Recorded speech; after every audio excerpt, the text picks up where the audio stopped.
Google them. I mean, like, just Google JT Fox and fraud.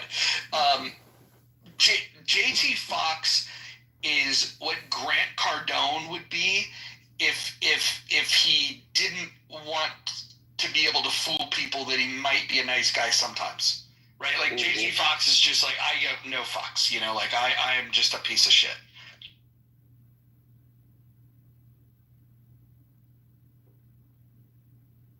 He had a weird hustle. This is what he would do.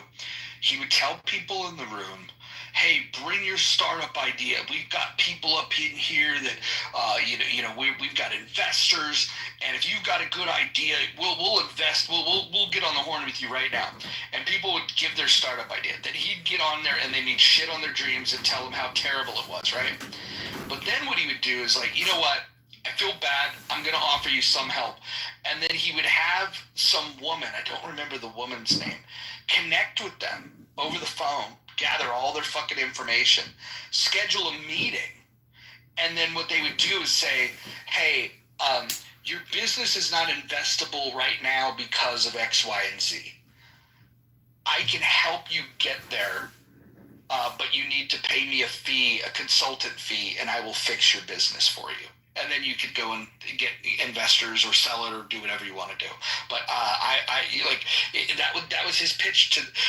He would start in the big room of just having people talk about their thing, and then I think there was carnies always have the one that knows that's in on the gig and and they let them win the big prize, right? I forget the name for that.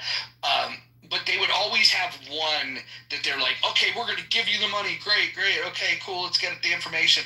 And then the rest of the people, they would just put through this fucking horrible thing where they'd shit on their business and then offer them a consulting, gig. They're going to help them by them paying them a consulting fee.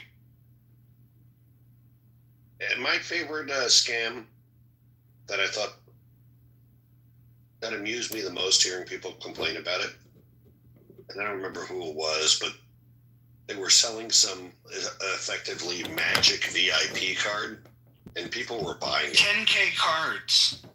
Yeah, that's what it was. 10K card. Yeah, that guy was a fucking. Yeah, that was hysterical. It was like, how stupid are you people? He was one of the guys that I talked shit about originally, and he didn't come in the room, but some of his minions did, and then there was all kinds of these fucking people. The other one that I went after was Gary the Giraffe. Do you remember him?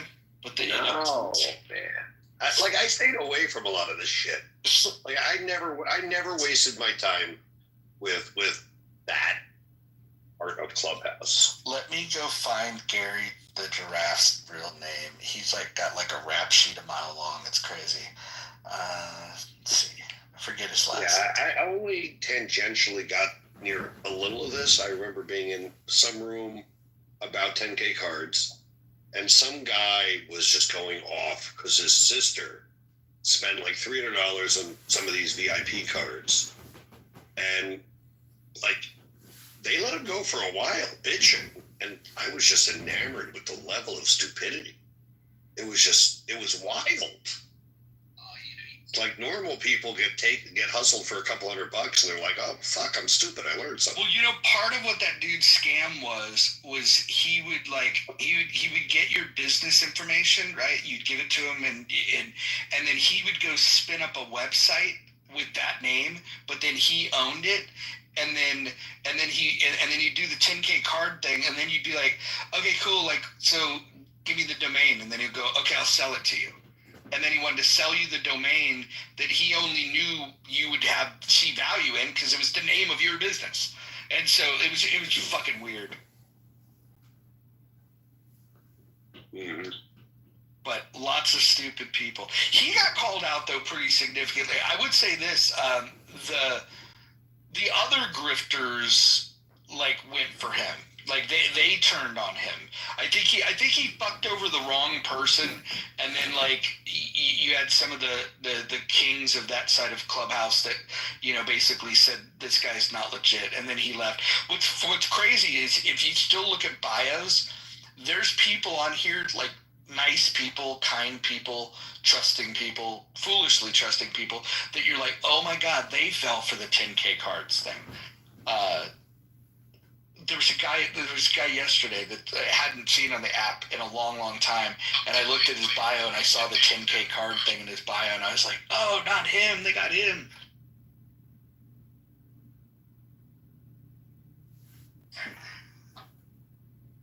All right, man. I gotta go to bed. Good night. Have a good night.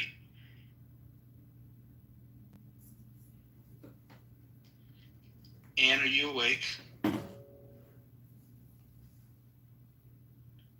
Are you awake, Ann? Ann Hero.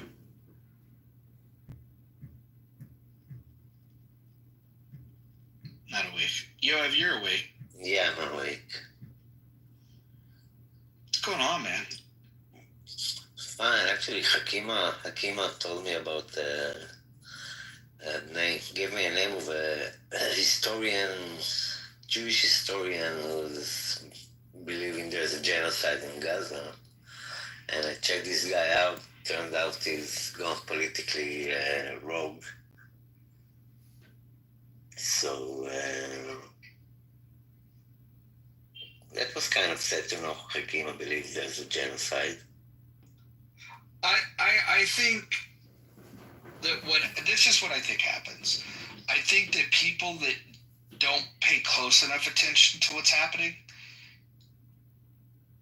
can be misled by propaganda, and then I think that the reaction that they're doing without real investigation to figure out if the claims and the propaganda is real, I think they worry about like, oh, well, what if I'm on the wrong side of this? I've had people pull me aside and go, hey, I think you're providing too much cover for the Jews. That's what people have told me, right? You're providing too much cover for them. And I go, what do you mean cover? And they're like, well, clearly you see what Bibi is doing, and he's harming a lot of innocent people. And I'm like, that's not clear to me at all. What's clear to me is that war came to to their doorstep, and desperate times calls for desperate measures, and war is hell. And if you want me to, take my foot off the gas of, opposing terrorism, it's not happening. It's not happening. And so you have to pick your battles, but that is one that I don't care if it's family or friends, if once they start using the word genocide and they're trying to be serious,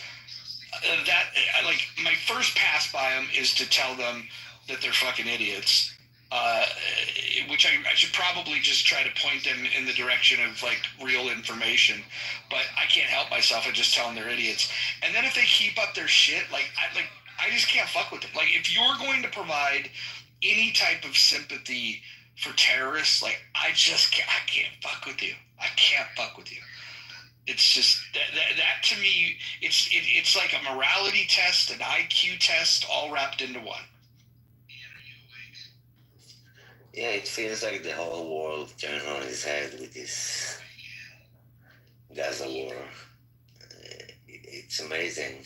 I mean, the UN, of course, is anti-Israel. The head of the UN, I think, is anti-Semitic. Am I right, Roger?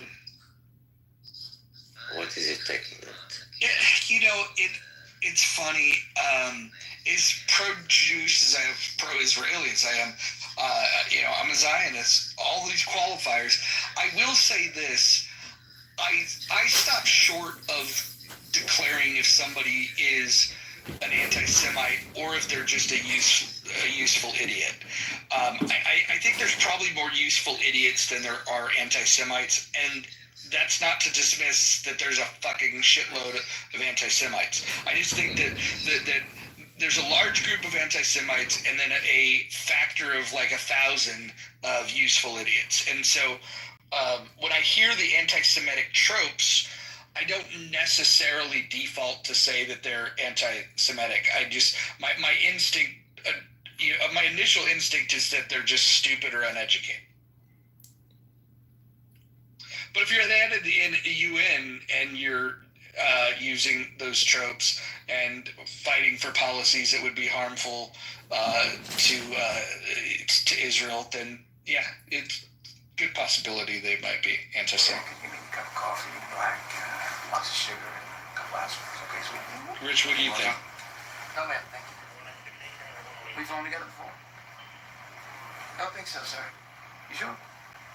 Yeah, I don't know why the staff always does that. Nice to meet you. I wholeheartedly agree. I think most people are just stupid. I think they just parrot whatever they fucking hear on social media or for their friends. But I do think there is like an underlying tone that like hatred towards Jews, and it's mostly like jealousy. Alright, well, let's push. I got a great on-time record. I think the most Yes, sir. fucking unfortunate part of all of it is that, like, How you feel today, sir? if you were to show me, like, Quick turnaround. that, oh, these lefties, they hate the Jews, or if you were to say it's the righties, the thing is, it's like, they come from all political persuasions. Like, nobody's immune to it. Like, there's, you can find them in every fucking camp. They just come at it from a slightly different angle. And it's gross. Like you should hear the conversations I have with libertarians. The libertarians start with the idea of like, hey, we shouldn't be giving all this money to Israel. And what's interesting is, like, I listen to that and I'm like, well, yeah, I don't like foreign aid, including to our friends. Most Jews agree too. My thought would be, well, that's a rich country and they're our friend. We should give them access to the best weapons and they can buy them. And, like, to me, that seems like a fair fucking deal. Like, I think we should sell. Here's the weird thing: the U.S. has a history of giving weapons even to our enemies, right? I think that we should, with a country like Israel, we should give them the best of the best. But just say, hey, you can buy any of it. And by the way, you can pay on time, and we'll just put a small little interest rate on that. I think that's a fair deal.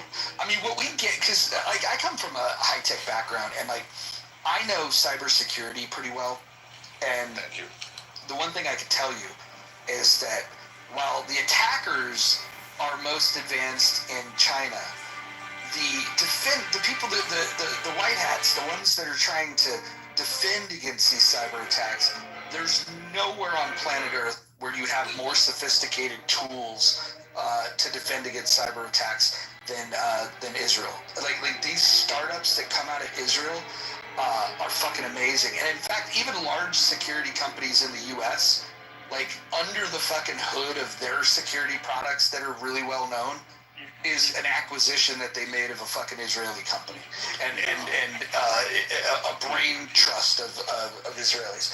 They really dove deep into that fucking into the pool.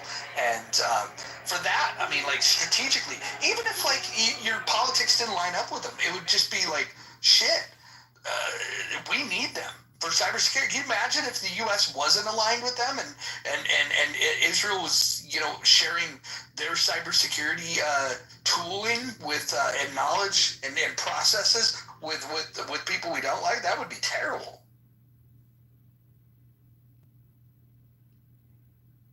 Yeah, I was watching that Surrounded video where it's like 20 far right people versus that Mahdi guy or whatever from MSNBC or CNN, whatever.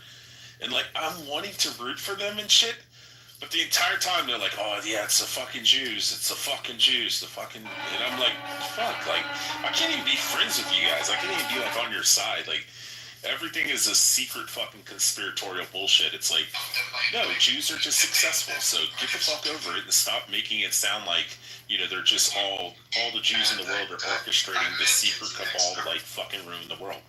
I mean, if you want to point to certain examples of fucking assholes, yeah, we can all agree that fucking Larry Fink is a piece of shit.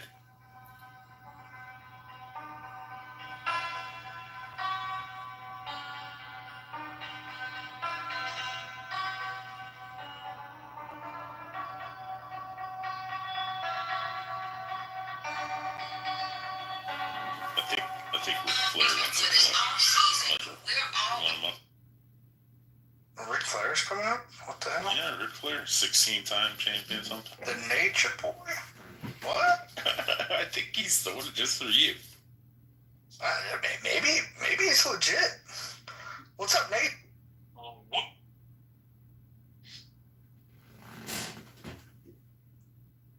It's somebody we know because they don't want to use their voice. All right. Well, you got about 30 seconds to start talking, or we're gonna remove you and block you, and you'll never be in the room again. Looks like you're pre-approved for our Sapphire Preferred card. Yeah. $95 Okay. fee plus. I'm gonna count to 3, backwards from 3. I think I'm going to need 3. How much were we thinking? 2. I know, right? You One. have $40,000 in your bank account. Google it. Okay. It's okay. Don't be shy. All right. Hey, Roger. Roger. You are now what we call the banking. Not very well played. WI. It means ultra high net worth individual. Congratulations. In your case, the challenge is that your business has received billions. But Why do you, people do that? Newman, still only have Because they're idiots. $43,000. Yeah. Mentally deficient. The value of your shares can't be accessed without a liquidity event. So your I wish the guy that came in called Truth Make me liquid, Jamie. Make me liquid. would have came to the stage. He says significant evidence suggests Aisha was 19, not 9. I'd like to see his significant evidence that counters what Aisha herself said. Newman? He might be a Shia. They believe she's like 18 or something. And then there's also like some Qurani only Muslims that are like, no, it's all I'm that. going to need a bit more than that. How much? Yeah, I think the best, I don't know if I told you this, but the best defense I heard was that of Islamic defense was how Muhammad did not hurt Aisha, because they say the principle is that it's not bad as long as there is no harm. And so the question is, how did Muhammad not harm a 9-year-old? And one person said that Muhammad had a small dick. So their defense that he didn't hurt her because he had a small dick. I know she was unable to ever conceive and have children, so maybe he wrecked her insides, which is fucking disgusting. I'm glad that he died from poison. Yeah, it's probably why he didn't fuck her when she was 6, because he knew he'd probably wreck her with a dick, even his size. Yeah, as long as you don't tear them from their vagina to their rectum, you're okay. That's what their hadith says.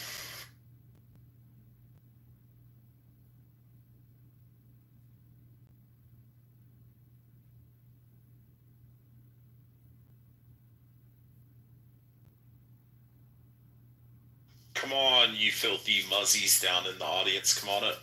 I sent y'all in.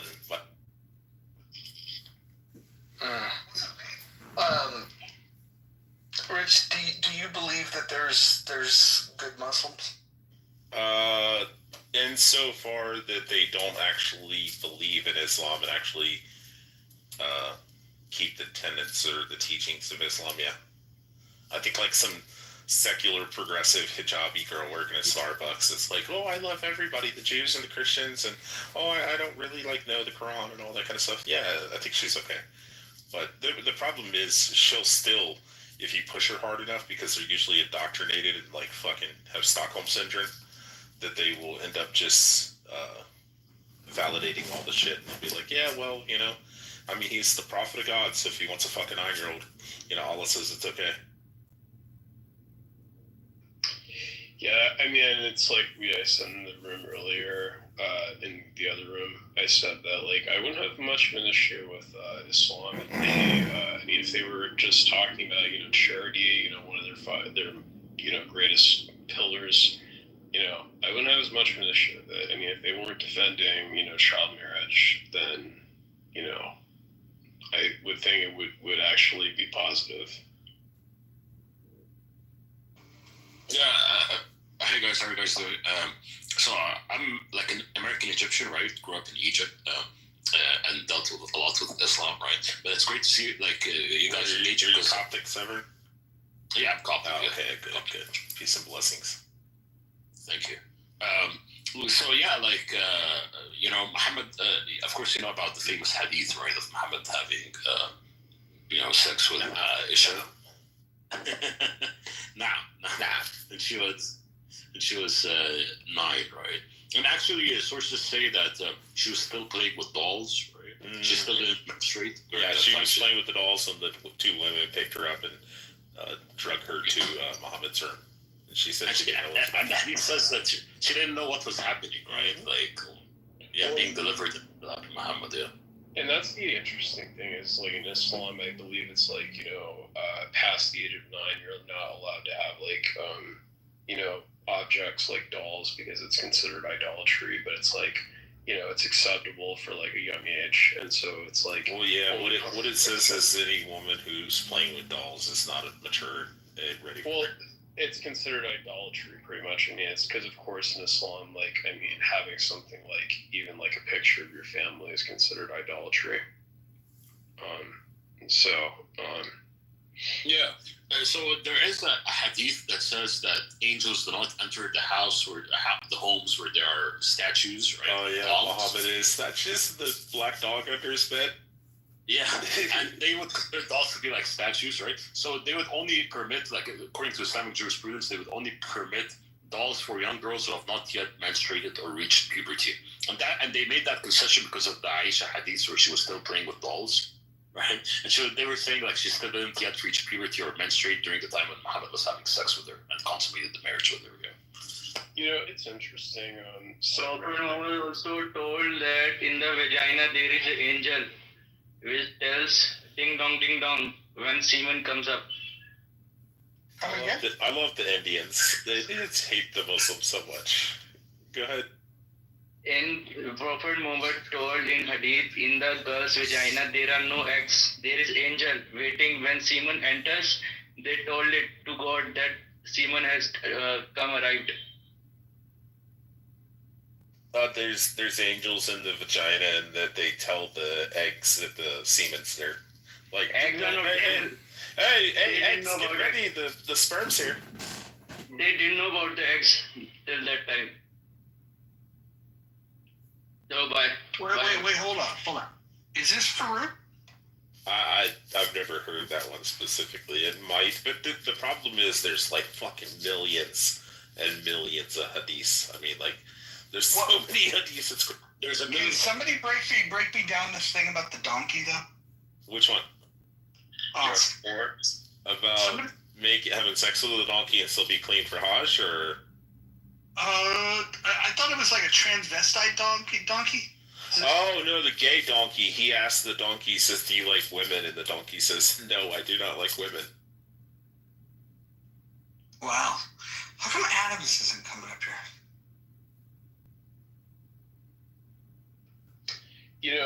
It's interesting, Severin.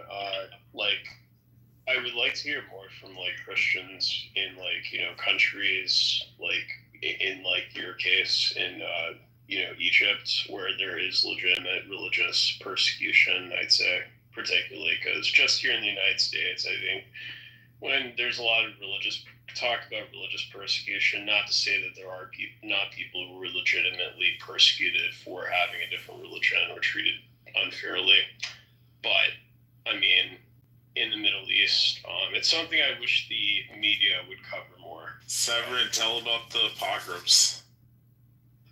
Sorry, what, Rich? Oh, I said Severin, tell about the pogroms. About the what? Sorry? The pogroms.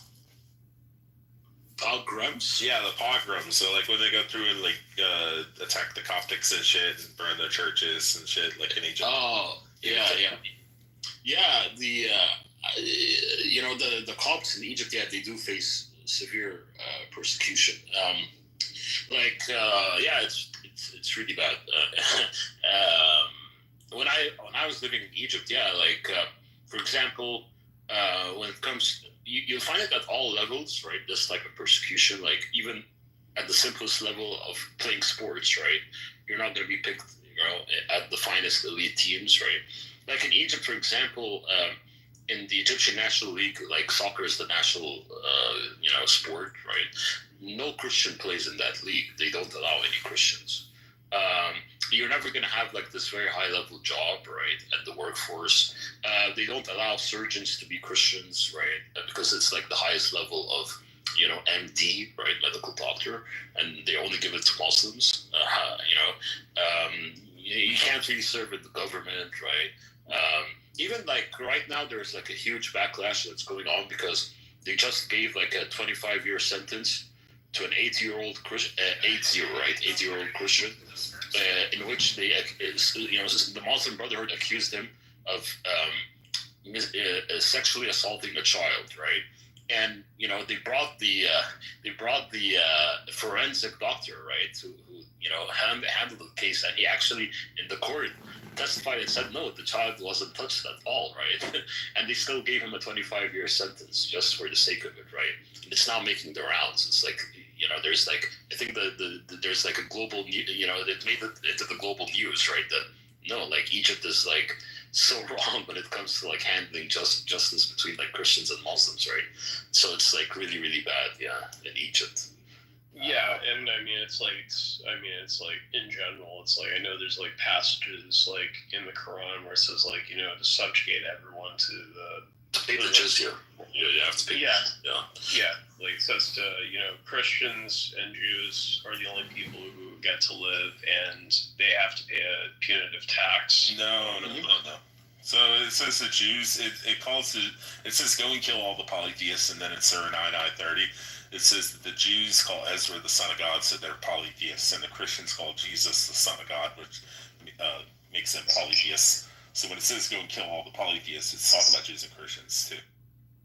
Yeah. So like the jurists are going to say like fundamentally, right? The infidels, right? Their blood is permissible, right? And that's the purpose behind this religion is to convert everyone, right, and make them be subjugated to Islam, right? It's an evil, terrible religion. Right? It's a terrible religion. Yeah, slaves, because that's what being a Muslim means. It means one who. It doesn't mean one who submits to Allah. It means one who's a slave to Allah.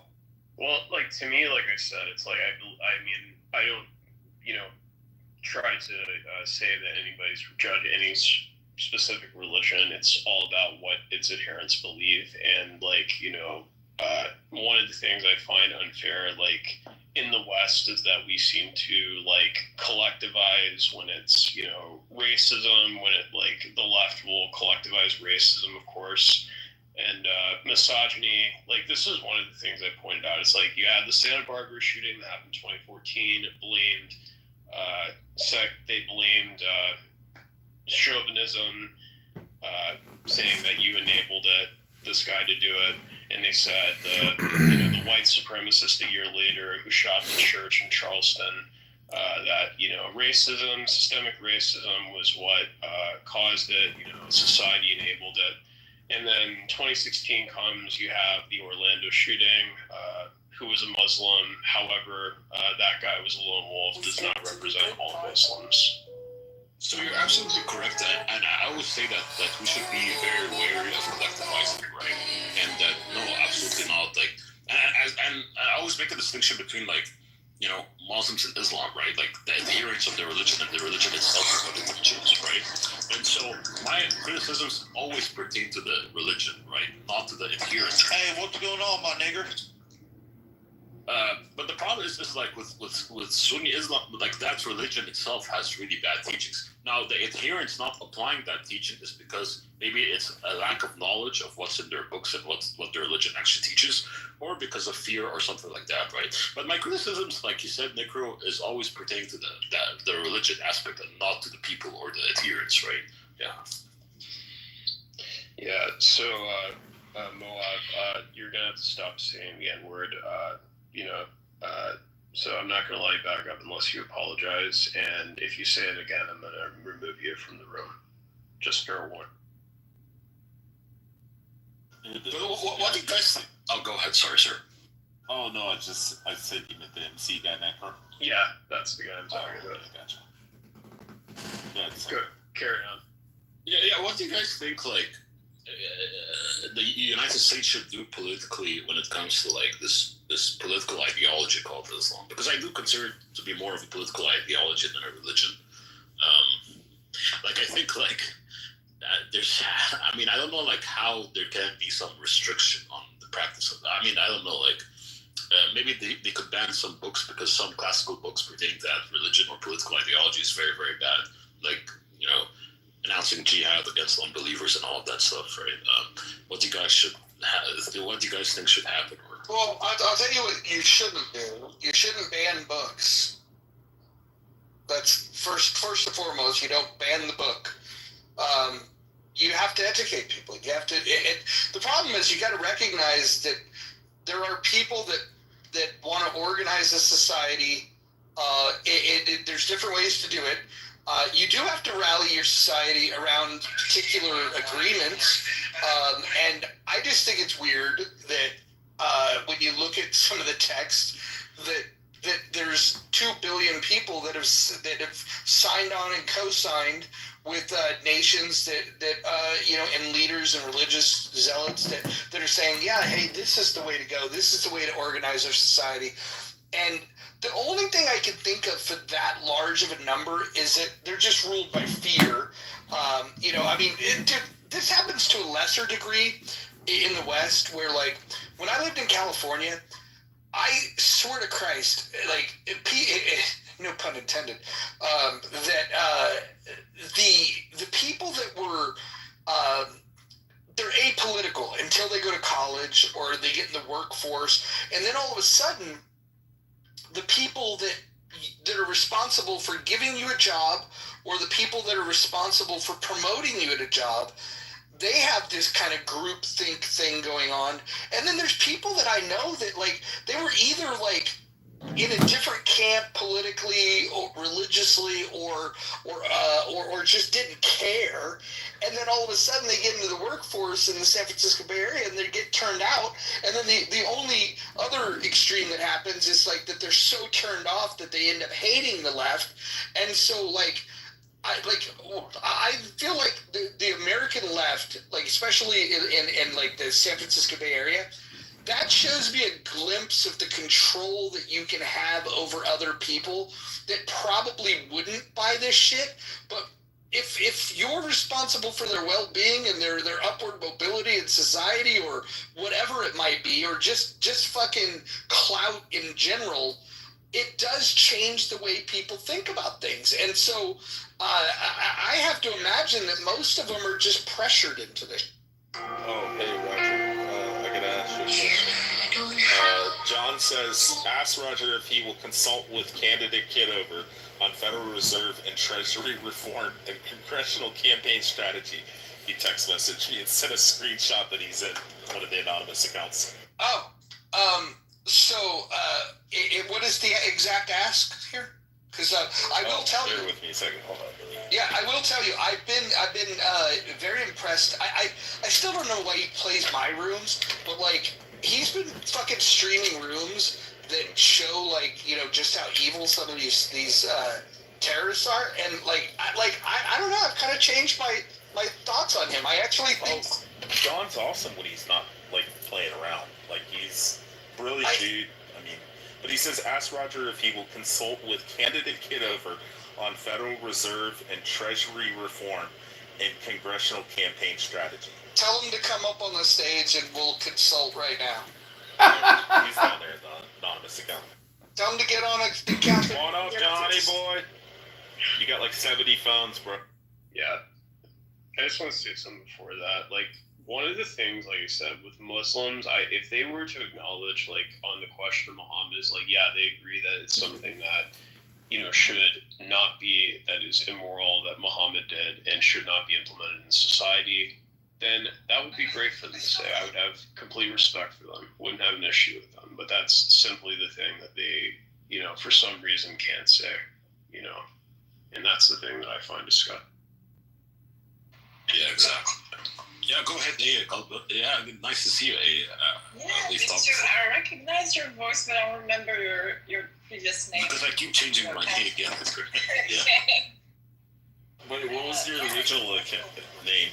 I've gone through a lot of names, like Fanatic Cop, Adam Cop, Severin Lemma. Yeah, I've gone through like all of these different. Yeah, I know your name. I know your voice. I just didn't know the name. Yeah. Sorry, go ahead. Yeah. Yeah, your question of how the United States can fight the ideology of Islam, I would say, how did the American fight communism? Because I think Islam is not really a religion; it's closer to an ideology like communism. Because when you look closer, you have to look at the project of the Muslim community. What are their hopes? And so for me, the Ummah itself is God. They worship themselves because they are considering themselves as, on a higher moral ground than the rest of the people, and they are responsible to execute God's plan. So to provoke the apocalypse or to convert the whole society, like the whole world, into Islam. And necro, that's the problem we have, because it's a constant revolution they want to implement towards the 7th century ideal. So they will never be able to be against Muhammad himself, his behavior, and their legal system who comes to clash and to compete with the secular system. The Sharia is directly based on his behavior. So when you give it time and number of Muslims, they will automatically relapse to that kind of Islam, because that's a project. Yeah, I mean, that's the thing, though. Well, hold on. Before you go, Necro, I just want to clarify something. I just want to get a clarification.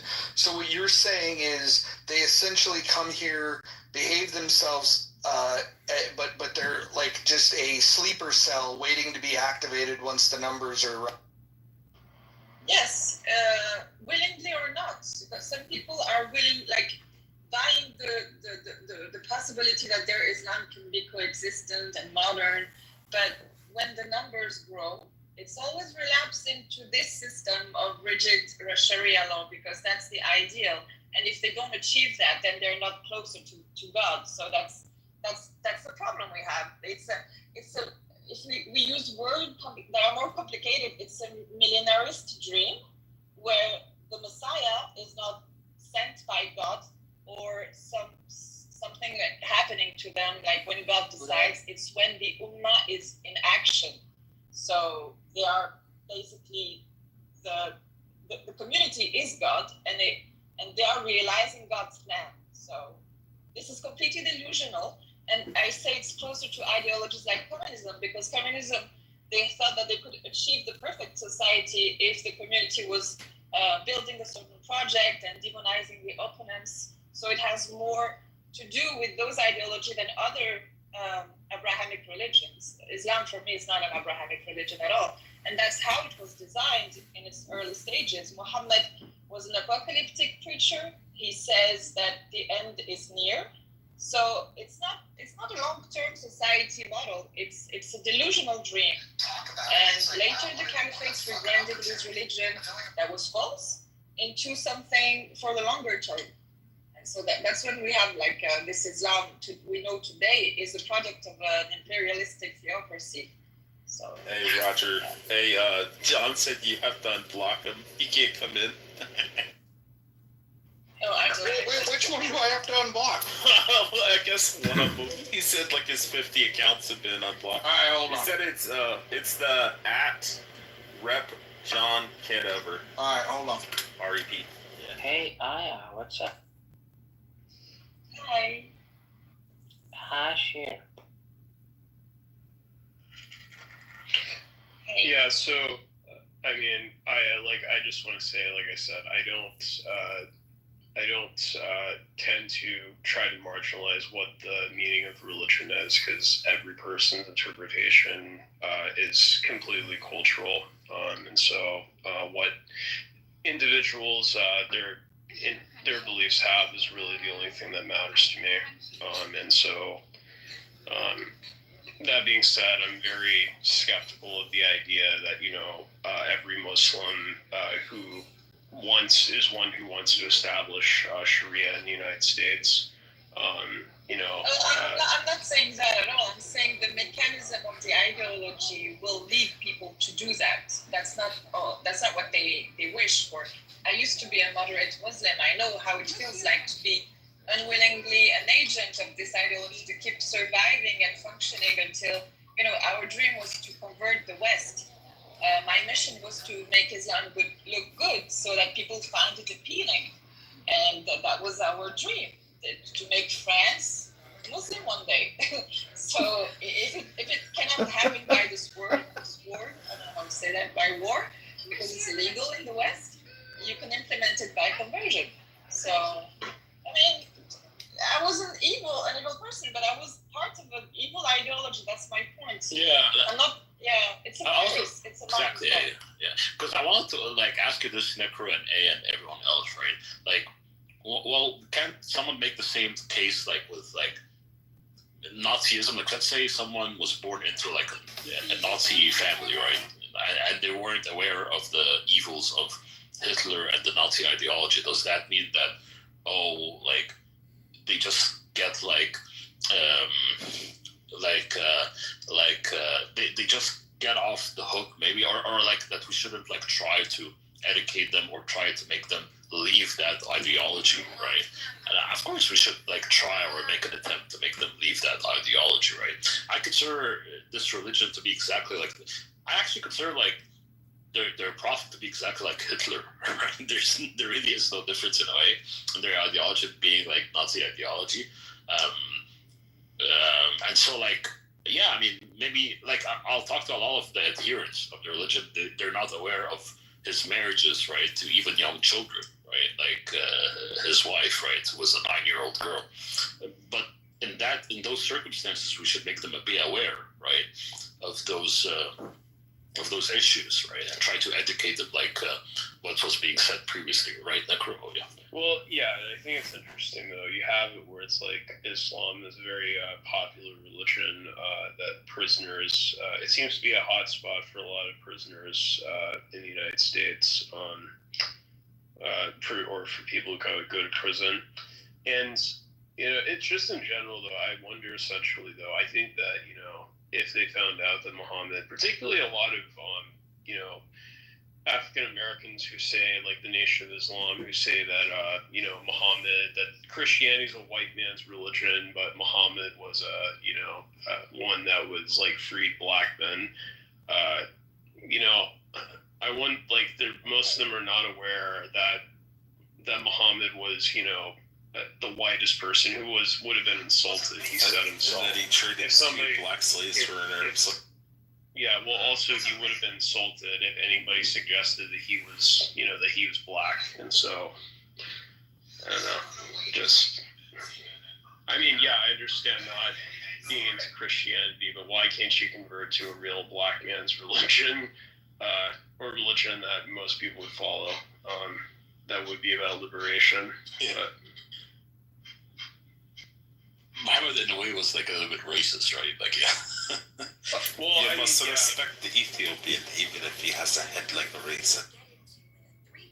Yeah, I mean, pretty much everybody was a racist back then, but yeah, Muhammad was definitely a racist. So.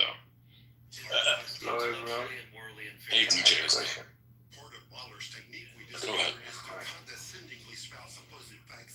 I want to ask, when the girl become able to get married? When they're prepubescent.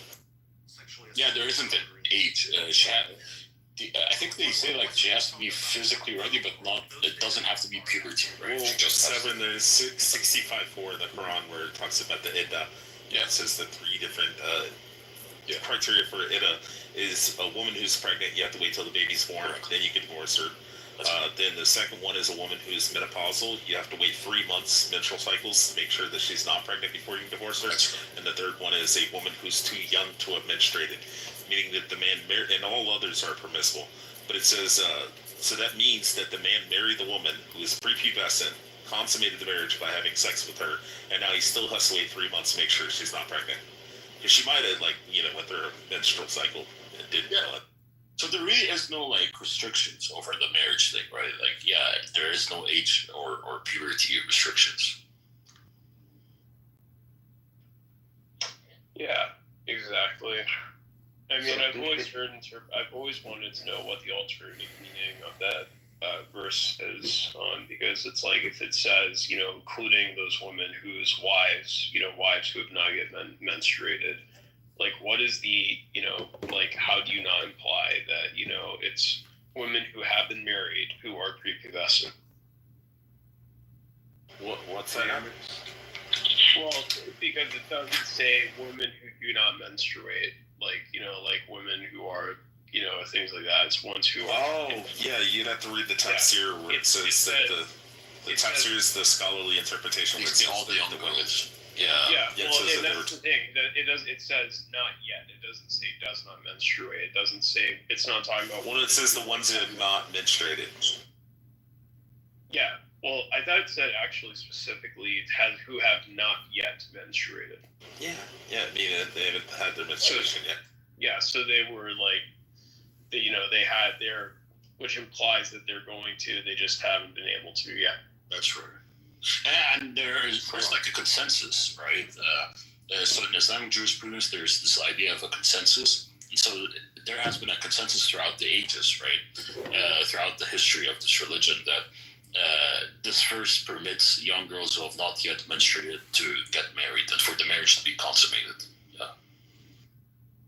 So, was Islam the cause of this problem? Well, yeah. How? Oh, because it teaches it, right? It teaches. Wait, what?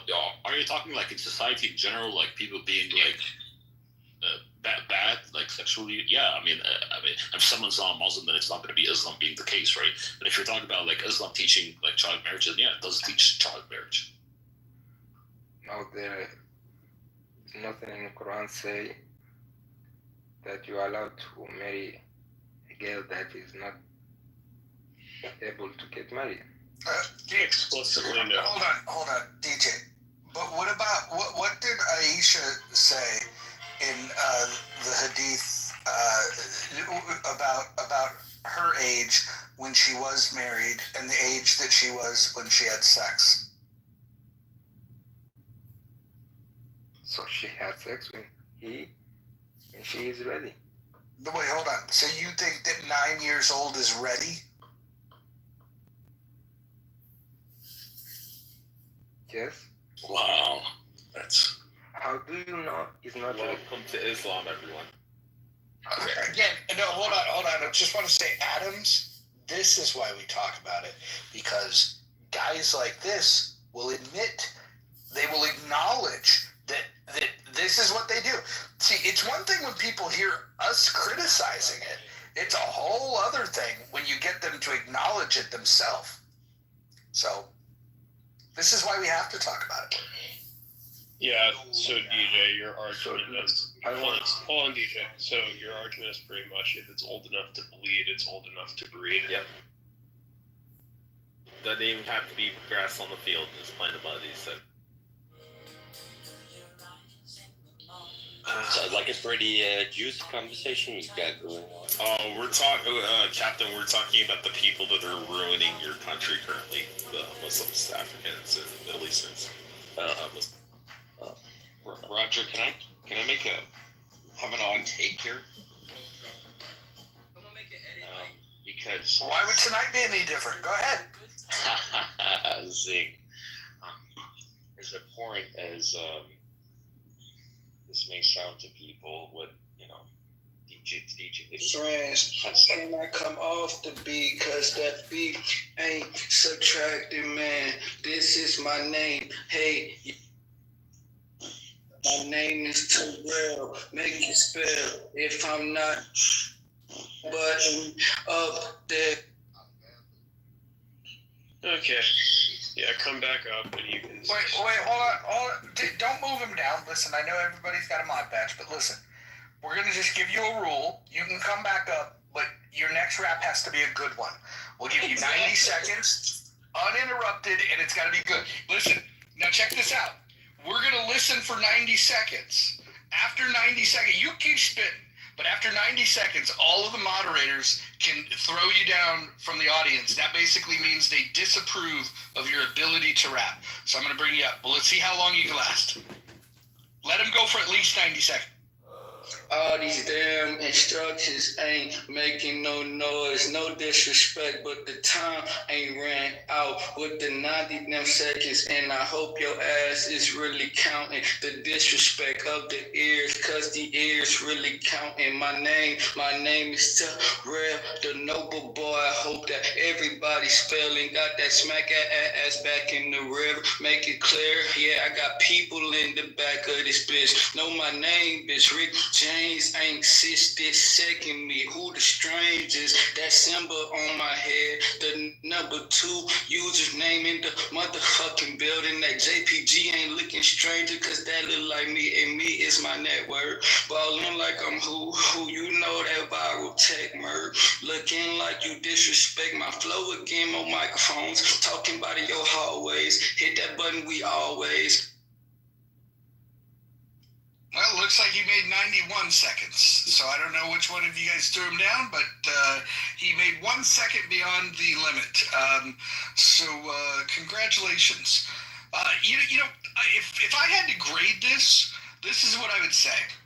I think the audacity that he has to, in public, perform, I'll give him credit for that. Because that's not nothing. Confidence. Yeah, no, there's something about that. I want to be as positive as I can here. I'm going to do the Paula Abdul version. Somebody else could be this Simon Cowell. I would just say a little more practice would probably help. A little more practice. Okay, who else wants to? Yeah, not even the good kind of crap. I'm not giving him any credit. Necro, you got to do that in the like a British accent. Not even the big cuss. There you go. All right, well done, bravo. So yeah, to DJ, what DJ said, and what he believes, and I think what a lot of people do believe is that this is permissible or acceptable because it's said in the Word, on the in the books, scriptures, and it is God's will. And for fundamental, I completely disagree. I'm not religious. I tend to find religion to be dangerous, but I can appreciate some of its positive aspects. That I guess the point of what I'm trying to say is that I have a lot more time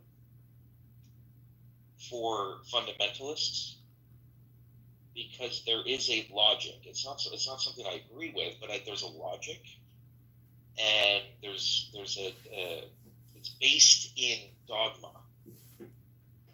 I completely disagree with the dogma, but I can respect the logic. And so Adam, it's the salad bar variety people. They sort of religious people I can't stand.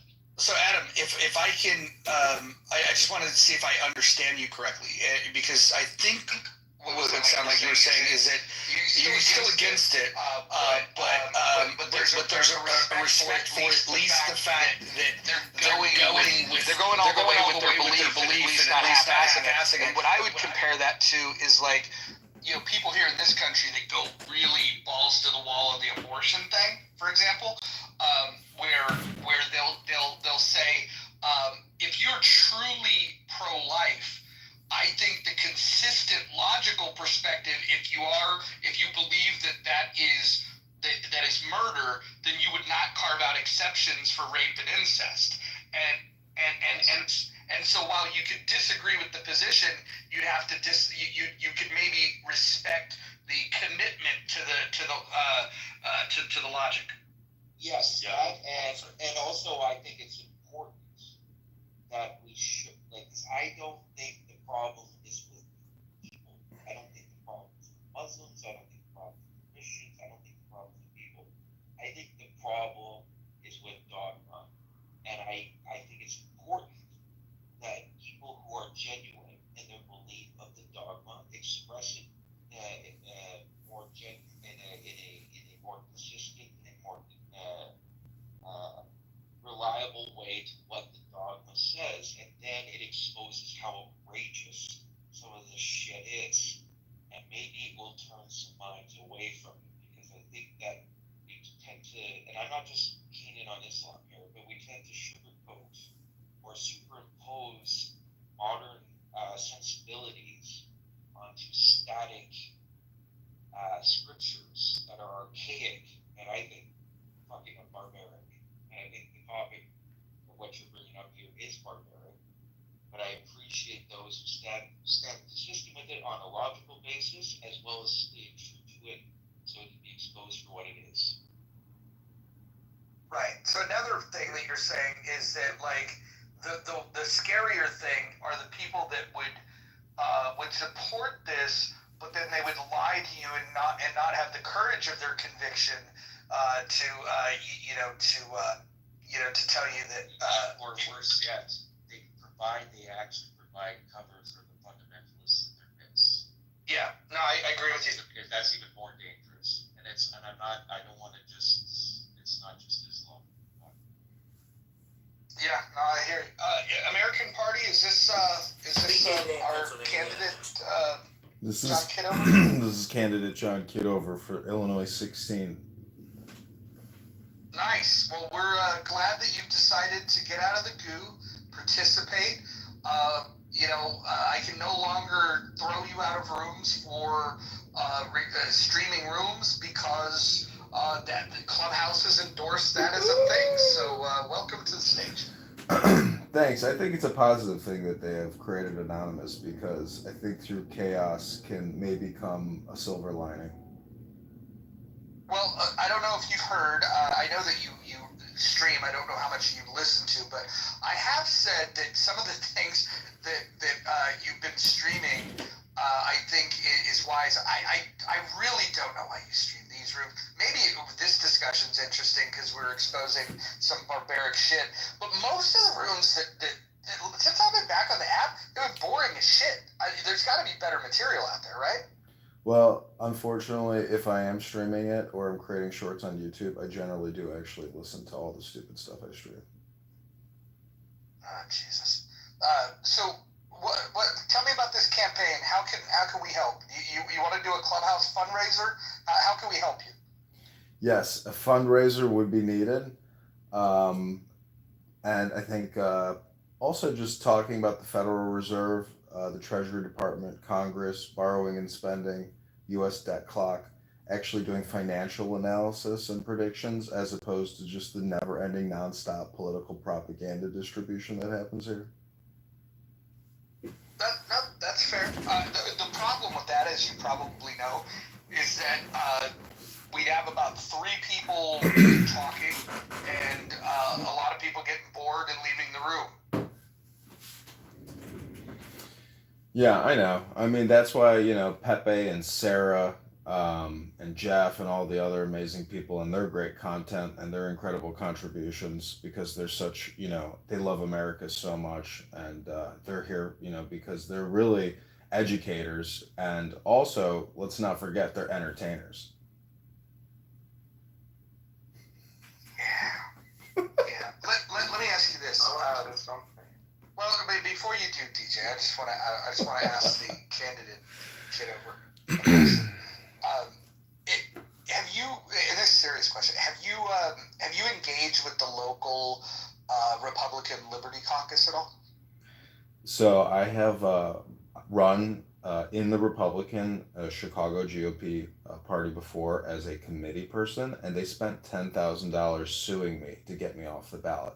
They are nothing but Democrats, and they just run around as Republicans, but they are sure as hell Democrats. They are not Republicans. So it's a fraudulent Republican political cartel that runs the show here in Chicago and in Illinois.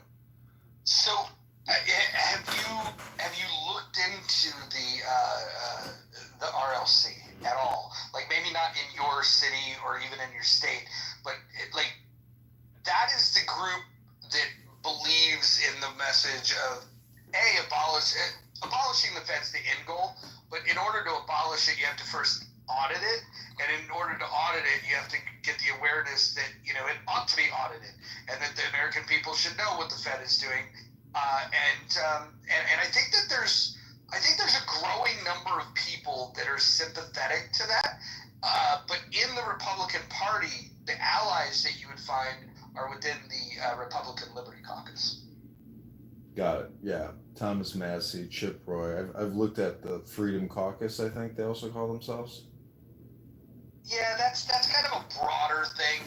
The RLC is more like grassroots. If they can find a candidate, I'll put it this way: if you are sticking to their very dogmatic position on economics, they would help you run. They would probably give money to a group like Young Americans for Liberty and have those folks go and door knock for you. But you'd have to probably sign a pledge to saying that I'll stick to these core principles. Cool. I'm signing up on their email newsletter right now. Republican Liberty Caucus. The guy I'm running against has created $20 trillion in debt in just 10 years. And he told all his constituents, if you don't vax up and triple boost, you're never going to get back to work, and we'll never end this scamdemic. So, he's got $10 million from big health insurance, from big pharma.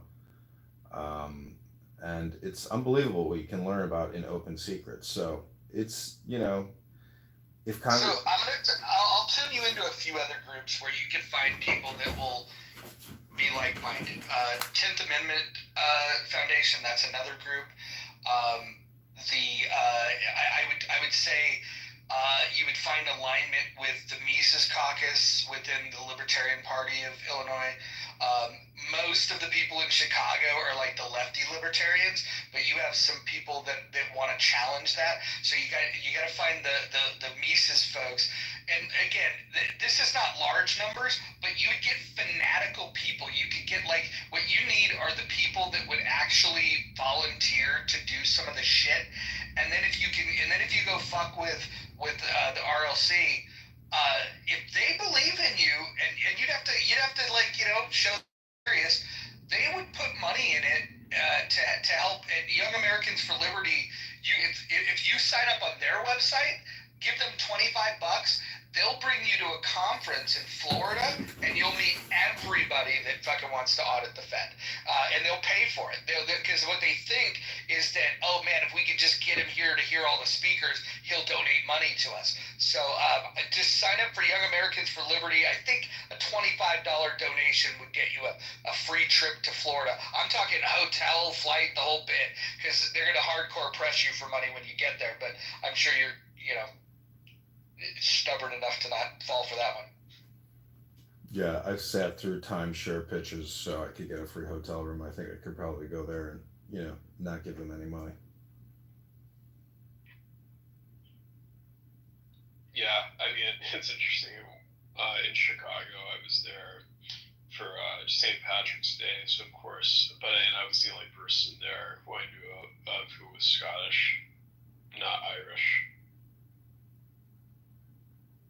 What was the last organization you mentioned? Young Americans for Liberty and 10th Amendment Foundation. Those are you just want to start cross-referencing all of the shit. Where did all of the Ron Paul folks go? And they kind of spread into different groups. But those are the places you want to go. Mises Institute will help you. At least connect with the like-minded people. What you want to stay away from are the Reason Magazine libertarians. I actually get along with them a little bit better, but if you're going to go with the radical messaging, you got to find the radicals. And the Republican Party does have some, and some of them have deep pockets. Put this name in your on your list. Reach out to a guy in California that owned a company. I don't know if he's retired yet or not, but it's called Morningstar. They're an agriculture company. His name is Chris Roofer. Chris Roofer is the largest donor to the Libertarian Party. And the only reason he gives is because he believes that someday we will audit the Fed. So you want somebody with deep pockets that believes in your message? Call Chris Roofer.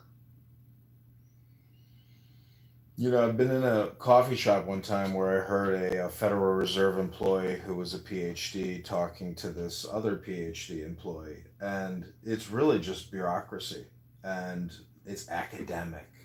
But you know, their technical capabilities and what they're doing. I don't know if you saw what the Treasury Secretary today on X put out, Scott Bessent. He said that mission creep at Federal Reserve, you know, that's why we need to audit because when they go on and on about climate change or. Hey, where the Epstein list at? So, anyways, yeah, it's time to audit the Fed. I said where the motherfucking Epstein list at, motherfucking cracker. So. Sorry for the interruption. Yeah, I mean, how much longer can we keep borrowing and spending? I mean, obviously we could do it forever, but I mean, you and I individually can't do it. So why are we letting Congress get away with this? I mean, it's absolute madness, and why anybody continues voting for Maxine Waters or any of these people, it blows my fucking mind. You know, I think one of the things that might actually help is if we had bold people that were pushing for a legit tax revolt under the guise of, hey, if you guys can just print the money, then there's no need for us to pay up. So we're going to stop paying taxes until you stop being silly. And I think a tax revolt, like a legitimate tax revolt, like we're not going to lie about it. We're just going to refuse to fucking pay them. I think if you did that at any level of scale, like fuck, if you just got 2% of Americans to just flat out stop paying them, that'd be a big fucking deal. Yeah. I mean, I'd say the reason why my views on the income tax has changed is mostly because of the fact that it mostly affects people who are middle class and below.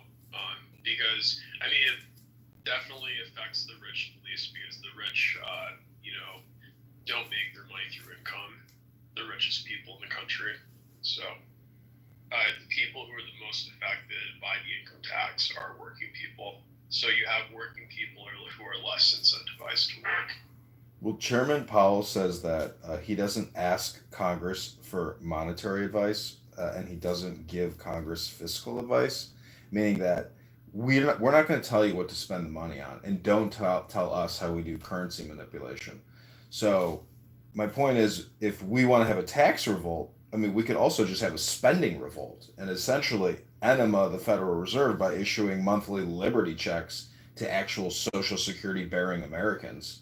I mean, you can call it a minimum basic income if you want, but I mean, something's got to change because property taxes and income taxes in Illinois, it's crippling people. I mean, there's no money to even enjoy life when you have to pay water, sewer, garbage, property taxes, income taxes, gas taxes, sales taxes. It's like you're working 4 out of 5 days a week just to pay taxes. And when you withdraw your income from your retirement accounts, you're still paying taxes. And when you have Social Security income, you're still paying taxes.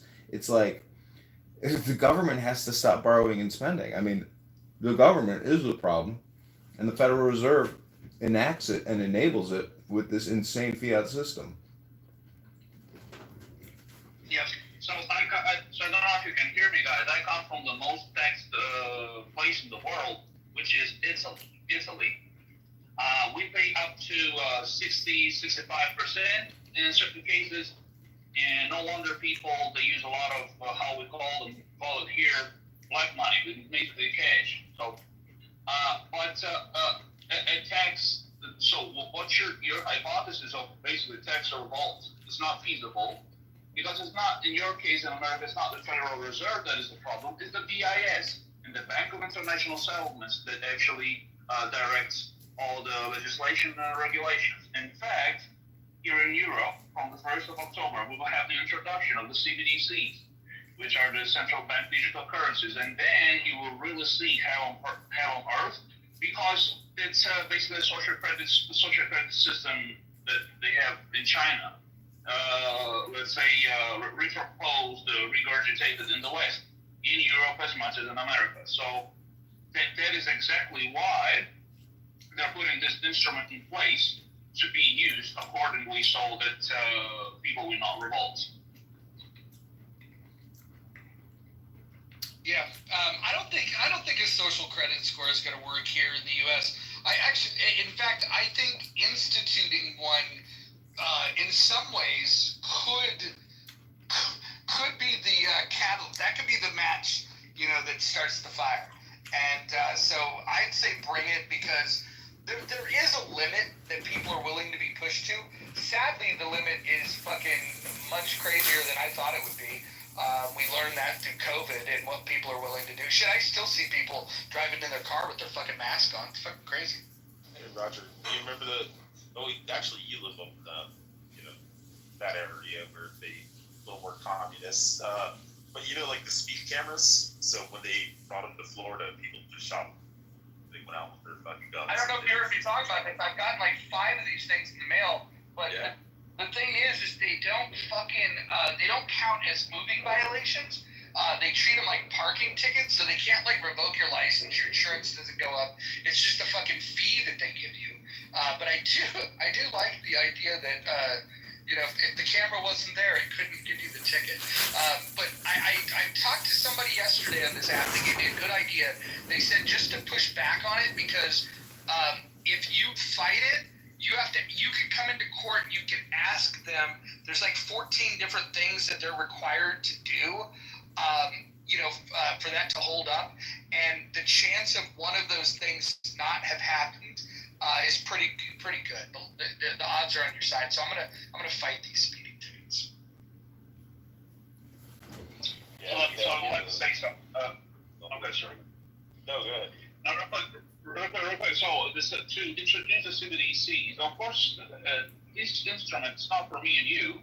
It's not for the people that actually understood a little bit, that connected the dots, especially with COVID. It's for the Gen Z generation. It's for the young folks that cannot walk around without a cell phone in their hands 24/7. So it's for these people. It's not for us. They can help to introduce some of the guys of, so convenient, so that, cash back, whatever. And they start to introduce it by the words of Christine Lagarde, in parallel with the fiat usual euro fiat currency, and cash. And then, of course, they're going to down-regulate the fiat currency and cash and give more prevalence to the CBDC. It's going to be the same in the U.S. And again, this instrument is not for me and you. This is for new generations. And the world, unfortunately, belongs to new generations. For me as a millennial, the only thing I feel naked not having on me at all times is my firearm. But if I leave the house and I'm like, fuck, I forgot my pistol in the house, I turn around and get back on. I don't care how far away I'm. Ain't gonna catch me slipping. Yeah, the U.S. is spending $10 billion a day that it doesn't take in revenue, or $300 billion a month is the deficit. So, $10 billion a day, it's only going up. It's not like they're going to cut it to $4 billion a day that they borrow and spend that they don't have. So, it's insane. And the people that are like the AOCs, the Mamdanis, the Bernie Sanders, they're the biggest hypocrites and the biggest liars out of everybody, because they're never willing to talk about the balance sheet, the financial statement, the income statement, the revenue, anything. All they want to do is borrow and spend. They're domestic terrorists, and they're the worst amongst us.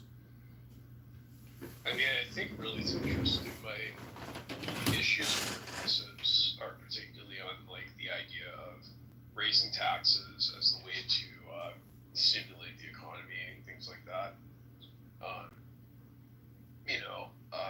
It's where I go with against Elizabeth Warren and AOC, because they always talk about raising wealth taxes or things like that as a way to generate revenue. And you have European countries though which have enacted a wealth tax, and the richness left their country. So if you want to make the rich pay their fair share, it's almost seems like there's going to be a loophole. Hold on.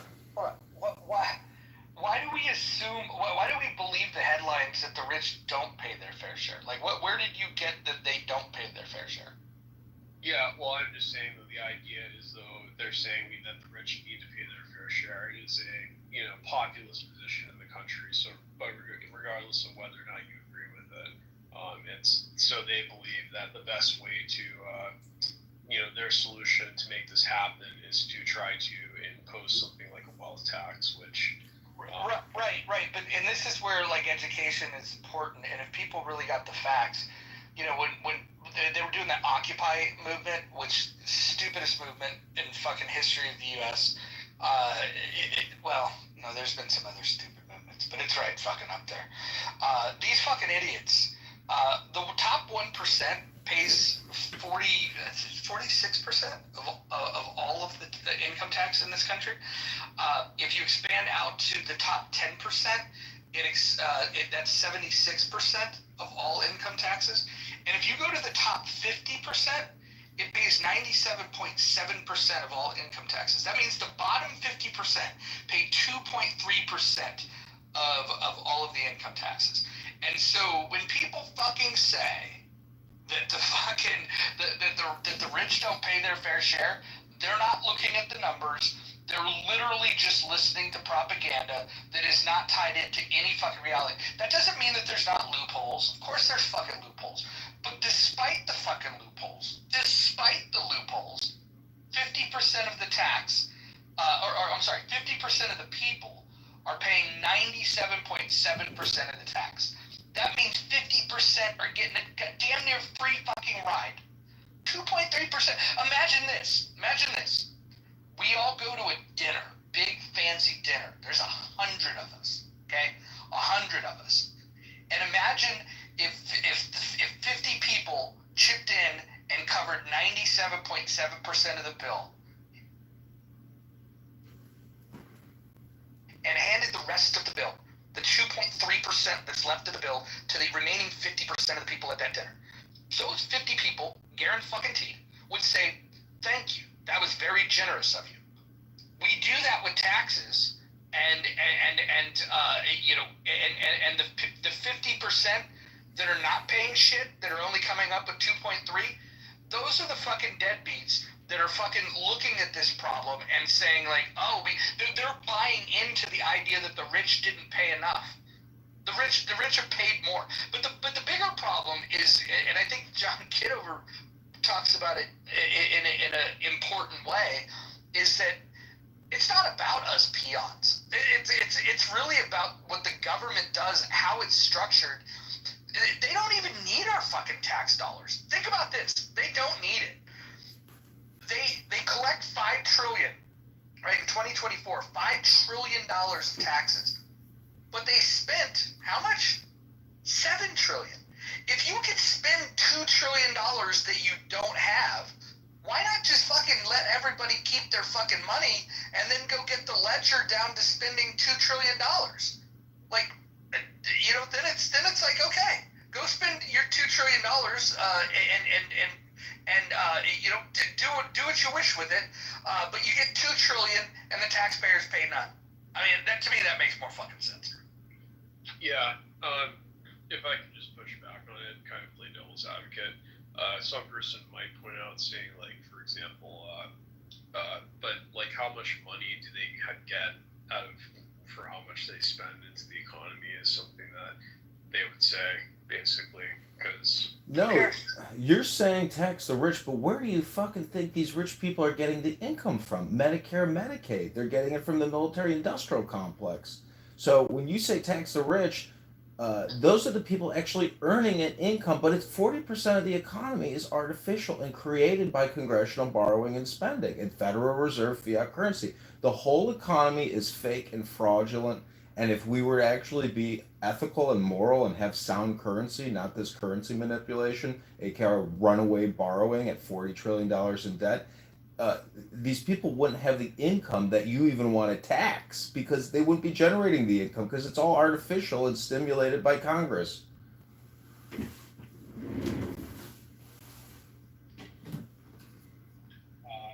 that's. Thank you. Yes.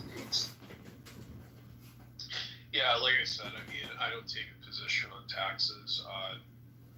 although I do think, like, I definitely don't think it's the case that the rich are too highly taxed, like Ben Shapiro would say. I mean, in fact, with Mitt Romney, like back in his 60 Minutes interview, he was asked whether he said a person making $50,000 a year pays more of what they make than he does, and he was asked whether or not that was fair, and he said, "Oh yeah, that's fair." So, look, I just want to. Can I just paint y'all a picture of like what the issue really is? I mean, just imagine that this dinner, right? That Mojo's talking about. We're all at dinner, right?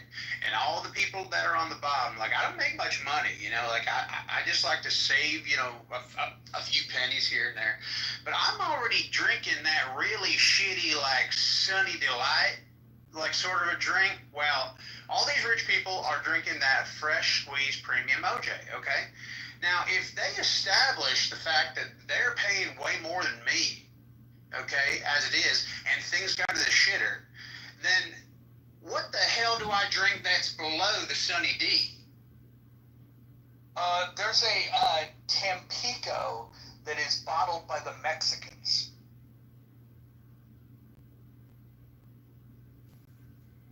You could drink a Sam Adams beer and declare yourself a patriot and audit the Fed. I would say Budweiser is below all those things. Water with lime is beneath all of that. How dare you? So who was the former speaker who was talking about the SWIFT banking system and CBDCs? Because, I mean, isn't the Federal Reserve essentially a global banking cartel and not, interested in we the people or the liberty and the preservation of our freedoms in this country? Okay, I think the guy down in the audience said it. I was just going to say, the well guy said Capri Sun without a straw. That's definitely worse. Go ahead, sorry. No, real quick, I was talking about the CBDC, but if you think that the Federal Reserve is so bad now, wait till you have the CBDC in place. It's a non-cumulative type of money. It's a scam. It's a 1-to-1 to the social credit score they have in China. It's a conditioned type of spending that you will have.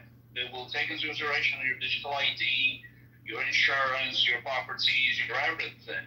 If you cross yeah, but the road, I don't think we're. Yeah, but Rick, I don't think the U.S. is going to fall for that shit. I literally think that the people that sit there and they're waiting for that moment. They're sitting in places like northern Idaho and they're just like, I wish they would. I think that's one of the things that would force them out of the hills and into the fight. No, I think actually all this system that Trump is investing on. Well, I mean, Trump is signing. It's not Trump really. Like example, Project Stargate and all those things that basically using AI to basically handle everything will take into consideration exactly this. Because there's going to be AI that will handle the whole manufacturing and handling of the CBDCs. And actually, I see America pushing a lot through using different types of cryptos because so basically CBDCs they're based off of cryptos. So Rick, let me teach you a word that I don't know if it translates into Italian, but the key here is decentralized. You're talking about a centralized currency. We should have multiple currencies, and whether or not it's cryptocurrency or the market should decide this. I know it currently doesn't, but the market should decide what the currency is. Now, it would have to be something that they can believe in. It'd have to be backed by something. But you're making this conflation between cryptocurrencies and a digital centralized currency. They're not the same thing. Of course, they're not the same thing. I'm going to tell you a couple of things before I go to work. So they will use stable funds. They're not going to allow you. It's not the market that will decide which one they're going to choose or which one you can choose. this is the first thing. The first thing is that they're going to use stable coins, okay, as a structure. Let's say to actually push those CBDC, which is correct what you said. So they're centralized. So that's the first thing. Second, of course, nobody will say yes to this in the West. So what they're going to do, they're going to use some different state of emergencies through wars, through climate crisis, through future pandemics and all this. They're going to say, now we have a problem, here's the solution, as they always do. I think they're going to try, but I'm going to bet on humanity on this one. And I don't typically. I get it. The powers that be are very cagey, and I appreciate where you're coming from as you explain that. I just think that there is a breaking point, and I think that would do it. And there'd be useful idiots, no doubt about it. You'd have people fucking on Clubhouse talking about it, saying how great it is, because they'll support anything. Dude, think about this. Think about how many people voted for Kamala Harris. So there's going to be useful idiots, but there was also enough people that said, no, hell no, not the woman that washes her greens in the bathtub. I think there's a breaking point for everyone.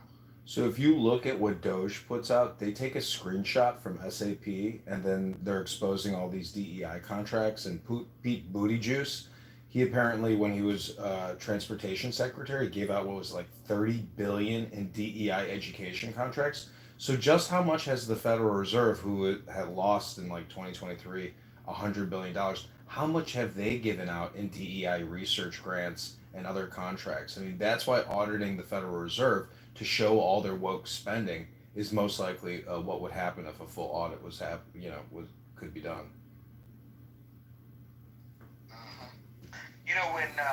When Elon was doing the Lord's work with Doge and cutting some spending, the schools used to have this system where they would just request funds and they didn't have to show evidence. And the only thing that changed, there wasn't even something that was going to block it. It was just simply an additional request that asked people, to show. It was either to show receipts or to show you had to show some sort of evidence of what it was. It didn't even mean they were going to stop giving you the money. It just was like an additional hurdle. And what happened was the request stopped coming because people didn't want to lie about it. And so, if you could just take that lesson and realize that, if the government's giving money to people, all we should ask for in return, because again, you'll never get the world that I want where the government just cuts off the spigot completely. That's not happening. But if we could at least say, okay, we're giving this money out, but there should be some evidence. And Doge was doing some really good work. The problem is if Doge cut off all the bullshit, all the waste, all the fraud, blah, blah, blah, in the discretionary budget, it still wouldn't save the economy, because all of the money, all the big money, is in the mandatory spending, which is Social Security, Medicare, and SNAP benefits. That's 60% of the budget right there. Yeah, and if 40% of the economy is created essentially through inflation, even Social Security at $1 trillion is a huge benefactor to Walmart, Target, etc. So all these profits are really artificial. It's all generated through congressional borrowing and spending through the Federal Reserve. That's your economy. It's not a real economy.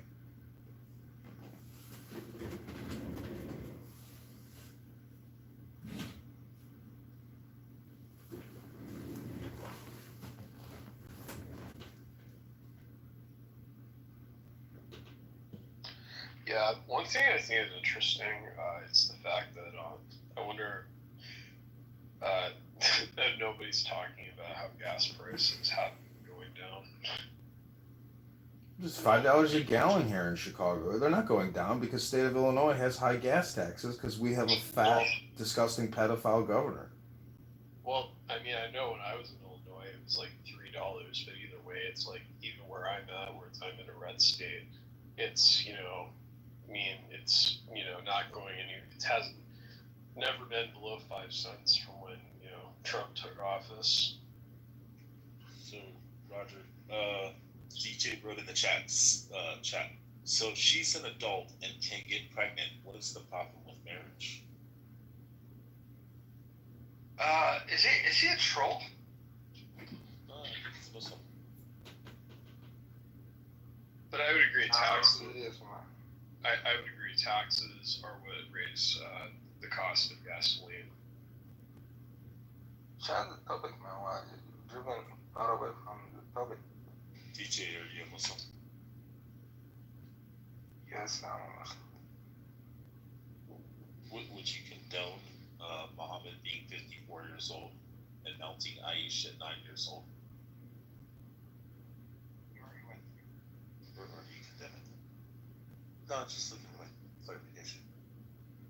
Also, was Mohammedan a fiat banker, and did he believe in fractional reserve currency and unlimited borrowing and spending in order to further the What's ummah? the problem to marry a 9 years old? John, he believed in fracturing young girls' uteruses. So DJ, you've been begging to talk about this, so we'll engage with you for a moment. But did you want to answer the question? Do you condemn the behavior of a 54-year-old man sleeping with a 9-year-old girl, or do you support that?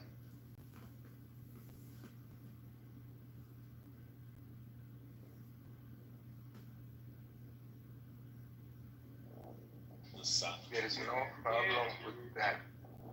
I don't support it, I don't condemn. This is how the people live in that certain of time. That is not problem Islam bring. DJ. The Islam trying to fix that problem. No, DJ, hold on. In modern day Iran, it's funny to refer to that as modern. The IRGC has a law that you can marry a girl that's 13 years old, but if you get the father's permission, you can marry them as young as 8 years, 9 months. That's on the books today in Iran. Do you support that?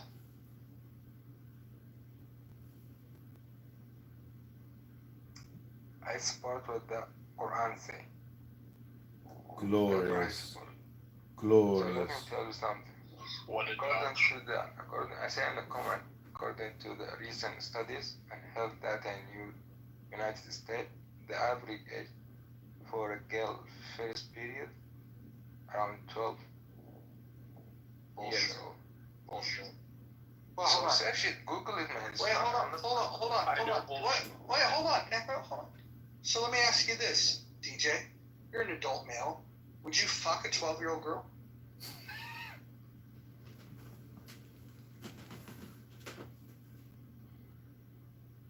If the Quran tells me so.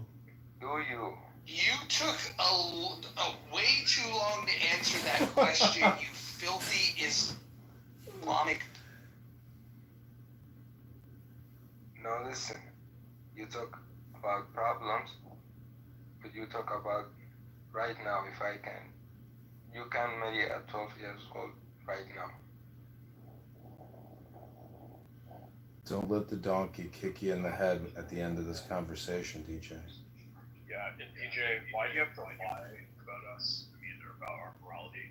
It's like, why, like, you're trying to get it backwards about, like us supporting pedophilia when that is essentially what your religion does. Because I know for sure. I don't understand. Look, you made the claim that the age of consent the lowest age of consent in the United States is 12. That's bullshit. The lowest age is 12. Is 16.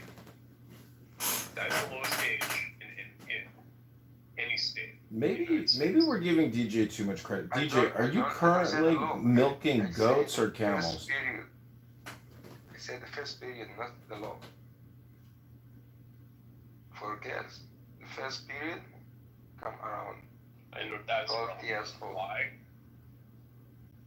So I can't believe they can breathe. Don't you all know that this conversation is stupid because it's all in a book? And if you want to do the book club review, all you have to do is read Glorious Quran. Why did your nerves sound Jewish?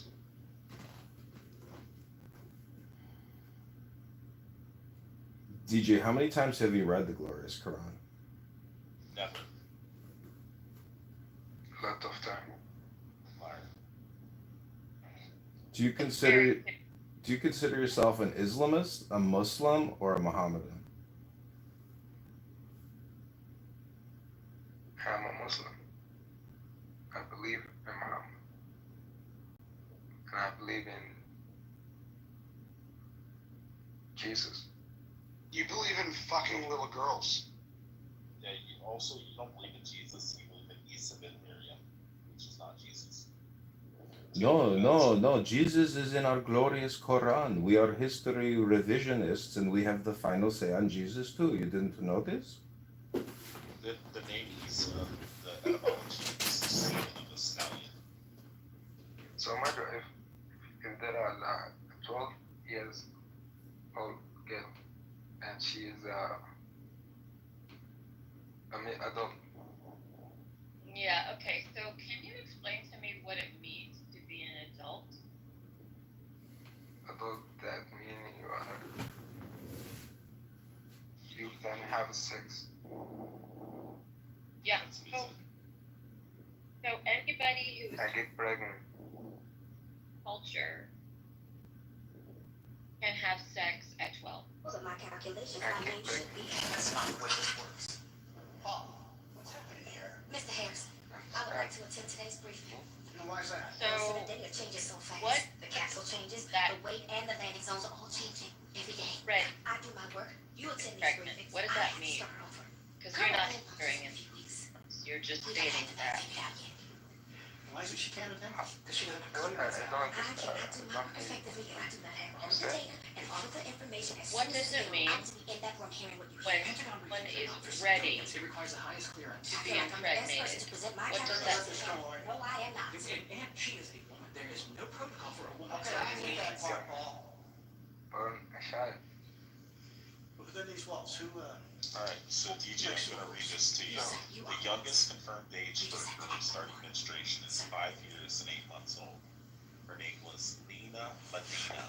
I think because she was menstruating, it's okay to have sex with her. Good morning. No. Why not? No. Said if she Because there's another condition. No, listen, another. Said that she can get impregnated when she hits puberty. So if by Pertinent to today's puberty, proceedings. then she's ready. That's what you Get our said. chair. We have a confirmed launch window. Get her chair. Also, Confirm don't launch steal window. from the Bible Seven, when it let's says discuss after landing the zone. age of The Navy needs a singular landing zone. 20 miles square is what it can serve for It's treatment. like, you know, Outside of that, 16. we risk the capsules So recovery. don't We'd like steal 3 from possible recovery areas. We can't cover Just half stick the to damn the ocean. Quran only.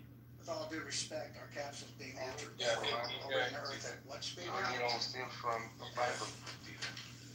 So, 17,500 if you realize miles that per hour. at At the time the rocket delivers the capsule into low space orbit. their breasts are not developed, Well, that's one hell of a speed. wide, that it's going to kill her. But my calculations, my name should be. That's not the way this works. Paul. So why Mr. he Harrison, don't die? I would like to attend today's briefing. He married her at 9 years old. Why he don't die? She was never able to conceive children. Aisha died motherless. Never had any children. Do you know why? Yeah, because he broke her inside because a 54-year-old mounted a 9-year-old and destroyed her. She was never able to have children, which is what happens with a lot of young girls when they're raped by older men. They're never able to conceive children. How do you know that?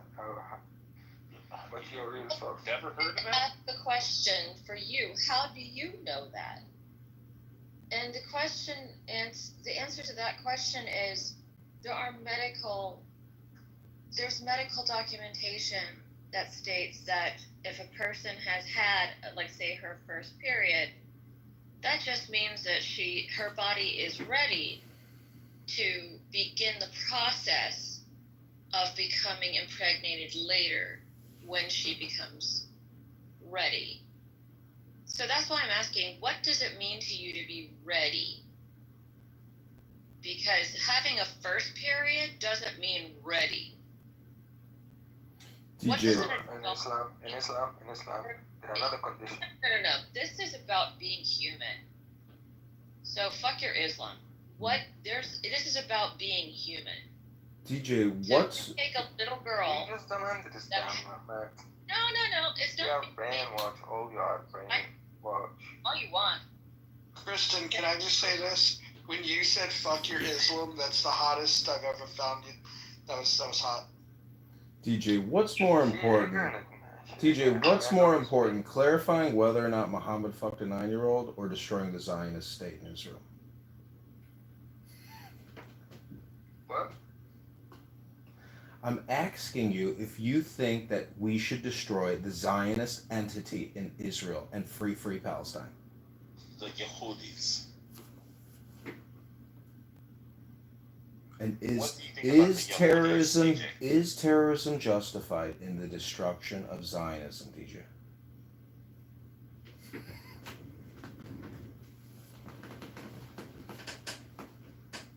I don't want to destroy the Yehudis. The justice has to be applied. But what do you want to do to him then? All we need is a justice. What justice do you speak of, DJ? Yeah, justice is clearly what that nationally don't know nothing about it. I don't hear you say fuck Yehudis. You are just brainwashed. You just hear what the media say. Got it. Christian. Do you think the Quran was like the media of the day back then? Or is it the media of today? John just promised us all that if you do get elected, that you're gonna fight against Islam. Oh my God, I'm gonna create a new agency that is dedicated to picking up the ninjas that I see all over the place now. I don't know where these ninjas came from, but they're everywhere now, and we have to fight these ninjas that walk the streets in every major city. Wait, BHI or the Muslims? No, these women that wear these giant, dress bags, these hijabis, huge yeah, muumuus, these massive burqas, these ninjas from Syria, from Iraq, from Afghanistan that flooded every major U.S. city. They're all driving minivans. Everybody's flush on SNAP and Social Security income. It's like, wow, did you win the lottery? Yo, Christian, why you put the Islam logo in your bio? The ninjas. Why you put the Islam logo in your bio? And you want to be that respectful? Maybe that was when she first came on here, before she knew much about Islam, and she got to know the real Muslims. Maybe she got to promote that. No, she ignorant. She's stupid. But she just... Are tolerant of other religions, because that's a good human thing to do. Doesn't mean that I subscribe to everything in Islam. The human thing to do is to curse another man, religion. If this happened in the real life, you can't say that in public. Yeah, so not being you can't say that in a public. I know religion just is go. not the first language. So let me ask you, do you believe everything in Islam? That is absolute truth for every single word in the Quran, yeah? I don't respond to anything you said because you don't respect my religion. And you all motherfucker can't say nothing about Islam in public. Well, you will punish for it. Because you are a coward, you say that. Wait, hold on. DJ, hold on. Are you saying that, are you threatening a woman? Of course he is. Well, hold on, let's get to the bottom of it. DJ, are you I'm not threatening her.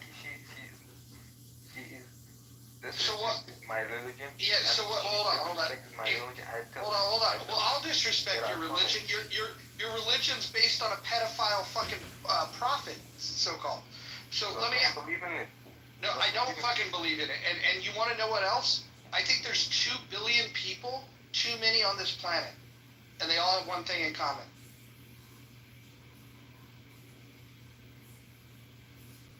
I wish I had the Thanos number. I'm just saying.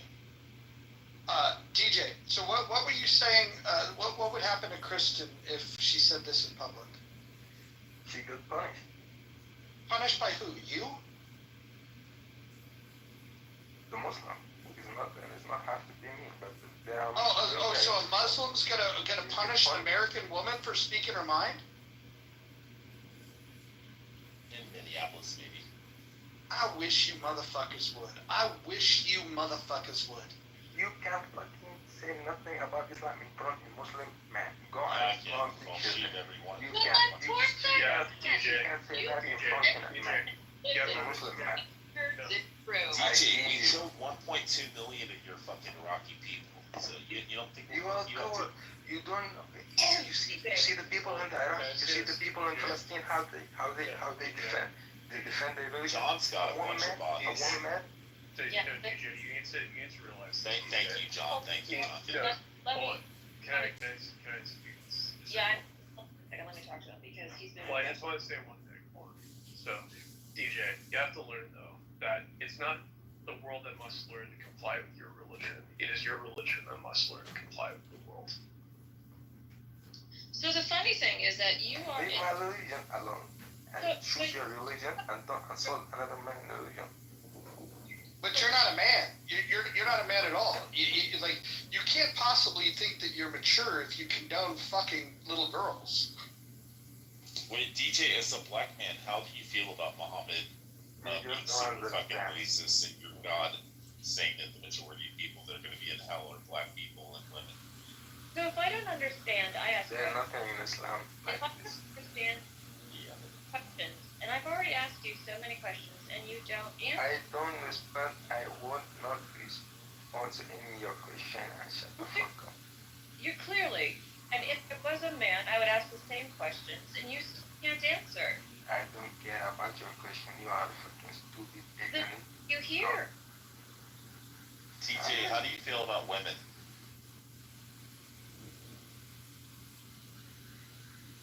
What about it? How do you feel about women? Do you think they should be able to have a voice and say what they think? Yes, of course. Why is it your God says that women are deficient in mind? And that they have to have You know what I think? I think this is my opinion. I think DJ and a lot of these other men that are attracted to Islam, it's they can't get laid, right? So they have to go fuck children. And then they've got some fucking goal in the afterlife of fucking 72 virgins. Another weird thing. No fucking grown-ass man that can get pussy wants a chick that's never fucked before. So, it's just so fucking weird. You guys, the more I hear about you, the stupider you guys get. Honestly, no, you know what? Fuck you, fuck Muhammad, fuck the Quran, fuck all of you. I'm so glad to see this. This rising up everybody on Clubhouse to the reality of what Islam is. So many people.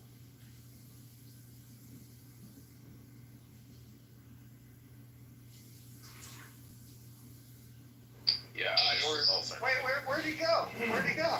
I don't know. Did he go sharpen his sword? Did I go too far? Roger, I used to listen to so many Jewish people that were very progressive before October 7th, and they were like, they're our brothers, our cousins. We have to be nice to them. We have to love them. Yeah. Then after October 7th, they're like, fuck these motherfuckers, kill them all. Yeah, and like I said, I do understand how it's so difficult to renounce something that is so obviously moral just because it was in somebody's book. It's so easy for them to do it, it's admitted, but for some reason it's so hard to do something like that. Well, they can't go against their religion, their God, or their prophet. Yeah, why can't they find a better role model? Like Mr. Rogers, or like the real Jesus. Or Mr. Rogers, Ozzy Osbourne.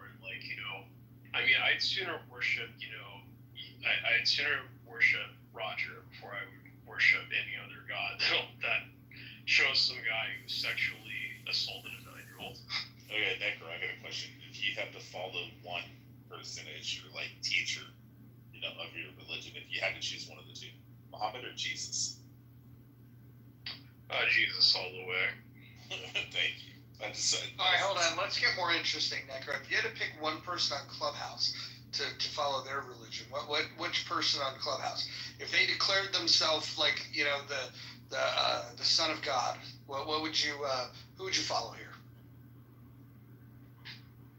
It's very difficult. I have to think about that. I think I would choose Uncle Steve. Oh God, I'd follow Norm. I love doing that to his groups, Roger. They'll be going like on an anti-Semitic rant, and then all the Muslims come up and they're like, "Allah Akbar," and I'm like, "Okay, which one did you hate more, the Jews or the Muslims?" It's like, "Oh, the Muslims, fuck the Muslims."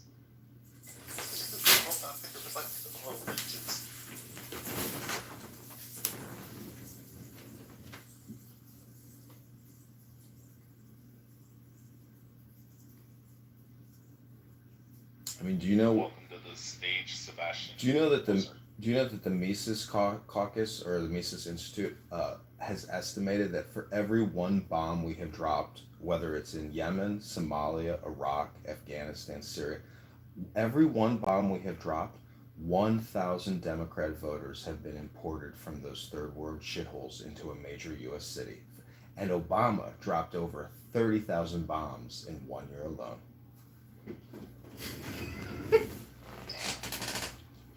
Trying to strike American citizens. He's a lovely guy. Oh, and did you know Ukraine is probably going to fall to Russia? I don't think so. I think it's a war of attrition at this point. I mean, they're putting I think the thing we got to look at with Russia is like they're in collapse, like just absolute in collapse. Like even if they were to let's say the West just decided to stop giving any money to Ukraine, Russia is fucked themselves up so badly. Like you could say that that they've still made money, making selling oil and whatnot, but like they're beyond repair at this point. Their birth rate was already in the fucking toilet, and then they just send a bunch of fucking men to get killed. It's fucking crazy. Like this was a suicide mission. I'd like to say Alpha. Come on up. Hey, Roger, have you met Alpha or no? I don't know. I'm only saying, how can Ukraine continue to withstand the attacks? I mean, I read an article today about how Russia manufactures their drones, and the output is not diminishing, and it's just never-ending aerial assaults. So, like, how do they continue with that type of bombardment? Yeah, I mean, just in general, though, with Russia, though, I mean, the thing I'll never get over is the fact that Tucker Carlson made a trip to Russia and talked about how great the country was because their grocery stores had, like, the coin and card. I mean, clearly Tucker has never been to Aldi's. Yeah, I was wondering about, Tucker and Vladimir. Do you think he came on his chest or in his mouth? It's easy to make fun of Russia, but they don't have the cultural problems we have. They don't have. I mean, you can say we have cultural problems and not financial problems. But we got major financial problems, but I mean, the point is, do you think they care? Do you think Putin cares if the rest of the countries? I mean, that's not necessarily their strategy. I mean, they're not in the worst position. They're not in the best position. Everything is tentative, but. I mean, did you hear what Trump said? He's like, Europe has a real thirst for war. Like, he can't believe how aggressive the Germans and the French are in terms of supporting this NATO, war against Russia. Well, let me ask you this: what do you think? How many attacks, like the drone attack that took out a bunch of the planes in Russia? How many of those type of attacks could Russia sustain?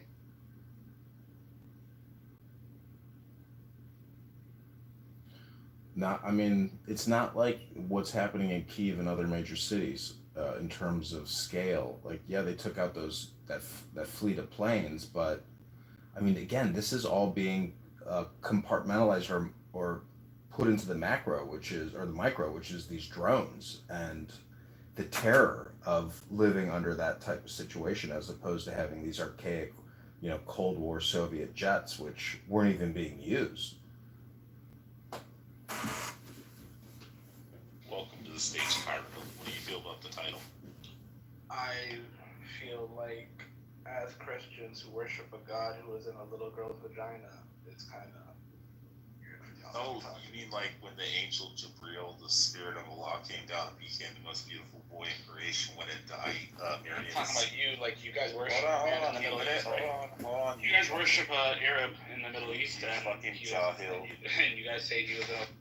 Okay, so remember when Jabril... Am I hurting your feelings? Went into Miriam's... I remember you guys worship on her vagina. Worshiping a man in the Middle East.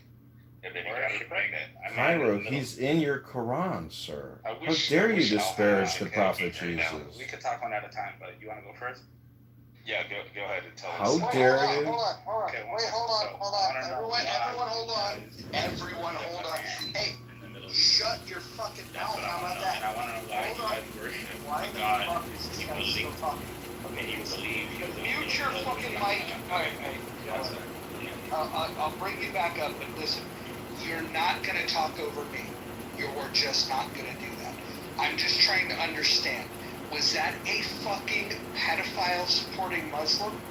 Yes or no? Was that? Okay, got it. Let's bring the pedophile supporting Muslim back up to the stage. Oh, what a fucking pussy.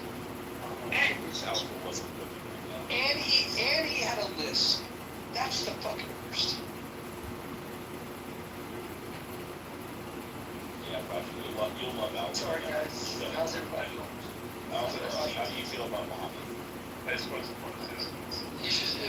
Muhammad lived today, he should be in jail and most likely be killed by inmates as an act of redemption. So, do not worry. It's funny that this person that came up and spoke so nonchalantly as if he's got something nobody else knows, as if he's about to reinvent the wheel. Yet he tells Roger that, or yourself, that you worship Arab. First of all, Jesus was not an Arab. Get the basics right if you're going to have any kind of ritual. Just get the basics right. Well, and with all due respect, I'm not a Christian either. I'm a deist. I do believe there's a God, but I think it's a little wacky to make claims that we know what the characteristics are of God. So I've got I've got my smoke with a lot of different religions, to be honest. The ones that I like the best, though, are the ones that are not trying to cut off people's heads if they don't join. I mean, that's to me, that's a pretty major turn off. I think Alpha's okay. He's probably one of the most well-versed ones in Islam. He's really good. Okay. Well, you know, interesting, Roger. Sorry, it's interesting, Roger, that you mentioned wackiness. Muslims usually pretend that Islam is one of those religious traditions where everything is done in a scholarly manner. There's a lot of propriety in it. Not really. I'll give you an example. One of the renowned, from the Muslim perspective, one of the renowned historians of Islam, his name is Ibn Kathir. And Ibn Kathir published an 8-volume tome work titled The Beginning and the End, Al-Bidayah wa Nihaya. And in that book, he mentions the visit of one of the other renowned scholars of Islam, where he visits Egypt, from Baghdad to Egypt. He doesn't visit Cairo. He visits Tanta. Now, Tanta is a very rural area of Egypt. And while he's having ablution, which is what they call his wudu, or ablution, is performing the cleansing rites, one of the persons next to him has a disagreement with him and says to him, well, why are you performing this way? He says, well, I have a narration that says so. And they have a quarrel. And there's before he knows it, there's a circle formed around him. And the disagreement leads to a big beating, like they start jumping him. Now, mind you, this guy is one of the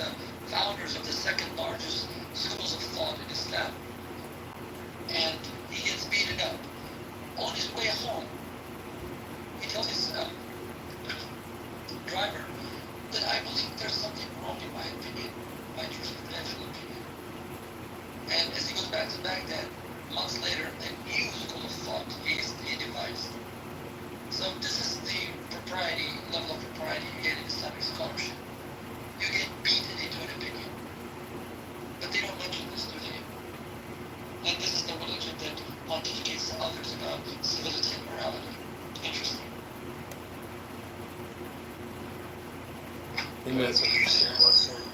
In the hood, they call that blood in, blood out. Oh, he definitely got some blood in and out. You know, it's interesting. It's like Muslims tell me like how like their country's not the most rape rates. It's actually, I think it's more like the most reported rape rates. So like it's Saudi Arabia. You know, men, their witness accounts needs to.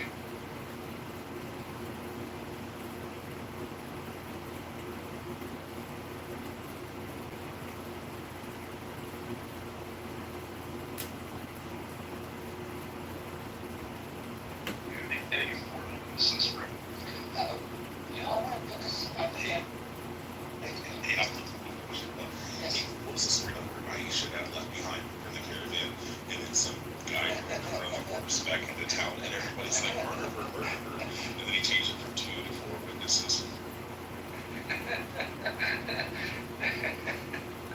There's actually there's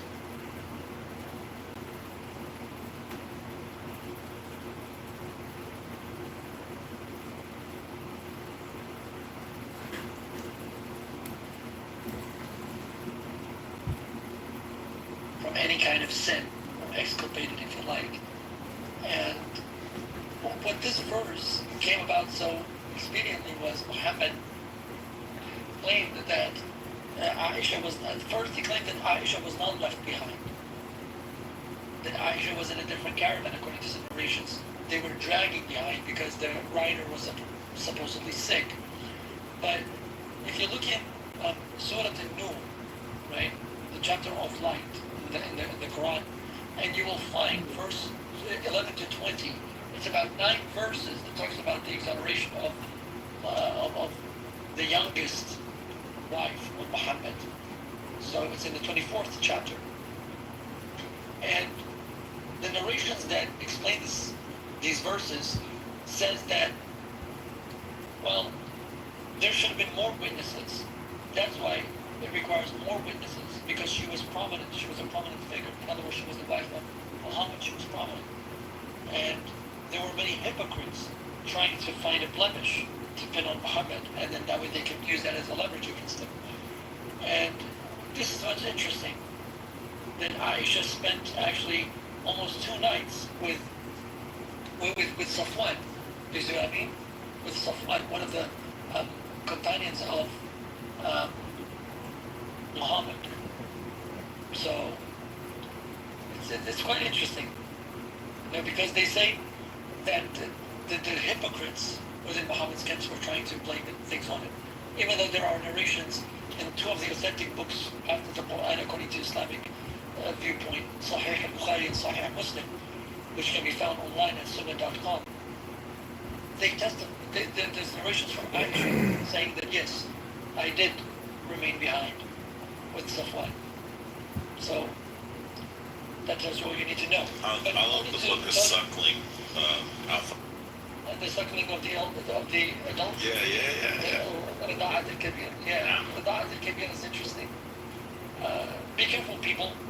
Do not be so erotic with your wives or partners, just in case, a drop of milk gets on your tongue. Oh no, it's about the six sucklings. Remember the book of Suckling, the baby goat?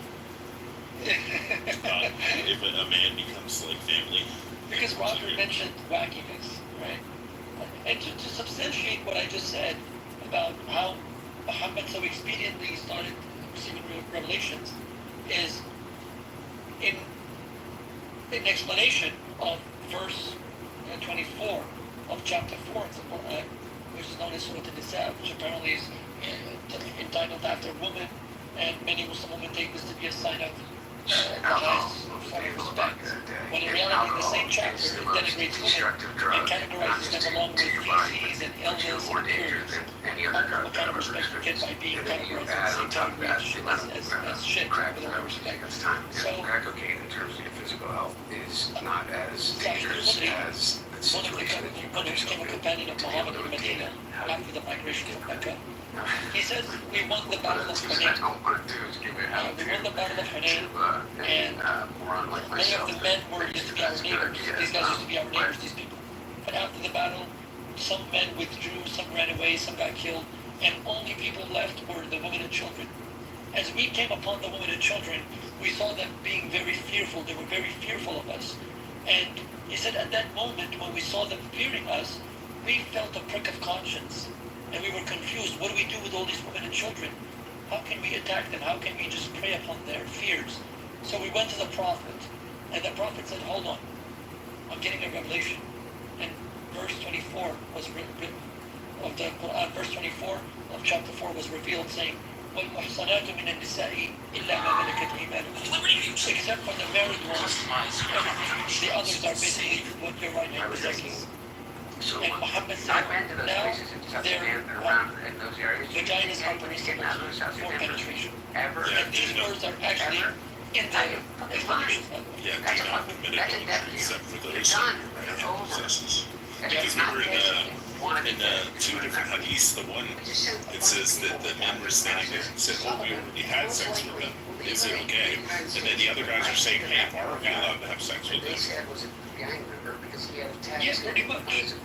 Pretty much. So this shows that some of these Arabs actually had a prick of conscience.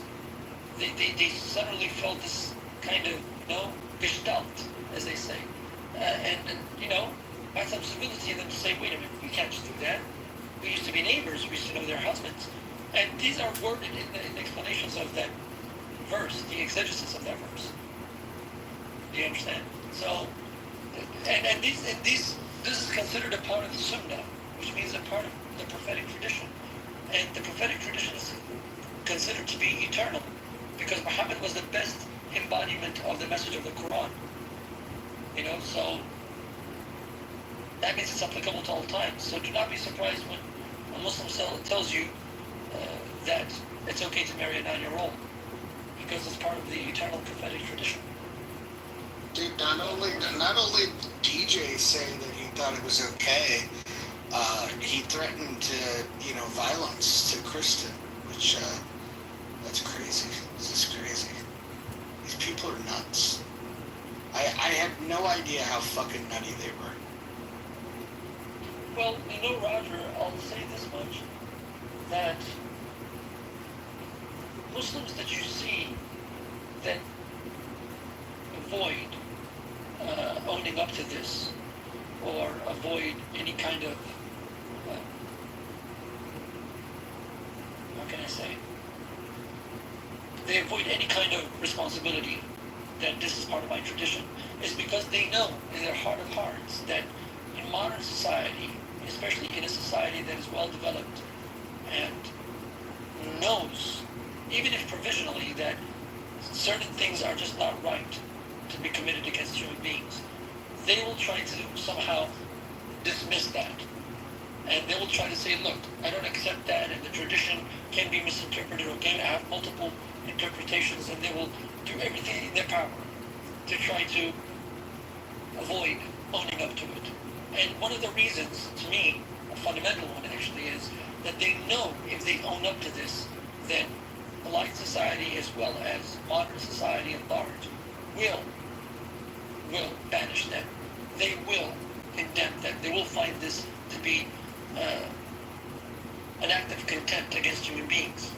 So they will either, the apologists of Islam either try to give it an air of respectability, or they try to avoid the issue altogether. And when they do, then a whole Pandora's box is opened about the fragility of the Islamic tradition and how disconnected it really is, not just to history or within history, but to reality at large.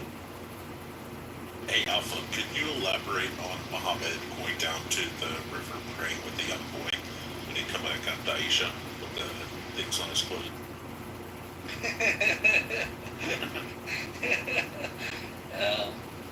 There are many things. There are many things. In fact, Aisha himself relates this about 3 times in the 6 authentic books, or should I say the 7 authentic books after the Quran. And one of the persons that really elaborates on this is Nuhamin Keller, an American convert who is now considered one of the contemporary giants of the Shafi'ite school of Orthodox Islam.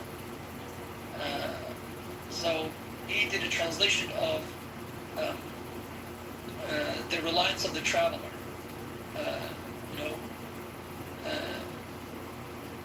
Bughyat al-Talib. And in that book, he actually explains that. So, What's he explain about Muhammad? What was Muhammad doing? I don't think Roger's heard. Remember when he went down to the river? Well, according to some scholars, Muhammad was teaching the boy how to do ghusl. That is how to do a whole body wash. And he was teaching him how to do ablution. I don't know how you can teach a young adolescent how to do a whole body wash and you come back home with semen on your clothes.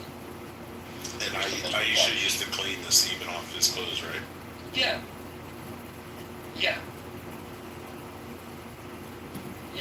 In fact, one of the Hanbalite scholars, Al-Barbahari, says that at the time, given the Prophet's strength and manhood, it was only normal for him to be aroused most of the time. So I don't know if that even can serve as an explanation. You see, there's a lot in the Islamic tradition that a lot of people, that is not translated. It's not like the Christian tradition or the Jewish tradition where you can find a lot of it in English or in Latin. The Islamic tradition is very cryptic. Unless you have access to the Arabic, you're going to be vulnerable to their trickery and their taqiyya or dissimulation. So that's why when you read the Quran online at www.quran.com or Quran Explorer, you look at the translations and there's a lot of footnotes. And the footnotes are all just apologetics. They're not necessarily explanation of terms and whatnot. For instance, in verse 43 of the Quran, chapter 4 of the Quran, verse 43, it categorizes women in the same category as impurities. You see? For example, it says, if you are traveling and you cannot find water, in order to purify yourself, you can do by using soil. So first it says, do not approach prayer while drunk. Okay? That's number 1. Because drunkenness is considered a state of impurity. That's number 1. Number 2, do not, if you cannot find water while you're traveling, then you can use soil. Because you cannot perform the prayer unless you perform ablution. And the other thing it says, if you come from the toilet, right? And then after that it says, if you also touch women. But when you look at the translation in English, it says, if you cohabit with women. No, it doesn't work. It doesn't use the word nikah. Okay? It doesn't use the word nikah. It doesn't use the word wata. It doesn't use these words. It uses the word lamastum an-nisa. Lamas means to come in contact. So if you come in contact with a woman, it's considered an act of impurity. Now you're in a state of impurity. In fact, even more worse than that, women are considered, according to the Quran and the exegetes or the explainers of the Quran, the major scholars, the woman is actually considered and perceived as impure until she is married.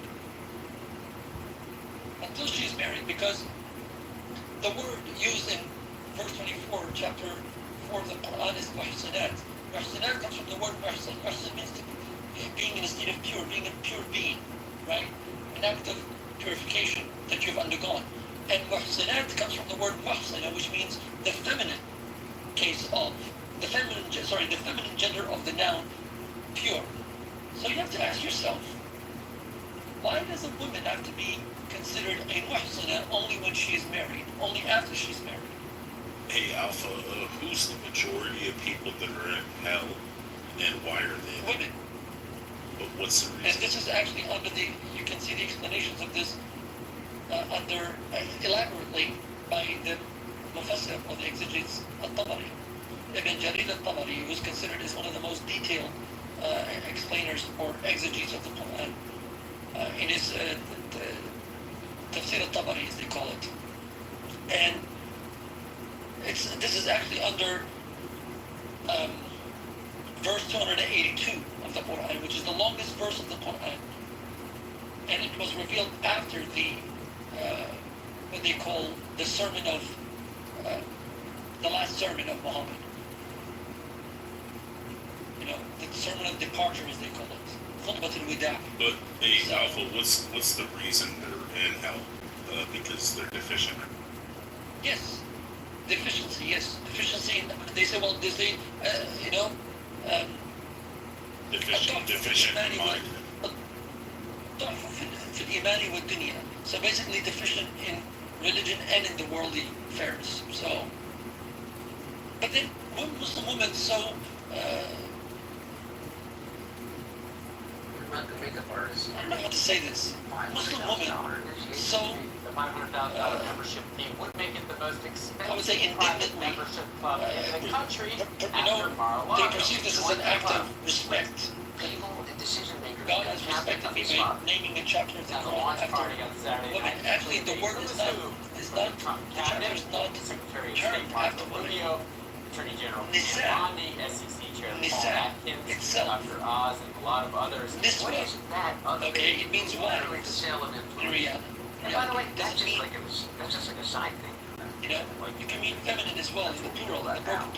Exactly, and that's the stuff that's out in the open in Google at this moment. You know? You know, Alpha, what did Aisha say about the woman her skin was the same color as her gown? But there is.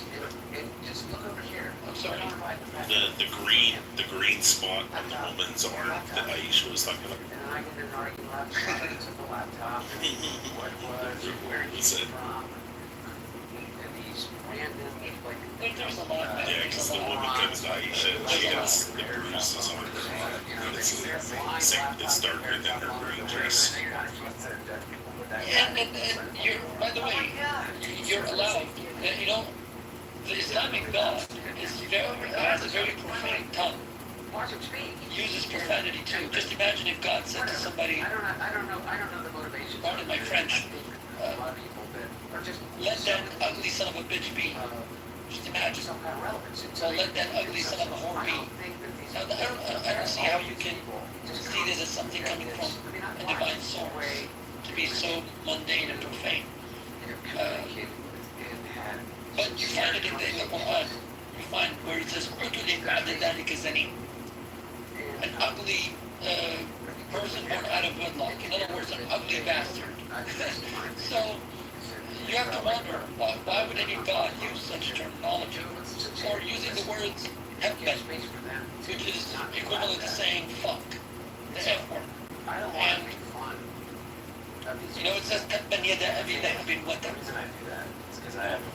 In other words, to say fuck Abi Lahab's hands. Like, really?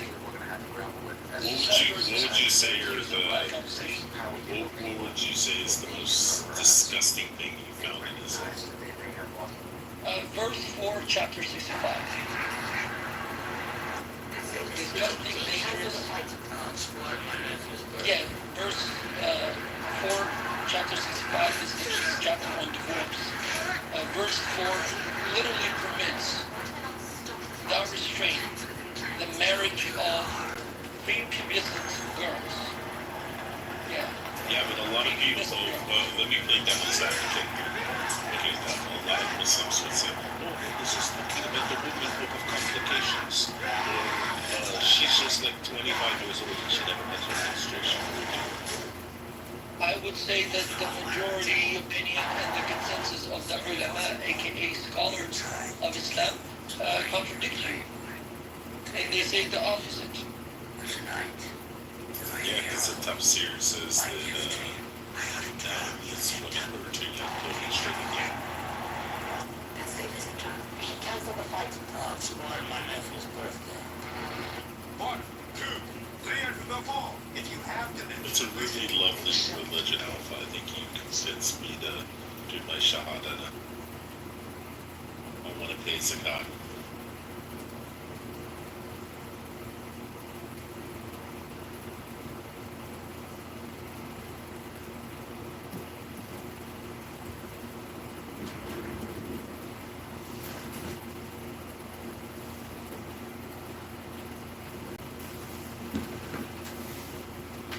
Oh, Alpha, I forgot to ask what are you eating for dinner? What were you cooking?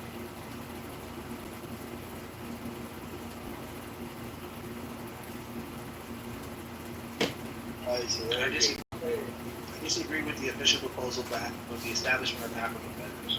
Yeah, I totally disagree. Any form of African conflict, right? I'm just saying that the South Sudanese, right? I just don't get it. It's a similar culture, similar background. Even if you were to do a DNA test, I think it would be similar, close to same, right? And it was one country, right? Sudan was one country before it became South and North Sudan. I just don't get it. What is the self-hating coming from? It's like a self-hating part. You know what I'm saying? Like do you hate yourself or what is it? So You want to be called? I have to correct you on something. You said a DNA test. So that's been done. And in DNA tests, DNA evidence, which anyone can look up, out of every group in North Africa, including Moroccans, Egyptians, everyone in North Africa, Northern Sudanese people, primarily the four major tribes, can have the largest quantity of Arab DNA in haplogroup J than any other African group, including Egyptians and Moroccans. That's a DNA fact that anyone can simply do. So when you say, well, even in DNA, if we do it, no. So North Sudanese people and South Sudanese people are not even similar in DNA. We're completely separate people. Our struggles are the product of colonial powers drawing our borders for us instead of allowing Africa to draw its own borders. Even like Somali, if you go to Kenya, there's a region in Kenya close to Mombasa where there are more Somali people than there are Kenyan people. And this is because that region would have technically been a part of Somali if you follow tribal maps.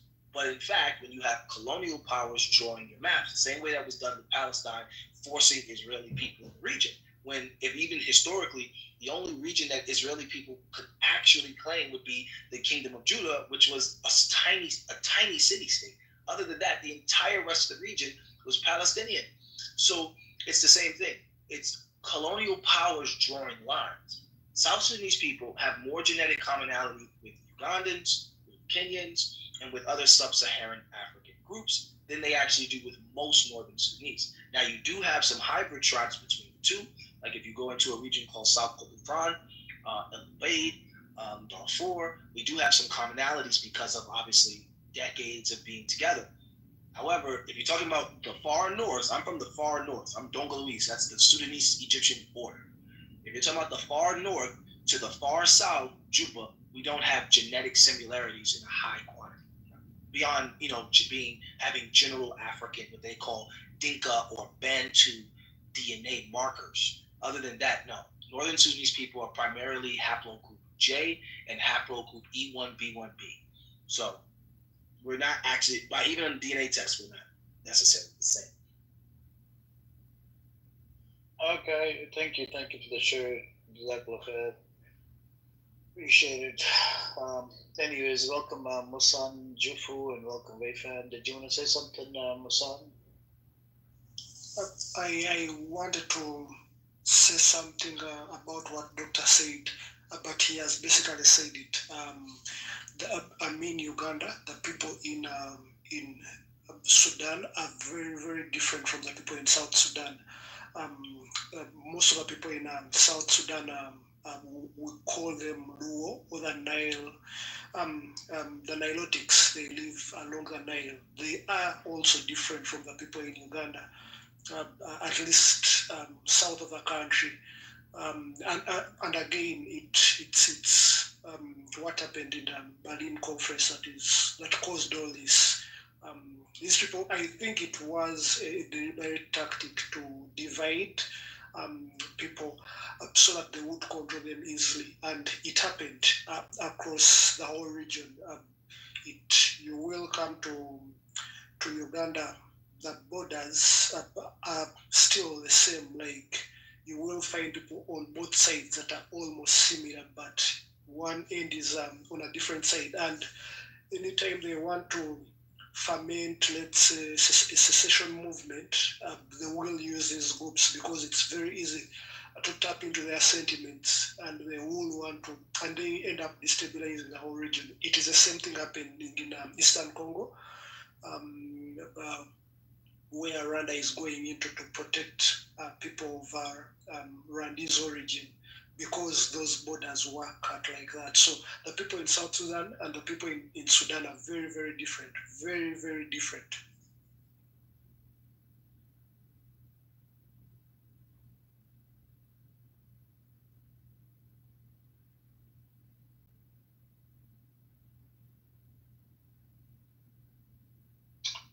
Yeah, I hear you.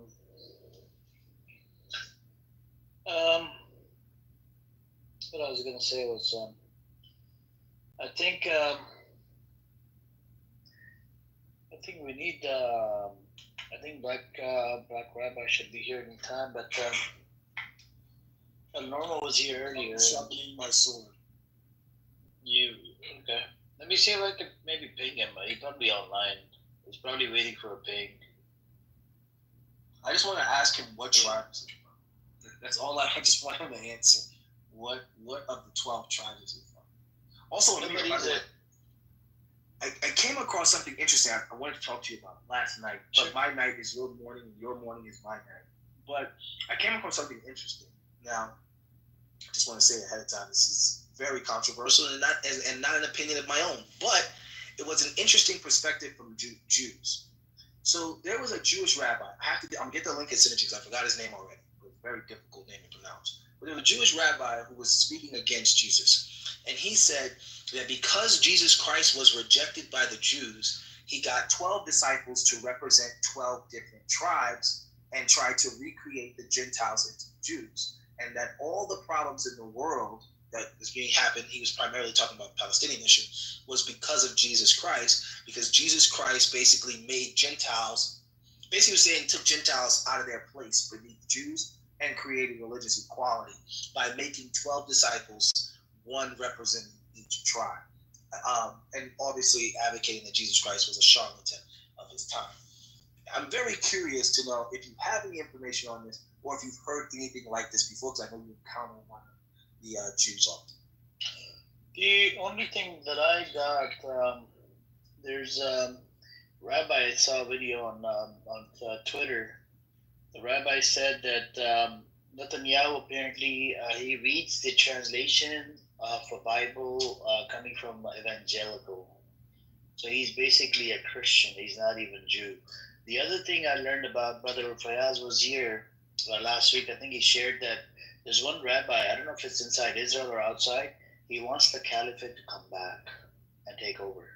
He said under the caliphate system, we had everything. We had rights. We were able to thrive. They weren't killing. Nobody was dying. Nobody, was getting genocided. So it's interesting, And like what you said, no, brother, I haven't came across that. I don't even talk about the religion. I just try to get into politics. There's a lot to talk about in relate to the politics. He was more so leaning towards that it's in fact the religion that has birthed these politics. He's obviously a Zionist, this person, but he was making it like basically making like everybody in the world was fine with Jews until Jesus Christ. And because Jesus Christ made everyone believe that basically they could be a Jew too by way of being a Christian. And by Jew, I mean according to the tribes. So he was using a representation of 12 disciples echoing 12 tribes of Judah. Do you hold this opinion, Doctor, that Torah is the oldest book, right? But then we had the book of Gospel came out that was supposed to abrogate the Torah, and then the last book we have, the Holy Quran, was supposed to abrogate all the other books. Do you hold this opinion? Yes. Because the Quran Karim is the last book. I disagree with the fact that the Torah is the first. However, I believe. Which one is the first, would you say? Well, I don't know if you've ever heard of the Sahufin, but we've heard of stories of lost texts such as the Sahufin. Suhuf Ibrahim? Yes, and I've even heard theories of a Sahufin of Noah that once existed that no longer exists. So, no, but there's 5 books mentioned in the Holy Quran, right? There's 5 books. Yeah, the Quran is mentioning the Torah clearly. Yes. No, but the Quran Karim mentioned 5 books, right? Not 4 books. Yes, the Quran. Yeah, that's the Torah. I don't know, man. I think these people, like I read, there's an article from Times of Israel. But all the rabbis, they agree that the book has been compromised. I'll see if I can give you that article. No, I've heard that. That's definitely they don't even hide that. That's not even the fact that they try to hide. I've even heard some Jews say that the exodus of Nabi Musa wasn't a literal thing, but in fact it was a celestial event. They've remixed and recreated their doctrine multiple times. The Torah is more so a ceremonial book for them at this point, and they have multiple books that exist. But I agree that obviously I'm a Muslim, so I agree that the Quran is the last testament of Allah. I believe in the Bible. I acknowledge the Bible. I acknowledge the Torah. But my personal belief is I believe that there were multiple books that existed even pre-Torah that have become lost to history. I think as far as completion and relevance is why the Quran mentions the Torah. But I believe in a multitude of books of information because Allah is eternal and human beings are, when we speak of these different prophets, there's massive periods of time in between them. We've even heard allusions from both hadith narration and some Quranic-based sources of hundreds of thousands of prophets that have existed. We don't know who they are, but they're pre or during the 25 that we are aware of. Even the Quran introduced some new characters that we were unaware of if you're looking at it from a biblical narrative. So I hold the opinion that there are a multitude of books, a multitude of information, and we're just at the end of it. We have the ending. The ending is the Torah, the Bible, and obviously finalizing everything with the last prophet, the Prophet Muhammad sallallahu alaihi wasallam, and the Quran, the last testament of Allah. Yeah, I mean, that's what it is. It just, I don't know, man. These people, some of these people, they use the scripture to justify what they're doing, but a lot of them don't even believe in the religion.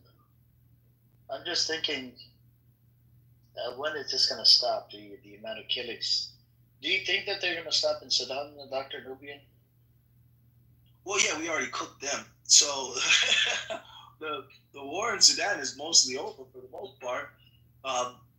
We've completely annihilated the Janjaweed. They were only allowed to go as long as they did because we were caught off balance. It was a regular day. It was during Ramadan. And next thing you know, the airport exploded. And then when the airport exploded and firefighters went over there to investigate, they got hit with a slew of bullets, missiles, and we scrambled our Air Force, but we couldn't do much because the major airport was destroyed. And they had anti-air support. They were prepared for war, and we weren't. So they caught us way off guard, and it was the holy month of Ramadan, so we were definitely unprepared for immediate conflict. So they had a great advance, and they killed almost 200,000 people, mass rapings. The other thing was we were confused on who the hell we were fighting. We were being told, oh, you're fighting other Sudanese people. But then when we would unmask them, we found Colombians from Colombia. We found people from Chad. We found snipers from Eritrea. And then the other thing is what they were targeting. We were prepared for a military conflict. So we armored up military bases, and they didn't target military bases. They targeted hospitals, universities, and refugee camps, and they were targeting ethnic cleansing of civilians. So we were caught off balance. But alhamdulillah, the Sudanese military, with our might, have been able to annihilate majority of the Janjaweed, these these rebels. RSF is what they're called on television. We were able to annihilate majority of them, and now they're little scavenger camps trying to recoup out in regions of the border of South Sudan and North Sudan. But for the most part, it's going to be a long uphill battle rebuilding. They were using weapons that were given to them by the UAE. The UAE has come back and said that those weapons were sold to them previously for conflicts. The Janjaweed, for people who don't know, used to be a militia organization. Sudan used to use it to keep tribal conflicts in check because we couldn't scramble the military everywhere. Sudan was the largest country in Africa. So we had smaller factions such as the Janjaweed to deal with that. They did genocidal events instead of promoting security and protection. They did genocidal events against certain tribes that they were racist to. And they were also hired by certain groups outside of Sudan to go and attack Yemeni Ansarullah and Hezbollah and things like this. So they're claiming that that's when they got their UAE branded weaponry, but that doesn't explain the United Arab Emirates plane that came to pick up gold from a random airstrip out in the middle of the desert. And the UAE, many people in Sudan believe that they are somehow a puppet of the of Israel in some capacity, because Israel fears North Sudan more than anything, because North Sudan, although it seems far, it's actually a bordering country that does not have a peace treaty. So Israel wants a peace treaty with every nearby country, and we could scramble jets if in a scenario where Sudan was stable. We would, knowing the Sudanese government, we would have intervened in the Palestinian conflict militarily, and we would have helped blockade that Red Sea from Port Sudan. They wanted to destabilize that, which is why we know that October 7th was already known about by the Israelis, because the Sudanese war started first. Conflicts in Sudan started first. Conflicts in Yemen started first. They wanted to destabilize both Sudan and Yemen to assure that they would have control and safe passage through that Red Sea before October 7th. So these things they already knew about. Israel sacrificed their own people. They're talking about these hostages. They already knew all this was going to take place. There's no way you couldn't when you're bragging that you have the greatest intelligence network on planet Earth, second only to the United States. So all of these things were manufactured in there. Manufactured events so they could be able to have a clear path to ethnically cleansing Palestinian people, because everyone who knows Sudanese people, we love Palestinians and we love Syrian people. We have so many Palestinian refugees who've been living in Sudan even before October 7th, and so many Syrian refugees who live in Sudan as well. So that's a brief history if I can.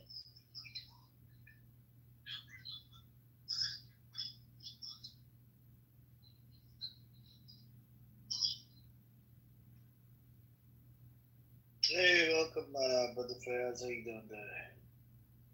Good, man. I just finished my Zohar Salah. Mashallah, nice. Yeah, that guy, man, it was just annoying. At the end, I had to kick him down. I'm like, okay, we're done with it. Killed my brain cells, killed everybody's brain cells. He doesn't understand shit. I think everything we said was above his pay grade or something. Yes, he did kill everybody's brain cells. You're right. My God. Well, what scares me is if there are people like this in the world, how is the world going to see peace in the future? Because, he doesn't even understand the logic. He says one thing, when I repeat the same thing, putting him as a guilty party, he says, no, you are wrong. You cannot do that. So I don't understand, man. My God. Chatting with these people on this app has been probably the single biggest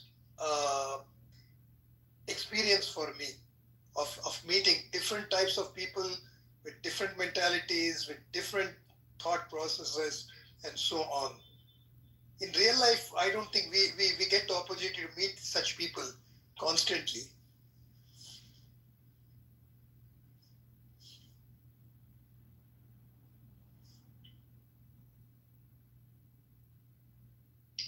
Yep.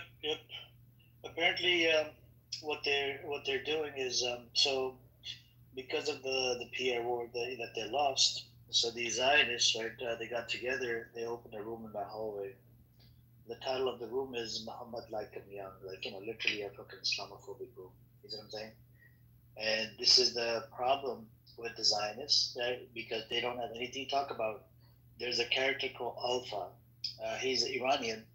He claims that he studied as a scholar, blah blah blah. So he sides with the he sides with the Zionists, and he sides with Sunnis because he hates Muslims. He's an ex-Muslim, basically Murtad, you know. And it's very disturbing that these people they can't they can't argue anymore and relate to Zionism, right? So they want to attack the religion now, and they're doing it on this app. Anyways, it is what it is. Because somebody pinged me on that from that room, and I was thinking about it, like, wow, these are the disgusting moderators, and this is what happens. What is his name? His name is Alpha, is it? Yeah, Alpha. I think you see him, sometimes with the what you call it. You'll see him in the Sangis room, right? Always attacking Islam. Or the Zionist rooms attacking Islam because they don't have anything else to talk about anymore. That's what it is. These are the scumbags, and I wish they had something else to talk about, but apparently they're just their brain's dead.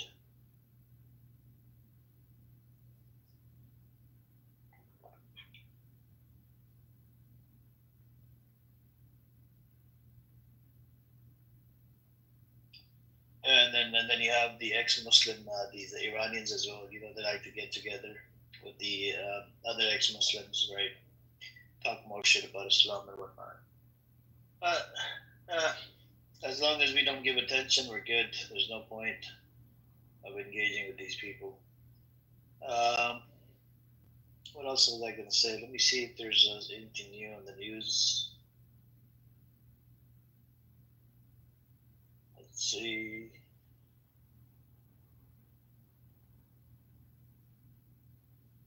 Okay.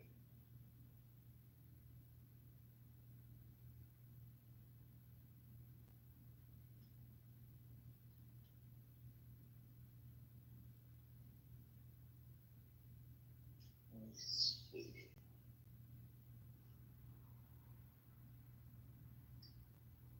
All right, so the Nobel Prize Committee must reject Trump's farce nomination. Why genocidaries nominate others for Peace Prize? The Nobel Peace Prize risks becoming a tool for impunity, not a symbol of justice, says Ibrahim Farhat. So we got that. I think they're going to take it away from him. Hey, welcome back, Nubian.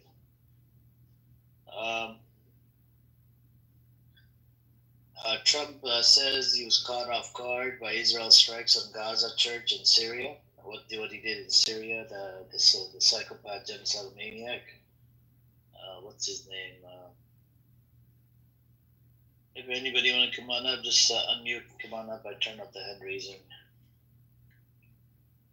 And we have the Aiden here. He likes to record our rooms every day for some reason. He loves listening to our voice. His name is Joan Kitover. He's running for the government. And I think they should send like a cease and desist letter to his house, he has served in the military, psychopath. Looks like which one? Who are you talking about, Dominic? Guy in the audience. We can't kick him. You see it? All the way in the bottom. I wish we can kick him, but we can't. Wait a minute. Let me read into this article. The one you just read from CNN, Trump caught off guard. Maybe I can spark a conversation. Sure. Let's do it. So title says Trump caught off guard by Israel's actions in Gaza and Syria last week as skepticism of Netanyahu grows inside the White House. They've been reporting like this for months, but I need to see action. But it says President Donald Trump was caught by surprise last week by Israeli actions in Gaza and Syria, and both instances phoned Prime Minister Benjamin Netanyahu to rectify the matter, according to the White House. That underscores that what sources have said is an increasingly tense dynamic between the two leaders. A strike last Thursday on the only Catholic church in Gaza drew immediate negative reaction. They want to react to Christians getting killed now. The only Catholic church in Gaza drew an immediate negative reaction from Trump, who phoned Netanyahu to voice his displeasure and ensure the Israeli leader release a statement calling the strike a mistake. Trump was similarly surprised by Israel's airstrikes targeting government buildings in Syria capital Damascus last week. At the moment, his administration is working to rebuild a war-torn nation. The president enjoys a good working relationship with Bibi Netanyahu and stays in frequent communication with him. He was caught off guard by the bombing in Syria and also the bombing of the Catholic Church in Gaza, Press Secretary Kaplan told reporters at the White House on Monday. In both accounts, the president quickly called the prime minister to rectify those situations, she went on. She pointed to efforts by the Secretary of State, Marco Rubio, to calm tensions in Syria, where Trump has eased sanctions and thrown his support behind the new president. Former rebel leader Trump, who hosted Netanyahu at the White House earlier this month, has long had a complicated relationship with the Israeli leader. Despite being strong allies, the two men are not personally close. People familiar with the dynamic said the pairing has at times been colored by mutual distrust. Still, Trump has appeared to be closer than ever to Netanyahu following his decision to join Israel's air campaign in Iran this summer.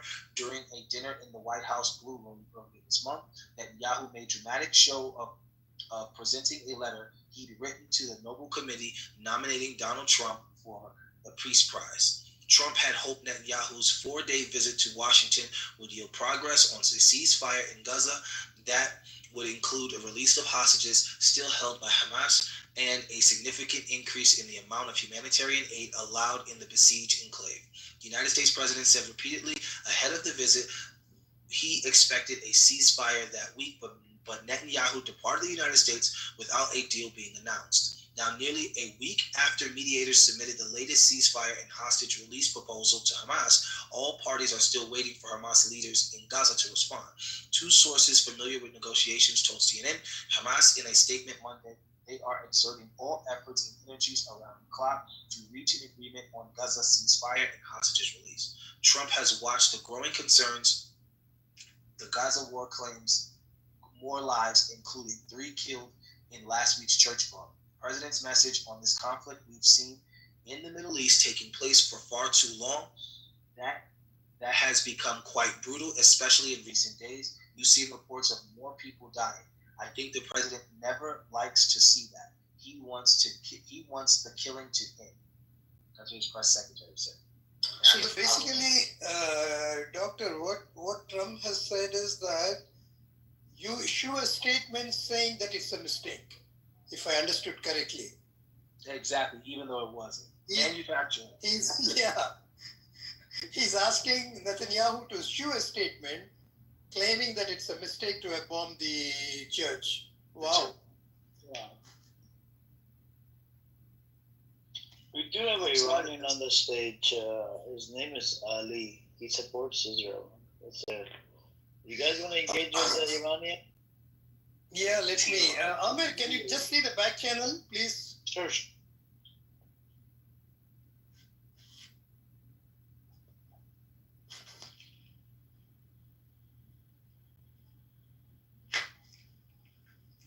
Yeah, Ali, you want to speak? You can. Go ahead.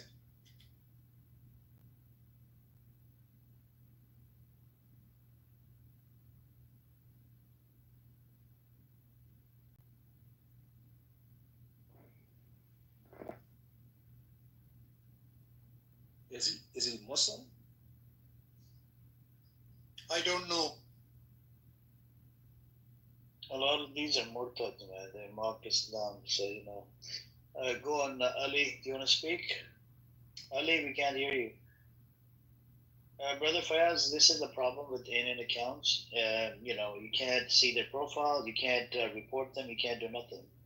They said in the audience, and this guy, his name is John Kitover. He streams it directly on YouTube. He's got about 30 phones. He's an idiot.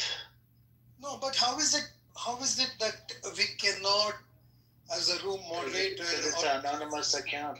They pay $5 a month, and I pay $5 a month. I can turn my account into incognito. I would sit in the audience. I cannot write anything in the chat. I will still be in the audience, and nobody can. Oh, I didn't know this. Okay. Wait, what happened? In the in account, you see in the audience that idiot. Oh, He's back in there, I know the magic. I know the magic way to get him to leave. If we just start talking like good about Jewish people and we go ahead and say that we don't actually hate Jews, he always leaves after that point. So, want to do that for like 30 minutes? Yeah. But Ali, why did you go down? Are you pussy? Come on up. You can talk. You don't have the balls. You want to write in the chat? Let me see. I'll turn up the chat. Fuck you. Go. Come on up. I know you're Murtad. Come on up. And I don't have a problem talking to Murtad. Wait, what does that mean? Murtad means apostate. Like literally left. Just left Islam for good. Wait, I thought that was a mushrik. No, left it. There's like different terms, like a kafir, murtad. Murtad are the ones that go around on this freaking app and they talk shit about Islam. Okay. Interesting. And the same thing with the ex-Muslims. Come on up, Ali. What happened? Hey, what's up, Amachi? How you doing today, man? If you want to come on up, you're welcome. Come on up, brother.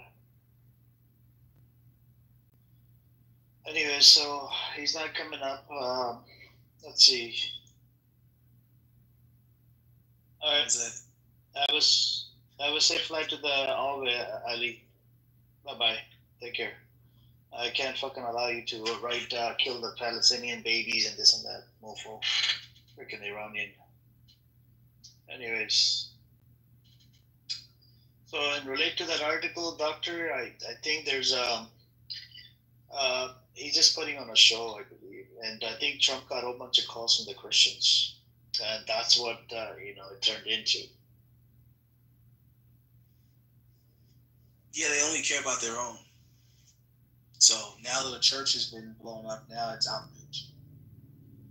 Well, it's 3 churches though. They blew up the first 2 churches, right? And this was like the third, and this church has been attacked twice. This is the second attack on this church. The first attack, they didn't do anything. No condemn, no not regretting nothing, no condemn nothing. And now you want to regret the decision? I don't get it. That's true. Yeah, the previous 2 churches that were bombed out and flattened, they were not Catholic. Does it have anything to do with which denomination it belongs to? Because America. No, I'm really wondering because one was a Lutheran church, Baptist church, I think. The other one was again some other denomination. So I'm wondering if they will speak up only if it's a Catholic church.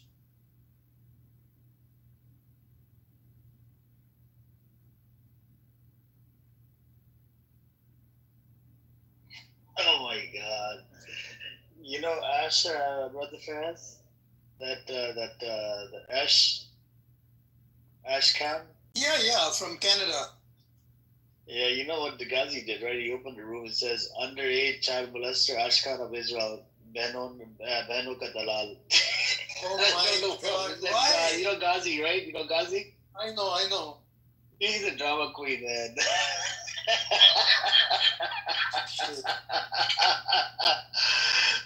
I would suggest you not to get in anybody's fight. Otherwise, the dirt it sort of like flies onto people that try to mediate the situation. Oh my God! And relate to Ghazi? Oh my God! Oh, what did he try to mediate or something, Ash? No. I don't know what he did. He just pinged me from that room. There's 11 people in there talking about it, and the title of the room: Underage Child Molester, Ashkan of Israel, Banu Kadalal. It's just pimp for the sisters. You know. So I just checked it. Fayez, I just checked it, and Israel did exactly what Trump told them. So right after their call, Axios reports Israel says deadly Gaza church strike was a mistake after Trump call. That's a headline of Axios. So yeah, it's definitely a manufactured apology. Oops, my bad. Even though it was.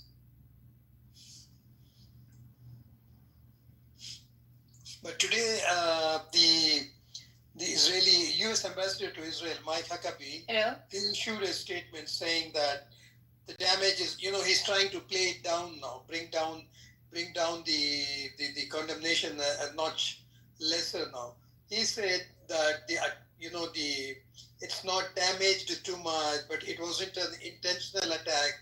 It wasn't that the attack itself was not such a big one. He was trying to play it down.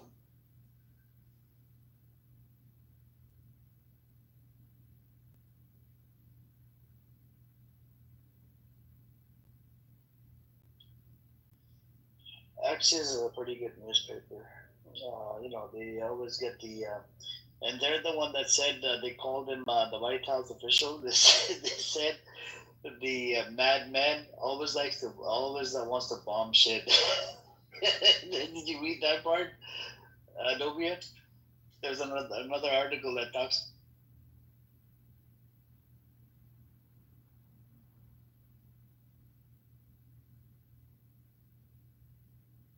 It's crazy.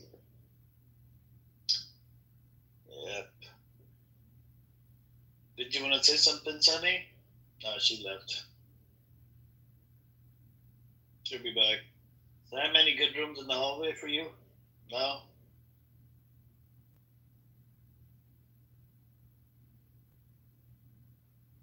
Sam is a businessman. He sells a lot of things. It's good. You should try selling it on eBay as well, Sam. Yeah, no, I'm right now currently working on Etsy, Shopify, eBay. I'm trying to make all the social media posts as well. So you got your own store on Shopify? Not yet. I'm setting it up right now. But I have a brick and mortar store. You got to get rid of the brick and mortar because it's just overhead is just too much, man. It's expensive. Yeah. Do you get enough sales?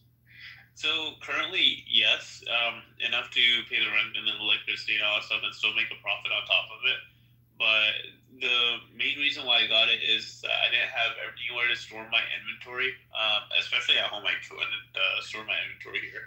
So I had to get a brick and mortar just to store the inventory, and then what I'm planning on doing is use that as a basis of shipping everything that I have, and kind of moving in a direction towards like party wears, bridal wears, like those kind of things.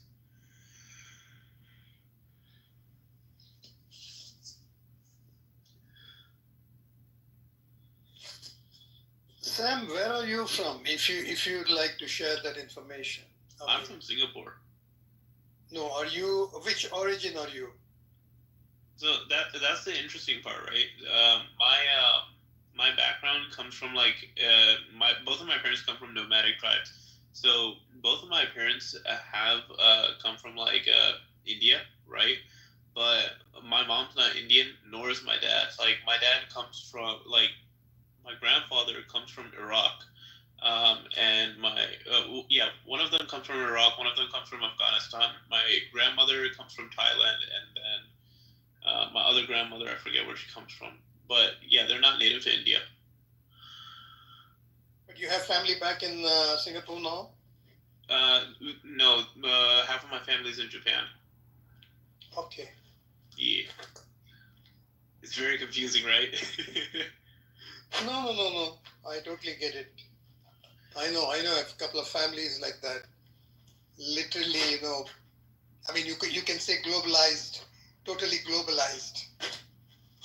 Yeah, no, honestly, it's really interesting because like it takes this whole like element of like nationalism out of you because you know that everywhere your family history has been, there's been this whole thing of like you used to be a part of their people or something like that. So how could you hate them for basically being blood related to them in some way, shape, or form? Yeah. No, yeah. I mean, people, that brings me something that I read about. There was a Ukrainian Palestinian girl. Okay, her father is Ukrainian, her mother is Palestinian, and she lives in the States. And she had said once, when the war started in Ukraine and in Gaza, she said that, I really don't know what to do because on one side, America is sending bombs to protect my father, and on the other side, America is sending bombs to kill my mother. Not exactly. I mean, it's not. It's a figurative speech. Yeah. So what she meant was that I'm really being torn apart because on one side, my father is being protected by America, and on the other side, my mother is being bombed by America. Of course, her parents live in the US along with her. She's a US citizen. But this is the kind of conflict that children go through. Yeah, no, you're absolutely right. Like, it's kind of funny because what was that war where I think it was like Afghanistan versus I'm forgetting the other nation, and like the entire conflicts that they were having. But it was really interesting to go ahead and see that like on one side, and I had family members killed in this. On one side, they are innocent Afghanis that did nothing wrong, but in the eyes of like people who come from the other side of that conflict with my family, they're seen as enemy number one. So it's like a family shooting family because two people couldn't agree on something, and it's just like you look at that entire situation and you kind of wonder how did these wars start, but then you get the entire mix of the American military involved, and it's just like, who are these assholes who are just inserting themselves into like a conflict that shouldn't be there in the first place? Like it makes you despise certain actions that people take, and their only reasoning or justification is like these people's skin colors are brown or yellow or whatever, but because of my white superiority, I need to impose myself on their issues, and it still happens to this very day. It's so stupid.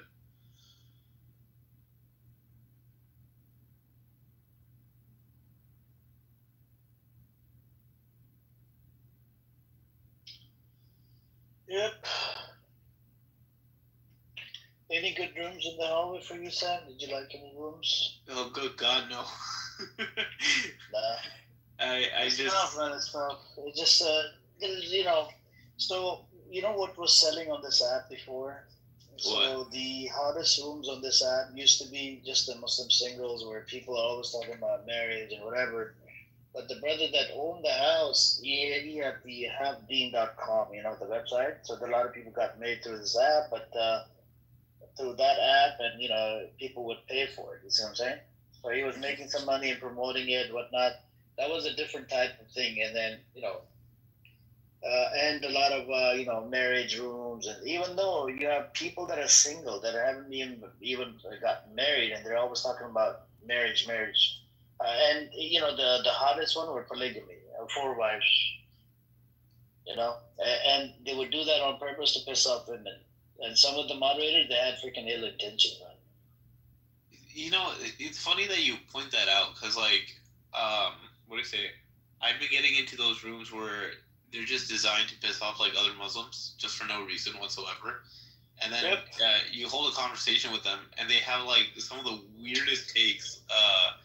For example, someone was trying to convince me on this idea that like if you read the Quran in Arabic, then you're a disbeliever.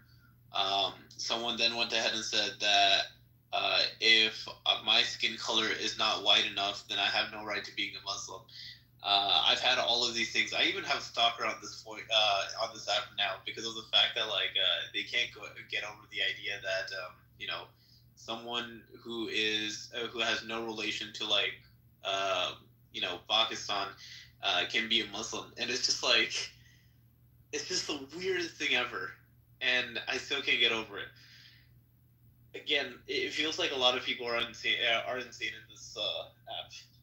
Especially people. So I used to be part of the Dava room, right? So especially some people from the UK, they're mentally not okay in the head. No offense to anybody from the UK, just came across quite a few of them. I don't know what the deal is in the UK, right?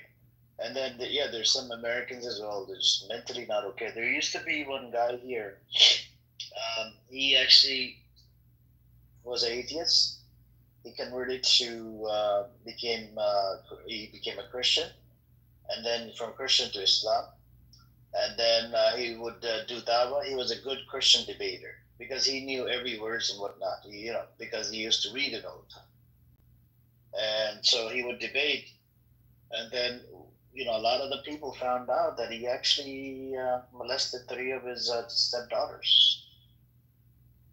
But he molested them before he became Muslim. That's crazy. Yeah, and then I think after he became Muslim, the wife wife and him, they were speaking up on it, and some of these people were defending him or whatever, and there was 1 or 2 sisters even got cursed at by this brother, and then that found out that they locked him up for I think 10 years or 12 years or something. They did charge him with molesting kids. You see what I'm saying? Yeah. So that's what ended up happening, and that was it. So so it's kind of scary on this app. You have to be careful, man. Yeah, no, 100%. The one app that I'm really loving, one room that I've been really loving is the entrepreneurial rooms, because they give me great ideas on how to keep on expanding my business and the overhead and stuff on it. But I think a lot of that is rare to find because those people are never online all the time. Yeah, running a store, man, it's just I used to run a store, long hours. I just I used to buy and sell products and sell it on eBay and whatever, Amazon, and then it's good. You get to know, once you're in the market, you get to know people and whatever. But at the same time, it's just long hours, man. So yeah. But once you get into the online business, and if you're able to run it without having a store, so you could be sleeping and it's still making money. See what I'm saying? You don't even have to you don't have to be present in front of the online store. See what I'm saying? Yeah, absolutely. That's why I was kind of focused on setting it up right now or setting it up over the week, so that way I can keep on pushing it through social media and stuff, and then seeing if anyone likes anything. All I have to do is go to the store, pack stuff up, and ship them out.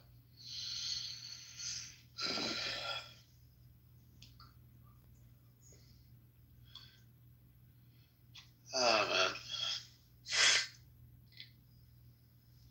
It's funny. I haven't slept for over 24 hours at this point. Yeah, you gotta go to sleep, man. So I suffer from this thing where what do you say? I don't know what it's called, but I get really restless if I'm not dead tired. So I just constantly work until I basically knock out at my computer. Mm-hmm. But yeah.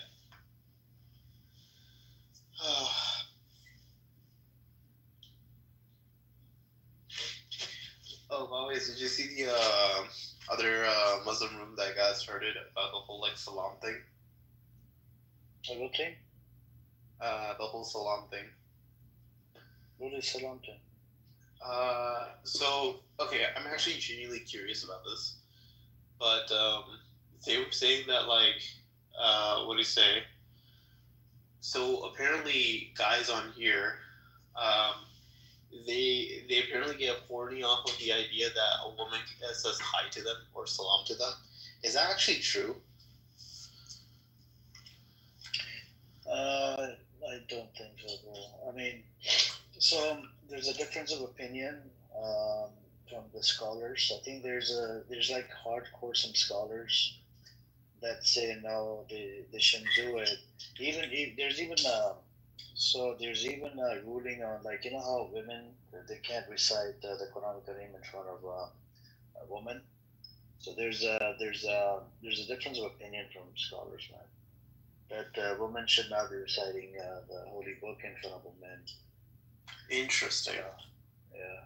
But the height, the Assalamu alaikum thing, that from I don't think so. This is bullshit. It's made up.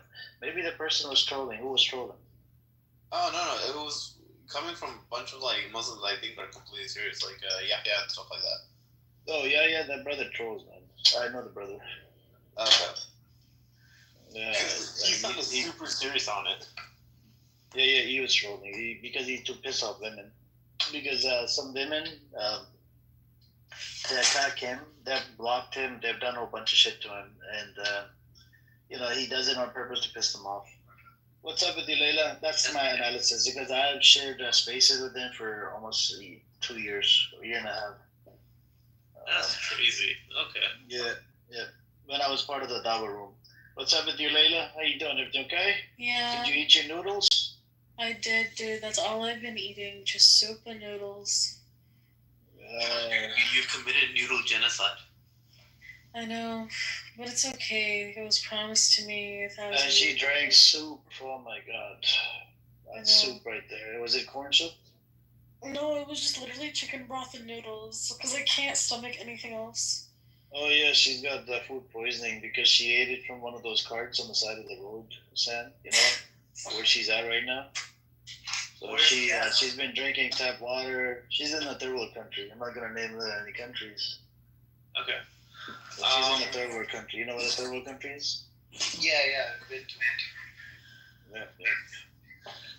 Yeah. I'm kind of sick. She's looking for Zionists to engage with, to attack. But these last 2 days I haven't been on my A game because I've been sick, But you just watch. The day that I get over with this food poisoning is the day that every single Zionist on this app is gonna cry. Yep. I'm gonna be honest. You should call yourself Zio Hunter. Yes. I'm gonna rename myself Zio Hunter. You know Kill Bill? Kill Zio.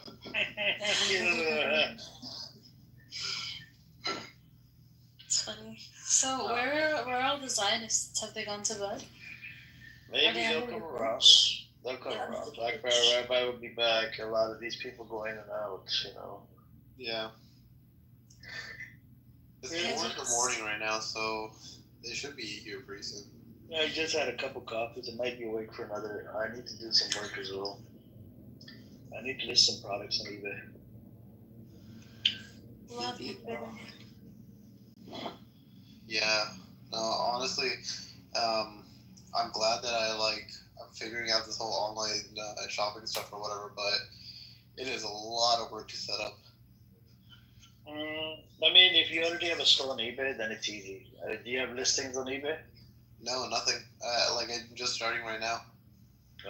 You gotta take pictures one by one, make it look nice, right? Use white paper in the background, right? And then take a nice picture. You can even make your own box. Do you have small items or do you have like big items? Again, they're dresses, so again, life size. Dresses order. They have the clothing white box. Right, it's like a white box, with white, fabric, whatever.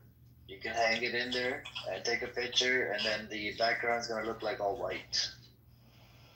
Okay. Or you could just hang it on the wall or something. Put one screw there and just hang it on the wall. Take a picture. Who cares? Okay, but we'll do.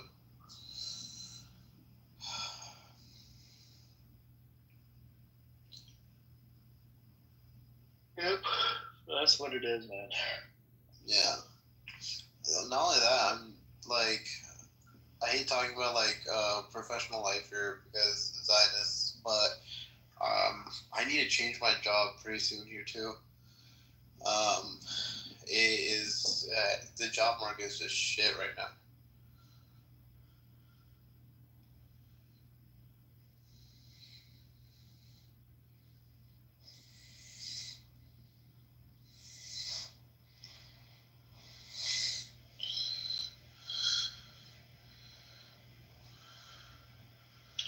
So that's what it is.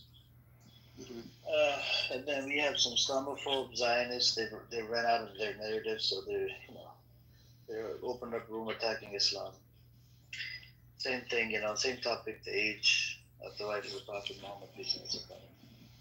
You know, I don't know if you've heard of this, but like, and I know like a lot of Muslims question me on this, but I actually don't agree with the idea that her age was actually 6 or 9 or whatever, right?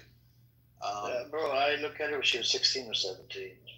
So yeah, no, that's the thing, right? So like, you know the way that Muslims go ahead and say like Khadija radiallahu anha was 40 years old, and that's not even true at all. Like historically speaking, she's in her 20s, and what do you say? When she got married to the Prophet, peace and blessings be upon him, and then I'm reading about like the what's it, the Aisha radiallahu anha. And I'm reading about like other women around the time and how eloquent they were, specifically when it comes to ages or whatever. And like to your point, she had to be around like 16, 19, maybe like a little bit younger than that. We could say like 15 to 18 at this point, because like it's really interesting how what do you say, the speech patterns of like other people around those ages were pretty much similar or the same when it came to her. So it's like, unless I'm getting something wrong or I'm missing something, I don't really believe the idea that she was like 6 and 9. So I'll just tell you this: since it's just a report, Sam. Even if you deny it, it doesn't take you out of full Islam.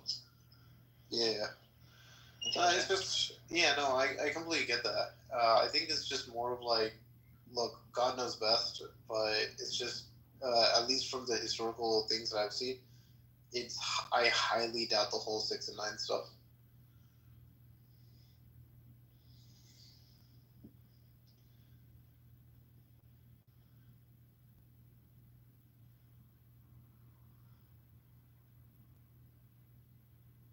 That's true.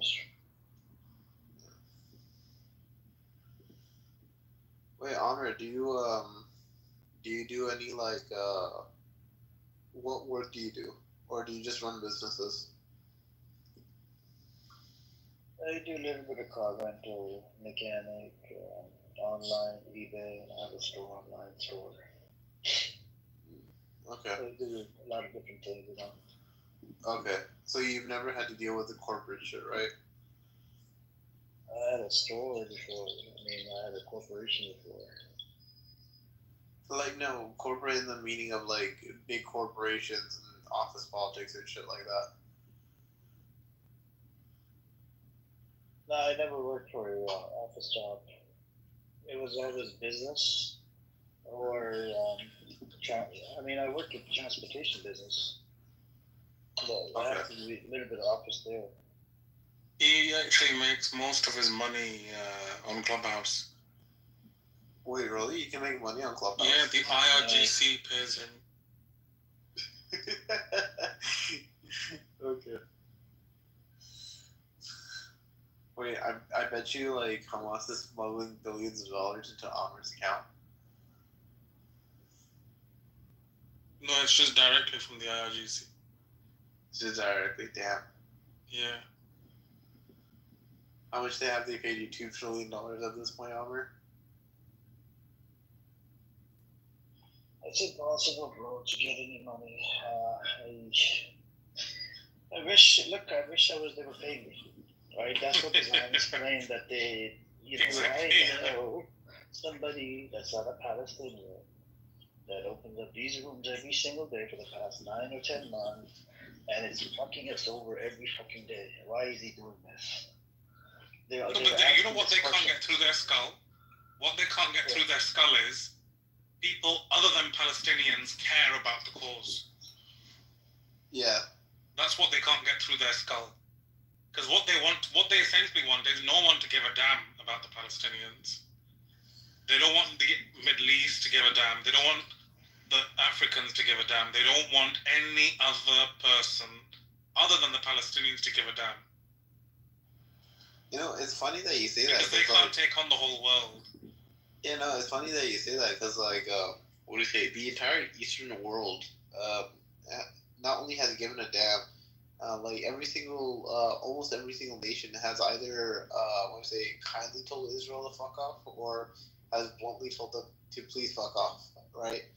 So, especially like people here who come to the West from the Eastern countries or whatever, they take that sentiment, they carry it, and the when like these Zionists get like super angry at like these people coming or whatever,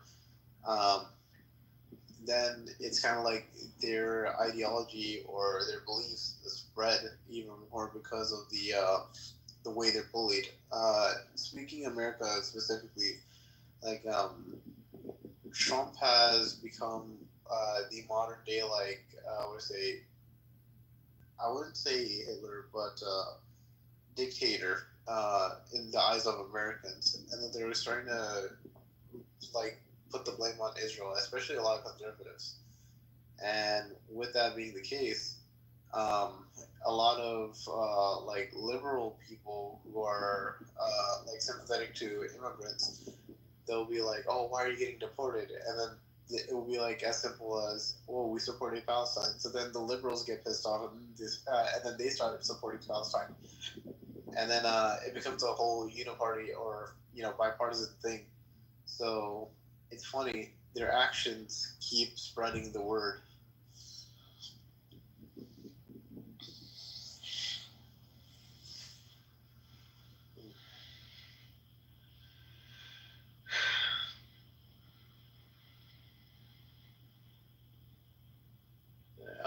Yep, that's what it is, man. So, that's what they're pissed off. And apparently, El Normo today gave me threats that he wants to send me FBI. So I told him he gave me threat, and so he wants to see what he support. So I have to go through these clips on my profile, edit it, put it on my YouTube. Yeah. And then he supports ISIS, and then I gotta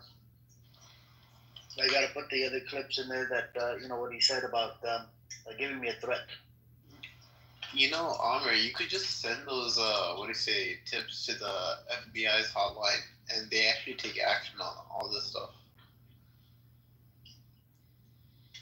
They do, but then I would have to personally get involved because it's my room, right? It happened in my room.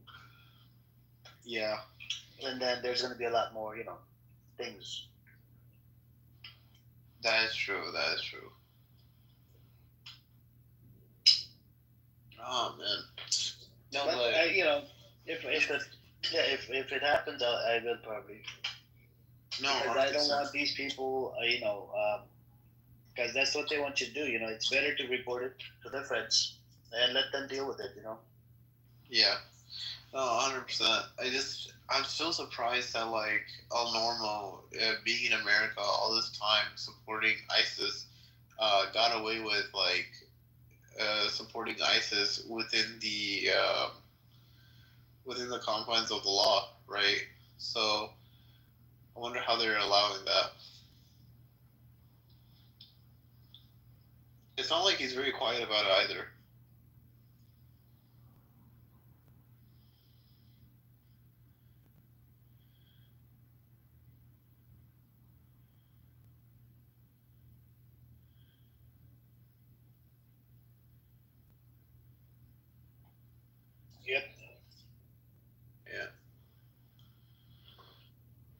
That's what it is. Yeah. But the Salafi rooms on this app, bro. Yeah. They literally defend that hadith about the 9 and 6 years old, right? And they kind of force you into accepting it, right? And then when you say you don't accept it, some of these people would even do takfir on you. No, it's funny because And these idiots don't know that it's just a report. You can deny it. It doesn't take you out of full Islam. Yeah, no, it's funny because what do you say? I've had this conversation with a not a imam, but like who's like what do you call the people that like help the imam out, like set stuff up in the masjid? Imam and what's the person's name? No, I don't remember the person's name. I just remember like I wanted to talk to the imam in a mosque real quick about like the whole 6 to 9 thing, right? And there was like the Qadi? Yeah, something like that. But we got into this whole conversation about the difference between hadith, sunnah, and then like what's the entire point. And they even pointed out that like, look, hadith in its entirety is just historical reporting, right? Unless you're like the hadith itself is like talking about a sunnah that as a Muslim we should follow, right? You can't reject that, especially if the hadith chain is sahih, right? But if the hadith chain is talking about like a historical context, right? And you have doubts about that, then that's completely fine to have it because the hadith is only going ahead and verifying the authenticity of the actual report, like what was actually said. No one's doing a deep forensic analysis on who is what, when, where, why, how, and rejecting that doesn't really take you out of the fold of Islam. So you're basically saying exactly what that guy said as well. So I was just like, okay, interesting. And that's when I started questioning the whole historical events of like certain battles and certain people and figureheads or whatever, just to see what else I can find about it.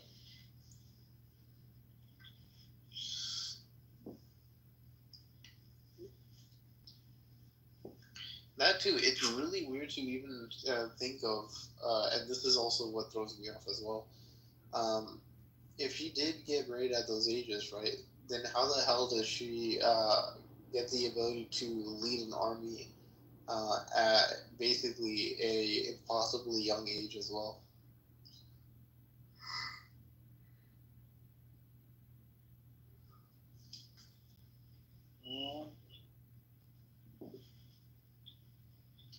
Yep.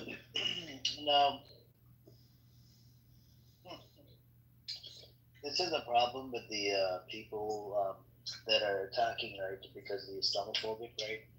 Now, they're actually Jews. You have Roger Mahan that's running the room right now, and he's a Jew, right? Yeah. If you open up their scriptures or Talmud or whatever, you could pretty much sleep with a 3-year-old. And motherfucker, you want to talk about the 6 and 9?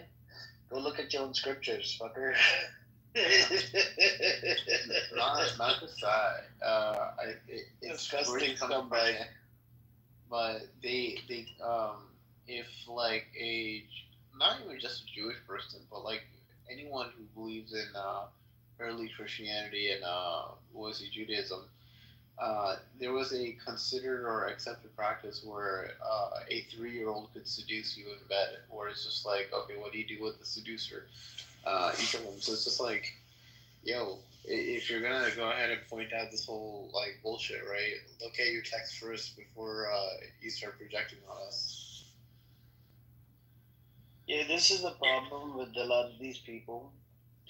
Now, I don't, I'm not into attacking anybody's religion. Can you imagine me opening up room on attacking Judaism every single day?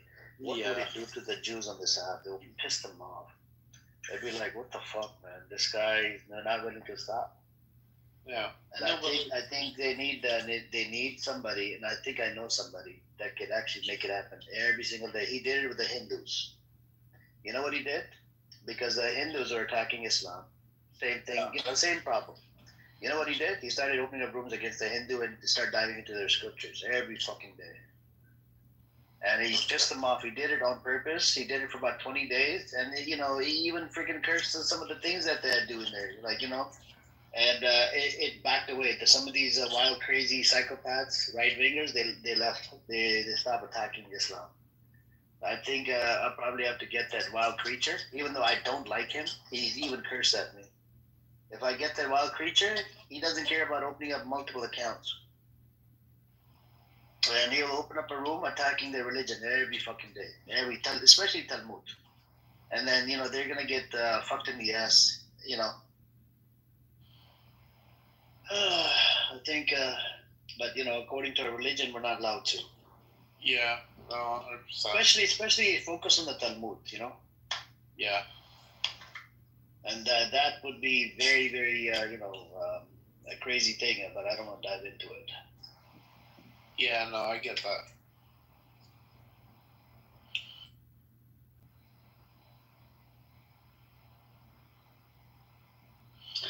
But anyways, yep, that's what I do then,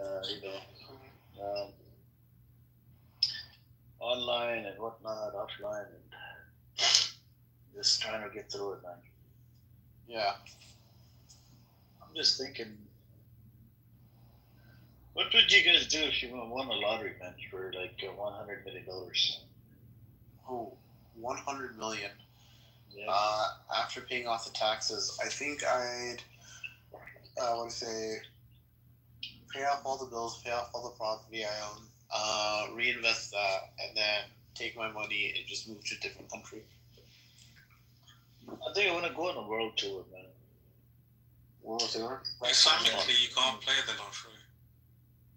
Yeah, it's haram. No, I'm just saying if you do play it, right, and you end up winning it, I'm not gonna lie, bro.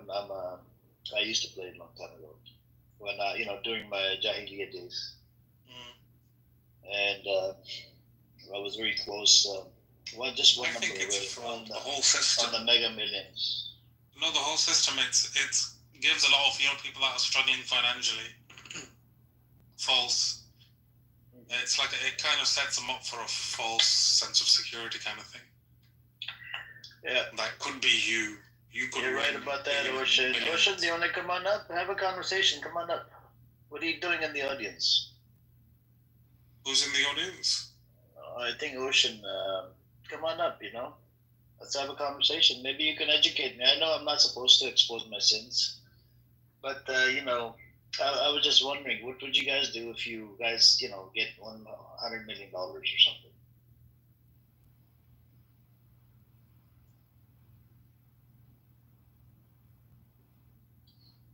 It's okay. You don't have to be shy, Ocean. Come on up. It's okay. It's a small room, right?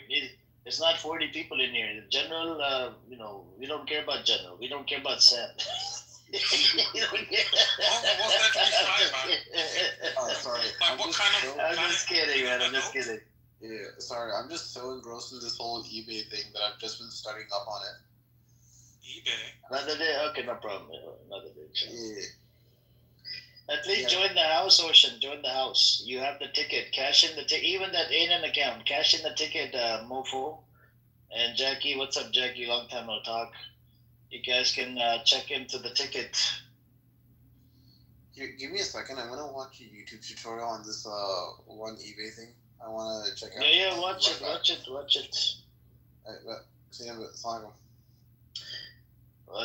it. You know what makes me happy, General? So nowadays, right, if I look at my mom, right, my sisters and whatnot, they're not into politics. But what I'm starting to see is a lot of sisters, right, a lot of women, they're starting to get into politics. They're starting to learn about the politics, the geopolitics. And which I'm kind of happy about that, right? Because that way the sisters and whatnot, they're aware of what's going to happen, what's happening around them, and what's going on. No, but the issue I've always had, excuse me, the issue I've personally always had, Muslims generally have not, for decades, either not given an F about politics and geopolitics, or they're not organized enough to actually make a difference. And that, what I mean by that is, for example, if there is something concerning for the Muslim world, not just nationally for their respective, nationalities and countries where they come from, but a Muslim cause where every Muslim can unite. They do in the past, and I think even up until today, we do not protest at the powers that be. For example, we will not go to our politicians and make them pay the price. Like, for example, if you look at Zionists and how they work, anything that they are, they have like an interest in, they will take that up with the relevant people immediately.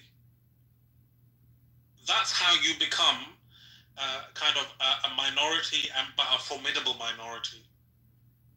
Because anything that affects you, it's taken up. You're protesting about it. You're taking it up with politicians and people, businessmen and whatever. There are consequences. For example, if you agitate the Zionists, and the same thing needs to be with the Muslims. Muslims are 2 billion on the planet. Even within the Europe, for example, or North America, that's a sizable number.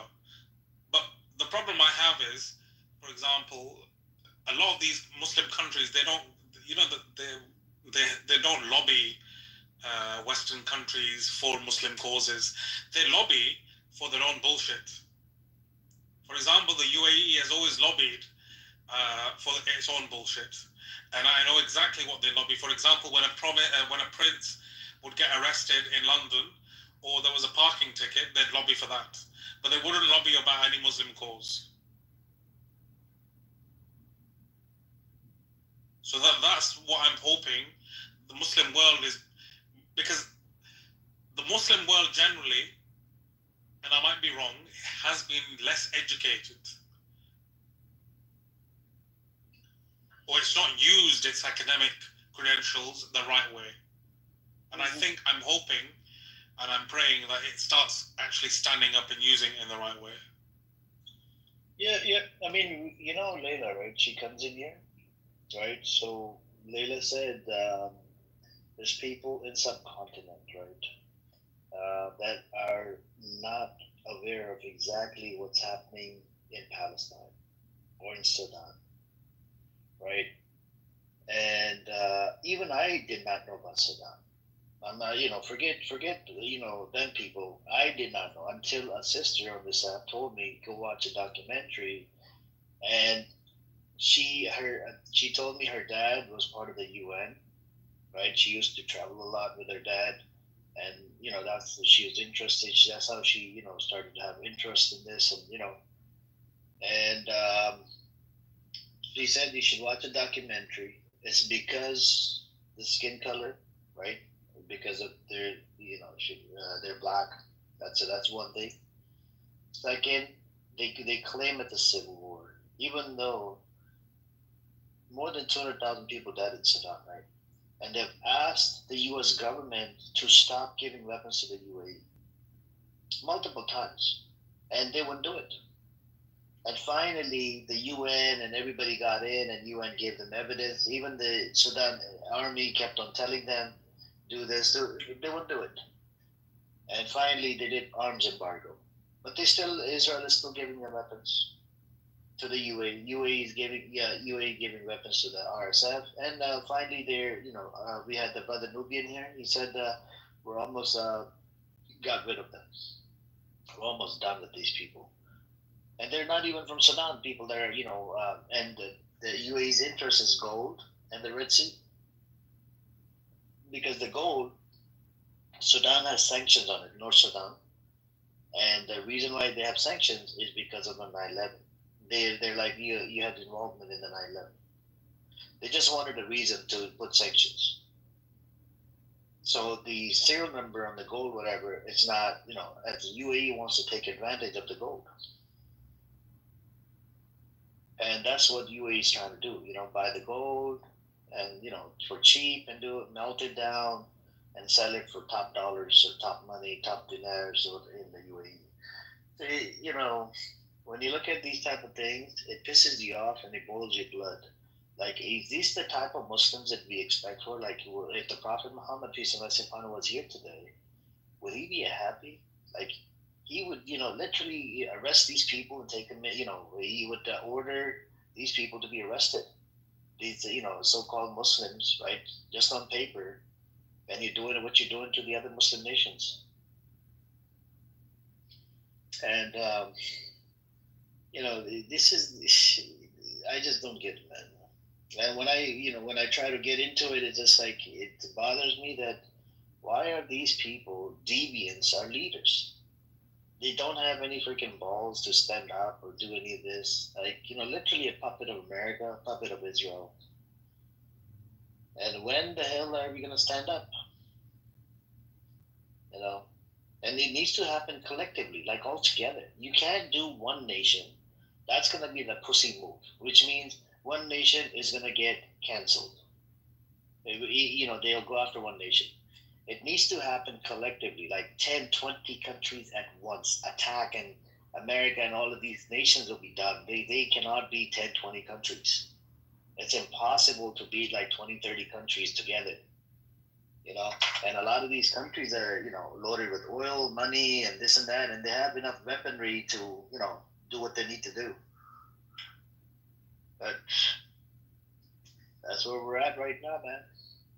And we keep hearing this, I don't know for how long, that the Ummah is weak, they're not ready, they're not prepared. When the hell are they going to be prepared? It just bothers you, man. These people. And when I used to be part of the Dava room, I would always get into an altercation with one of the Salafi boys.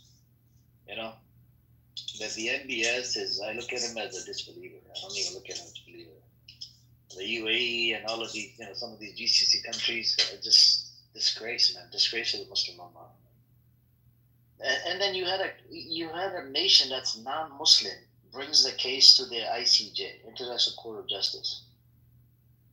And these nations didn't even do anything. Like, you are giving them money, whatever, but money is not the answer for everything. Just because you're giving them aid money that worth 20 million, 30 million, 50 million, that's not the answer. You need physical help, man.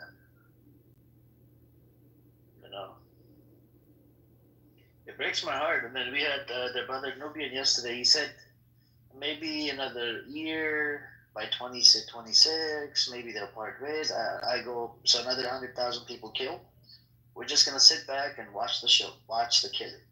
We're not going to be physically involved in this on the ground. We're just going to do it economically, keep investing money, and then, take the money out, right? And just scare them, and that's how you damage the economy. That's a fucking long game. We don't care about the long. We need help right now. Hey, what's up? What's up, Bull? How you doing there, brother? 100%, man. 100%. 100%. But I see where he's coming from. Yeah, but come on, bro.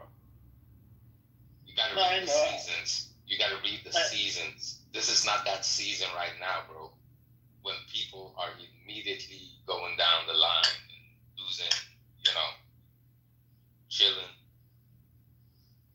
parents, generations upon generations. What are we talking about here? That's true, man. It's an ER response, not a wait later. Everyone got to play their role. The house is burning. So no, fuck that. I still stand on my word. Yesterday, you just want to humble brag and clout chase. I'm gonna say it again.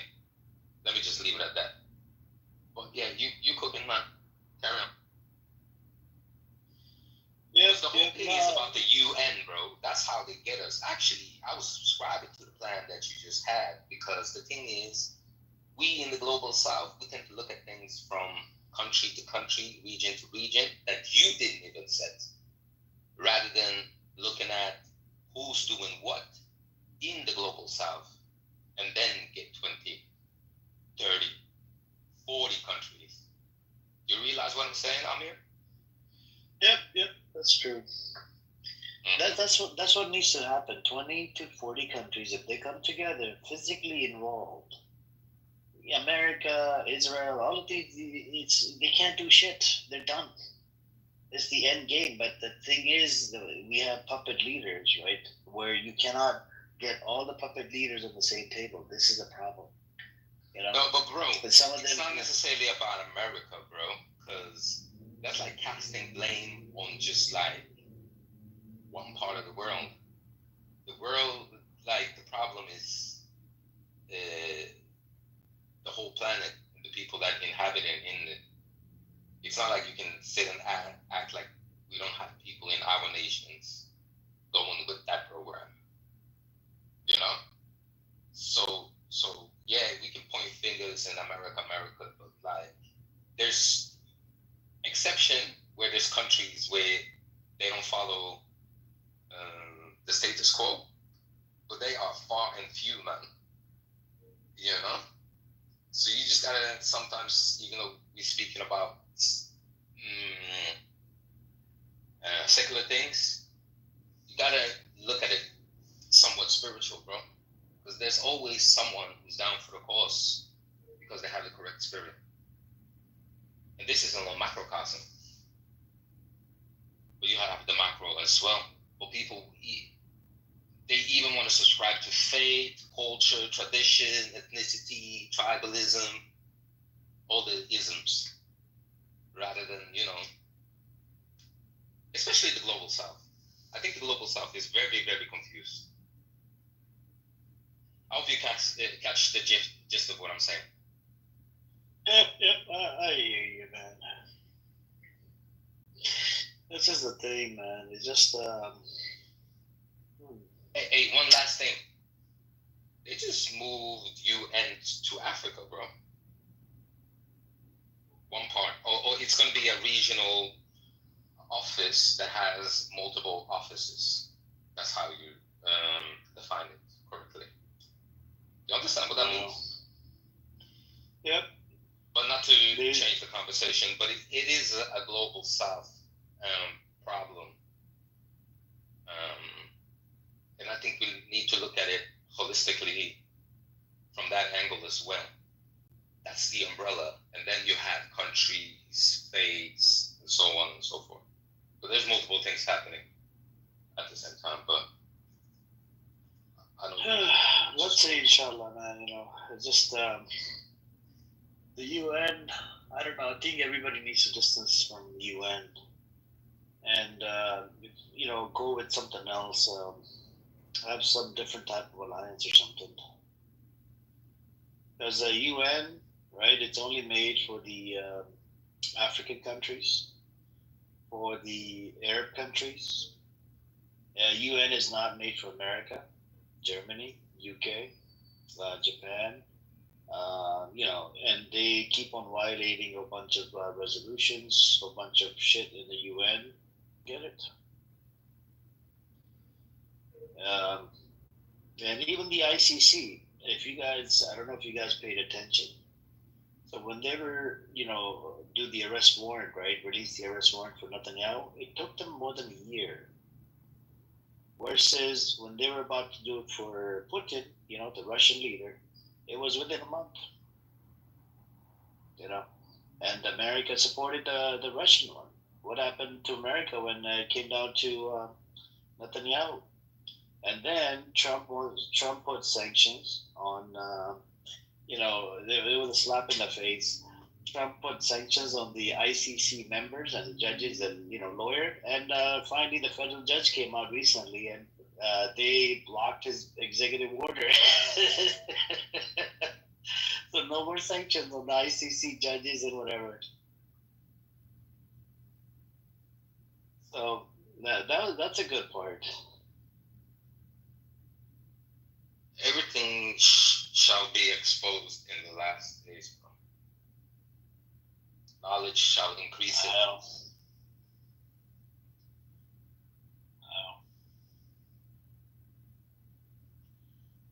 Fatima, you know, people say a whole bunch of shit on this app. Did she really? Do you have any proof, Fatima?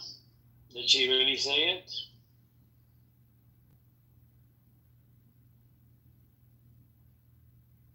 Okay. Do you have any proof, screenshot, or whatever? No. Yes, you know, people that I don't know, They just keep saying a bunch of shit about me. It's fun. It's fun.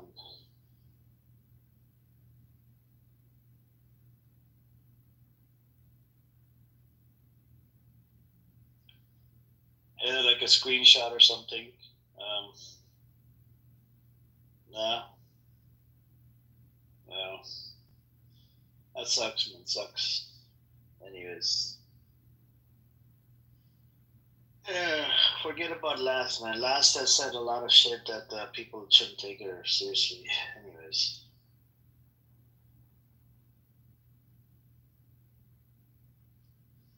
So, that's where we're at right now. So, people spreading rumors? That's what Fatima is making a claim. I don't know if it's true or not.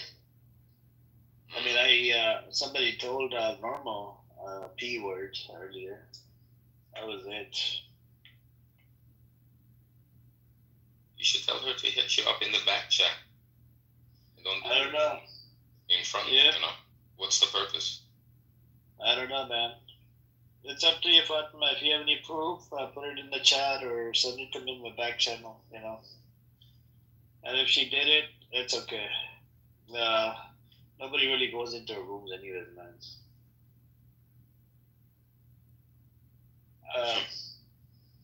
That's alright. People know, man. They come in here all the time and they sit in these rooms all the time. That's what I'm saying, man. Yep. What do you do, man? You got people that are strangers. We don't know each other. People don't know each other. And then they want to go, you know, start spreading rumors about people. That's a normal thing on this app, man. I heard a lot about it. People even spreaded rumors about that I get paid by IRGC and Qatar pays me and a whole bunch of other shit. I'm like, okay, yeah, sure, I'll go with your narrative. Normal said he's gonna send the FBI to my address. I'm like, okay, is that a threat? He said, I just asked you what time is good for you. I'm like, that is basically you're implying that's a threat. You know. Yeah, I mean, if they were paying me, Ocean, do you know how many rooms I would open up? Like 10. Every single day, 10 rooms, 10 to 20, and they will piss off all of these Zionists, including their religion, including everything to do with the Israel, everything. Like every room would be about, one would be about how they're racist motherfuckers and keep on talking about it. I probably hired multiple people to run these rooms. And I'll piss them off so badly they'll run away from this app.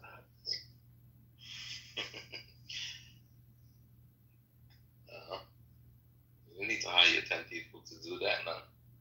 Yeah. What's up, Omar and Scotty? What's up, guys? Automate everything. What's up?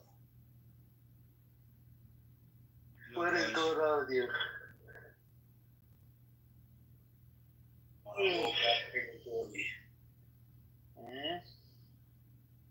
I woke up way too early.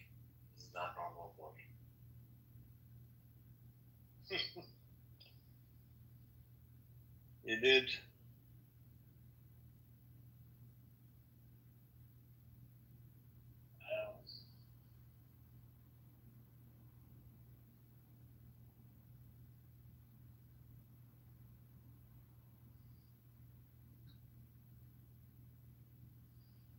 No, man. UN is a problem, bro. They are the problem. That's the source of their criminality, man. I really don't see the point in them at all. Say what now? I just don't see the point in them at all. They just nothing they say stands to any form or any context to it whatsoever. Good take. If it was a point, what would be the point? If I may ask. When they say something and they put into resolutions and the United Nations, all the nations vote, and if they vote against Israel or they vote against whichever country they decide, they stick to it, and their word is final. Not the veto. I don't get the veto thing neither. The veto thing is just stupid, because if we anyone backs Palestine whatsoever, even if all the other countries back Palestine, then one country, i.e. USA, can just come in and veto it and then overturn it. It doesn't make any sense to me. So what does that tell you? The only point that he's planning What to is make the sure point? that we don't have World War III. The only reason, if there was one, was to not have World War III. That was the original concept. That's a part of it. That was the But driving to an motivation. extent, in the global north, it doesn't have anything to do with the global south. And So now it's pointless. as a person from the global south, I'm still asking you, what does that tell you? And what is the point? It's the hierarchy If you go bullshit. and read the history, there happened a pivot, right? Because sometimes we get it confused. When the global north create things for themselves, we think we are part of that. Exactly. And then start complaining and throwing temper tantrums as a little child. That's just a harsh truth.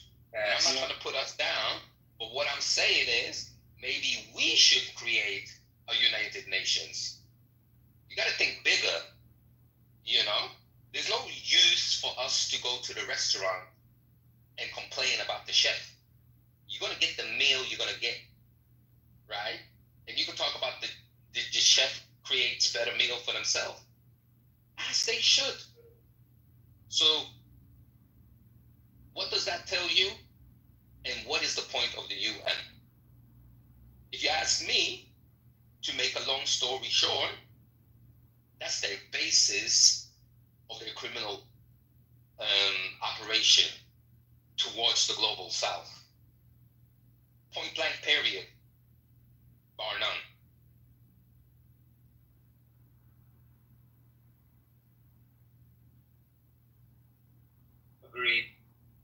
Agreed. That was well put.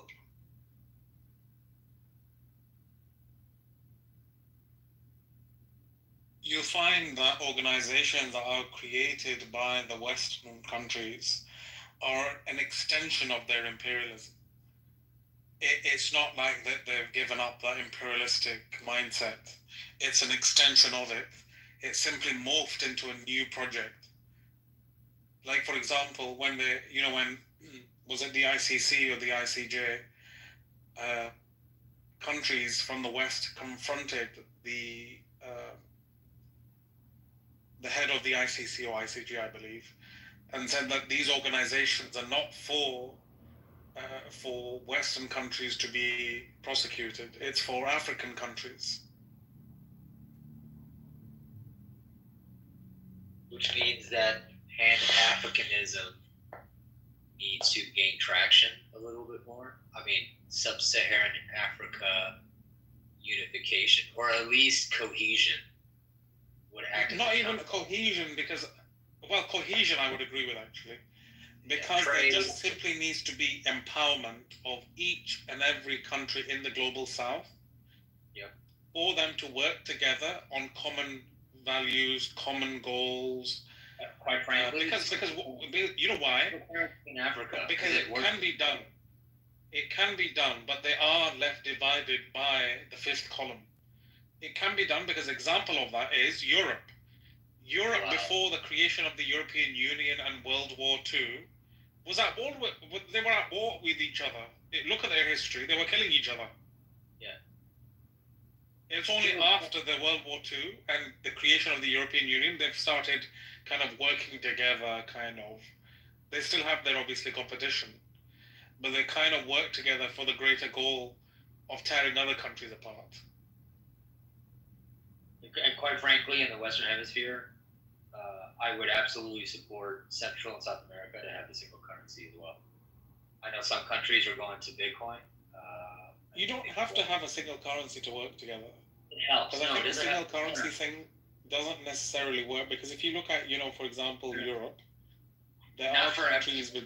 Not forever. Say again, sorry? Not forever. I'm not going to advocate that a single currency would work forever, but it does work in progression. It's a stepping stone. Because that's my vantage point for Europe. I think Europe changed in a lot of ways for the better because of the euro, but the experiment has not lasted, which is fine.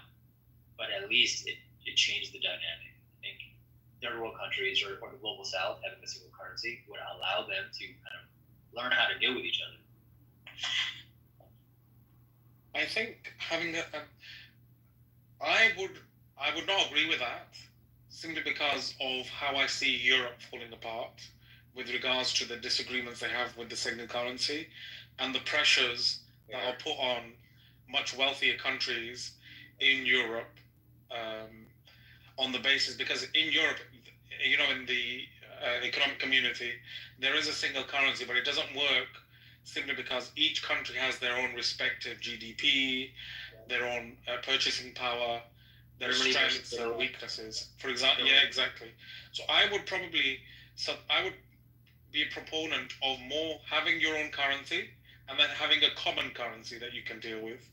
So you can create, for example, I'm just throwing this out there, like having a BRICS currency and then having their national currency. So you can work with two currencies. One you have is a common currency that you can generally trade and do whatever else with your global south countries using the BRICS currency, and then you still have your own currency that reflects your own interests, your own powers, your economic interests, and so on. I don't know how it would work. I'm not an economist.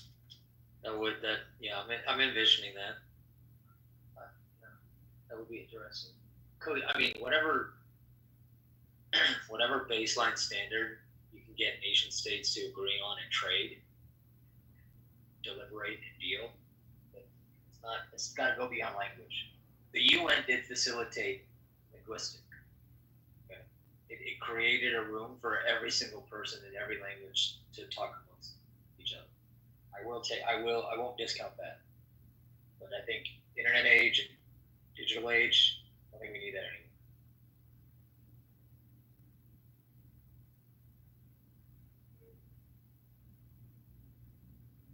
I think the UN as an organization is a great concept, but I think there's certain elements of it, like the UN Security Council, that have really outlived. No. Wait. It's a great concept for who? If you allow me to finish, I'll explain it. So the concept, as what Omar was saying, making it a platform for countries, or 100 and 200 countries, to come to a common area to discuss differences, that's a great concept. Because before that, people struggled. It was bilateral. There weren't actually international organizations to do something like this. What I have an issue with is the hierarchy that is created in the United Nations. For example, UN Security Council. They can veto something that the rest of the world can agree on something, and one single country in the UN Security Council can veto the entire thing. That creates a hierarchy, and I think that needs to be abolished. Absolutely. That was my point earlier. Agreed. Okay. So you wanna, or we wanna, step into as a guest in a restaurant, right? You wanna go back and tell the chef how to cook up the menu. No, because if, for example, even in your concept, if I could explain, bro. Go on. If so now you want to explain the chef how he's going to prepare the meal for you. Maybe put the chef on notice that his job might be at risk. Why don't you open up your own restaurant? We just did. But then if everyone starts opening up their own restaurants, how many restaurants are we going to have? We're having one UN. This is the global north and the global south. So I don't understand what you mean with everybody. So, for example, what's interesting is, I can agree to an extent where, for example, we don't want to. The UN dictate. was created for them. I completely agree. But see, the problem I have is, if, for example, if the Global South was to create a UN of its own, would it then not be exactly the same as that UN on the other side? It would create a hierarchy within itself. So even countries within the Global South would have a hierarchy. Who said you had to make a carbon copy? Yeah, but we have to be realistic. Countries that are a lot more powerful would have more of a say, like Russia, China, maybe Brazil, and so on, South Africa maybe. They would have more of a say in that global. It depends how they work out. But for example, an example is the Shanghai Cooperation Council and BRICS. There's a hierarchy in both of them, where countries have more of a say in it than others. If, for example, there were an organization in the Global South where every country within that organization had an equal say, then I would agree with it. But I have to also be realistic, because I have to look at past organizations they have created where there is a hierarchy, just like the United Nations. Does that make sense?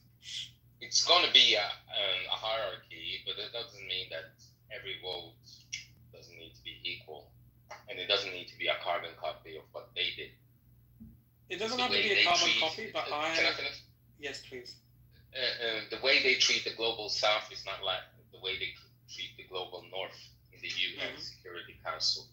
And it seems like when we oversimplify and we don't compartmentalize what's going on, we tend to confuse, or it sounds like we're getting things confused. Because in air quote United Nations, there are two United Nations going on at the same time. It's one for the Global North and one for the Global South. Because essentially it was created for and by the Global Northerners. It's for them. So that's the birth of Pan-Europeanism. And then it expanded as they're conquered. In modern times, that's it. That's just a small part of history. We recently born. This is one generation before us. And once you don't put these things in perspective, and you don't understand Pan-Europeanism, everything else will confuse you. It doesn't matter what faith you have, what skin color you are, where you are in the Global South. You're walking around like a chicken head with your head chopped off. I'm just trying to put it in layman terms. We're there's a lot more people thinking like us that it's not fit for purpose. Like what you said there, Bull. It's how would you go about like fixing the problem? Because there's righteous nations in the world, but those righteous nations are not necessarily working with each other. You're always trying to find commonality in terms of faith, skin tone, and so on and so forth. Tribe, whatever. And to a certain extent, it makes sense. But when it comes to making business relations, not so much. But it's still, like you said, it's still new. It's still a new entity, and it's still not fit for purpose. Never has been. So they need to do something about it. I don't know what, but they definitely do need to do something. Yeah, that's why BRICS already is laying the groundwork, right? But there's something interesting with BRICS, you know. So will it be the same story again? I think BRICS is a great concept, and I think even in the way it's going, I think it's a great thing. It's a counterbalance to this, Western-dominated BS. Sorry to be an idiot, but what's that BRICS thing? What is that?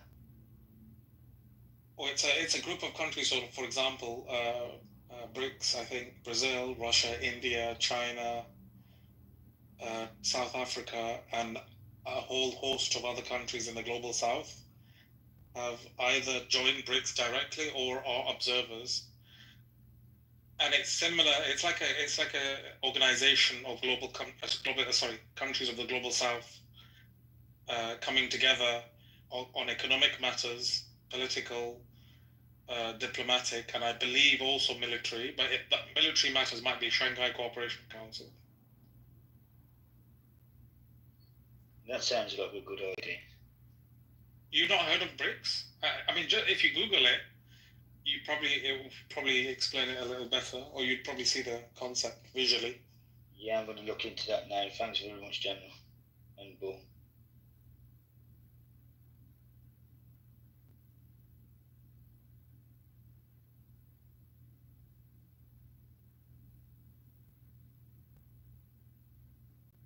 General, you're basically speaking about like economic hegemony. Is that what you're describing? Could you say that again, sorry? It sounds like you're describing economic hegemony. So all the regional players, or at least certain economies that, because it used to be G7, and now there's like G20. You know, eventually there'll be G40. So yeah, but even those organizations themselves are Western dominated, aren't they? G20, even though it has Saudi Arabia in there, it's an occupied Western state, for example. Like that, Saudi Arabia will never be part of the global South unless they get rid of the government. I think I'm more speaking of like South Africa and Brazil, particularly Brazil. They're absolutely coming into their own. Yeah, they are, and I think all power to them. Yeah, India, of course, now, or actually, I'll say India the next 20 years because of their demographic, their youth demographic. So and Apple is finally going to make. Yeah, but you know what's interesting about India? I was reading something in, I think it was The Economist or the Financial Times in England, that they've really played, they've played a game of using both sides for their own benefit, so much so that both sides are now openly sharing their displeasure and discontent with regards to India, and they're saying to India, what side are you on? You're playing both sides, but what side are you actually on? Because a lot of countries, for example, in the West, and you know, these Western dominated organizations, they want you to be on their side completely, or the majority of your interest should be aligned with the West. And the same thing is for BRICS. As that if you're actually with the global South, you need to show that by supporting, international events or whatever the interests are. I'll give you one. With regards to the global South. But India has really played it. They've thought that it's been a good policy to play both sides. And the Financial Times, I believe, was really, there's international organizations, diplomats, that are really calling India out, as in, what the fuck are you doing? Like, we don't know what side you're on, because you're playing both sides too much. And I think that's where they played over they played a little too hard. They're not going to let new China happen again, They're not going to let that happen, so you got to pick a side. But that's the issue with India. And this is why I didn't want to say it earlier. I'm side-eyeing BRICS from the jump, because you have India and China in there, and Russia. Yeah. What does that mean? What are the strategic purposes from the jump, right? And does that fully align with the global South? Some, yes. Others, not so much. They actually want to cut a deal. So, and who knows who really created that structure? It's going to be based on. Say what now? One of the most striking images that I've seen, I think it was 6 months ago, it was recently, is the CEO of Apple, Tim Cook, flew to India and had a huge procession, ribbon cutting for the iPhone plant. So they were breaking ground. And I will never forget Tim Cook giving a very big hug to Modi. And all I could think about is, I can't remember the last American CEO traveling that far for a photo op. Like I really can't. I mean, that whole image of that company, and Tim Cook is a successor, right? There's only really been essentially one CEO, so he's number two, and he's the guy, um, and he's traveling time zones, and I didn't understand think why it's more. outside of the politics. I think mean, it's more politics and more a lot. optics. Yeah, oh yeah, there's no question. Which again, Because do you really think? I personally am not of the opinion that India can replace China in for even manufacturing iPhones, iPhone parts. Agreed. It's not a localized. I mean, I'm not a specialist in the area. I might be wrong. But for example, a localized workforce, supply chain, India does not have that. True. Even the engineers, I read somewhere, I think it was the FT again, I read somewhere that even the engineers training the Indian workforce are Chinese. The Chinese are flying in to train. I might be wrong, but that's what I read somewhere. That's not actually the business strategy. It's a pretext. Hey, I want to have a manufacturing plant to give some of you people jobs. But in reality, Tim Cook wants to open 200 Apple stores in India. So to be allowed to open 200 retail stores. America got huge data centers over there. Yep. It's a part of the decoupling from China.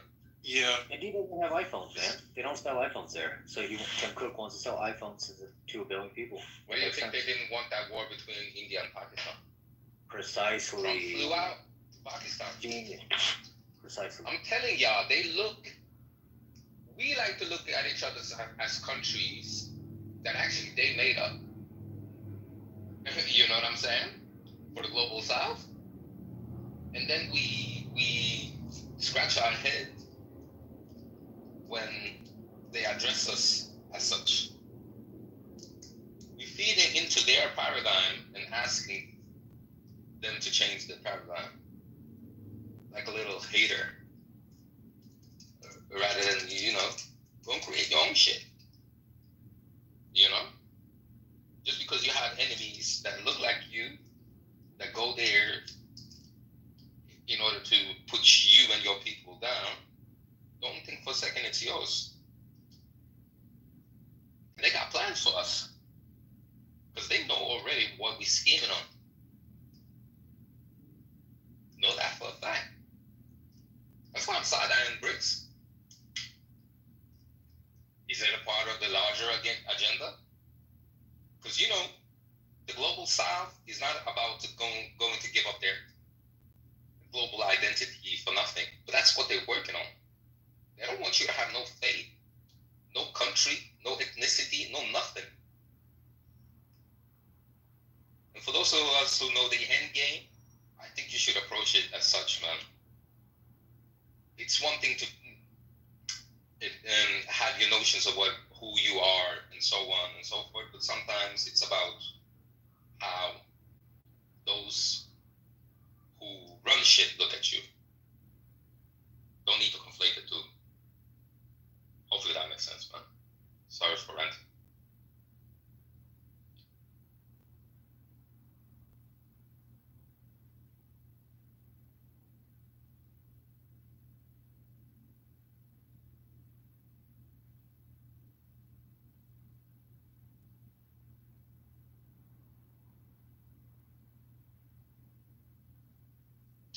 Yeah, I mean, some people they can judge, right? Depends on their capacity to be able to think. What's the next move, and some people make the judgment based on what the country leader says and whatnot. I mean, there's people in America that left America because of Trump. Well, what was that lady's name? She said she's as soon as Trump took office, she actually left. She said it's finished, and then Trump recently came out. I think he threatened her. He said we're going to take away her citizen, even though she's born and raised in America. How the hell are you going to do that? Such an idiot, man. This is the type of president we have right now. Idiot. He doesn't think hard. He just says it out loud. He thinks it's a business deal. You're fired, like he used to do it on the Apprentice show. Yeah, but You are fired. you know, with regards to taking someone's citizenship, even though they were born in the country, isn't far-fetched. It's happened in England. Bro, they letting you know out in the open what is what and how it's gonna be. And this is the new norm. From right. If y'all think this stuff is gonna stop, got something else coming for you. Let me sell you a mountain. Just wait. Watch. Let me say this. Gaddafi warned some of the Middle Eastern countries and the Asia. The thing is, Asia, US is still battling for it. And the plan was the US, Asia is the US, France is Africa, UK has Latin America. And the UN Charter tells everything, man. I know I'm oversimplifying it, but nonetheless, bro. Let me leave it at that. Go ahead with what you were saying, General. Was that about Shamini Begum, was it?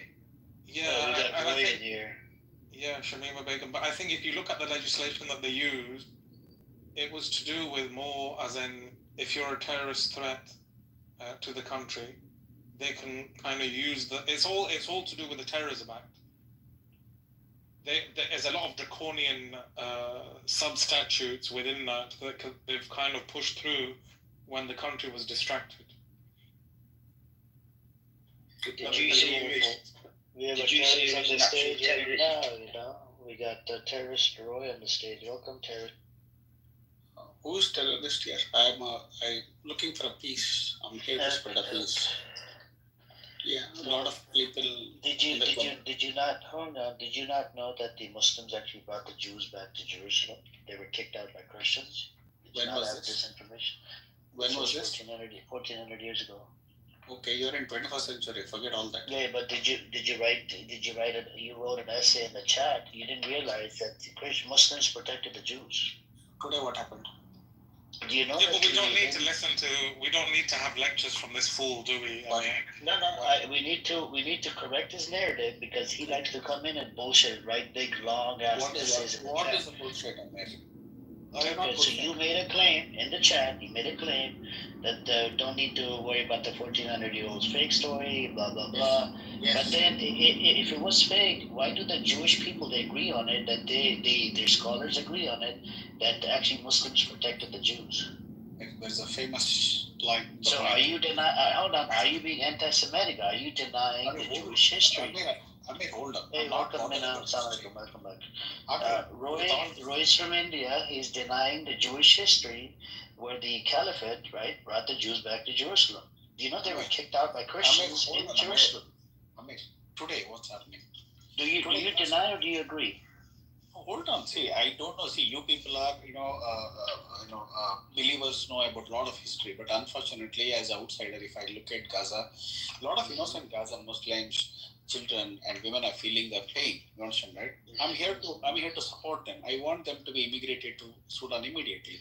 I want them to take them. So, Roy, when you say you want them gone from that land, you're basically glorifying and promoting the idea of No, I'm not. I'm not. Hold on. You're ethnic cleansing. Do you know what happened to them in 1947? It is ethnic cleansing and they're dead. That's the reason I'm happy right now. Roy, do you not know what happened to them in 1947? Do you know what hold on, let me educate you on this. If I learn what is it Roy, because they were forced out of their own homes, these people still have their keys and paperwork to their properties in British Mandate Palestine. It was called British Mandate Palestine. The UN partition plan was issued in 1947 by terrorizing the U.S. President Harry S. Truman and the U.S. You know what they sent? The U.S. President, they sent letter bombs and they sent 1 million postcards. Did you not know this story? Can I interject in this mindset? Because I'm a bit concerned about your mindset, Roy.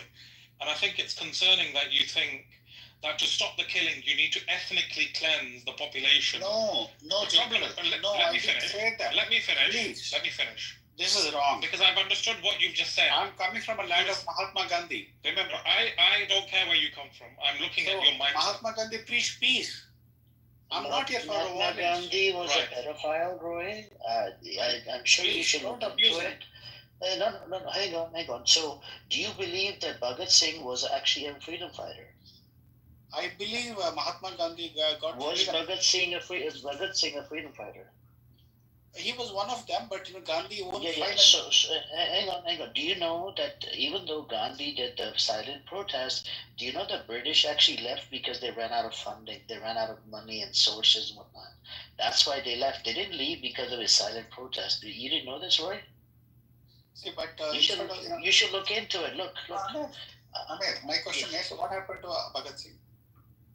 What happened to him? He got killed, right? Finally, who actually, finally. Yeah, but he did push the movement, the freedom movement. He wanted to liberate. He wanted to liberate India from these demonic British, mandate authorities or whatever you want to call it, British Empire. But today the innocent Gazans are dying. They're like, right? Hang on. British left. Do you know that they terrorized the British leaders and whatnot? The British leader in 1946, they did the King David Hotel bombing. You didn't know this, right? I know it, but what's the use of that? Okay.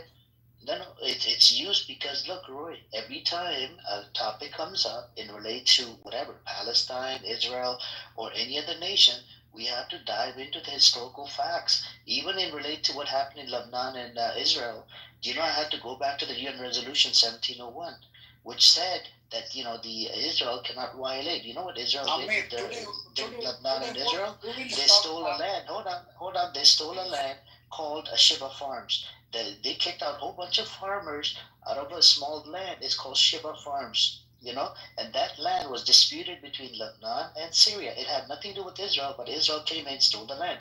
They stole the land in Syria. They stole the land. They're stealing the land in the West Bank. And they keep on doing this, Roy. You see what I'm saying? So you need to get your facts straight. What does Roy want the Palestinians to do? He wants to ethnically cleanse them. No. But for example, hold on, Amir. Why are you pushing this into my mouth? Did I say that? Every time you said, hold on. You're pushing the Zionist narrative. They should be moved to Jordan. That's called ethnic cleansing. I know you don't speak proper English. Even English is my fifth language, right? So please, respectfully, for the respect of the Palestinians, don't say these type of things, okay? Amir, my point is all 54 Arab nations should take their brothers to their nation. How do you know that these are their brothers? How do you know that? Listen to me. Saudi Arabia should give one of their oil well to the Gaza people. They should Roy, I'm a Muslim. Hold on, I'm a Muslim, right? And I could be from an Arab background. Can I go get a citizenship in Saudi Arabia? Why not? No, they don't give it to you. I lived over there for 10 years. Hold up. See, you get more priority than me, correct? No. No priority. I lived over there in Jeddah for 10 years. They do not. My dad worked there for 40 years in Saudi Arabia. He tried everything to get the permanent citizenship because he loved the holy places. But guess what? They denied. They said no. They don't give it to you today. You're wealthy. You're a rich person. They still don't give it to you. Right now the rules are a little bit getting relaxed on a lot of stuff. But at the same time, they're not giving it away because they know as soon as they allow everybody, do you know what will happen? The whole Muslim Ummah, 2 billion Muslims will probably move over there, and it doesn't have the capacity to handle 2 billion people to move to Saudi Arabia. Only Saudi Arabia. Why not Sudan? Sudan is a very big nation. You know what's happening in Sudan, Roy? Brother, hang on. Bull, we need to educate this guy. Hold on. He's a punching bag. He doesn't care about that shit, bro. It doesn't matter. I want to use him as a punching bag. So, Roy, I want to make a point. All Palestinians Roy, in Sudan, there's a genocide going on. Go look into it. More than 200,000 people dead. You know who gave the militia in Sudan the weapons? It's Israel and America. You know Israel weapons and has the militia? Same Israel gave employment to Gaza people. 14,000 Gazans worked inside Israel. What Okay. 14,000 out of how many million? Okay, what did they do after 7th of October? Did they kick them out? No, see, hold on. You know, after Yeah, they did. Do you know what they did after they kicked them out? They hired a whole bunch of truck. They told India to send a whole bunch of Hindus that are not Muslims, send them to Israel so that way they can hire them at low wages. And they're taking low wage, people and anymore. they're cleaning toilets, they're freaking doing construction work, they're doing a whole bunch of stuff. No, you should look into it. Do you want to go to Israel, Roy? Yes. I would love to live my life there. Oh, that's why he's doing this. That's why. Israel allowed Gaza people to Are work. you looking for a girlfriend? That video I seen on Instagram. That's okay. I want to marry an Israeli. Yeah, of course. Yeah, maybe. What is wrong in it? They have the pure blood. They have the blessed blood. Allah is actually with the Gaza people. Sorry, Allah is with the Palestine. Allah is not with Palestinians. Allah is helping Israelis. Listen to this guy, man. See, hold on. Allah is helping Israelis. I saw the video. He's a nationalist Modi supporter. Rabbi said, Ahmed, listen, please. Whole day you people speak, right? I'm the only different person, right? Israeli Rabbi saying that, Allah is actually helping Israelis. He is helping them to thrive. He is helping them to find all. So what was God doing when 6 million of them got murdered by the Europeans in Europe? What was he doing? Rabbi said, Allah is actually helping India versus Pakistan. He's helping Israel versus Palestine. And if he is so powerful, why is he not helping their own say Palestinians and Pakistanis, right? Now that's what I'm saying. See, the whole world is saying that these innocent Gaza people will be killed by Israel because what they did in October 7. They should migrate to Sudan. I don't think you understand how life works. I know, bro. Allah subhanahu wa ta'ala did help. Hang on. Israel is very powerful. Israel is very powerful. Allah is actually helping Israel. One second. Allah is helping Israel. Hang on, Roy. It's a conversation. You can't just go on a monologue. Allah subhanahu wa ta'ala did help Pakistan to knock down 3 of your fighter jets. You didn't know this from India? Do you know what? Hold on, Roy, I'm not done. Pakistan requested, one thing they requested for a third party to come in and investigate the accusation that India was accusing Pakistan of, killing 26 or whatnot, Kashmiris or whatnot. They asked for the UN or somebody to come in, just like the 7th of October. They wanted a third party to come in to investigate what happened between India and Pakistan. And guess what? India started spreading propaganda, and the link that you gave me, Roy, last time, it doesn't talk about the recent attack. That link was debunked. That link has nothing to do with the recent attack. That link that you gave me, that was from 2019. See, nobody listens to Muslims' history anymore. You guys are only propagandists. Nobody listens to you because you want to move to Israel. Listen, Amir, I'm not against you. You want to marry an Israeli chick, man. That's the problem. Hold on, listen, please. I'm not your enemy. We have heard a lot of stories. Do you like white women? Is that why you're into white women? Listen, Amir, you're going for sexy thing, right? No. This is the problem. So, Paul, this is the problem in some of the Indian community. And no, you know I know it. Hold on. No, bro. I'm telling you. Tell your brothers. Gandhi said, save your life. Send them to Sudan. I think Palestinian people should be immigrated to Sudan and save their life. Sudan is largely empty. Guys, you're killing your own people. You're sitting in a cozy place like a clubhouse. You're pushing those people into death. The most powerful, Allah blessed Israel is killing innocent Palestinians. Allah subhanahu wa ta'ala did not bless the Exactly. See, all the rabbis are making video on Instagram that Allah is actually helping Israel. To land, I don't know why y'all are coming off your mics. So give me space now, Roy, right? Because I showed you that due respect, right? Somebody got to be a man in here. Y'all acting like ladies. Yo, listen. Bruh. Well, I want to know what kind of Western Christian television. Don't brainwash innocent people, man. Every day you brainwash people. Hold on 1 minute, please. Roy, let him speak. Roy, mute up. Got it, but you are brainwashing everyone. Roy is brainwashed by you. Roy, mute up.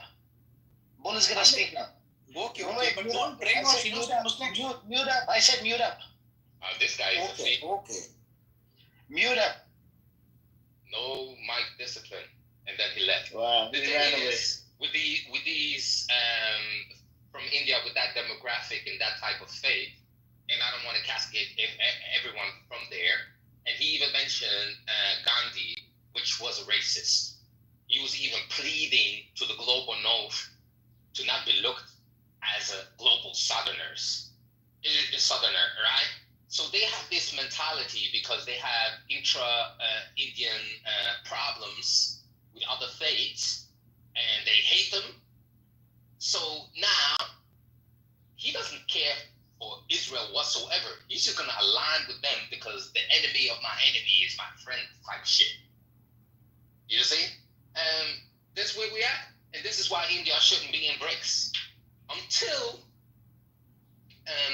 India is out of BRICS, or they take a stance and start with, acting like Turkey in modern sense, you can't take those guys serious, bro. Like, whenever a guy is screaming oppression, like Gandhi, and at the same time you're putting other people, that's a walking contradiction right there. You don't have consistency, because when you're screaming oppression, oh, they're oppressing me, you're professing that you're righteous.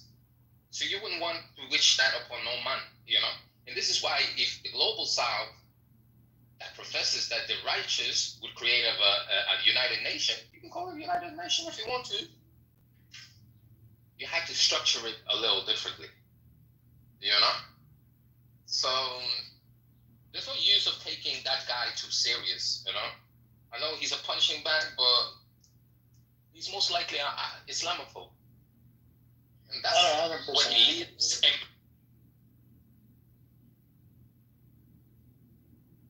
Yeah, that's true. So no, just because I tried to engage with him last time, Bull, he was doing a drive-by into this room.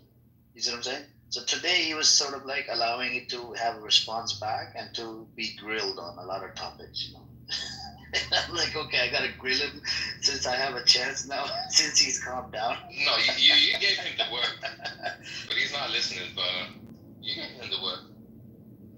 Yeah, the guy is cooked, and having India in BRICS is a potential problem, bro. You're right. He was listening. What makes you think that they're not telling? And I think China is aware of that. I think Russia is aware of that. Yeah. But nonetheless, they have the privilege to see things. They're one of the founding members. So I guess it's a long-term strategy with those guys. But as long as you know who is running that government and what demographic, and they have that view or lens that they look at, the world in, which they've had for a long, long time. Gaddafi's a long time. No, not Gaddafi. Gandhi. I mean, that's the whole premise. Hey, There's a reason why they empower them. Good morning, everybody. Good morning. Good morning. Peace. Alhamdulillah, kifal. Hey, so there's some truth to that Netanyahu and Trump are inking the final deal to expel the Palestinians from Gaza, like the Indian dude mentioned it earlier. So in the Congress, we do have this chief of Mossad. He's here in Washington D.C. He's trying to lobby, for the expulsion of Gazans, but it's not going to happen because Trump actually made it clear that it's going to be voluntarily. If they want to leave, they can leave voluntarily. So, and then the amount of criticism that a lot of even the politicians started hating Israel. And after this church attack and the attack in Syria, Trump was caught off guard. That's what it said, and the White House officials, they came out and they said to, I think, Axios, that this guy is a madman and he likes to bomb everything. So this could be they might transition into. I hope they part ways with Israel, man. I hope. And we had a Zionist in here, hardcore Zionist that used to debate on this app. I'm sure you came across it, Bull. His name is Nathan. I don't know. You seen him? There's a lot of Nathans out there. Yes, I know Nathan. Yeah. So he went on TikTok from here to there. He said, "I don't even debate with pro-Palestinians anymore. I debate with Nazis now." I'm like, what? Oh, wow. He's a Canadian Jewish, he Zionist, had never been to Israel, but he likes to, I don't know, defend Israel. So he said today into this room, it was about, he said that I actually agree with one thing with you guys. I want to see Israel part ways with America. We don't want American funding anymore. We can survive on our own. I said, if America leaves you guys hanging, there would be no more Israel. It's finished. Alas. Because of America, they protected because they got a green light to commit any more, violations. It's like a free pass. You can commit as many violations as you can. So Yeah, I don't see that happening anytime soon. And whatever Trump says about Israel is a smokescreen. Action dictates so now. I used to say that before the actions was taken. I gotta quit that. It's too far deep in this conflict to even take that serious. Remember, 50 days. Russia gotta answer. Last time they sang that song, you saw B-52 bombers flying in the sky. So Trump is not. Yeah, but Amir, he wasn't taken off guard, bro. Amir, we flashed on this. Gaza majority of the Gaza was a refugee camp for displaced Palestinians. Do you think that it's fair that they continue to live in a refugee camp in Gaza? Shouldn't we give them an option? So, a lot of the Gazans, I spoke to the Palestinians on this app, right? And what I learned is that a lot of the Palestinians don't want to leave their land, right? They lived over there for years and years. These people are resilient. They're like, nope, we're not going to leave. So they just, they can still do construction while these people are living over there. They can move people in one part of Gaza and do the construction on the other side, right? They could build like a building, 1, 2, 3 buildings, and you could fit about, 500 people in the building, or 1,000, 2,000 to 3,000 people in the building. So they can do construction. But Amir, what I'm trying to say is that Gaza itself is a refugee camp, right? So how long could those people stay? Like, we have to be reasonable in like the people's opinion, right? Like, if they are a refugee in Gaza, it's not sustainable to keep them in a land where they can't produce, right? Like, like it's a small place. Like, how could it self-sustain itself? And think about the future. Like, you can't continually like subsidize Gaza population, right? So shouldn't there be like a long-term solution, maybe going back to Israel or coming to another country? Like, how can we continue to let the people suffer? Like, this is, I'm being genuinely asking this question. I know, I see. It's just, I don't know, man, to be honest with you. I'm hearing the Hamas charter says 2-state solution. People do want ceasefire. I think what it is once they have a permanent ceasefire, then maybe a country or something can come in and, maybe rebuild all of this, what they've destroyed. That's the only way it can happen. The ceasefire needs to happen as soon as possible. And then, they need to get lost from there as well, these terrorist idea. And then, in the meantime, if they do construction, there's going to be a lot of jobs, right? And the Gazans, they're willing to work, and they can work. You see what I'm saying? Yeah, but the people who are paying for this, like, what's the incentive? Like, how are you going to get the funding? It's not like the Arab states. No, the Arab countries will jump in. The China might jump in, because the thing is, if it turns into 2-state solution, I think it will benefit China, because the Palestinians would probably do business with China. And China did say that we're ready to help you guys rebuild Gaza. So there's a possibility China might jump in, man. Right. Because they have the ability, they have the manpower. The amount of people that live in China, the labor. Oh my God. And they could hire 1 million, 2 million Gazans, Palestinians, right? They can work for it and rebuild, and slowly, they can pay back China, and China would be part of become an ally of Palestine,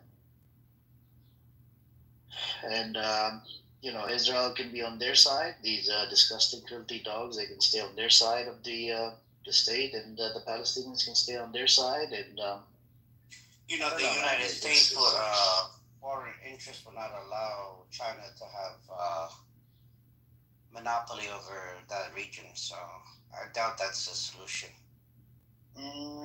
It's going to change. So once the Palestinians have a state, then they have a say who they want to side with. It's not America anymore. You see what I'm saying? No, but America cannot give up its influence over that region. So no, that's why America can give up. Yeah, but said right now, Turkey and Egypt, they're buying their weapons from China. Do you know America said we're not going to sell you this jet? They said fuck you, we're going to buy from China. They start buying some fighter jets from China. Well, yeah, I get that, but America's not going to take its hands off. Like that's just doesn't matter. It's already happening, Sin. What I'm saying is that no, I understand that. I mean, Turkey and Egypt need to diversify their weapon stock and save costs. I understand that, but Egypt still gets $1.5 billion or $2 billion from U.S. military aid. So they said, and then on top of that, Turkey. Let me just land this one. Turkey's largest business trading partner is the United States. So I mean, those countries Egypt and Turkey are tethered to the U.S. regardless of what. I understand, but the things are changing in the Middle East. Turkey's coming into play. They're building the largest military base in Syria, which will, inshallah, protect Syria. And with this Druze situation, he was caught off guard. Yeah, and America did tell, Israel that you can't keep bombing shit, right? We're trying to bring peace to the Middle East, but this guy, he just wants to keep bombing. And it was done without the U.S. permission. Yeah, but Turkey's a NATO state, right? Like, it's an extension of America, bro. Come on, let's stay realistic about this stuff. If Turkey's taking influence of that region, it's basically NATO taking over. Like, that's still an extension of America. Like, this idea that China is capable of rescuing it's just a fool errand. Like, we know the Americans are not going to let go of their influence in the region.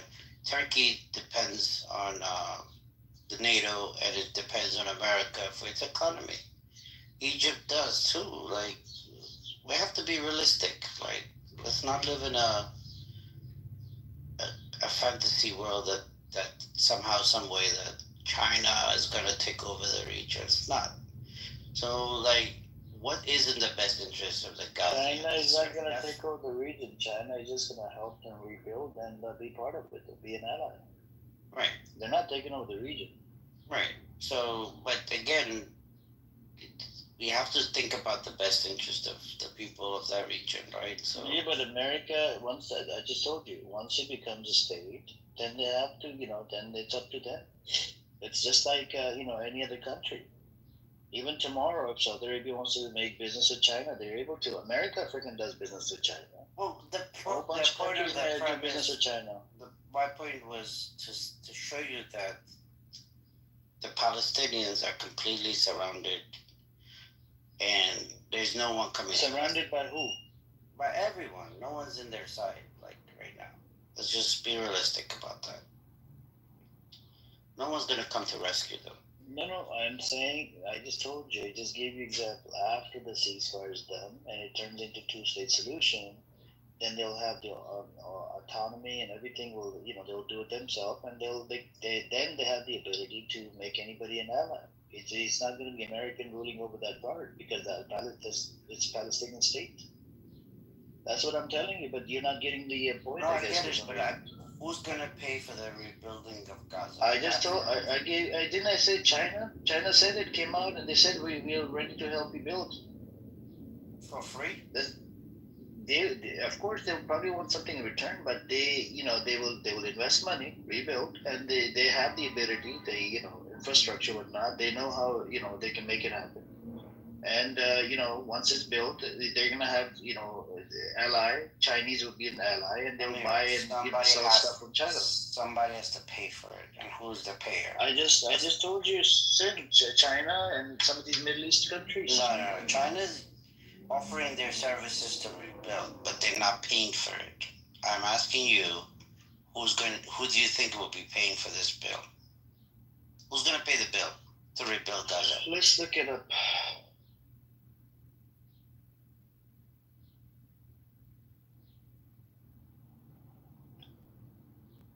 Let's look it up, see what the answer is. I appreciate that. Thank you. Okay, in March, you had the Arab leaders backed a $53 billion reconstruction plan negotiated by Egypt, supervised by technocrats under Palestinian Authority. Right? They created an Arab Solidarity Fund within commitments like Iraq 20 million and general pledges from other Arab nations. European Union, France, Germany, Italy, and the UK publicly supported a $53 billion Arab-backed plan. Separately, the UK has pledged around $129 million in humanitarian aid for Gaza. Okay, the EU has committed hundreds of millions in humanitarian aid. The United States, okay, let's see. Yeah, the United States is giving GHM, but that's disgusting humanitarian aid. Let's see. Qatar has given up to $1 billion since 2014. Let's see. Amir, Yes. I just finished. I went to that room and cooked everybody and came back. The room The Alpha character? Yeah, the Alpha character. He claims to be a scholar. I don't know what's the Nation of Islam scholar, man. Who would? Oh, Alpha? Yeah, he's a. Yeah, he I ends up. hate the NOE so much. He ended up agreeing with me in front of all his, his overlords. He had to concede, so he conceded, and the other guy conceded, and then the whole room got quiet. And I said, we the Muslim Ummah, we invite you all. I said, we invite you all, because they got silent after they had a Christian in there. The Christian was like, the normal Prophet Muhammad sallallahu alaihi wasallam is a pedophile, stuff from Allah. Was running that. Oh yeah, thank you, Amir. I gotta run, but yeah, we'll continue this another day. Yeah, no problem. I said, do you believe that Jesus is God? He said, yes. I said, well, then why would God choose a 13-year-old virgin, child, to then go inside of, bear himself from? And this is considered the mother of the faith. Why would he do that? If there's a problem here, if there's a problem with the age, and then we're determining what a child is, and we don't determine that by virginity, then in your story, according to you, Mary lost her virginity to Jesus, who simultaneously is God. In your Trinitarian idea, oh my God, oh Amir, they hate me for that one. So the Christian that you debated, he's a Islamophobic piece of shit. I blocked him. He's at my account. Yeah, his name is Rich. I blocked him. That Alpha character, he claims to be a scholar, and what these people are doing, Nubia, this Alpha is Iranian, okay? And he apparently he sides with anybody that hates Muslims. It's so strange. He sides with the one that are Modi supporters from India. Yeah. Okay. That attack Islam. He sides with them, and he sides with the Zionists now. I mean, it's fine. I just blew up their spot. He had to submit because he said he went to the ayah where it states 3 months and divorce, and he was saying, why would they be mentioning children divorce? And I said, well, what about Kitover in Islam? What about putting a word? We have opportunity where you can put a word out on a person. And he said, well, the other guy, Rich, was like, well, American culture, we don't do that. I said, well, you do it. It's called homecoming and prom. You dress your son or your daughter up. You send them off with another person in a limousine to a dance. And a lot of people in America lose their virginity or have their first kiss. I said, in our culture, we have Kitover. You can put out a word. I said, y'all emphasis is on the age 52, but it's not young girls to old men. It's anybody. It could be a 14-year-old boy, his parents could put Kitover on a 13-year-old girl. And that doesn't mean that they engage in sex, because the nikah hasn't taken place and there's no sex. It's just putting in a word. And in Sudan, we have what is called sabdal, which is the giving of gifts. If you put Kitover on a girl, I said, that's what it's in reference to. I said, Islam, we don't have dating. So where it's mentioning divorce, this is just the breaking up. If a ketubah happens, you put a word on a girl, and then you decide that you're not going to marry her, or she decides she's not going to marry you, in that period of time that you're supposed to be getting to know each other, then this would be considered divorce by the definition of Arabic. So then Alpha conceded. And he was like, well, yeah. And then the white boys started to concede, and then the Christian went crazy, and then Israeli, a pro-Israeli Iranian guy just came in and just went nuts on me, and then they kicked him out, and then the room went mute, and I was like, well, welcome to the Ummah Masjid. I'll take that as a done. So that Mojo guy that's running the show, right? He's Jewish. So when you left from here, I think I did see the room in the hallway. You were in it, right? But I thought you were gonna pull that, the thing about from the Talmud, the 3.5-year-old. If you would have done that, that would have triggered that guy that's running the show. His name is Mojo. His real name is Roger Mayhem. You talking about Rachel? You talking about Rachel's name? No, Mojo. That was his name. The first moderator, the creator of the room. His name is Mojo. Mojo. Yeah. Okay. No, I wanted to keep it light, and I'm not in a conflict. They wanted me to argue and crash out for entertainment. I'm not in that mood. I kept it light. I stay on the surface.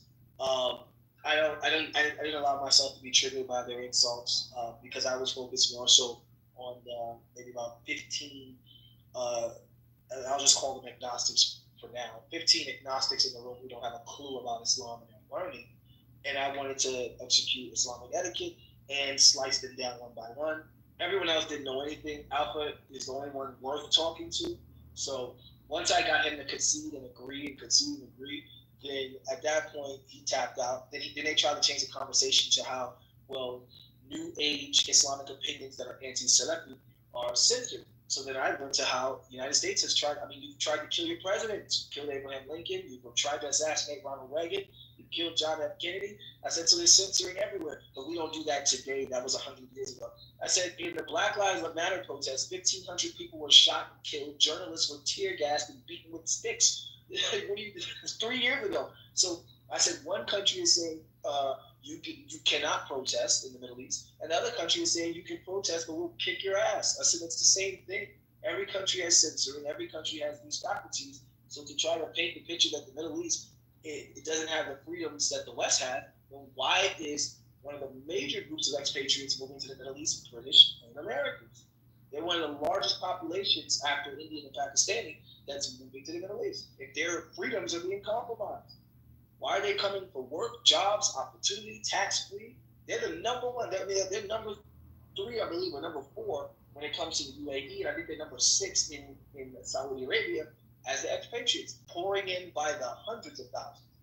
If their freedom was so compromised, if our women were so oppressed, if our viewpoints were so stagnant, So and I pointed that out to him, and I said, well, and then to the age thing, I said the age of consent in Saudi Arabia is 18. Well, in Afghanistan, I said, well, Afghanistan is not what Mecca is. The age of consent in Saudi Arabia is 18. So if you want to talk about Islamic reforms, then you have 3 years ago. I said, well, then 3 years ago, Delaware's age of consent was 7 years old.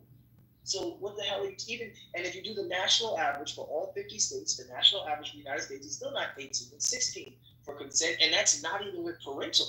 That's not even with parental guidance. That's on your own. I said a 13-year-old in America, prior to Donald Trump's presidency, a 13-year-old could have a fucking sex change. So we're not even talking about sex yet. A 13-year-old boy could get tits funded by his government in the United States.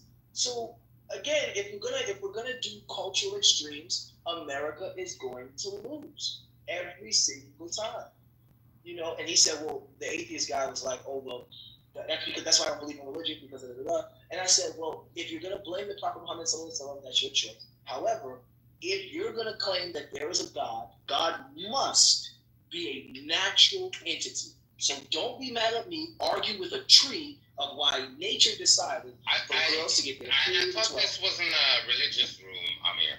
Yeah, it's not, he was just, he was just telling us. But Bro, anyways, he always goes on a monologue, bro. Chill out, fam. Chill, bro. so doctor, we'll talk about this later. Little boy. Thank you for cooking No, just because Doctor Nubian, the thing is, there's some people in this room are from Christian background, right? They might get triggered, so that's why I think we'll talk about it later, inshallah. So yeah, because in this room everybody comes in right from Christian background, from Jewish background. So well, this guy that's here, what's his name? This Indian guy. He came up and then he left on his own. Did you see it? Yeah, I sent him an invite. This guy, idiot.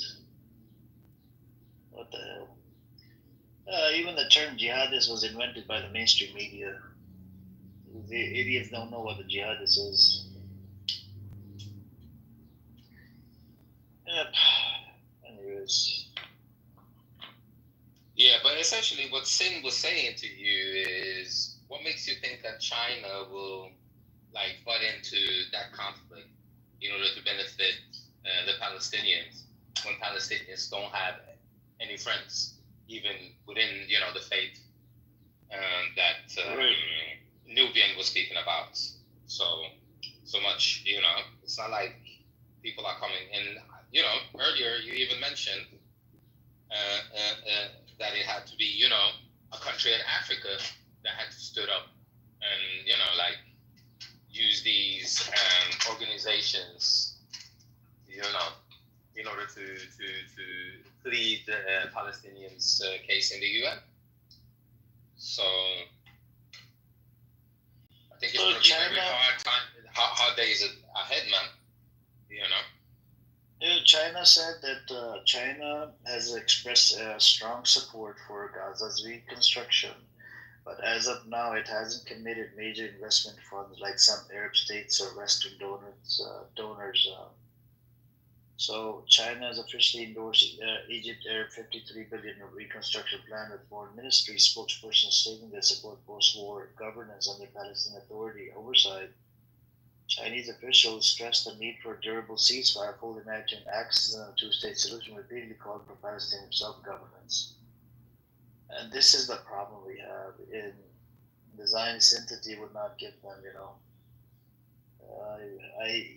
you see, this is the issue I have, Bull, with the reconstruction plan, right? So reconstruction plan can only happen if there's guarantee that these mofos aren't going to go back into Gaza or the West Bank to kill people. Because if they do, this is then it's going to be back to back to zero. We need some sort of a guarantee. Al Norma wants to come up. I don't know. I don't feel like engaging with Al Norma right now. I'm good, thank you.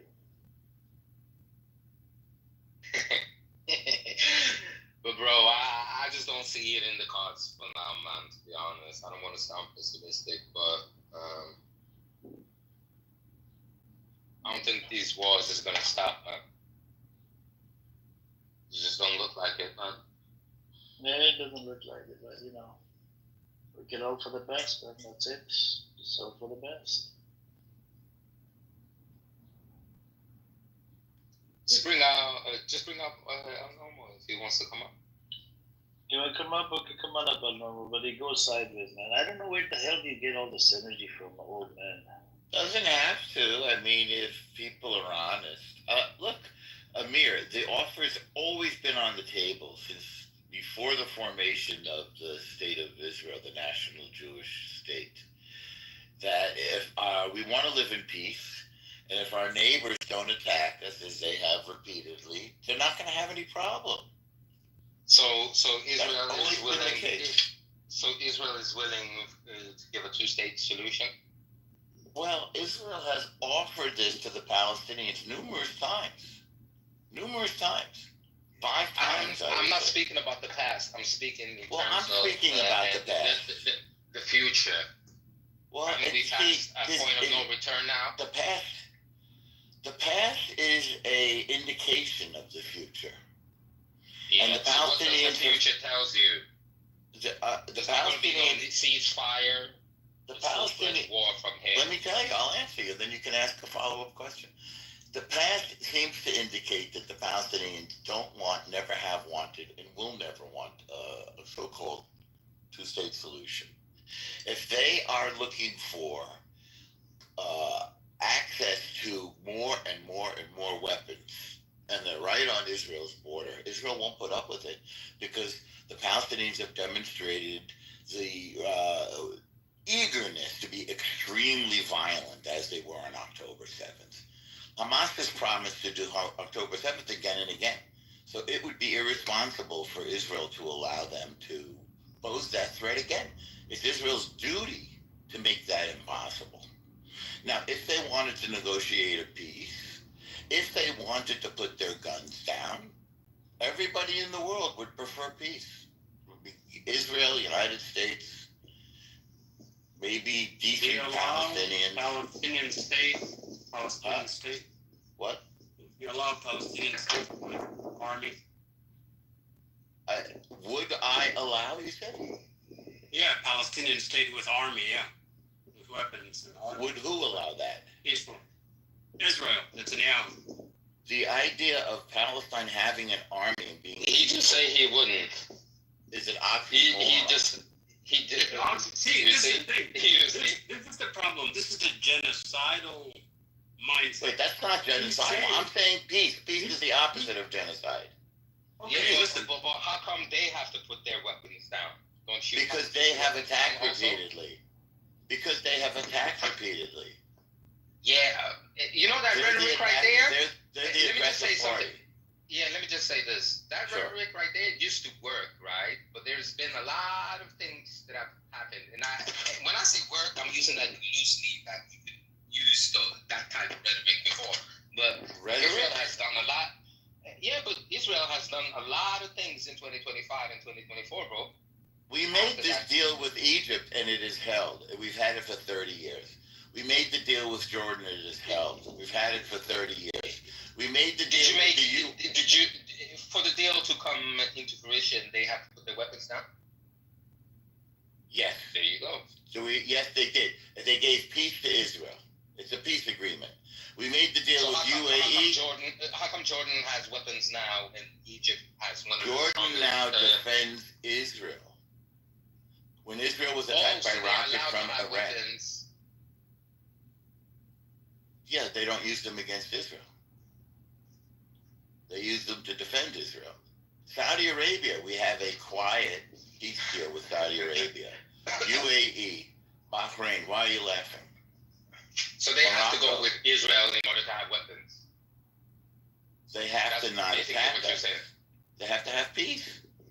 But the thing is, Normal, the issue is, once they have a Palestinian state functioning system, institutions, they will not prioritize violence. And hopefully, Hamas will not be part of that government or state. You know what I mean? They even said it. Listen, they even said it. Listen. No, hold on. Fuck the world. Listen. Listen to the world. Okay, listen. Don't say stuff like that, bro. You're being hold on. Okay, hold on. If there's a Palestinian state on the table, Hamas is willing to, not become part of it. They said it. Yeah, they're not trustworthy. They're fighting because they know your nature. They know you. Well, we know their nature. What? We know their nature. Your nature is violence. This is why both parties shouldn't have weapons, maybe. We feel that's their nature. Demilitarize Israel and Palestine, both. Israel cannot demilitarize because it's under attack. Bro, God will send his troops and you will disappear, hopefully. What are God's troops? What are the troops from God? He has troops? Jihad. You know jihad? You know what jihad is? Yes. What, is it a bad term? We deport jihad. Violent attacks by Muslims, we deport. We don't accept it. So that's the stand. And you know who suffers? The Palestinian people suffer because they can't beat us, and you know it, and they know it. They were sent to their death. Iran funded this. Let me get a sentence out, then you go. Iran funded this. Iran funded this attack of October 7th. No, it did not. Yeah, they did. We have the proof. Provide evidence. I did. It was on the front page of the Times. Can you provide evidence? Easily. Funded and trained it. Huh? Provide evidence. I will. It's in the front page of the Times. Yeah, I need to see the bank statement. I need to see all of that data. I'll send you the bank statement. Let me get the page out. And does Iran have a direct connection to Gaza? Does Iran have a direct connection to Gaza? 100%. It's well known. I'll show you. I think you should know it. And hang on, let me finish my sentence. They sent these people to their death. They knew that Israel would crush them. They didn't care about the Palestinian people. And Yahya Sinwar didn't care. He knew they would get crushed. He sent his own people to die in mass numbers. And that's exactly what happened. It's very cynical. How many times did Netanyahu reject the partition plan? I mean, the two-state plan. Did he reject it even one time? Yeah. Now I'm asking you, how many times did he reject the two-state plan? Who offered him a two-state solution? It doesn't matter. How many times did he reject it? It matters. How many times did he reject it? Just say how many times. Give me the number. Okay. He was never offered that. However, the Palestinian people were offered it 5 times, and they walked away from the table each time. So in 2015 election, Netanyahu said there would be no Palestinian state on his watch. So did anybody offer him that state? No. He said no Palestinian state. Huh? No. He said no Palestinian state. And that did anybody offer him that state? No. What state? No. What state are you talking about? A two-state solution. He said under his watch is not possible. He's not going to do it. Did anybody offer it to him? He did, because Yasser Arafat walked away from that offer, and so did Abu Mazen. What was wrong with the Yasser Arafat's deal? Nothing. It was a great deal. No, okay. Wasn't that were they going to have a full autonomy, no settlements of any kind? Yeah. No. The whole thing. Jerusalem. Who's gonna control Jerusalem? It's in Oslo. It was going to be shared. You're an idiot, Normal. Seriously. It's going to be shared. No, you're an idiot. Twice. You don't know the twice. You don't know the data. Twice he rejected. It was going to be shared. The Palestinian state would have been shared. No. East Jerusalem was going to be part of the. It's got to be part of the West Bank and Gaza, right? Jerusalem was going to be shared. And they don't want any demonic criminals giving. Gaza. No, East Jerusalem. That's where much of the Al-Aqsa is. East Jerusalem. Well, you're calling Mosque Al-Aqsa, which we call the Temple Mount. Yeah, your Temple Mount is away from Masjid Al-Aqsa. Yes. To this day, Muslims have free access to it. It is controlled by the Jordanian Waqf. No, Jordanian, it's not there. IDF is literally there. What are you talking about? Do you know? You're wrong. I've been there. I was there. I've been there. It's not there. Jordanian government is not there. No, I've been there. No, you're lying. It's controlled by the Waqf. Okay. IDF literally checks and asks you if you could read the Shahada. What are you on about? Just shut up. What I'm on about is to tell you the truth. I'm telling you the truth. They check the Shahada. They ask for Shahada. Hang on. Who does it? Is it the IDF or is it the Jordanian forces? I'm going to read it to you. Your Al-Aqsa Mosque is controlled by the Jordanian Waqf. W-A-Q. Okay. Did you look into when you get to the Masjid Al-Aqsa, do they ask you for Shahada? Not necessarily. Yes, they do. Yes, they do. They ask you for the IDF does. The Muslims want to know that you are Muslim. IDF does. And you know who's serving in the IDF? There's Jews because they speak Arabic. You know that, right? They speak Arabic. I've been there, Amir. Okay. And so twice prior to 7th of October, he in front of a UN Security Council, he denied a Palestinian statehood. This is prior to 7th of October. Wait, say this again? Prior to 7th of October, in front of a UN Security Council, he denied the Palestinian statehood. Well, wait, there was none then. He denied something that didn't exist. Wow. And he was never offered a Palestinian state. Whereas the leaders... He was never offered. If he never offered it, he never allowed the Palestinian state. How the hell Why are you interrupting? Do I have to send you down? Because you're making a claim. Yes, I'm making a claim. Bibi never turned down a Palestinian state. The Palestinians turned it down numerous times. under Jimmy Carter, under Bill Clinton, under Barack Obama, under Donald John Trump, under Bush, over and over and over again. They were offered everything they want. Palestinians walked away from the table, walked away from peace, turned away the olive branch. We don't want a two-state solution. They turned the deal down. They did it in 1939. They were offered, by the way, they got all of Jordan. They got all of You Jordan. didn't see the white papers of Normal? You didn't see Yes, the white I papers? saw the white papers. What are you referring to? White papers, they denied the Jewish state. Who denied the Jewish state? The British. The British didn't deny the Jewish state. They did. They said it was going to be Palestinian state in 10 years. You didn't read that part? I think you're mistaken. You did Your not read the understanding of it. part. I think you don't read English, Amir. You don't read English. You didn't Amir. read that part. Amir. That's why Amir. the gang in Amir, 1940 it was approached part- Hitler it was- because they it wanted was to part- take out British it because was British did not want to partition. give you a state. Britain No, doesn't have British to did give not a want to state. give you a state. British doesn't Yeah, give a British state. decided not to. British It's not mandate theirs did not to want to give. give you a state. The British British mandate mandate. was formed, Amir. The British mandate was formed to as the end of the Age of Empire. There were French empires, Ottoman Empire, British Empire. Hang on, British Empire, I'm talking about Austro-Hungarian 1939 Empire. white paper. I'm All not of talking those about Ottoman empires. Empire. Hang on a second. All of those empires were broken You up. like to derail the topic. No, I'm telling you. That's your specialty. That's your specialty. This is the topic. I'm giving you I'm historical talking about the context. white paper in 1939. I know. We're talking about the partition. Stick to the white of papers. Israel. Stick to the white papers. Stick I'm to the white sticking to papers. it. The Stick to the white papers. Palestinians were offered that state, and they denied it. In fact, they met in Khartoum, and they said the three no's: no to the Israeli state, no to the recognition, no to peace, and no to negotiation. And then 5 Arab armies attacked the newly born state of Israel and tried to commit genocide and wipe it out. And Israel beat the 5 Arab armies. 5 countries attacked Israel, and Israel won. Can you imagine this? Amir, I'm asking you a question. Can you imagine it? Israel beat them, and that's what they called the Nakba.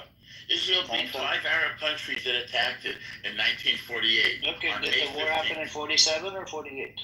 Did what war happen? The war happened in 48. Okay, who did the ethnic cleansing in 47? There was not ethnic cleansing in 47. There Ilan was a civil Pape, war. Benny Morris, and the Yes. UN says it. Yeah, no, you're lying again. We should go through Benny this together. Morris, We Benny should go through Morris, this Ilan together. Pape, they're Jewish historians, Yeah, and the UN. yeah. They all say that the Jewish militia, Jewish militia did the attack. I beg your Jewish pardon? militia did the first attack. I thought the Arabs were in the majority. No, Are you taking I that just back told now? you. Oh, hold on. Were the Arabs in the majority? Hold on. After they denied the partition plan, Jewish militia started going After from who one denied village the to partition another. plan? After the Arabs denied the partition plan, Right, they because denied it the was UN. unfair.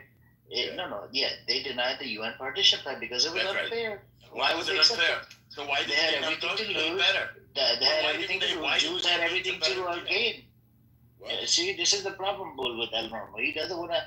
And what do we do about the mediator, El Normo? Who assassinated the mediator that came after you won the I'm so-called War unfamiliar with 48? the mediator. Can All you I tell know us is- the name of the mediator? No, you know all the all I know facts. is You just lie. You like to walked lie. away from Do peace. you know what happened, Bull, after they won the so-called war?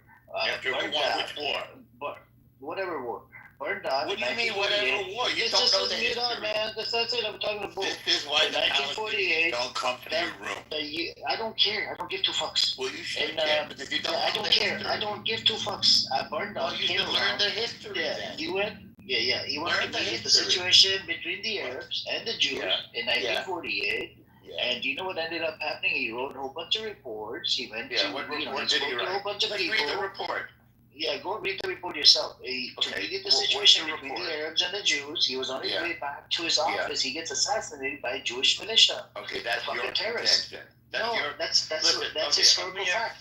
Burned out. You didn't. You know about these Amir, facts. Amir, no. That's I how your disagree state with was what you- created, by terrorizing. Okay, what do we do about state Harriet was Truman getting created by the terrorized? United Did you not hear about the letter bombs he was sent The in state was 1947? created. No, I don't think there were any letter Okay. bombs. Okay. The You didn't. state was You didn't read the created New York by Times. Amir. New York Times is a Jewish source. Amir, you don't know how to read the New York Your Times. daughter You read wrote a it. book Wrote it in her review. book. The daughter wrote it in her book. You read a book review. Daughter was in her 20s. Yeah. When she so wrote the now book. it's written. Now you're going by a non. Yeah. Somebody's going. No.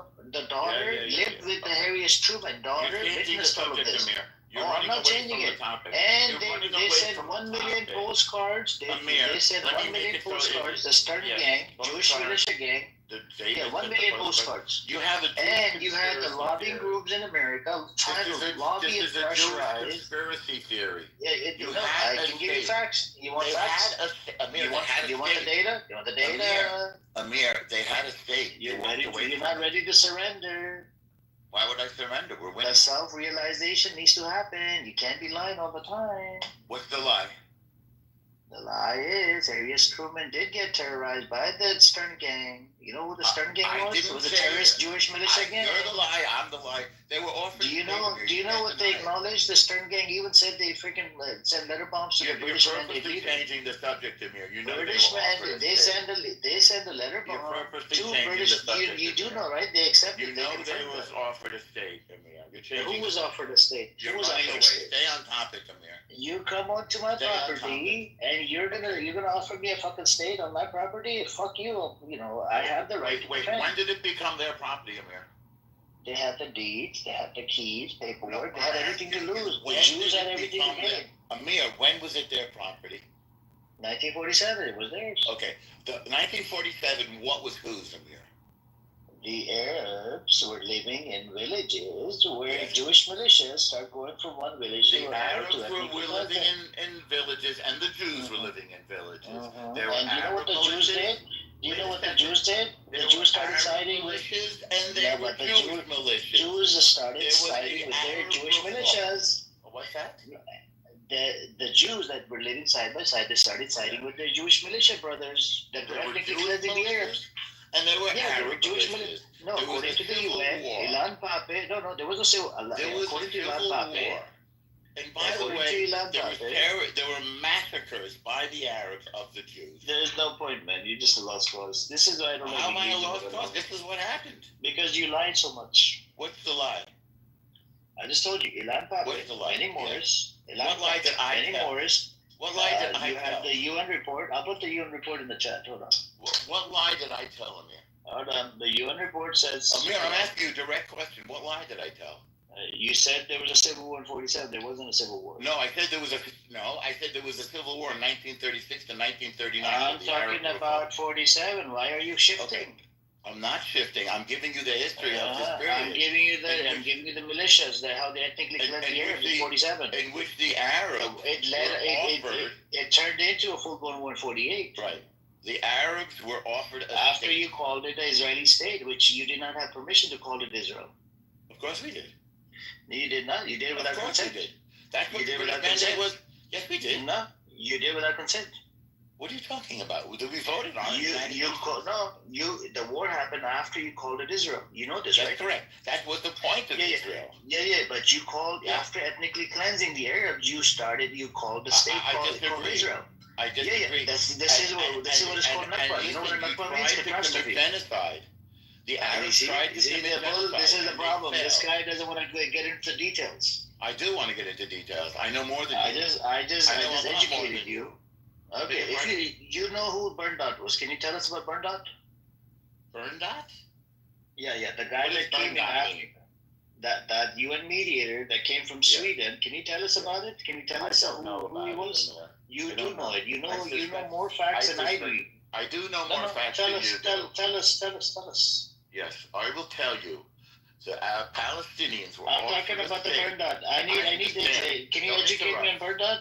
No, you gotta educate me on Berndot. Palestinians were offered a state. I said Berndot. I said Berndot. I said Berndot. Berndot in 48. Not in 47. I'm not going to partition plan. 48. Focus. In 1948, I'm on talking May about 48. 15th, Israel declared independence and the UN ratified. And what did the Palestinians do? They said, we're going to wipe you out and commit genocide. Genocide, Amir. They didn't use the term genocide. No, they said we're going to do complete annihilation and push you into the sea and a bloody massacre. They used the word extermination. They said extermination of a Jewish state that you created by ethnically cleansing them. It's called genocide. by ethnically, you It's genocided the called Palestinians. genocide. No, they did You not use the forced word them out of ethnic their own cleansing. homes. They have did the right not to use come the back word and take it ethnic back. cleansing, Amir. No. They You did not ethnically use the cleansed word the ethnic Arabs. cleansing. And Oh by the my way, God. meanwhile, Hajj Husseini You did was the in Egypt. catastrophe. What's that? You did Your the loss- catastrophe. You did the The Nakba. catastrophe was that you lost the war against You did the Jews. Nakba. You did the Nakba. Yeah, the Nakba was we beat your asses. Nakba happened. Yes, Nakba yes, the happened Nakba before is the war. 5 Arab armies and 2 militias tried to wipe out a little state of refugees and failed. No, you created a state by forcing Palestinians out of their own homes. No, we created a state in the United You did, Nations you by did, declaring you did. independence. No, you forced the United Nations to recognize because U.S. was How on could the you deal. force the United Nations? I just told the United States of America was terrorized. The Harriet Tubman was terrorized. I think you've made that up. The president of the America. I can put the article in the chat. Okay, so the president said he was terrorized? Let me put it in. Yes. Did yes, Harry hold on. Truman say he was terrorized? I mean, His daughter wrote it in the book. He was did scared Harry to write. Truman say he was terrorized? He was scared of the Yes or Zionist no? gang. He was scared. Did he say that? He was scared to speak Did he up say on he was anything. scared? No, yes, he was scared. Did he say he was scared? Go read up on his book and They his said no, memo isn't and all it? that. It is. It is. There's the He lie right was. there. He was Did Harry pressurized. Truman say he was scared? No, Amir, he didn't. Yeah, read the daughter's book right You there, made it up. and she'll tell you. I'm that, interested in the daughter's received book. letter from Daughter has no influence on foreign policy. daughter. She was in 20s when they received the letter bomb. She Daughter lived has with no her influence father. on foreign She policy. lived with her father. Go learn the history instead I of learned making the a bullshit. history. I Yeah, learned we the don't go history. based I on just- bullshit. Thank you. Amir, did Harry Truman Normal. say he We was don't go afraid? based on bullshit. We don't go based on bullshit. Does the most You make powerful up nation in the bullshit. world This is your still Zionist fight with narrative. refugees? Oh, the army went to the war and we won the war and we took over the land. It doesn't work like that. You started ethnically cleansing in 47, not in fucking We 48, bitch. decolonized their land. Just an idiot. They were living there happily by the Jews, with the Jews. Uneducated. Amir, you didn't go to college, did you? By the way. No, I didn't even go to school. Okay. Well, it shows. There you go. Yeah, I don't think there you go. know how to read or talk. You use I don't words know like that. anything. I don't know how to read white papers. I don't know how to read. I don't I think don't you know how do. to. I don't even know how to read the Leahy gang approaching Nazis You in know, you can 1940. still go to school. Amir. Wow, I didn't know Realize about that? this. Wow. What? Wow. You can still go to school. I You didn't can even learn know to that they read. actually did the Hawaii Transfer Agreement in 1933. I didn't know about that. Wow. You could learn to read. And Hajj Husseini formed a Sadr commando group of Nazi soldiers in Egypt. The leader of the Palestinians on the payroll of the Nazis went to Egypt and created You a don't know the Nazi Nazi. Do militia. you know that you had your Zionists approaching a Nazi a couple times? Did you not know this? To get the Jews away. Who did the Hawaii Transfer Agreement? To get Was the it Jews away. Grand Mufti of Jerusalem, or was it the Zionists? What are you referring to? Hawaii Transfer Agreement. Who did the Hawaii Transfer Agreement? Are you talking about an agreement to get Jews 1933. away? Don't interrupt. Are you talking about an agreement to save the lives of Jews? Is that what you mean? No, I'm asking you. Who did it? Who Are did you the deal? talking about that? Are you? I'm talking about Is that why a yes, not get. Amir? I don't know. Why you not don't know get what all you're of the talking Jews about. out? Why did they get? Why did they only want rich Jews into? Yeah, that's a fact. Did they try to save Jewish lives? They only wanted the rich ones into Amir, British men you in know who Hajj Palestine. Husseini was, the Grand Mufti of Jerusalem? The Grand Mufti of Jerusalem. Yeah, he approached Hitler because he wanted the state for himself. He didn't just approach Hitler. He was on approached Hitler's Hitler. payroll. No, And he was on the Hitler's payroll. He approached Hitler because he wanted a Arab state for himself. Because He the was a problem paid was he Nazi. saw you guys as a threat. He saw Zionists as a threat. But he was offered a state and he turned it No, away. What you say? no, makes he sense. didn't. He wasn't offered a state. What do you? He was offered a state. No, he wasn't. He was offered a state, Amir. No, we're He talking was offered about a state more than once. in 47.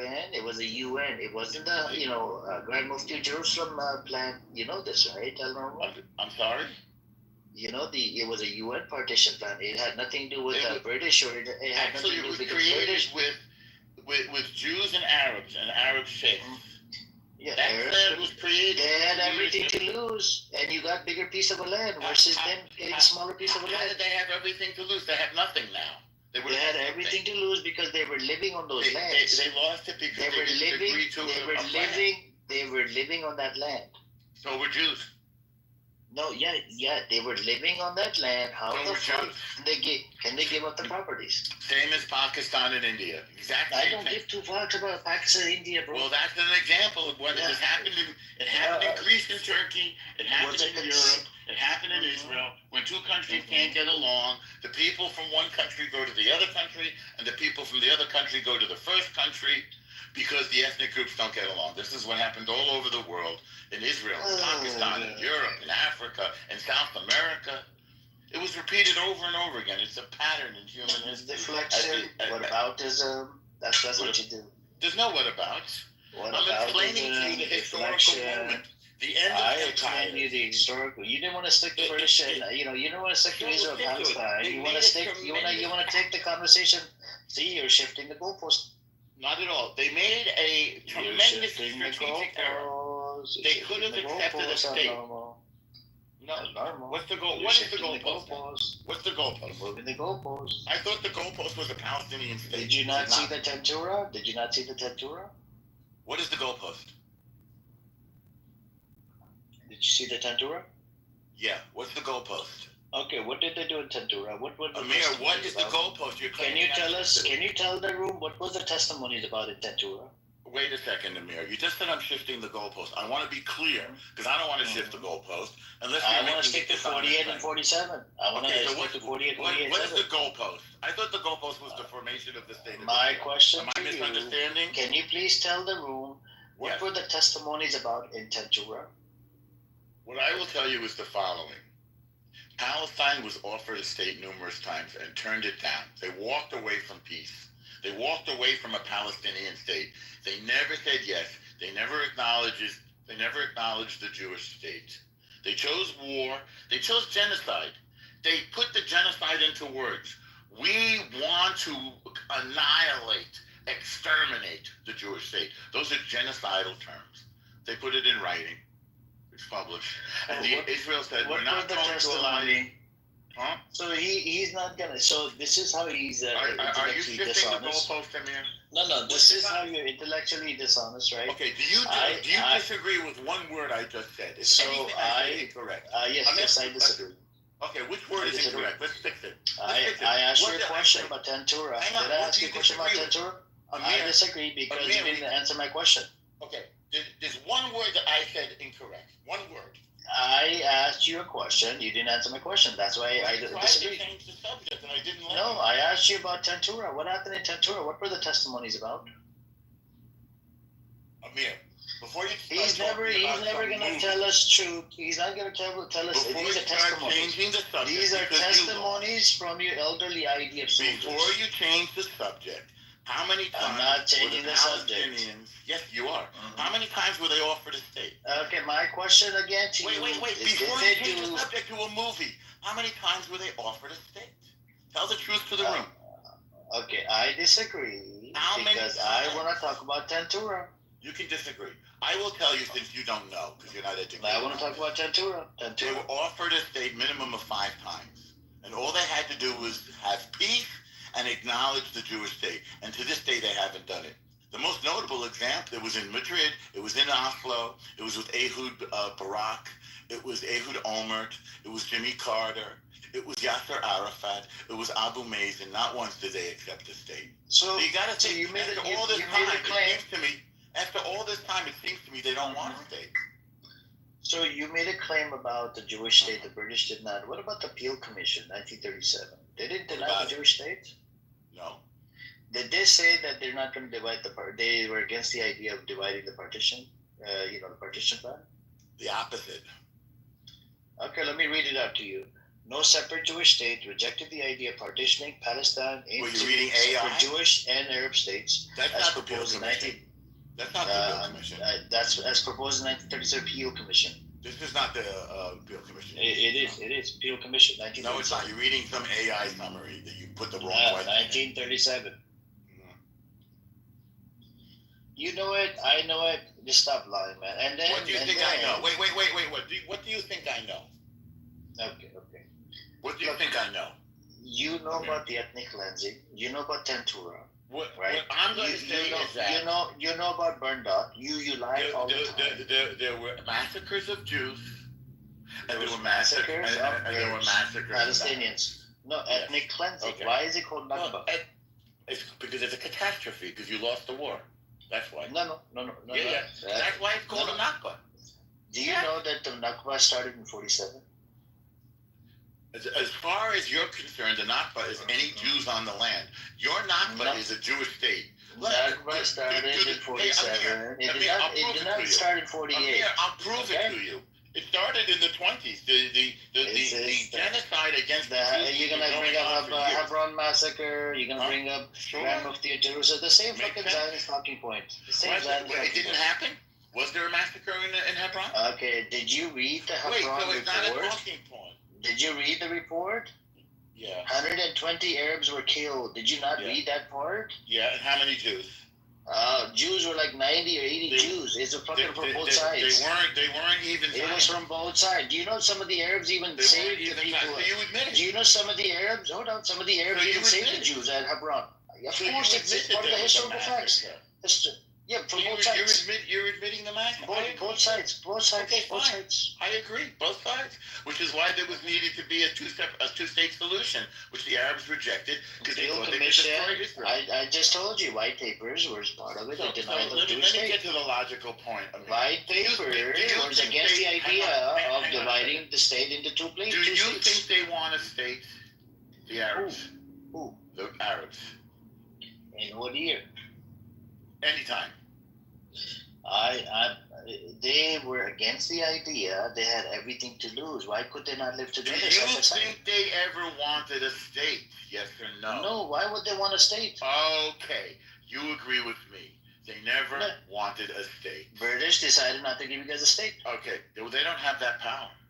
So they did. 1939, white papers. So we offered them a state. They don't want a state. They want to wipe out Israel. Who the fuck are you to offer them a state when you just moved into that place? They've been living there for years and years. We were there before them, actually. No, you were not. You were living in Poland or Ukraine. No, incorrect. That's a lie. We were there. Why don't you go live in Oblast in Russia or something? Don't they have a Jewish state over there? Because we were living there all along. We were there 1,400 years. Just live over there happily. Why are you bothering Palestinians? I will tell you why. Because we were there first. Go live in fucking Oblast, man. Yeah, you were in Saudi Arabia. Go live in Saudi Arabia. Yeah, I lived over there for 10 years, and they don't give me citizenship. Okay, that's your problem. No, that's your problem.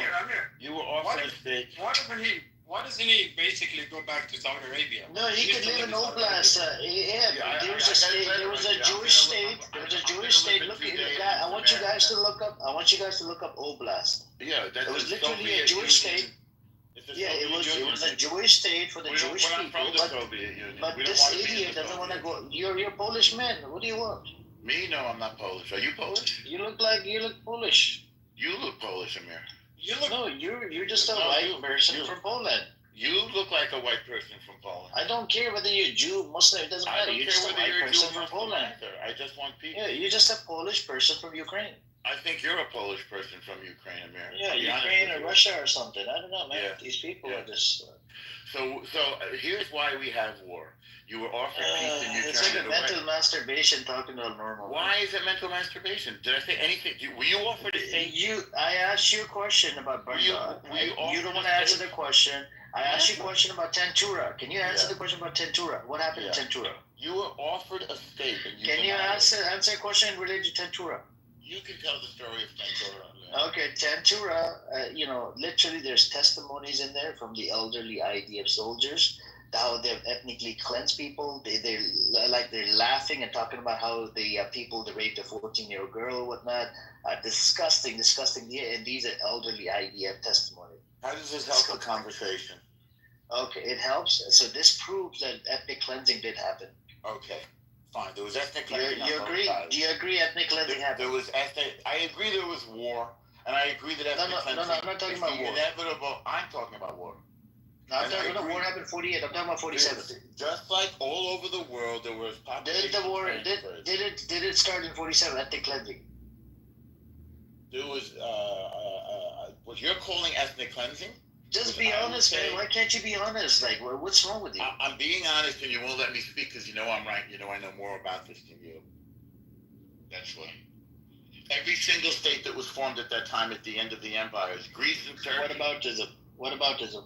No, I'm explaining to you the model under which states are born. What aboutism? What do you mean, what aboutism? This is how states I are born. asked you a question in relation to British mandate Palestine. Did the ethnic cleansing happen? And the answer to the question is the Palestinians rejected a state for themselves. They never wanted it. That's So fine. That's fine. Did the ethnic cleansing happen in 47? I wouldn't call it that. I would not call it that. The Ilan Pape, Benny Morris, and the UN. There were some anti-Jewish guys who happen to be Jewish. These are Jews. Ilan Pape is a Jew. Benny Morris is a Jew. Yeah, Benny Morris doesn't agree with you. I read him. Yes, it does. No, he doesn't. Do you know he was on Madison show defending the ethnic cleansing? Did you know this? Now you just changed it. You just went to the No. You made a claim about Benny Morris. I'm going to dive into it. He was on Madison show. He was on Madison show. He was defending ethnic cleansing. Did you know this? What does that mean? You just reversed your position. No. He was defending ethnic cleansing that took place. What does that mean? He was defending it. Maybe you don't know the answer. He was defending. Go watch the clip. What does that mean? He's saying he was in favor of it. Yeah, he was literally justifying the ethnic cleansing. So Benny Morris goes against your position. That's your opinion. Opinions are like that. Well, are you in favor of ethnic cleansing? Benny Morris literally agreed that ethnic cleansing did happen. Unlike yourself, you're not a historian. You're just well, you're not a historian either. Ukraine or Poland or something. You should go live in Oblast. What the fuck you doing in? What the fuck you doing in Israel? You're the one from Ukraine. Yeah, you're from Ukraine or Poland or something. You've never been within 3,000 miles of Israel. What are you doing in Israel? I lived in Saudi Arabia for 10 years, by the way. So, but what do you have to do with Israel? Idiot. Go look at Google. You have my information. You know me for what, Jelani. Go look up my information. I lived in Saudi Arabia for 10 years. Okay, we know this already. And I'll give you exact area. Jeddah. Okay. I lived in Jeddah. Mazel tov. Did the Arabs try to wipe out Israel and commit genocide? You're the one that did this to the yes. Palestinians. Okay. The answer is yes. I did not answer anything. You're assuming shit now. Okay. Do you want me to read you what they said? They live side by side. Hang on. They live side by side. Hang on. I'm going to answer side by side. Palestinians. He would never agree to the Tantura. He doesn't tell me anything about Tantura. He doesn't tell me about. Can you accept that? Can you accept? Hey, hang on. Can you accept the fact ethnic cleansing did happen in 47? On both sides. No. Only on one both side. Sides. Yeah. No, one side. You're lying to me. One side. You're lying. Palestinians did not have a state. How many Israelis died in this war, Amir? I'm asking you. I'm telling you, it happened on both sides. No. I'm asking you. In 47, according to the UN, according to Ilan Pape, he's a Jewish historian, Israeli historian. Benny Morris is an Israeli historian. You mean ethnic cleansing? Benny Morris and Ilan Pape don't agree. So there was ethnic cleansing on both sides. Ethnic cleansing happened in 47. Ethnic cleansing happened in 47. On both sides. Yeah. So when did the war happen? When did the war happen? 48. Okay. Why did they started ethnically cleansing in 47? Wait a second. Why did the Arabs commit genocide on the Jews in 48? No. Why did they started ethnically? I'm asking you a question. Why did they started ethnically cleansing people in 47? I dispute your claim. No. It's according to the UN. Ilan Pape, Benny Morris, these are Israeli and Jewish historians. You only want to admit half the story, and that's fine. No. You don't want to accept. You don't want to acknowledge. What do I want to accept? I accept the state of Israel. You don't. Okay, the UN report says the Jewish militia was the first one to attack ethnically cleansing people. At 47. Are you disagreeing with the UN report? Are you disagreeing with the UN report? That's like saying Hamas was the first. Are you denying the UN report and from 47? Yeah, I'm denying your story of events. No, I'm asking you. I put the link in the chat for you. I'm denying your account. I put the link in the chat for you. I heard you. I'm denying your account. You're being deceptive, and you're also. I put the link in the chat for you. You're not a Jew, and you're not an Arab. Okay. Let me put the link in the chat again for you. There's a UN report right here. I put the link in the chat. Read the second paragraph. What does it say? Can you read it out to the room, please? The Arabs said they would commit genocide. Can you read it out to the room, please? English is your first language, right? Keep changing So the can you subject. read it out to the Can you read it out to the room? What does this report say from the This UN? sort of Muslim lying doesn't work with me. No. Can you please read it out to the room? What does the UN report say? Amir, don't try to change the subject. Can you please read it out to the room? Read it out to the room. Amir. Can you read it out to the room? Amir, you're Read it out to the lying. room. Can you Amir, read it out stop to the lying, room? Amir. You know, Stop you the don't want to read it. Stop the Torah. Stop It doesn't work on Jews. It doesn't work on me. It doesn't work. Good. Okay, I good. read your Okay. Hasbara book. Okay, It's 140 pages long. Yeah, and I showed you the 5 kinds of Muslim lies.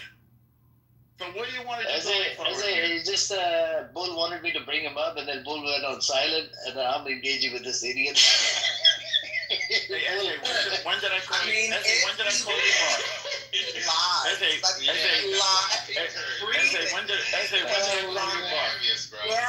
boss? Amir thinks I called. Amir thinks I called your boss. Did I call your boss? Okay. Send the audience. I'm tired. I moved him down. Mental masturbation, bro. As soon as you came in, he ran. No, he didn't run. I moved him down, Bull. No, but either way, let me make sure it's clear. He definitely doxed me. He called around asking people where I lived, where I worked. He wanted to find out all about my days in corrections and the rest. He's a sorry, sniveling, pus-ridden wart. And I'm not going to have anything to do or say with him. At the end of the day, when I come for him, and I'm making sure there's plenty of witnesses, I'm coming for him. I will see you at shul. Sorry, piece of bitch. You're not even a whole bitch. You're a piece of bitch. You know how I know? Because at the end of the day, no one was even interested in you. No one gave a damn about you. You insert yourself into other people's lives. Find out what happens when you do that to me. We don't even have to talk about it. We can just walk about it. You got the right. You got the right one. Bull, did you enjoy the show? He's sick in his head. He's sick. I know. We just use it as a walks around like, oh, I know who your father is. Oh, I know who you are. I'm gonna find. Like he's one man Israeli war. What a creepy individual.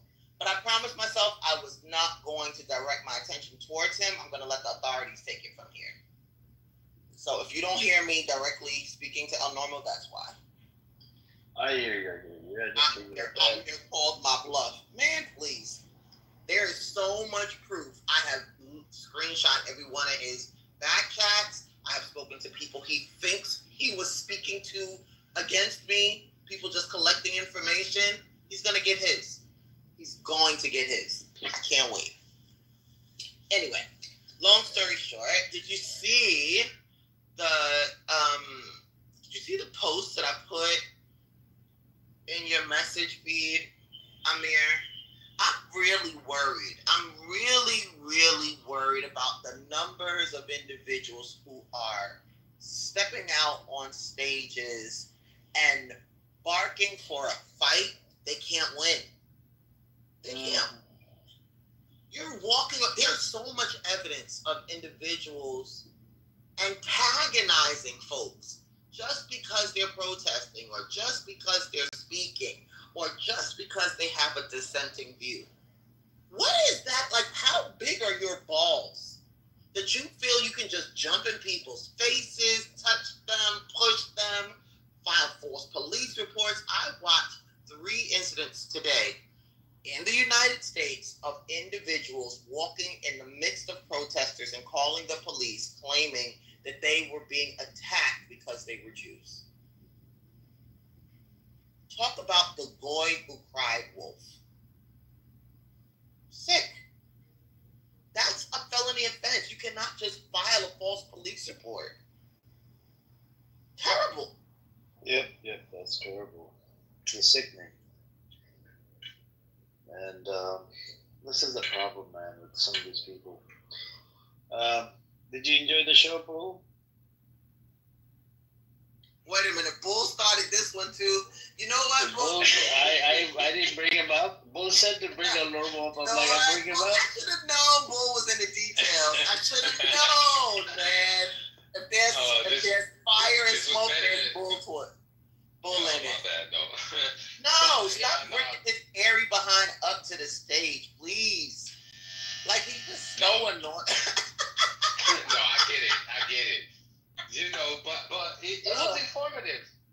informative. The problem with Norm is he just never stops and he never mutes his mic. So the conversation, the quality of the conversation always turns sour.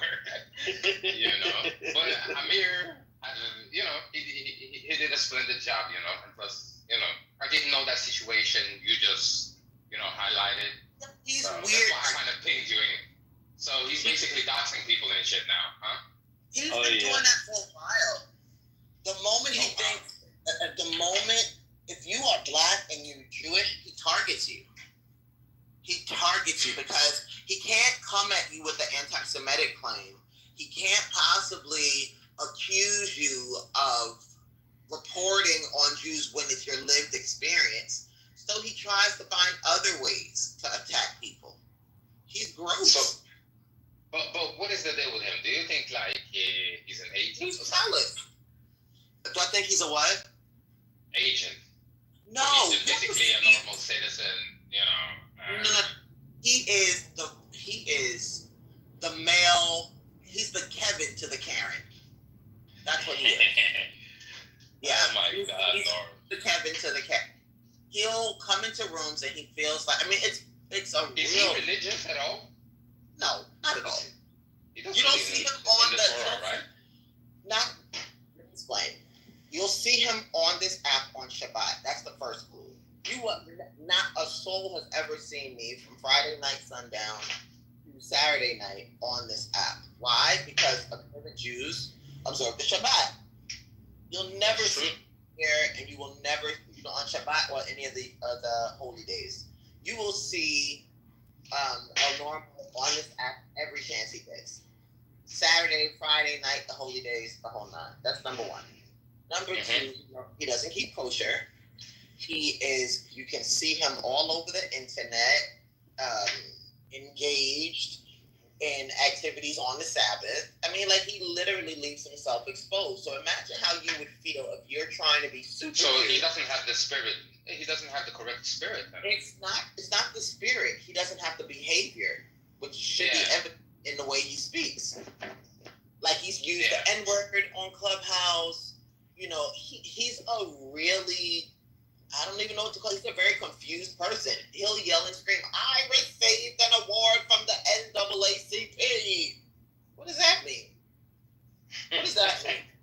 We have slaveholders who were presidents of the United States. You're not really impressing me in this moment. But again, I feel like he's either suffering from early onset dementia or Alzheimer's or something. He's kind of crazed. And you know what? Some part of me feels bad for him. Because in the event that you're attacking Orthodox Jews because you feel in some way insecure that they're a little bit more Jewish than you are, then that's an internal conflict that you have to resolve. That's not anything that any of us can do for you. You get what I mean? Mm-hmm. He's very, very insecure and jealous that a black woman has more of a connection to Torah and Hashem and the Jewish community than he does. If you notice, every time he gets challenged, that's why they kicked you out of the Jewish community. First of all, if he were a Jew or a Torah observer, he would know there's no way to kick anybody out of the faith. You can't. It's like, I'm kicking you out of Islam. How does that work? He's just psycho. That doesn't make no sense. The first couple of months, he identified me as a Hebrew Israelite. Oh, she's not Jewish. She has an opposing view. She must be a Hebrew Israelite. No, not a Hebrew Israelite. I found out that my rabbi was related to your father's rabbi. Oh, so I am Jewish now? Yeah, but you're not. You got kicked out. You're this, you're that. You're the anti-Jew. Okay, brother, I don't want anything to do with you or anything you're associated with. How about you just leave me alone and I leave you alone? Because in the event that you poke this bear, I'm going to bite that ass. But I'm black too. So please, for your sake, leave me alone. And he refused. And now he's going to catch hell. So he's been targeting you for how long? Oh my God. Almost a year now. When was the first time I told you? Probably about a year. Or more. At least about a year. But he had no idea what tree he was barking up. So he's gonna feel it. He's gonna feel it in I every think way. they all feel it when you come up here. I think everybody, like they all these people, Khaled, and these. So you call out the truth, and I think they get butthurt that how come we have a Jewish person here, she's speaking the truth that we should be, because they like to protect each other. I don't know what the deal is, right? I don't know why they defend each other. It's like a tribalistic behavior, right? Call it spade a spade, because I know some people that texted me from the Jewish side, like Rav, that comes to the audience sometimes, and there's other people that have told me that this abnormal character is up to no good. He likes to dox people, do a whole bunch of shit. Why would you do it to your own Jewish brothers and sisters? That goes to show you that what's most important is being right. Yeah, but he's a secular being, I mean, he'll go to shul every now and then. He goes to a synagogue in Park Slope. He's not hiding, but what the problem is this sense of entitlement that kind of fuels this need to control people and their voices. It's pretty sick. Like that. I mean, I just I don't know if it was on Instagram or something else. I'm looking at this woman.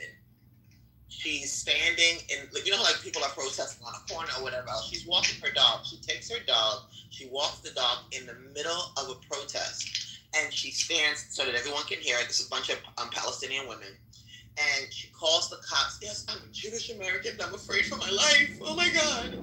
They're surrounding me. There are at least 10. She walked into a protest. Mind you, another Palestinian sister is like videotaping her. She's like, what are you doing? You're calling the cops because you are making a false report that people are attacking you and you're okay with that? I mean, that's how America works, though. But this wasn't, she identified herself as a Jewish American. And to me, that's dangerous because you're weaponizing your Jewish identity to hurt other people. And that's not just going to jeopardize her, it's going to jeopardize others as well. But low IQ people, they're gonna think, people like her, she thinks she's helping. You see what I'm saying? And the saddest part is that because people are afraid of being accused of anti-Semitism themselves, they will believe her even when she's lying through her teeth. Even while she's lying through her teeth, those people did nothing to her. Nothing. They're minding their business. She inserted herself into their protest. That's why you gotta tape everything, Isn't that crazy? Like, if people don't see it, they don't believe it. But the sad part is she knew I've experienced that myself. I don't like to put too much business out there, but I've experienced that myself from your community. If you catch my drift, out of the blue, I do targeting me. So it's not new to me. I know what it is, and they even mistook me for being someone else who might look like me but have a different faith than me. You understand? Right. Totally bananas. Like, I mean, I don't want to say too much. No, I get the walls have ears, but nonetheless, yeah. I'll never forget. You can look up the article. Like I said, there's no shame in my game at all. There was, I think I told you guys before that I grew up on the block where the Crown Heights riots took place, and that was a clash between blacks and Jews. They were angry that I exposed the fact that there were no less than 10, 15 black Jewish families surrounding that incident, surrounding that block, and not one of them was interviewed. Not one. Which says that you only wanted to, to promote a certain narrative. All of the journalists were Jewish. They did not interview any black Jews. And I remember asking the question, well, if you wanted someone who kind of stood at a midpoint at that moment, why wouldn't you have interviewed black folks, Jewish folks, and black Jewish folks? Crickets. I knew the reason, because black Jews would tell a very different story about what happened in Crown Heights than even black folks would, because they have the inside scoop.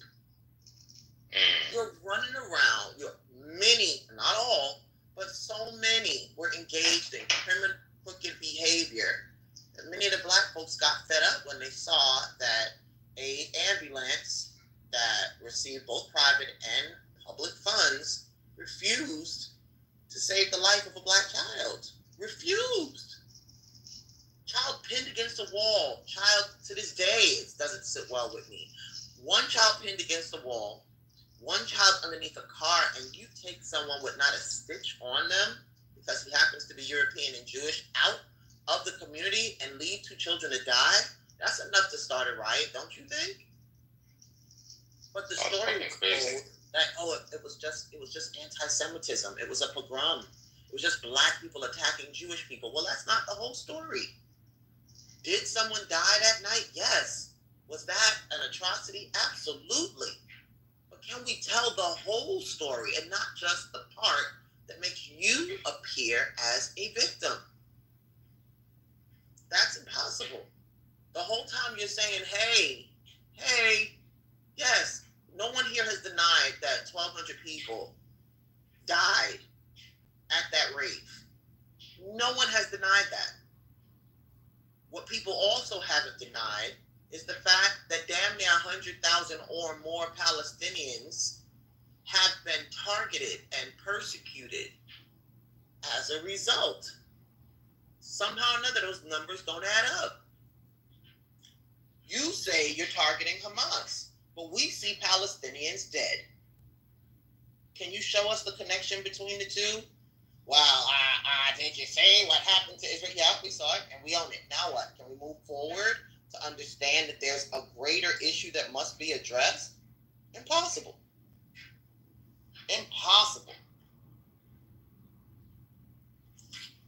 I'm a Jew, which means that I have to tell the truth whether I like it or not. It's one of the most beautiful things I find about the Torah. It doesn't just tell the pretty stories. It doesn't just tell, stories of victory and conquest.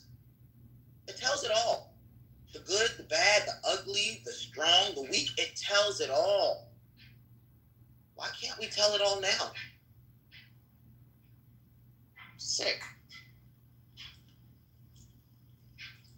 There's a thing called fragile and there's a thing called dissonant. And people are fragile and dissonant.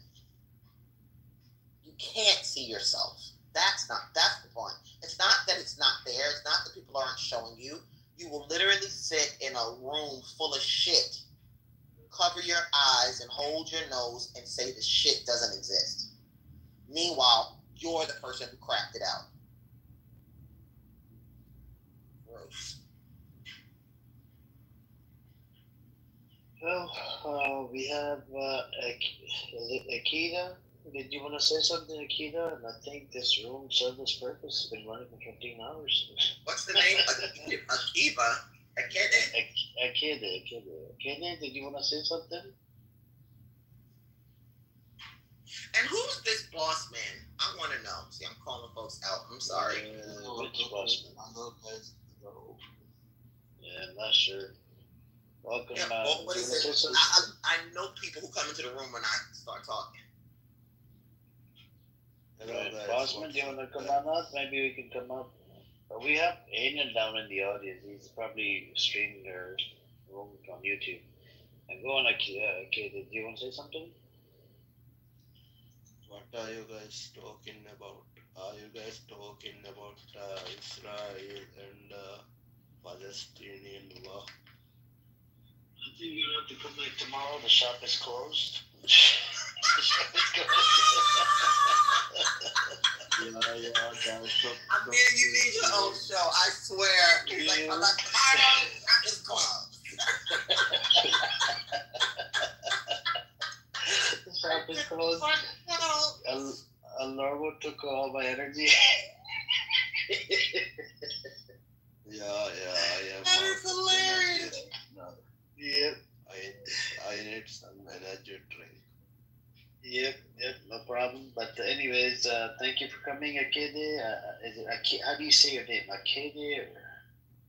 Akede.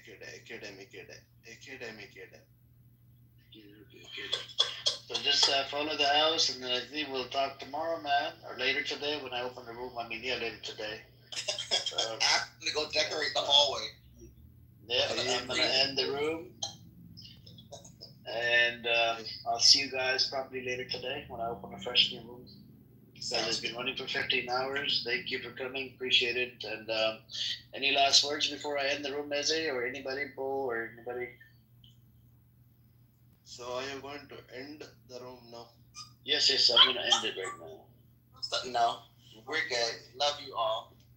Stay strong. All right. Talk to you. Talk to you guys later. 2 hours left. Have a good night. He definitely didn't say now- every day. Y'all last look, tripping. You do gotta watch. Y'all walking trees got rules and how to tell what he When he got off work, I knew he was coming. I There's said, a you right now. I see why y'all be complaining about was what's the ready, so balls. he could sit and chill out. Soaking them hoes. They don't. I like the Shit. And that's I why like my balls played with. Soak them Bro, I bitches. soak them. You, I get head every day. do you want the royal wash too, my king? You to wash your balls too, babe. I'm just Hey, he's specifically saying that about women. Look, Now, we gotta understand, some women got sensitive vaginas. They can't just take baths. They're, shit irritates their vaginas. So you gotta ask that woman. We can't do it like all the time. Nah, I can. My vagina. What? That was right? When it's some of the month, I'm just not gonna sit in no water. Yeah, but like, I'll give it to the other day, but I'm not doing it when I'm full flow bleeding. I'm like, no, not gonna. Come on, We're D. just doing that. That's all that. God damn. Cakes and pennies. Y'all niggas evil in this morning. But y'all balls smell like ass and fucking booty and Y'all shit. got the shot of niggas making cranberry juice and shit. I'm gonna drink that. I'm motherfucking drink Tahiti treats all day. Drink in the tub. y'all be alright. Ah, shit. Y'all My trees. It ain't my fault. It ain't my fault. It ain't my fault. Duckies and shit. It ain't my fault. But hold on, let's not It just. ain't my fault. I ain't scared of it. Hold on, let's not run past the fact that they making fun of you niggas because y'all be soaking y'all balls. I'm just trying to figure out if they not fucking It's the rainy to it,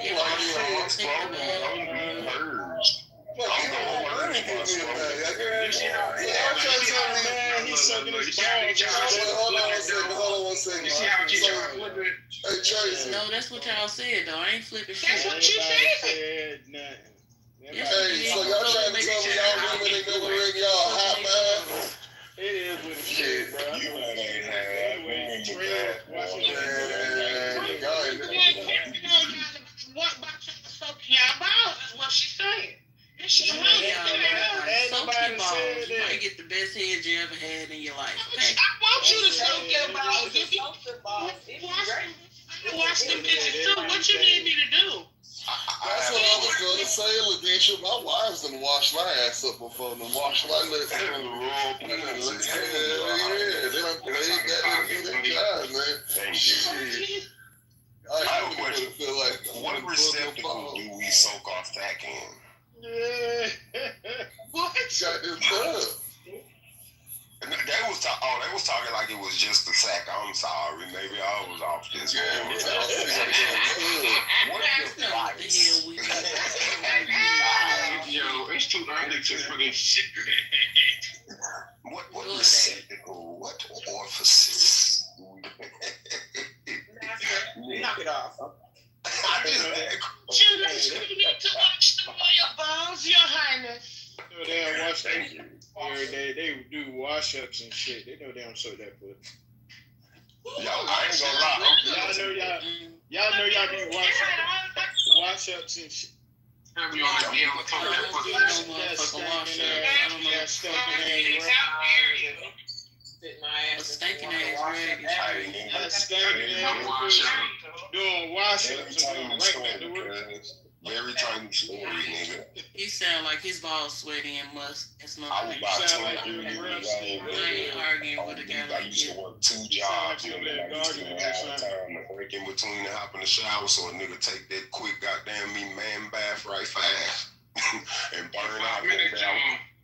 One day I went to work, this chick said, "Ooh, who brought beef for burgers?" If you know beef for burger in fucking Texas, nigga, that bitch was notorious for the onions, my nigga. I said, "From one of these jobs, gotta go."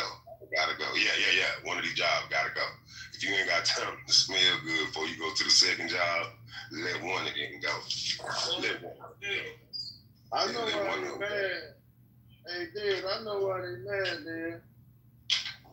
I know why they mad and talking shit, dude. Who mad? No, listen, bro, I'm just talking shit. God damn. Okay. Damn, I know why they feelings and shit. I know why they keep your feelings in the hallway. That push whatever your name is. Man, go ahead. Shit. Whatever your name is. I'm about to say what I'm about to say. Y'all gonna put that shit out. We just talking shit. I'm talking shit. Yeah, damn. It's all good, man. Listen. It's not my fault that my shit can float and your shit don't float. It ain't my motherfucking fault, so I'm gonna get into it and watch that shit float like, yeah, bro. That's that gay shit. That's that gay shit. Crazy, boy.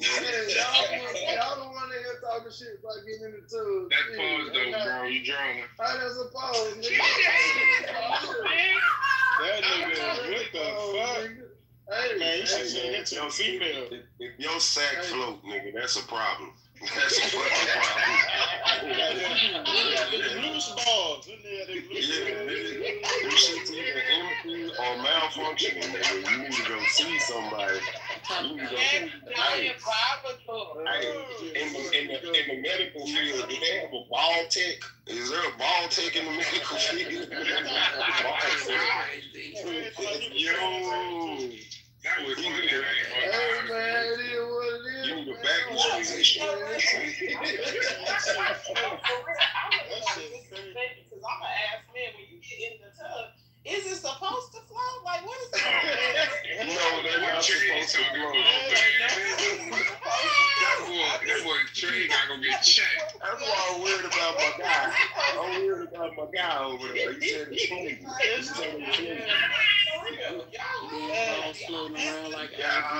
It's not a buoy. It's not a buoy. It's not supposed to be buoyant. You're not in the ocean. Trees, man. We gonna let you start on that one, bro. We gonna let you go on that one. We gonna let you start on that one, my boy.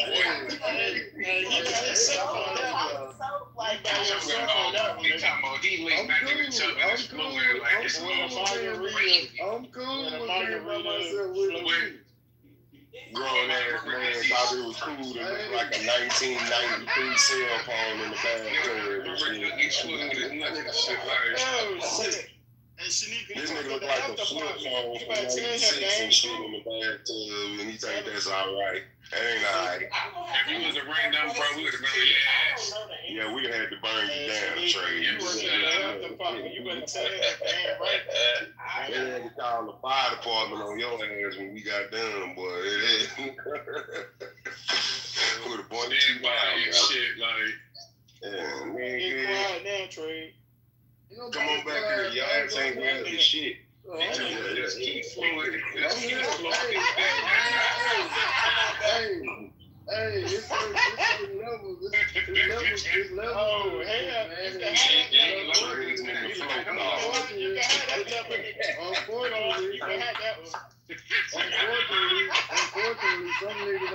Unfortunately, some niggas ain't got that far yet.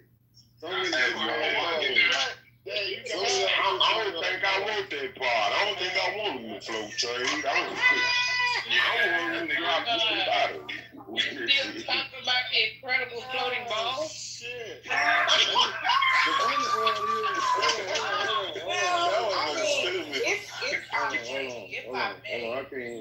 Hold on.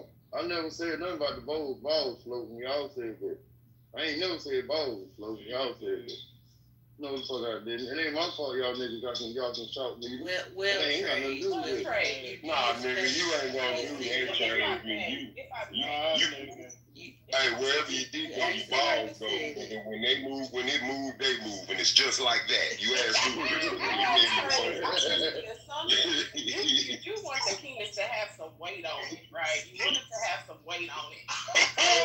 That's what they call it, girl. If it's floating, is it still got some weight on it? It gotta have some weight on it, right? Get it, Shanika. Hey, I ain't about to argue with y'all. I know what it is.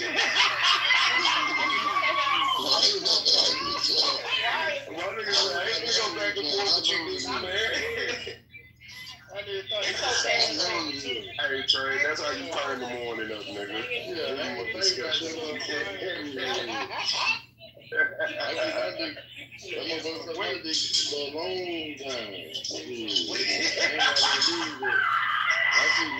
She tugged on the wood for a long time. She ain't never said she smelled the taste. Flag on the plate. That's on y'all. As long as you sweet and clean, though, G, you Right. good. Flag on the plate. Flag on the plate. Like she said, flag on the goddamn plate. Hey, man. As long as you sweet and clean, though, G, do what you do.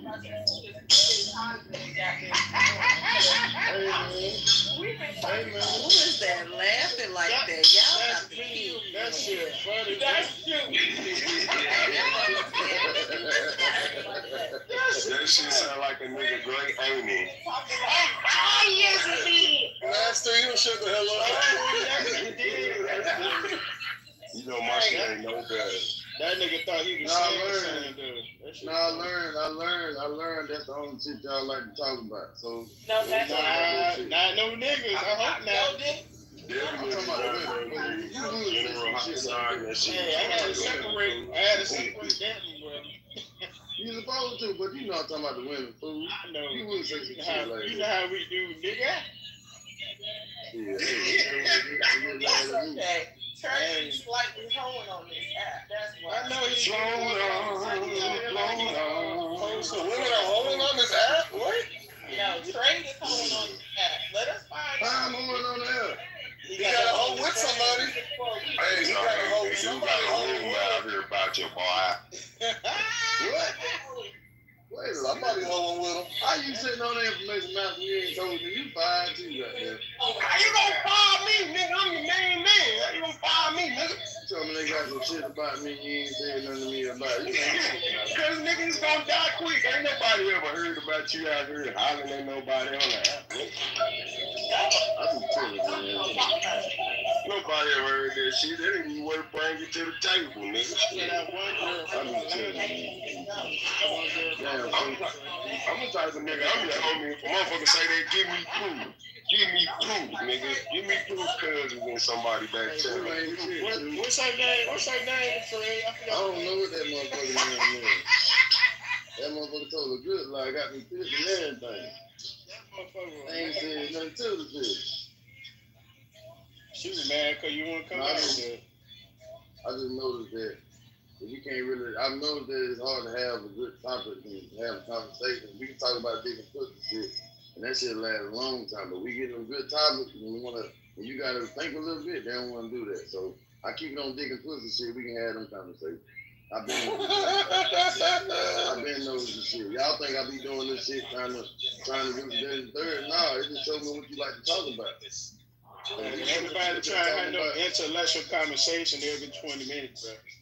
Well, since we got this shit up here about the bathtub, how many women put witch hazel to that lady? Let's see. Now that's a good one because my wife has some witch hazel. I know goddamn right. If she a good woman, she got some witch hazel in that cabinet. They be going in that bathtub. I thought that shit was water. I'm like, what the fuck is this? That's witch hazel. No, sir, don't drink that shit. You ain't never shit like this before in life.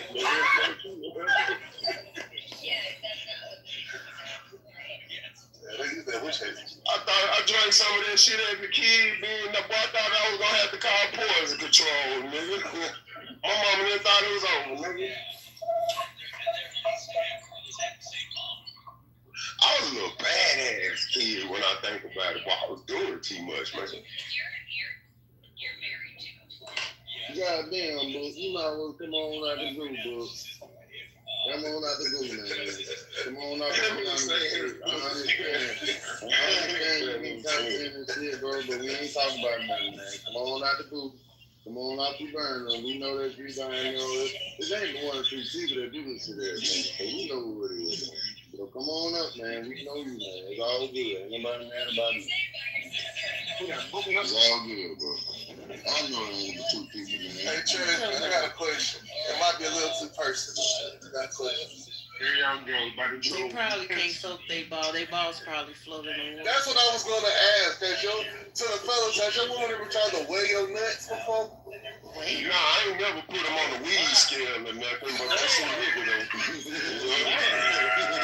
You gotta put the sack on the point scale, nigga. Hey, man, it's not drinking shit over there, sir. Hey, man, that nigga say he put his sack on the point scale and feels like a weed. Nigga, don't put that weed on that scale without goddamn rubbing it down with some alcohol. 90% of it. I got about half an ounce.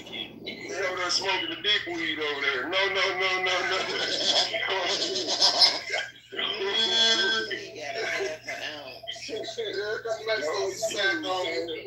I'm about to go. I can't. Put down the sack weed. Put down the sack weed. Damn, I heard your eyebrow raise. Half an ounce.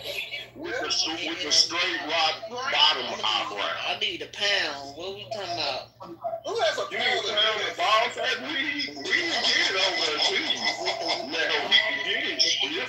I need to wear a pound.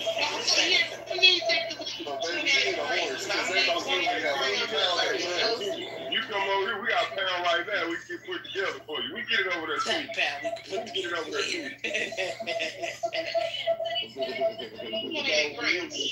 Be over here with the ass ball. Pulling up on me, let me get a $3 ball bag from my home girl.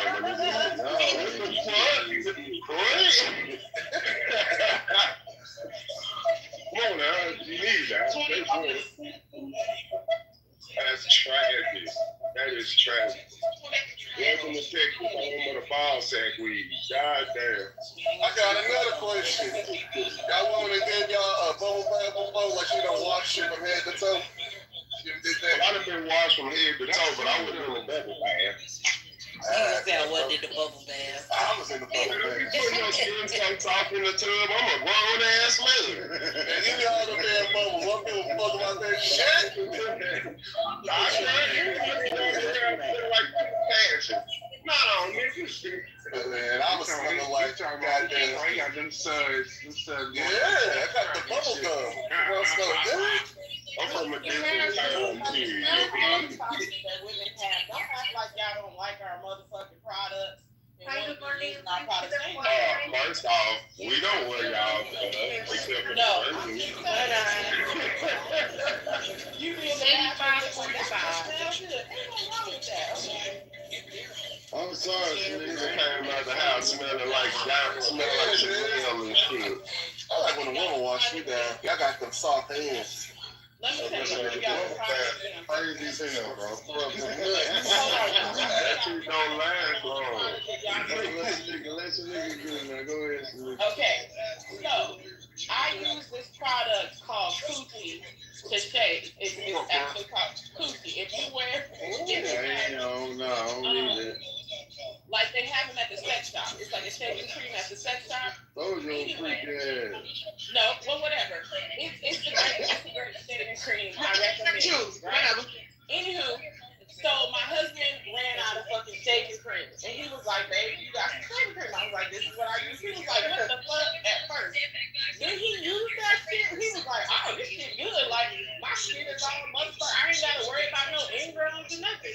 See, he learned that girl products be good. Girl products be good. So if you ever want a good shaving cream, if your face is sensitive, go get you some Coochie. Okay? You can drink it that What you shave with? What you shave with, Coochie? Yep, right. Coochie, that's what it's called. Let me find out you out here buying pussy. No, not buying. Yeah, I'm buying Coochie. I'm buying a Coochie shaving cream for shit stuff. So my boy said he said, so Shanique out here paying for Coochie.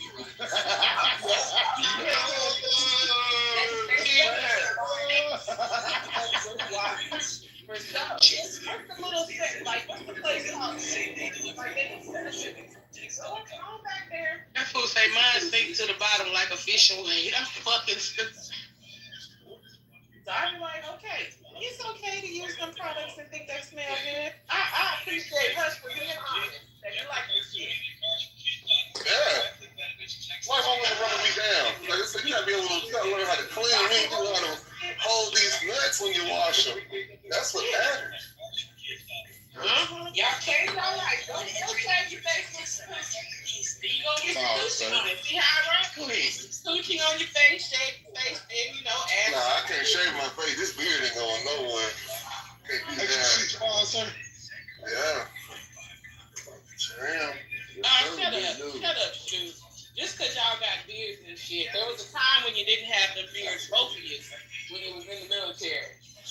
I ain't in the military no damn more. So that's what I'm saying. That's why you got beards. Now I'm struggling with the same shit. You know what I'm saying? Well, I literally like a little bit of cushion. When they sit on my face, I can feel that little seat. No, they want to wet that. Oh my! They just want to wet the beard. They just want to wet the beard. They like the way it feels. It's like a little seat cushion. And it is. And it is. Come on, cushion. Anyway, y'all, we gotta change the topic. We're proving Trey's point. We're talking about hygiene. That's what we really need to talk about. I'm telling y'all, those are the best products I use. That shaving cream. And how pussy juice actually makes the beard grow stronger. Using a nice even shiny coat. As women though, you gotta find your shaving cream because don't nobody want no crunchy munch too. Cause your ass is gonna be the wrong shit. They got a crunch bar on a little bump. No, crunchy munch cook. No thank you. Not doing that.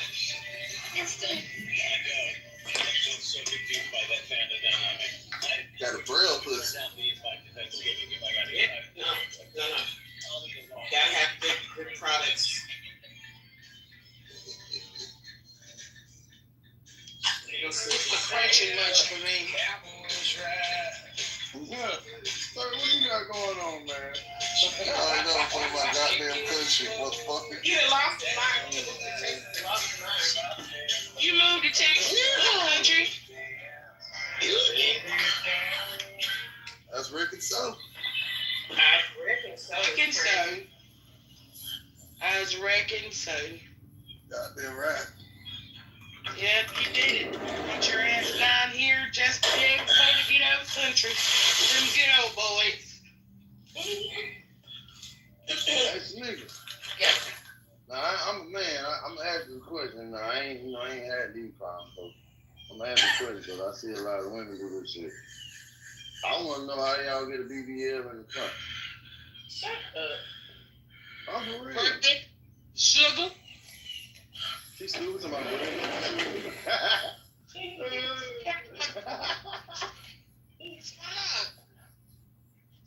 Fucking bread and sugar. Let that shit alone. Let his body look like that, sir. You just don't want to accept my answer. Nah, man, her ass is in the front.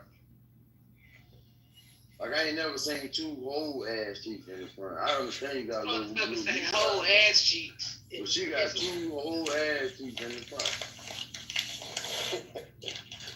If you look at it, you like, damn, she got a real ass in the front. You don't normally see it like that. Don't get quiet now. I ain't never had no big stomach, so I don't know. He said, I don't never have. I don't know nothing about that shit. I ain't never seen it. I don't even know who the fuck. I don't know who the fuck Dunlap is. I ain't never had shit lapped over my motherfucking belt. So I don't know who the fuck that is. So I'm trying to figure out how y'all get to that shit. I was working out last night like, no, not no, I was working out like a motherfucker last night. Shit. Y'all niggas crack them jokes. You got face to face. You like, damn, motherfucker, that's me. I need to get my ass in the gym too. Like, damn, Trey, you ain't fat at all, no. Yeah, y'all think about all that shit. Y'all like that, my workout. Yeah, motherfucker talk all that shit, you ain't run nowhere. Go jump in your car and go there. You ain't gonna run no motherfucker. I can run, motherfucker. I'm in good shape. But all that shit, motherfuckers got Dunlap syndrome, lay down the button, they pants up, all kind of shit. Where your stomach done, where your stomach done lapped over your motherfucking belt. They call it Dunlap. Yeah. That stomach done do that. They got a nun too. They call it the weenie do. How the fuck your stomach stick out farther than your weenie do? They got all kind of stuff that shit. Yeah, motherfucker.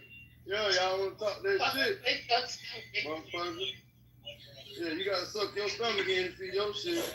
I don't. Motherfucker. Yeah, talk that shit. Fat motherfucker. You wanna try to talk shit. Motherfucker can't run nowhere. You wanna talk shit like you. Fuck out of here. You gotta get your big ass in shape. At these big ages y'all in here. Get your big ass in shape. You gotta go outside.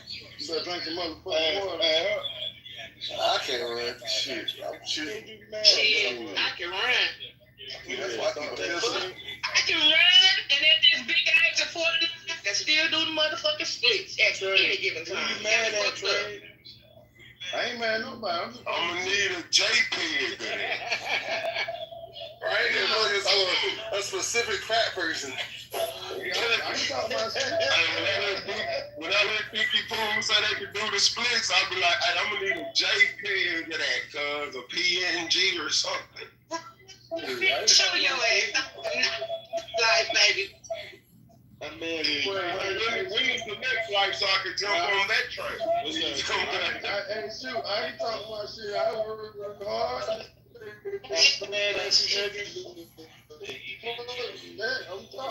These was doing cartwheels and stretches and spits and shit in the daggone lip room. She said, "Can you do it?" I said, "Yeah." Come on, shit. I gotta bust that spit on that ass. Yes, I can. Hey, why you working out if you're in the world 100 pounds? What you working out for? Y'all black ass was crazy. 100 pounds is nothing matter. You already skinny. You crazy. First off,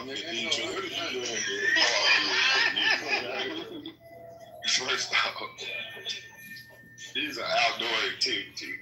You was not supposed to go in that little. Look, I got a question. Are you guys listening? I'm about 232. Oh, okay. I have a real question, y'all. I got a serious question, y'all. Y'all listening? Go ahead, Louise. What is the all-wheel drive system? I just got an alarm. Yeah, ask Master. He's the master over there. Did you accidentally push the button and put your all-wheel drive? No, it says it says service all-wheel drive system. Oh, like I can take it in. Oh, you want to go get that fixed, my nigga? You gonna need that here. Yeah, you gonna need that here. You need to go to the shop today, right now. It might just be a fuse. Seriously? Yeah, for real. It might just be a relay fuse, sensor. But you need your all-wheel drive in the wintertime, baby. That's why you be safe in the winter down here on ice. Because all your wheels move. All your wheels are part of your drive. That's a bad thing. Well, let me make an appointment. I just need to make sure. Please, by all means, service that, baby. Especially right now while we out here and it's raining and mud and all that shit, you definitely need your four-wheel drive. You don't want to be sliding. All right, I'm going to make an appointment. I just wanted to make sure I was like, wait a minute, what is this? We don't want you stuck out here, young lady. Okay, making an appointment. About to pull over now. Because I don't like bells and whistles. That ain't the good ones. Yeah, it'll perform with just the two-wheel drive. I'll pause for that. But shit, that four-wheel is important, man. That four-wheel is a game, man. Y'all see what Deborah's posting in the chat. I can't see. I'm driving. Nah, she posted a link.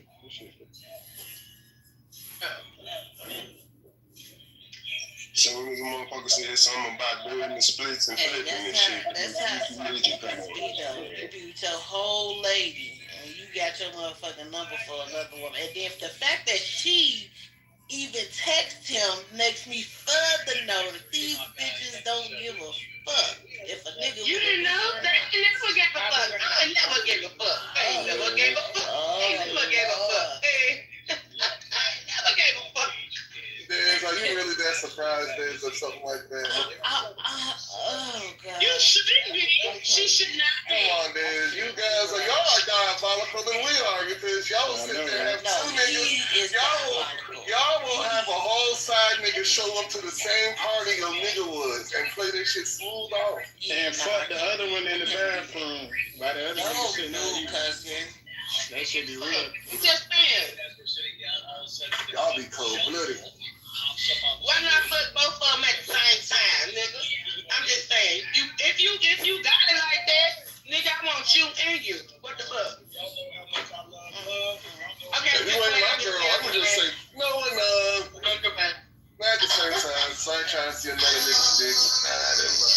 So I'm like, you know what, homie, you can have her, cuz. You can have her, bro. She's yours. She's yours. Then my next words, you can have her, bro. First. I just can't make too much dick. I'm sorry. Too many dicks. I just can't do it. My dick ain't even gonna get hard with another nigga in the room. It's just not gonna. That's what I'm saying. It is. I want so many dicks. You like dick, not me. You like no, dick. I don't need. I just want one dick. I don't need two. Okay, well, good. See, that's I'm just saying. I just like one dick. Give me one dick. Sure, it's some good dick, but give me one dick. Just the uno nito. I ain't playing like right now. I ain't done nothing in probably close to. It's almost going on 2 years now. It'll be 2 years in January. And with that, no, it'll be a year. I'm sorry, a year. No, 2 years. So that's 26, right? 26. Yeah, 2 years in January. But I'm looking. I'm like, motherfucker gotta show me his shit before I'm not letting anybody knock the dust off this motherfucker because you not gonna try to knock the dust off and then this shit ain't gonna satisfy me. That's too little. I don't want that. That's too big. I don't want that. That's ugly. That is not pretty. I need a pretty dick. It's gotta be a pretty dick because that's a nice size. I'm just saying. Take care of it. Are you saying that sometimes the dick can be so big you get outside going rocking his zone? Is that what you're saying? Yeah, I can't do it. That's my walls. I need my walls. Nigga, I'm almost 50. I need my walls to stay intact like they have been. I'm just saying. I can't sit tight over this bitch. Is all I'm saying. And you know, them horse dicks that these miraculous horse dicks that these niggas be, I don't want that. I'm sorry. That's too much. They be pretty, those be some pretty things, but I'm just like, I got some pretty things in my phone. I'm make me a calendar. Oh, Lord. This Mr. August, this Mr. January. Disgusting. So you got a phone full of peckles, people. This is great. That's the goal, music.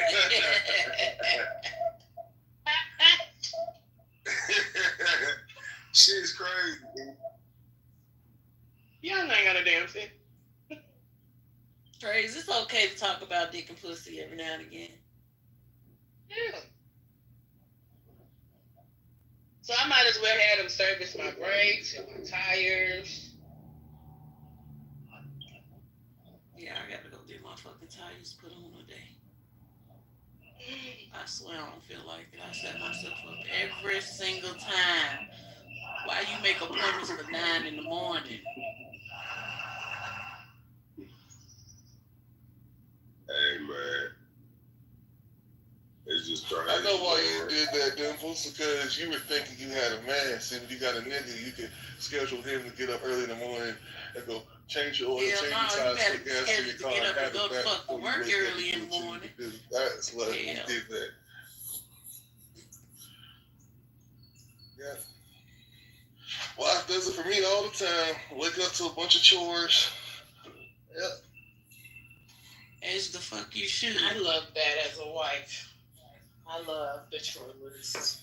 Babe, it's a honey-do list. What chores? Wake up with a honey-do list. Trey, why you got them long ass feet on your motherfucking PTR? Them motherfuckers is two-toned at that. Like she been wearing sandals all her life. Flip-flops. So the brakes, the tires, and the all-wheel drive light. Okay. Nah, man, I sit here and I listen and think about when I do have titles of some substance, and I just think about titles that we just shoot the shit. And it makes a whole lot of sense. Somebody else told me that shit too, and I ain't want to believe it. So I did my own. But there's so many other rooms trying to be having. We should do it like 3 times a week. Listen, and I noticed that, so I sit back, and I don't say nothing. I just sit back and see how long that shit will rock. But when I put a title there, they make it require your ass to think. They haul that. They don't want to talk about nothing that makes sense, or you might learn some shit. But when we talk about fucking and licking and all that other shit, we can talk about that shit for 8 hours, and that shit'll go smooth. And we don't learn a goddamn thing. That shit just be tripping me out. I do this shit on purpose to see how motherfuckers act to it. I do it on purpose. Like that day I told y'all I was single and back on the market, I want to see how motherfuckers act to it. There's a whole conversation. Motherfuckers talk about that shit all day. So when you bring a motherfucker in, that we're gonna have a conversation where you can learn some shit, they all laugh. See? Don't. They don't want to talk about that shit. They just show me what motherfuckers really be on, bro. They just show me what motherfuckers really be on. Motherfuckers really want to fuck on the back end. They think motherfuckers don't know it, but we know. That's all it be. We really want to get up here and talk about relationships very fucking days and learn from who. These niggas up here speak learning. Don't talk about relationships every day, bro. We have different titles talking about different shit, bro. Black women or black men hold accountable relationships. What can we do to make this community better? Same shit, man. We talked about Barack Obama and Trump all day yesterday. We didn't talk about relationships at all yesterday. We don't be talking about relationships every day, bro. We talk about different shit. We talk about the white and black fatigue. You just start coming back around, bro. We was having time to talk about the real shit, bro. And you don't even hear me. I'm just saying about learning from who. We talk about black and white fatigue. We talk about all kinds of shit, because at the end of the day, you don't know everything. So you can just, it's a strong possibility you can learn something. You can learn shit from a fool, dog. You don't know every motherfucking thing. No matter how old you are, I don't know everything. So when the motherfucker drop me some real game off and you can relate to it, and you can use some of it, then let them drop it off. What I've noticed is when somebody dropping off some real game, motherfuckers can't take it, they get mad and they all that, and they blame everybody else for their problem instead of having a real conversation. Say what? I said, what's the title next, I don't know, I'm thinking some shit, man. I'm just thinking about it, bro. I said, think about it like this shit's sad, bro. We fucked up at the community, that's all we be talking about. Anytime we talk about making some moves, how we gonna make some moves, motherfucker wanna have no conversation. Anytime we talk about how you can get right. Everybody saying about making no moves. That's what I'm saying. We had the same conversation last week about building community together. That's because it's not changed, man. Nobody says shit. Yeah, ain't nobody gonna move on none of that shit, bro. Motherfuckers just be talking. I'm down with it. I'm out of doing what I'm doing. It's like, why sit here and try to put my shit together with somebody else that ain't serious about it? That's what I'm saying. I know. Yeah, motherfuckers just be talking, bro. That's all. That's my point, basically. Motherfuckers just be talking, bro. Motherfuckers ain't trying to negotiate. Motherfuckers ain't trying to learn shit. Motherfuckers think they know every goddamn thing. Everybody got it. Yeah, everybody know everything. Like, I ain't trying to believe that. Nigga, you don't know every motherfucking thing. That's why we trying to tell folks. I don't give a fuck how much studying you done done or what you done did. You don't know everybody. You don't. You know, who you think you is. You are not that person. You do not know everything. I don't know everything. If I did, shit would be different. Don't nobody know everything. So you can learn anything from anybody. That's what it's about, bro. All this talking about fucking shit all day, that shit is overrated. I do that shit all day. Motherfuckers run with it and laugh and kiki. So you talk about some shit they can help you, they don't want to have no conversation. They just don't. I be doing this shit on purpose. Like, y'all be thinking I be trying to be funny. I do this shit on purpose to see how motherfuckers respond to it. We can talk about fucking all day. I've been those days. We talk about fucking every day, all day.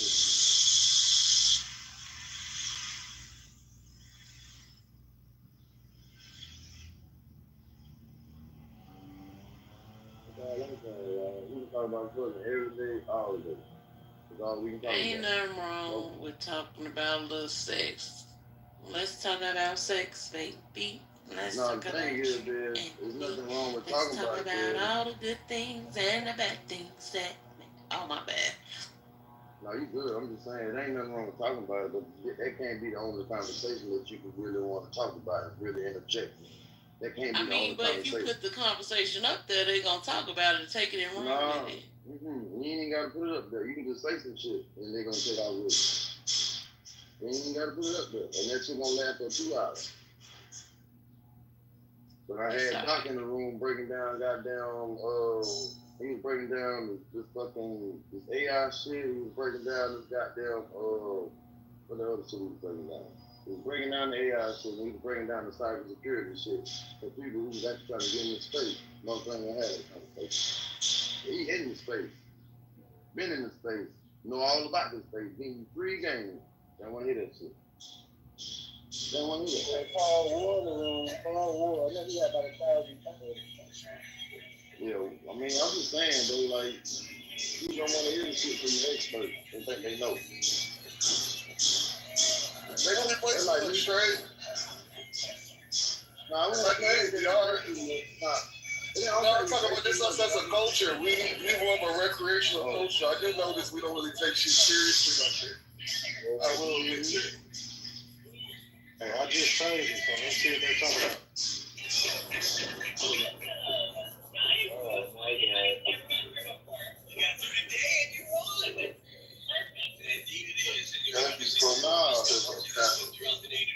Nah, I just, like I said, bro, I told y'all, the only thing they be talking about is fucking. They get mad at me because I put titles up. But that's all they can talk about all the fucking day. I can't hear you. I'm going to so bad dead over there. What'd you say? What'd you say, shoot? What up, Maybe they be horny or something. Oh shit, my bad. I tried to bring you up. My bad.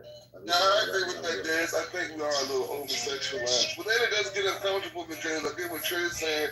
For the people who are married in the room, it does get a little uncomfortable constantly talking about sex with other people in the room. If you was a married person, I know I would be looking at my wife a little weird if she came in the room every day talking about sex.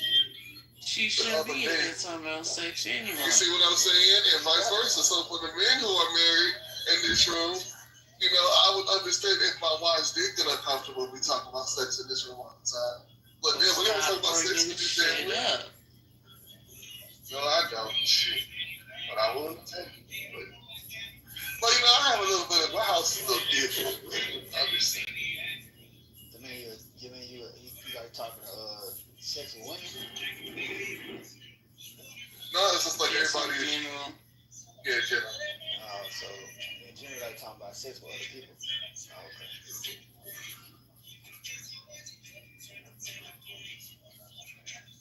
Because a lot of people in here are married. Got somebody. A lot. Well, look at War ass. I swear, it's about 2-3 people in this motherfucker that might be married. A lot of y'all ain't. A lot of y'all be lying. Let's just be honest. Y'all got a girlfriend that y'all been with for a long time. Understandable. But if I go to the courthouse and look up a marriage certificate for your ass, I'll never find it.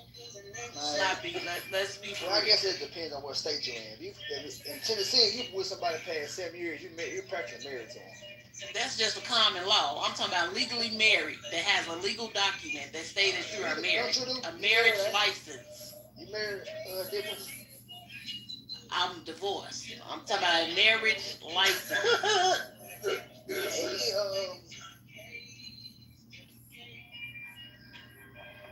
Which is cool, you know, if that's, you know, whatever floats your boat. I don't have enough time to be looking up people's marriage license, but I'm just saying, let's be for real. You motherfuckers really don't be married on this motherfucking app. How you know that?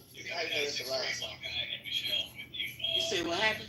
How do you know it's a lie when folks say that? Because see, people be forgetting shit that they be on this app saying.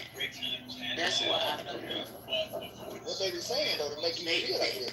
They definitely be saying they ain't married and they been with they significant other for a long time. Well, they're the ones that lie, but you can't. My point exactly. And it is be a few of them in this here room right here, but we gonna leave that. Oh hell no! Call them out. Call them out. Yeah, you gotta call them out. You done put it on the floor. Figure it out. out.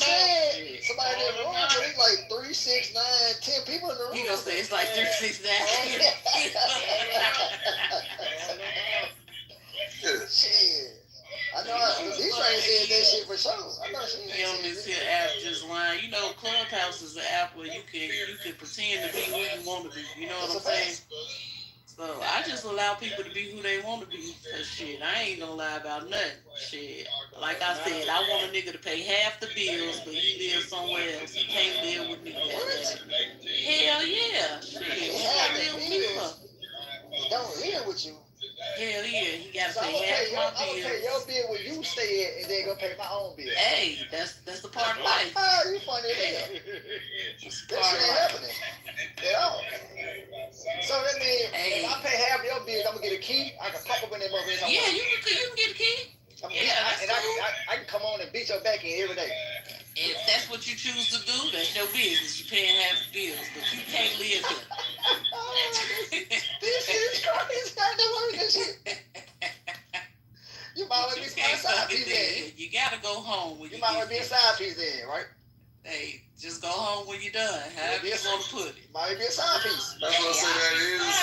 That is a side piece. That's cool with me, yo. I am part of it.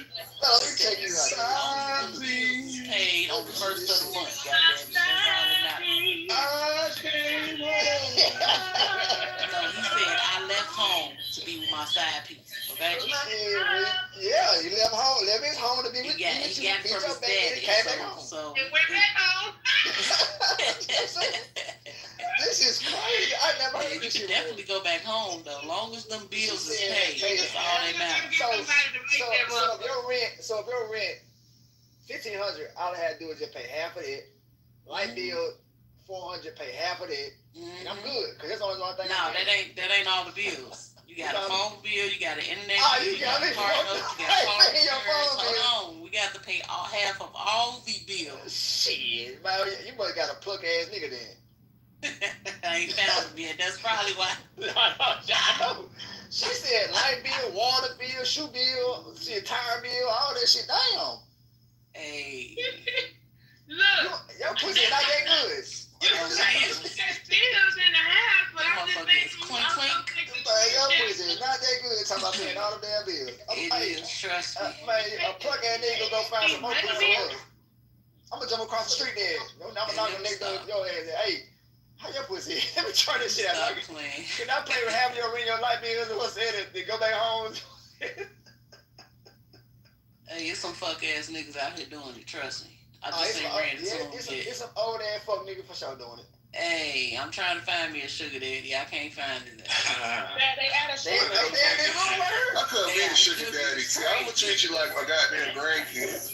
I'm the one that gotta give you a chores. Let me get the goddamn run this goddamn wall. Hold on, everybody. I can hear everybody. First of all, you gotta be a certain. First of all, in order for a woman to get a sugar daddy, you gotta be a certain height. You gotta be a certain weight. Cause ain't no sugar daddies out here that's throwing money at anything. Oh, he must be. Definitely know what's going on out here in these streets. Yes, because if you're a sugar daddy, it's a business. So now that I have agreed to your financial request. Yes, there's a couple of requests that he has. So it makes sense. My problem is they be wanting some cootie cat, and I'm not sexually attracted to them. Okay, well then you can't be part of the game. Yeah, you don't need no sugar daddy. You don't want no sugar daddy. You just want to go play with some old man. Sugar daddy. All the young women, all the. First of all, I keep myself in too good a state to just be throwing my dick in any young girl any motherfucking way. You got to be very exceptional for me to fuck with you as a sugar daddy. You know, you got to be able to. You got to look good with me.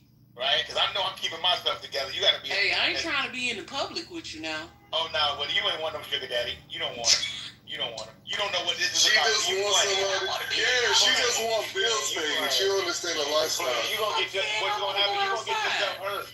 You gonna get yourself hurt. Because ain't no man gonna let you fool him out their money. You gonna get yourself hurt. Hey, I done did it a few times before, so you done found a real sucker because a real man gonna hurt you playing with him. Yeah, I definitely done found me a couple of them. I've had a couple in my lifetime. Yeah, any blind squirrel can find a nut. That's the thing. Everybody can talk. I know, right? Everybody can talk. What's up, you cannot be pro-black and still love capitalism? Is it possible to be that way? Oh, I had changed that shit. My bad, Ray. You can put it back up there, Ray. But I had changed that shit. I was like, what the requirements for a sugar daddy? But no, because they weren't talking about this. They weren't. They ain't. Yeah, they ain't want to talk about that shit, man. That's why I ain't. Like I told them earlier. Hold on. I got a red. But like I told them earlier, yeah, we can talk about dick and pussy shit all day. When you put some shit that requires your ass to think, they don't want to talk about that. They prove one point. They do it all the time. But go ahead. Saying though, it's like being pro-black. People don't know what that shit is. Like they think they know what it is. Like you can't buy shit from a white man. Not a motherfucking thing. You gotta make your own shit or go to every fucking black-owned business around you. You can't spend your money with no white people at all. You know what I'm saying? If you got Nike on your motherfucking feet, if you got Reeboks on your feet, any kind of name brand you got on your feet, you are not pro-black. Any kind of name brand socks, you're not pro-black. Name brand pants, shirts, all that shit, hats, you're not pro-black. If a black person didn't make that shit, you're not pro-black. You can have a black man, a black woman, a black child, a black unity. That don't mean you pro-black. That's just it.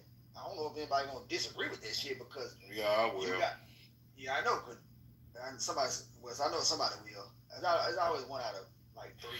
Yes. What's up, brother Ha? Yeah, you're right. Here's the reality of it. Even though in this country you can say, well, if you ain't buying exclusively all black shit, guess where them black people that's selling the shit is going to get the shit from? So by proxy, you're still buying it from the larger part of the population in this country. So you got to go somewhere to get the cotton. You got to go somewhere to get the rubber. You got to go somewhere to get the shit to make all this shit. So you're indirectly paying for the shit anyway. Then on top of that, you still got rent. Chances are, or mortgage. You paying that shit to a white bank. You still got a light bill, a water bill, a phone bill. So, I mean, I can agree with what you're saying to a certain point, but at the end of the day, that to me is not the defining meaning of what pro-black is. That to me, pro-black within and with itself means that everything about you, right, outside of the materialistic shit, is in a black state of mind, right? Being black comes before any and everything else, to me. So it's not just about what you buy, what you wear, and all this shit, because inadvertently, you're going to be doing business with the larger portion of society anyway, because they still got to go outside to get the shit, to bring it back, to make the shit. Now, if you go into Africa, which, again, you still going to have some white logistics in there somewhere, because unless you got a black airline that's going to Africa, or a black shipping company that's going to Africa, that's going over there finding exclusively black people to buy cotton and rubber and all this shit to make the shit weird and then ship it back, and it never touches outside of the black community, that is the only way that you can say that you are imposing a super pro-black state of mind. That's just my opinion. Unless you go into a black bank to get your mortgage or pay your rent, unless you're dealing with a black light company, water company, gas company, cell phone company, black market to buy your food, black farmer that's growing your food, you're still going to be dealing inadvertently with some other race of person in there somewhere. Yeah. Right. And that Trey, look. I looked at War. I said, "What?" I thought he was asleep. Goddamn it! I ain't gonna lie to you. See, when I said this shit, I tried to see who gonna figure out what the fuck I was saying and try to make them use their brain. You know what I'm saying? Because you absolutely right though. The materialistic don't even count though at all. This shit don't. All I would name materialistic shit like, and therefore I bet nobody. You caught that shit. You know what I'm saying? I'm not disagreeing with nothing you just said. I'm agreeing with the hell you just said because it's actually factually true though. Because you have to actually buy shit from motherfucking the white companies and the Jewish companies that own a majority of this shit in America. So, but if you're in the state of mind of pro-black and you got a black nuclear family, black man, black woman, black child. Now you cooking. You know what I'm saying? That is pro-black. And everything you do must be with the fact of the black thought of mind, right? In other words, you should not be going out here talking about what you would or would not do for or to the next black man or black woman. See, we're quick to tell another black person, motherfucker, I'll kill you. You got me fucked up. Nigga, I'll pop your ass. How can you sit here and say you pro-black when you're talking about the destruction of a black person? I'm sorry. It's just my lineage and history and where I come from and who I was taught under and going, and being involved in certain stuff, which is why I come to this thought process of mine. That's what it is for me. Man, you can't sit here and tell me that your light shine bright as hell. You can't.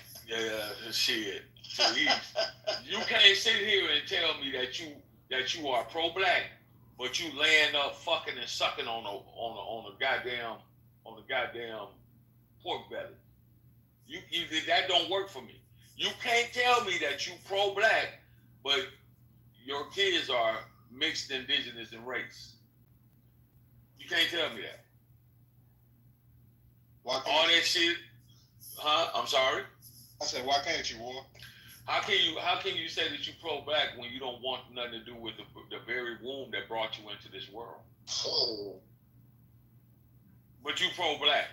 But you married to a white woman, or you married to a Mexican, or you married to or you married to a Latin woman, or you married to a Chinese woman. How can you tell me that you pro-black? And then you got them pro-black niggas that are quick to try to use this Jedi mind trick by saying, well, Latinos and Mexican people, they ain't nothing but they black people. See, this is how motherfuckers try to play the Jedi mind trick on you in certain instances when it comes to talking about being pro-black, right? Like, I don't want nothing but a black woman. The blacker the berry, the sweeter the juice. I mean, boot black, midnight, dark chocolate. You know what I'm saying? They come in many different colors, but I just so happen to love black women. When I say black woman, I mean the essence of her ebonyism, if that's even a word. Her ebony complexion, right? That chocolate. I don't want a white woman. I don't want a Mexican woman. I don't want a German woman. I don't want an Italian. I don't want none of that shit. Because the only woman that can relate to the stress and struggles and the strains that you go through is a black woman. Why? Because she's underneath those same stresses, those same stressors, and those same strains. You understand? Why a white woman that comes from, well, some of them too, but being poor black, right, from the hood, from the projects, is different than being poor white from the trailer parks. Your ideation is not going to be the same. Because you're poor, yeah, you may suffer through some of the same shit, not being able to pay the light bill, being late on the rent, not having a car, and so forth, thus and on, right? You may suffer some of the same things, but the reaction that the world is going to have to you versus that white man that's out the trailer parks and you out the projects is not going to be the same.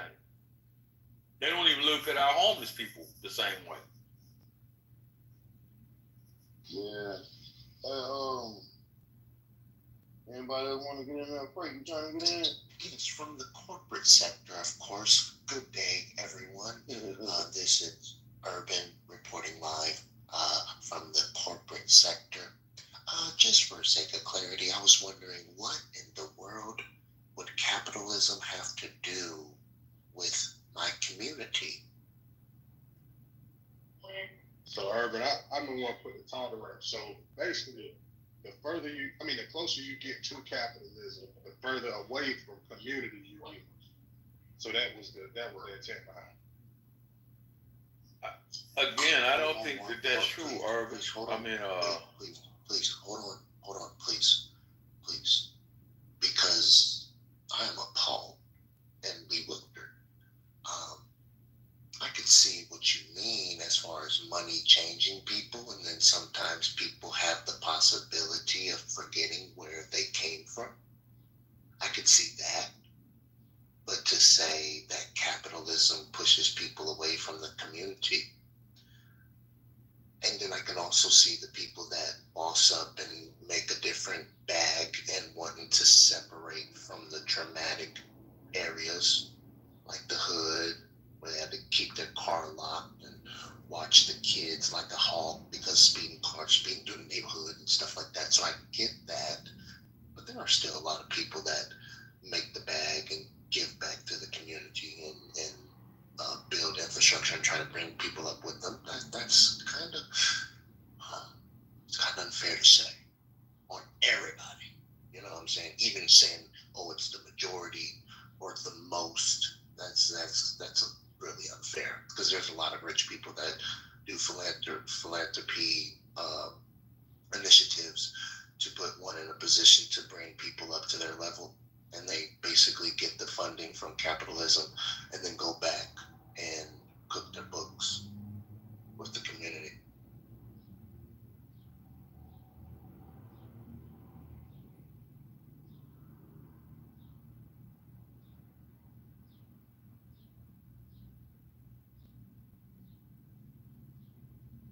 Well, goddamn.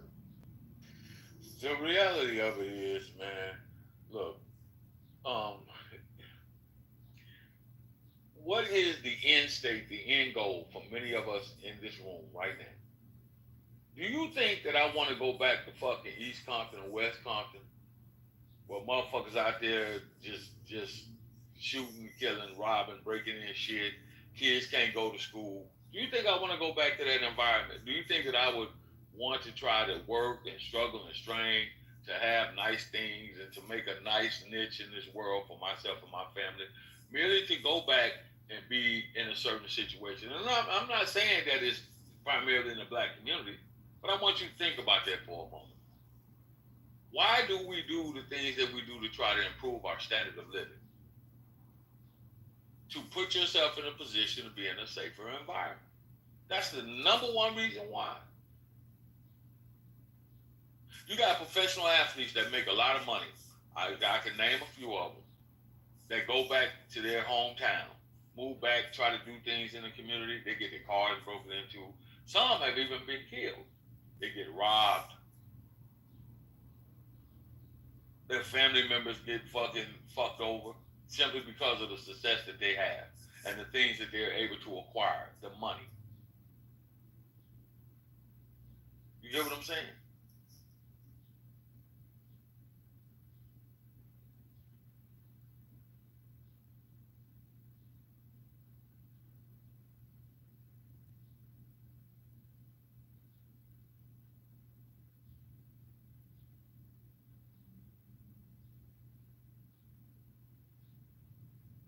Well, Ray, there go your title, Ray. It's over with that fast. You see how fast that shit goes? Get back to the bullshit. Get back to the bullshit. That shit I be talking about, shoot. See what I'm saying, dude? That's what they talking about, real shit. I feel you, though. Now you see.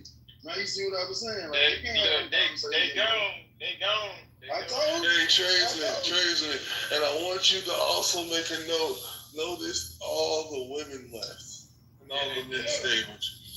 So does that mean that the men are more able to have a more intellectual conversation than the women? Maybe that should be a conversation. Yeah, that's true. It seems to be when intellect comes up, women get the hell on when it's time to use your brain. And they just like talk about fucking all day. All they want to do is talk about fucking. Somebody said that goofy shit about some off-brand nigga paying half her bills and still staying somewhere else. It was at that moment someone knew.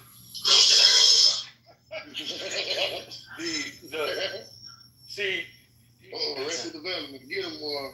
You know I'm coming with it. That's matter of fact, this is a good day to put your title up out there. They just proved it. Oh, I got a title for you. Wait a minute, goddamn it! I got a title for you. Watch this shit right here. You think this shit's gonna be hilarious, right? They just be proving my point, man. Don't be knowing they do it, bro. They think they be doing something, but they just be letting me know that all you can talk about is fucking. Hey, when you get quiet, I already knew you back there observing some shit. I said, yeah, he doing I be watching. I already knew it. Bro. Watch this. Every time you can talk about fucking, they light up. They got all kind of dialogue. They light the fuck up and tell me you got a man and all that other shit. Nah, let me be quiet. This all you gotta do, man. This all you gotta do right here. Oh, what you got up there? Let me see. That's all you gotta do right there. Oh shit! Oh shit! Boy, you ain't shit, boy. Coming in here. You ain't shit, boy. You ain't shit. That's all you gotta do. Now watch and wait. That's all you gotta do. You know, see, they get excited because, as I said, with the state of Arrested Development, the average, and it's been said and somewhat, I guess you look at it, proven, black people, some but not all, most, are stuck in the state of Arrested Development. If it don't tickle their fancy, if it don't make them tingle, they don't really want to talk about it. They don't really want to have nothing to do with it. But War, I thought that was our problem because he always says the men who always want to talk about sex. But for what it sounds like, we're tired of talking about sex. We want to talk about some other shit. Right. See, men can talk about. You put a title up that motherfucker talking about sports. It don't matter. You ain't got to use the big names like Jordan or LeBron. You ain't got to use or Kobe. You ain't got to use that shit. You can ask a question. Your all-time favorite fucking dunker. Your all-time favorite fucking six man. You can put just some random shit up there, and niggas will come in here and they'll chime in on it, right? You can talk about motherfucking track and field, anything dealing with sports. You can attract men. Cars, you can attract men, right? Clothes, even you can attract men. You put a title up in here. Do you think that men are stuck in a state of arrested development because they like to wear tennis shoes? And watch what happens. Motherfuckers come in here and talk about it. You see, it's really easy. But if you want to have an invoking conversation and get the female aspect on it, all you got to do is use tag words, taglines. Should women multi-date? Watch what happens. We already had a sister to tell you that she want a motherfucker to pay half the bills. I sure the fuck do and pay half my bills. And do. And you go live in your house and I'ma live in mine. And that's you know what, them stop playing though. I just be trolling. I know you do, but you know what, them, that's a good thing. And I tell you why. Because what's gonna happen is a lot of sisters are gonna end up paying all their bills with a dog or a cat. Hey, I don't even like dogs or cats. I had to run to the phone. Give me some fish. I actually like that philosophy. Don't get me wrong. Like, and here's why. Because when you get on your goofy shit, I can go the fuck home. I don't mind my man cave being a whole fucking house. I don't mind even. I'm gonna even tell you like this. I don't even mind paying your ass a consultation fee on my payroll and just footing your bills and writing all that shit on. But at the end of the day, don't get it twisted. Where you live at? Let me come over there. H-Town, baby. Nah, stay where you at. I ain't fucking with Houston. I don't want to come out there anyway. It's too many gay niggas out there. They like to shoot. But what I mean is, yep. They'll ask you real quick, you ready to die about that dick? They'll ask you quick. They don't play. But what I'm getting at is super simple. I like that arrangement because when they get on their goofy shit, guess what the fuck I do? I'll give you one wild guess on what the fuck I do when they get on their goofy shit. Go the fuck home. Expeditiously. You can't put me out. None of that. You know what I'm saying? So that's why I get it. That's actually a good dynamic. But the majority or the average man don't look at it like, oh, well, I can't support two households. Yes, you can. You just don't want to. Now, if at any moment that package on your end becomes ill will or we'll say beneficial, not beneficial, don't get it twisted. Some little young whippersnapper gonna come in and take your position. Get that? Urban, I said this the other day, man. A lot of women are out here under this false ideology thinking that the modern day man is fucking stupid. And this is why we are where we are. Okay? Men are not fucking coming in, by and large, some but not all, few but not most, some of them will, right? But men, red-blooded sexual men, are not going to come in and just hand you his hard-earned motherfucking money without receiving something in return. In other words, you will be ass up, face down every time that man drops through. All that shit about just give me the money and I'm gonna laugh and pat you on your head and send you on your way and give you a kiss on the cheek and you just keep paying half, that shit ain't working no more. That shit is over with. It's over with. She gone, man. She was just talking shit. She don't believe in that shit. She gone. I know she don't believe in it. She just wanted to say some things that were gonna be, acidic to the conversation. But I want to know, what do you fellas? What you think? I think you are. Well, I know you on to something because at the end of the day, and T. Rooted, when I say women, I'm not talking about you, baby. Women give terrible advice. Women have terrible outlooks or unrealistic outlooks on life. For example, they expect you to do something that they probably wouldn't even do themselves. Now, if you would, that's probably going to keep you around a lot longer than if you wouldn't.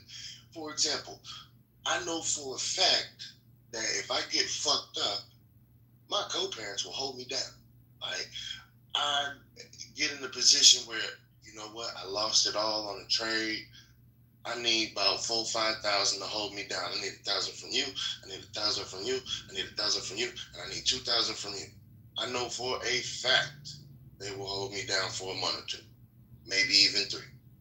But a lot of these women around here, they're not gonna come in and step up and do what they expect you to do. Oh well, I want a nigga to pay for his household and pay half my bills. That nigga get fucked up. You're not gonna pay none of his shit. Not a third, not a half, nothing. So with that being said, that's the part, that's the Delulu Island that I'm talking about right there. Do unto others as you would want done unto you, or don't even expect that shit. That's why niggas with money be so heartless. Because they know the other way around, nobody would give a fuck about them.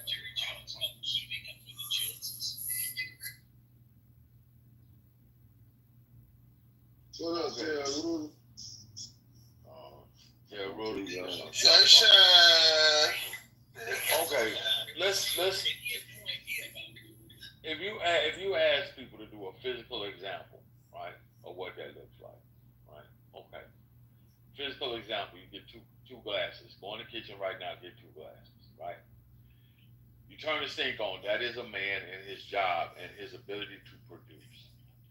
No matter how slow or how full you turn that water on, you fill his cup up, and then you take some of that water from his cup and you pour it into the cup that you give to the female, right? Let her drink that water. It will deplete while that man's water is still running in his cup, so he's able to refill his cup while she's taking out and drinking of her cup, right? Sooner or later, her cup is going to run dry. Listen to me, pay attention. That man can then refill her cup, and then she can drink or she can give some to another nigga, right? That symbolizes the pussy. That's what happens. They want to talk about dick and pussy shit. We can do this shit all day, every day, right? Now, at some point in time, when that man stops filling up that cup and she drinks all her water, what is she left with? An empty ass cup.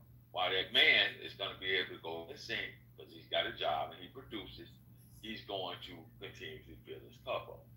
Here's the problem. Women think that now that they can fill their own cup up, it's the same thing. In a nutshell, one would think that it is.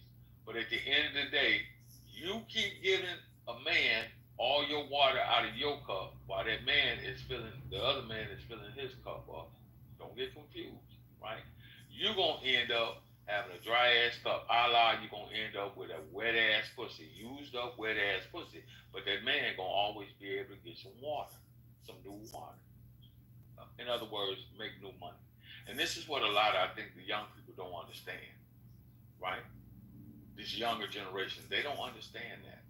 I'm going to always be able to get some new big face $100 bills, but you're going to be stuck with that same old box. So keep playing this game of thinking that you're gonna get somebody to come in and invest in you, and you're not giving anything back. Sooner or later, the person that's investing in you is gonna walk away. They're gonna cut you off. They're gonna leave. And if you didn't save none of that water, transfer it to a second glass, and keep it on the side for yourself, you shit out of luck.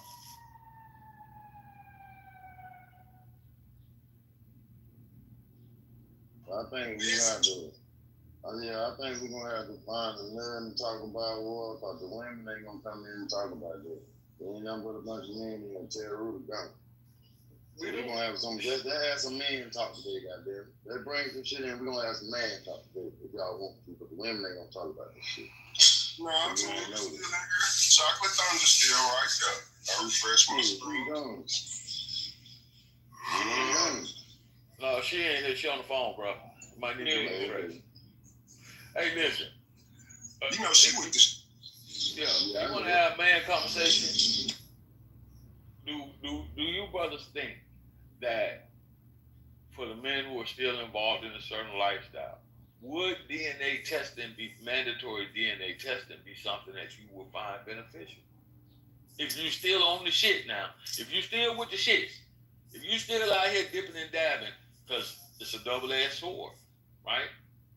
If they do mandatory DNA testing and you know you still with the shits and you dipping your dipstick into many motherfucking different oil checkpoints, you could possibly goddamn find yourself with a couple of kids out there. So what do y'all think?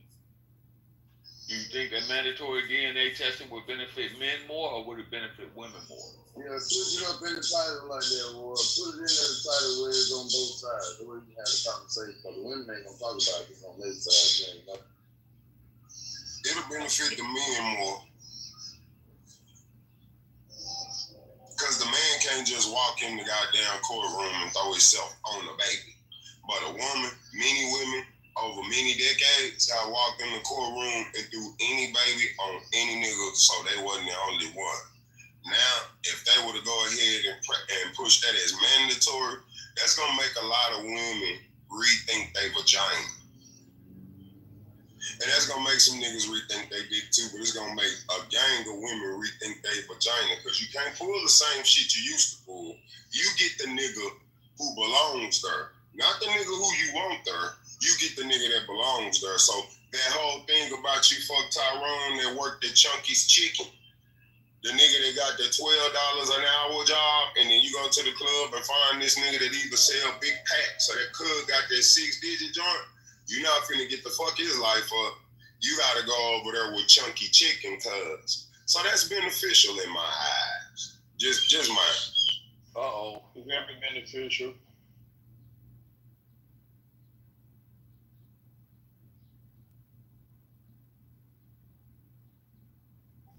I'm sorry, say again.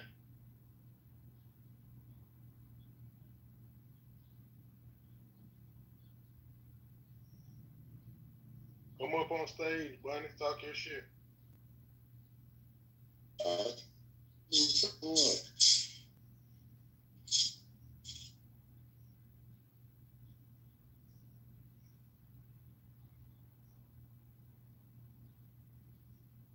Bunny talking law and order. Ooh, shit. Like I said, she can come up, man. Ain't nobody gonna attack her. We just having a conversation, man. She said she can't right this second. She must be at work or some shit. You know, you can't really get down on the slate. All the machines like, yeah. She probably at work. Man, take the batteries out that motherfucker. We still come up. Take the batteries out that motherfucker. If it's that goddamn loud, something ain't right. It's the motherfucker that ring, ding, ding, ding, ding, ding. Damn. Yeah, but so I feel that there should be in the modern era mandatory DNA testing. The reason why we can talk from a lot of different perspectives today. I know you with the shits. We can talk from a lot of different perspectives today. The reason why I think that the government understands that mandatory DNA testing will be harmful to the society at large. This is why. Up to been now, there's evidence out there that shows that up to 37 to 40% of men who are taking care of children are taking care of children that are not theirs involuntarily. In other words, paternity fraud has been is high as 40%. Think about that for a moment. Let that sit in. 4 in 10, 40%, brother. So that takes away a lot of different elements of this whole child support shit, this whole who the daddy is shit. It takes a lot of different angles away from that. Because now you don't get to just go in there, have pop the child out and write somebody's name down and say that's the daddy. And that's traditionally the way things have been.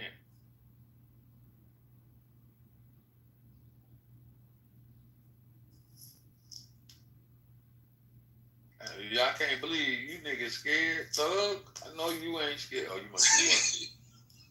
I can't believe you niggas scared. Well, y'all scared these women gonna be on y'all ass in here or something? Hell nah, shit, nigga. I'm grown and I'm married. I'll talk that shit. I don't give a fuck. Nigga, shit, to be quite honest, you're supposed to put it on these women, nigga. You're supposed to put it on these women. Let's take modern off of there, nigga. The average helper will put a baby on you that ain't your baby, nigga. That used to be the shit back in the motherfucking 1920s and 30s when motherfuckers felt like they got left alone and nobody cared about them. They needed somebody to help them with that baby. Boom, they done went down there and got on government assistance, nigga. What do you mean? So this shit is customary in our community, and nowadays it's almost a bylaw of presentation. Do you know what that means? That means in order to be such, you have to do this. Think about that. That'll save your fucking life, nigga. That's something put in place to make sure you okay. Just be responsible with your dick and you ain't got nothing to worry about. But if you're a nigga around here that's hot dicking, yeah, you in trouble, buddy. Because there's new stipulations in place for you not taking care of your young ones. So I suggest first you develop some dick discipline. Then we can go ahead and worry about mandatory DNA testing, because that's coming regardless with the president that we have. That's coming regardless.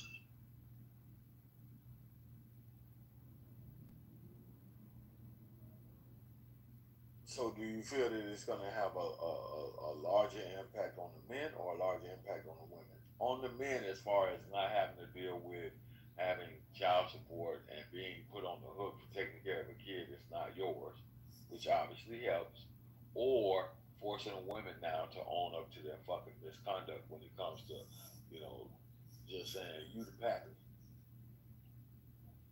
and not receiving any additional help. It's going to become a larger impact for women, because we're going to see an increase in rates of violent women. If they're violent now and these niggas are around, imagine when the government takes away the ability to wield control over niggas who don't act right. Now they have no choice but to be violent. Hey, Master, you better stop, man. Hey, nigga, I'm married already. So what you're telling us is that you feel that once DNA testing goes live, and now these women cannot use the women, some but not all, few but not most, so they don't feel like we bashing, which I don't really give a fuck. You mean those women who fit that particular category will become violent because they now have no control over the men that they want to be the pappies of these children? Yes, sir. Actually, women have a larger propensity to become violent because there is no recourse put in place for their actions. They've been taught for years that reverting to the caveman subject of the mind is completely legitimate. Look at the shows we have, baddies, all this shit. You done seen women throw glasses of water in niggas' faces, hit them with the champagne bottle in real life. We've seen women stab niggas, shoot niggas, and they don't even do it. They in jail after they motherfucking get picked up and taken away. But as soon as that man thumps her in the nose, he gets 10. These women have been taught. The CDC put out a study more than 7 years ago explaining how women are more violent than men. Yes, men are blunt and direct, but women become Immediately enraged at the beginning of arguments, and the first thing they do is boom, finger or big face to the forehead. That is violence. These women do understand because they grew up in households just like we did. Once the talking doesn't work, we move to a next measure, which is take something away. What is the last step? The only resort? Violence. Violence reinforces positions. Our military is built upon this idea. And these women are militant, if nothing else. Yes, they will revert to violence. Oh, boy, you looking for some smoke today. Fuck it, I'm right here with you. The cavalry's here. Because you're absolutely right. And it is what it is. We're seeing some more violent demographics of women today than unlike ever before. There was a time I can recall where young ladies, women, just wasn't as violent as they are today. It was a rarity to hear. Like the dude that got his dick cut off. Everybody remember him, right? Well, you might not, y'all might not. Lorena Bobbitt and what's his name? And then Jimmy something Bobbitt. So why do you think? Do you remember what that was all about? Why that happened?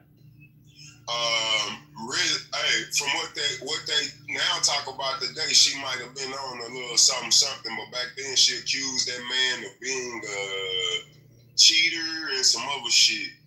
And that nigga thought he was just gonna lay up there and be okay. Caught that nigga slipping, snipped it, drove down the street, threw it out the fucking window. The police had to go find that motherfucker. It took them 2. Now what do you think would boy, you crazy as fuck, man, but it's the truth. I never forgot it. What was the consequences for that she received for that? If I'm correct, all she did was a little time in the mental joint, and it wasn't even a year. But I don't know what a full sentence was. I know that was a stipulation of it. I can't remember what the full one was, but it wasn't much. It was really applauded. I'm glad you said that. Now, do you remember the story where the brother superglued, wasn't the brother, white boy superglued his wife's genitalia together because of cheating? No, I don't remember that one. That happened in the early 90s, man. The wife cheated, he drugged her, super glued that shit together, and they gave that motherfucker life. Wow! Wow! Yep. You know how I remember that story? Because that was my first go around in the United States military, and that's what they were talking about, domestic violence. We had a whole fucking safety stand down week-long class because they started talking about, you know, the detriment of committing domestic violence while on active duty and what could happen to you. Yeah. Yeah, because once you sign that paper, you really take yourself out of the scope of United States law and you put yourself in the focus of Admiralty law. A little bit different in the military justice system than it is in the United States. Damn, they hit him hard. I know he was in there like, this bitch cut a dick off and did a day. You gave me everything? You gave me the whole rack? You have to understand also, when you have a group of individuals that can go and campaign, lobby, and bust movements and pay money towards their self-progenited suffrage, right? Self-progenited suffrage. Those individuals put themselves in a bit of a scope that's different than the other side of the table. These are the people who have been more downtrodden now. Fuck the fact that men died more of an alarming rate, just like all things in the world, than women do. Men are beat more, whatever. This one is more because these are the mothers. And when you say things like that, you're drawing yourself to the womb. That's what they're trying to do. They're painting a picture. They're developing a narrative, and this narrative is to paint this individual as the holiness of all great things, when we all know the scourge that one can bring about from that side of the table. Not trying to make all of them sound bad. Not at what my boy War say. Some, not all. Many, but not most. But that goddamn many sure can overpower the most in numbers when you think about the energy that they let off in the representation. It's kind of hard to believe that anybody is any other way when you have 45% of them doing this. Who cares that the 55% are good? What are you doing to adjust the ratio? And see, that's the problem with the title. What are those other 55% doing to make these women get in position where that does not have to happen? Somebody has to be able to correct these rogues. They can't be above reprimand, reprise. They can't. Somebody has to do something. If a nation is judged by the welfare of its woman since the days of Nero, Caligula, and Caesar, then women, the ones that they allow to be publicized, socialized, incentivized, what would they think? I tell you what they think. Go. Go, somebody put that up there. I'm finna go out the door. I just thought about some shit. Put this shit up there. I just thought about this shit, but I'm trying to get the fuck out of this door. Who's more violent in 2025, man or woman? I think that's a good one. I wouldn't even argue with them if they came in. I just start showing them stats. Since I think it's a good one. Somebody put it up. Put the shit, man. Who is it? War, you doing it or should I? Ain't no matter. Somebody put it up there. You got it, okay, cool. This other conversation. They can't have these conversations. We about to debunk this shit if they want to come and have a conversation. They finna come here with some shit. Yeah, I got a stack of videos and articles that women think I'm a whole ass nigga now, but the real women that fuck with me, they know what I'm on. I'm trying to correct the nation. I just keep a folder on my computer and I collect I have over 140 videos of women being violent. In the way and the nature that they was violent. There's channels devoted on Facebook where women come on there and talk about what they've done to men and revenge.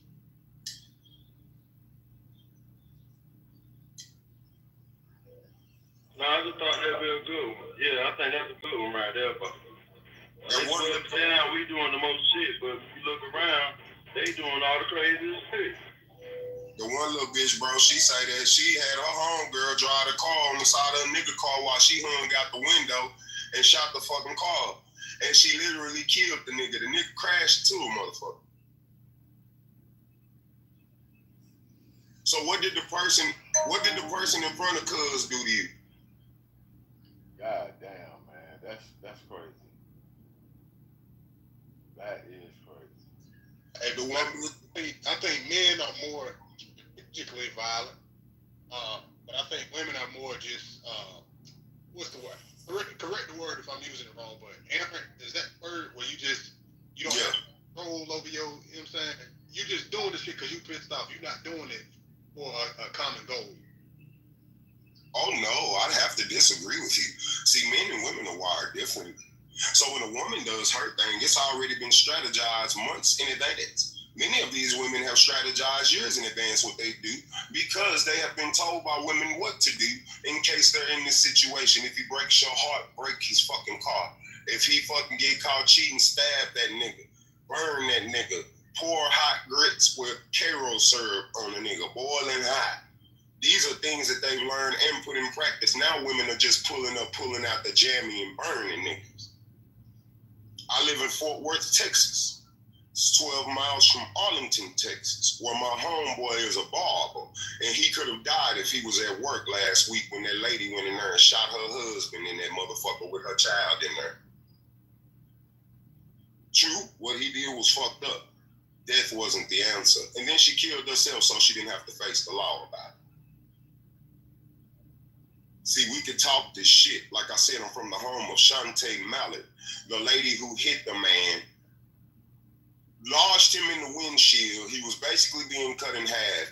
The nigga lived for days in her windshield in her garage.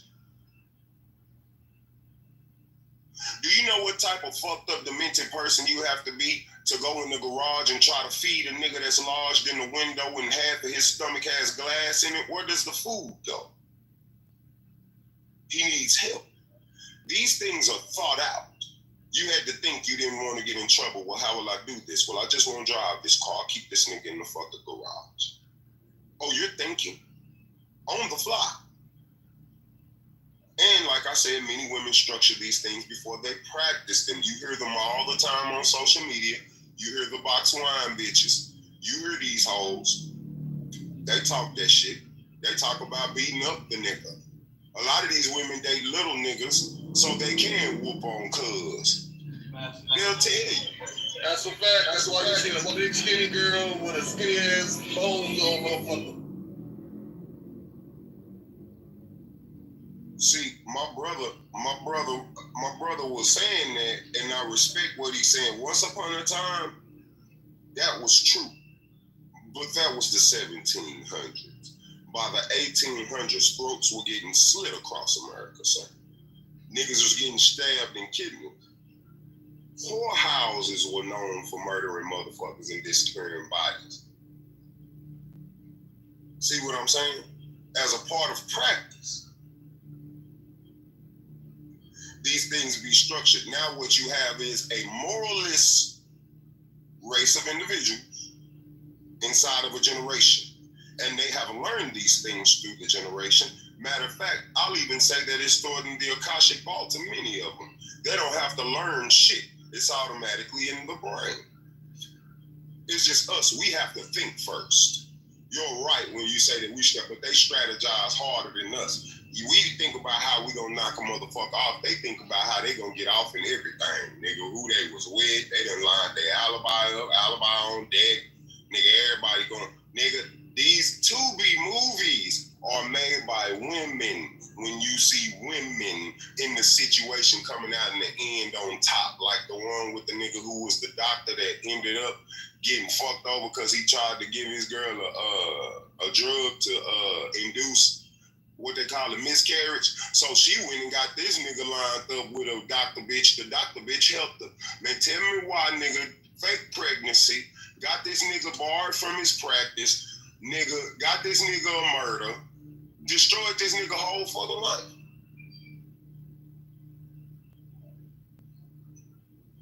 Like, nigga, this shit happens in real fucking life. Watch Cold Case. Watch all this other shit. They're not making that shit up. You go look them cases up. Shit's really on fire, fam.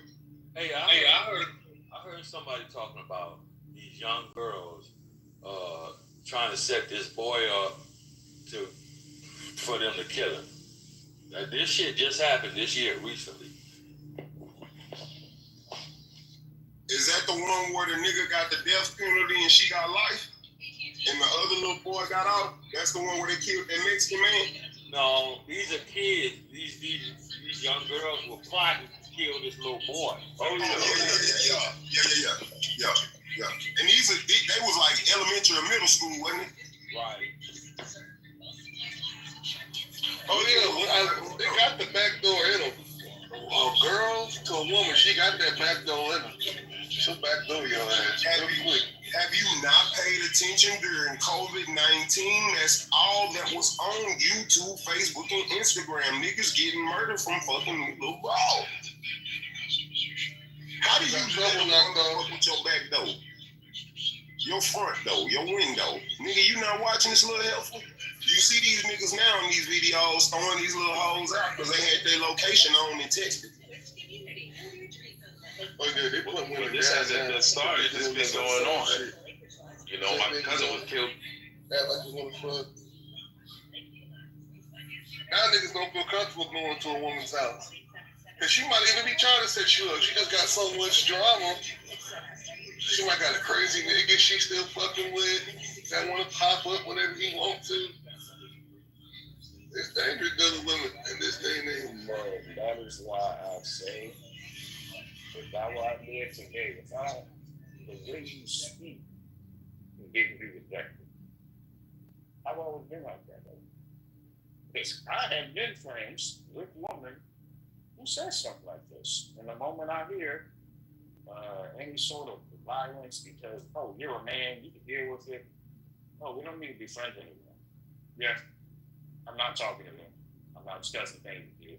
If I'm going to be around you, it's for business and information gathering purposes only. You will not be having chats on Messenger. You will not be having interpersonal connections on anything. You are a source of social currency, and that is all. That is how I use it. The moment I hear, I do it in the little kids or even when a white girls, well, yeah, it's not that bad. You're a man. Yeah, it's time to decide to find new people here. It's always been like this. I'm younger than you guys. I'm in my 30s. They've been doing this since we were children. Now they're adults. And here's something funny. You want to know who the U.S. military sees as a more domestic threat in the foreseeable future? It ain't men. It's women. The U.S. Army, and I remember seeing that report, believes around the 2040s, women are going to become the domestic threat rather than men. And it looks like they might be right. Hey, boy, come on out the goo, man. God damn. Ain't no content in this motherfucker, man. Come on out the goo, man. We chill. God damn. Y'all better good. I ain't figure out a way to keep motherfuckers out of our room with that shit. I'm gonna figure out a way to do that shit soon. I've been trying to figure this shit out. I might just open private rooms where you can't come in the motherfucker and send all the people I fuck with the invite. And that way you can pop in and out the room you feel like and keep all this bullshit out too. Yeah, I got some for y'all motherfuckers want to stay here and hear her. And ain't got no, you ain't man or woman enough to come in this motherfucker on your real shit. You want to sit there and hear hustle all day. So I got something for you, goddamn. I'm gonna send all the motherfuckers I fuck with an invite, and you ain't gonna be able to get in the goddamn room. Now you gonna be looking stupid. That nine.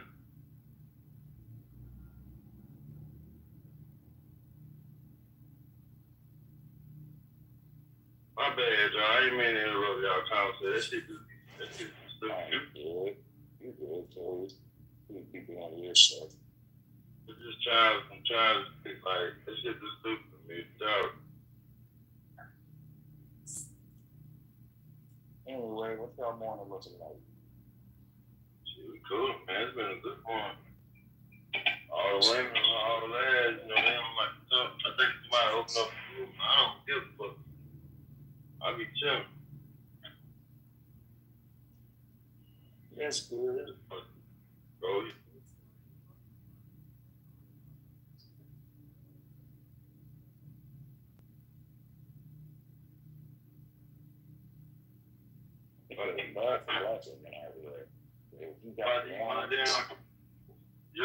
my damn bro. That's it. You know.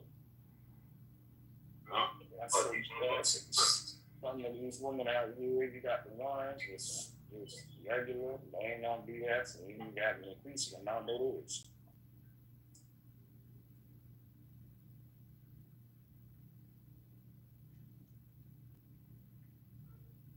Because now can tell them to distance yourself and those who create problems. That means everybody.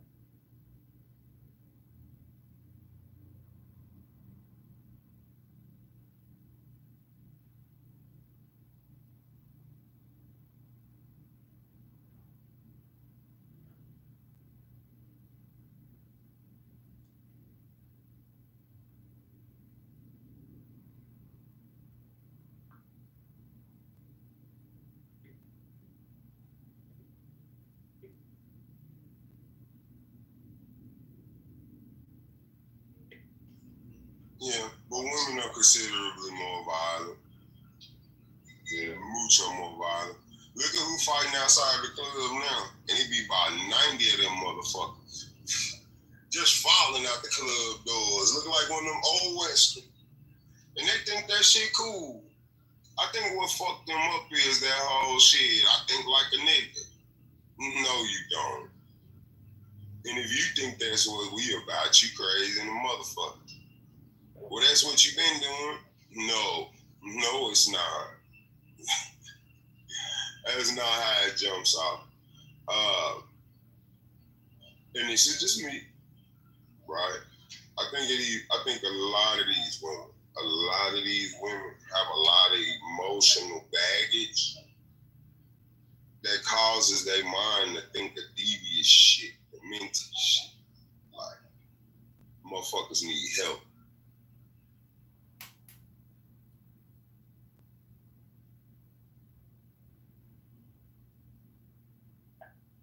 No, that's 100% correct.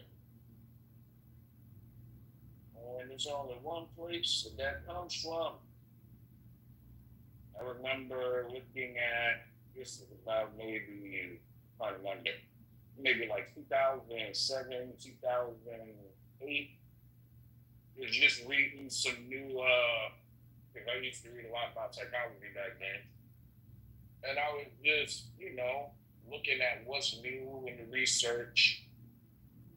It was a study, not a study, but it was more like a evidence collection, like they were just collecting data. And with the data there was a company, they were just basically focusing on, what was it, like pediatric, psychological, things like that. What they discovered is 90% of the psychological and emotional development of girls comes from their mother. And no matter if the man is in the house or not, only maybe like what? The rest of the percentage comes from the father. Well, not the rest. Maybe about 7% of it comes from the father. And the other percentile comes from outside influences. Those change over time as the child obviously grows up.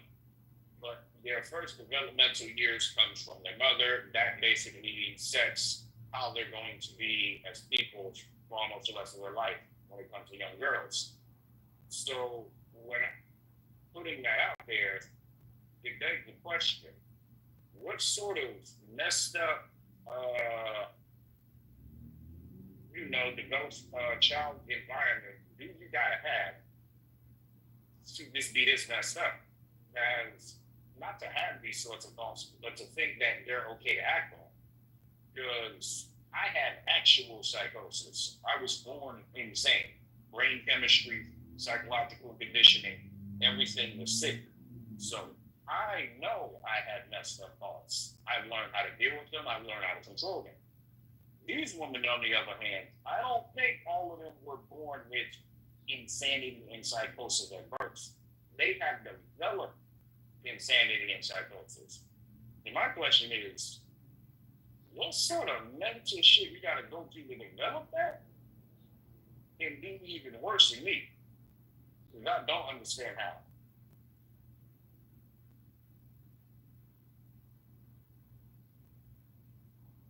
The blue light of death.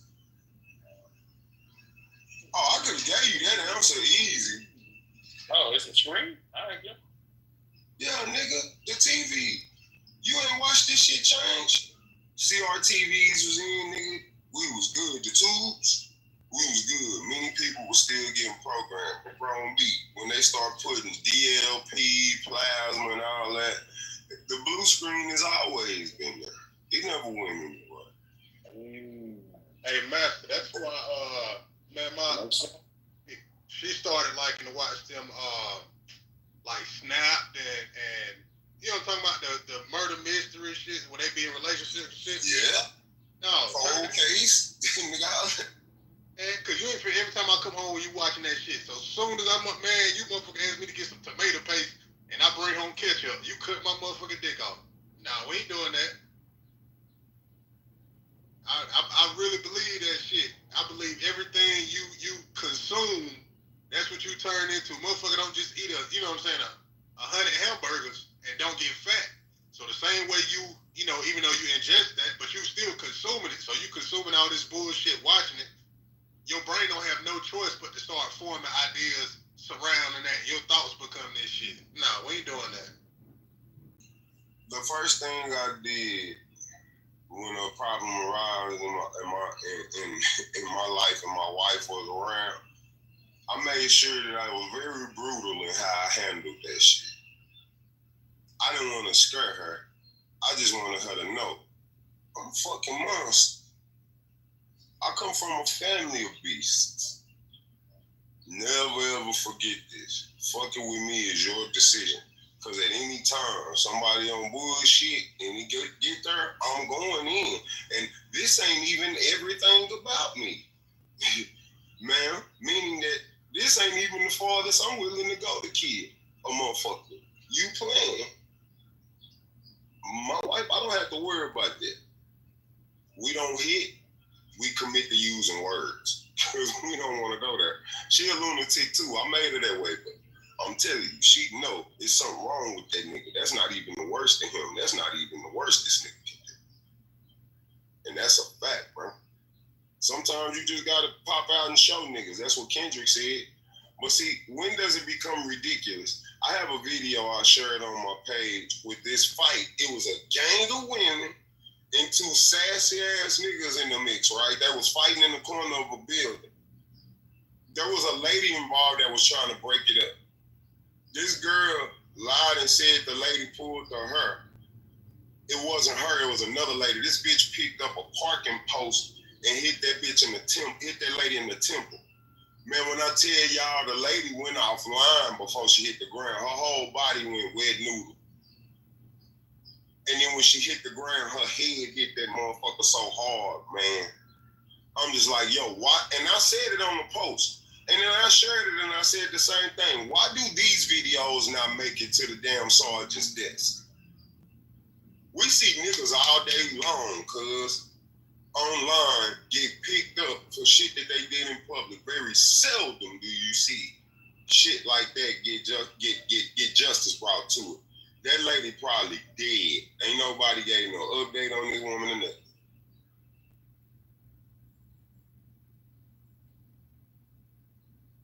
Good morning, gentlemen. What up with it, man? Peace and blessings, young lady. Hello, hello. So yeah, so I said earlier when you guys were talking about the mandatory DNA testing, I said there should also be consequences for it because, as you said, that's paternity fraud. Fraud comes with legal consequences. So it should be where if a woman claims a man is the father and it's proven not to be his via DNA, if he has paid any money, she should have to reimbursement. She should have to reimburse it, including fines. If it is simply a matter of she is claiming it but didn't actually, take any money yet, like the baby was just born, but she's just claiming it, like out there trying to ruin his name, his reputation, whatever it may be, calling him a deadbeat dad, she should pay for slander. She should pay for, what's the legal word I'm looking for when you slander someone's reputation? I forgot what it's called. She should have to pay fines for doing that. Like, there should be consequences if something is mandatory. But then, what are you guys saying? Who's more violent? Oh, I have a whole folder on Instagram called Women Are Nuts. And it's not just black women. There's some white women in there, too. You know what I don't have is any Asian women losing it. Spanish, black, and white, for sure, but not Asian. I'm sure they're out there. Trust me, but those Asian men ain't saying shit. Yeah, women definitely have this air about them, this elitist entitlement that they think because they have a vagina, they can just pop off and say whatever the fuck they want to anybody, thinking there aren't any consequences. And that's just not true. And they take that air and arrogance in every aspect of their life, from raising children, to being in a relationship, to dealing with the person serving coffee, to dealing with police officers, to everybody. And unfortunately, it's to their own demise.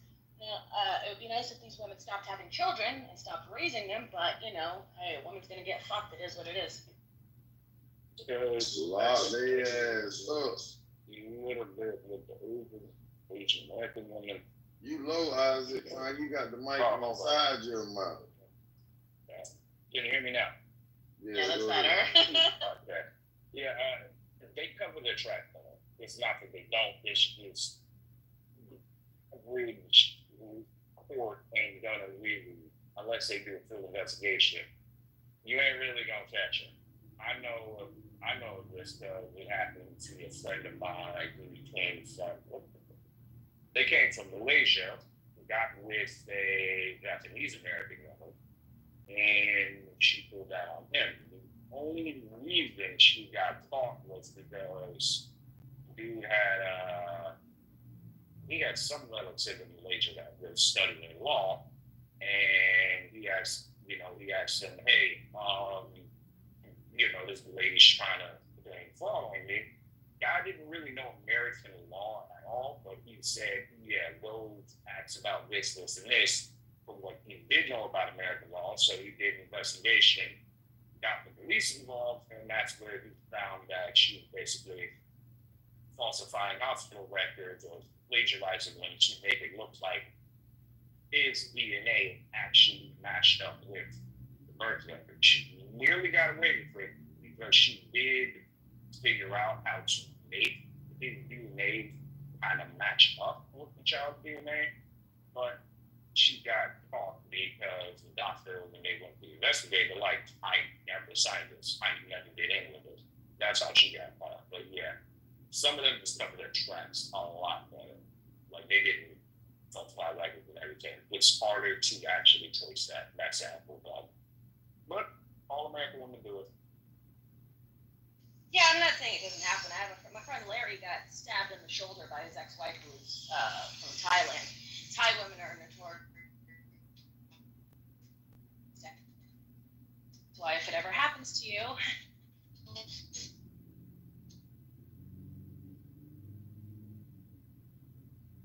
My thing is, if you done put somebody on that shit and you done lied and said that baby is not his and you done did all that shit, there should be harsher punishment.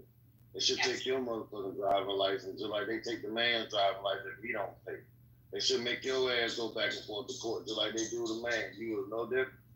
Soon you tell all them lies, you done did all that shit, and you done try to fuck this man life up and knowing the whole damn time the kid ain't nothing here. Your ass should get down to the same punishment that we get if we don't pay child support. That's the fucked up part about it. Damn right, lock her ass up. With the mama keep the baby, lock her ass up. Ain't no fines ain't gonna fix that shit. You gonna spend the money and do it again. Fines ain't gonna fix it. Fines ain't gonna change none of it. You gonna spend the money and you gonna do it to another motherfucker. And this time you can be smart about it and you ain't gonna get caught. okay, how about So this? I just think, what's up? No, I was like, okay, so if that's not a good consequence, what about if you were caught doing that? You can never seek child support or any sort of financial aid ever. You are strictly on your own. You can't get government assistance, you can't get food stamps, you can't get SNAP, and you can never seek child support from anyone ever, no matter who the parent is. How's that for a consequence? Yeah, hell yeah. That's right. And you got to pay back everything that man done put in that shit. So if he done spent 20 bands on child support, you gonna be in the hole till you pay that shit back. You ain't gonna be able to file no taxes or nothing till you pay that shit back. Yeah, and if you can't pay it back, you go to jail and you lose custody forever. Ooh, you the man, the baby, hot damn. Trey, you got 3 motherfuckers in here. That's a record. I know we feel good. We feel important. They make us feel like we're important. They want to come in and sit down and ear hustle, but you can't say shit. So we special, y'all. We some special motherfuckers. Everybody in this motherfucker. That's one of us. We be on TV. Yeah, we be on TV, and there's a possibility y'all can do rich if y'all sit in here hustle all year. So I'm cool with it. Y'all can sit down now. We're gonna give y'all something to talk about. We give y'all something to talk about. I'm cool with it. I be laughing at the shit. I really do. But they ain't got nothing else to do. And they don't want nobody to know who they is, so they rather hide and hear us. But we already know who you is. That's why I be calling y'all ass out. I know who you is. I know who you is. It ain't 2 or 3 people. I know who you is.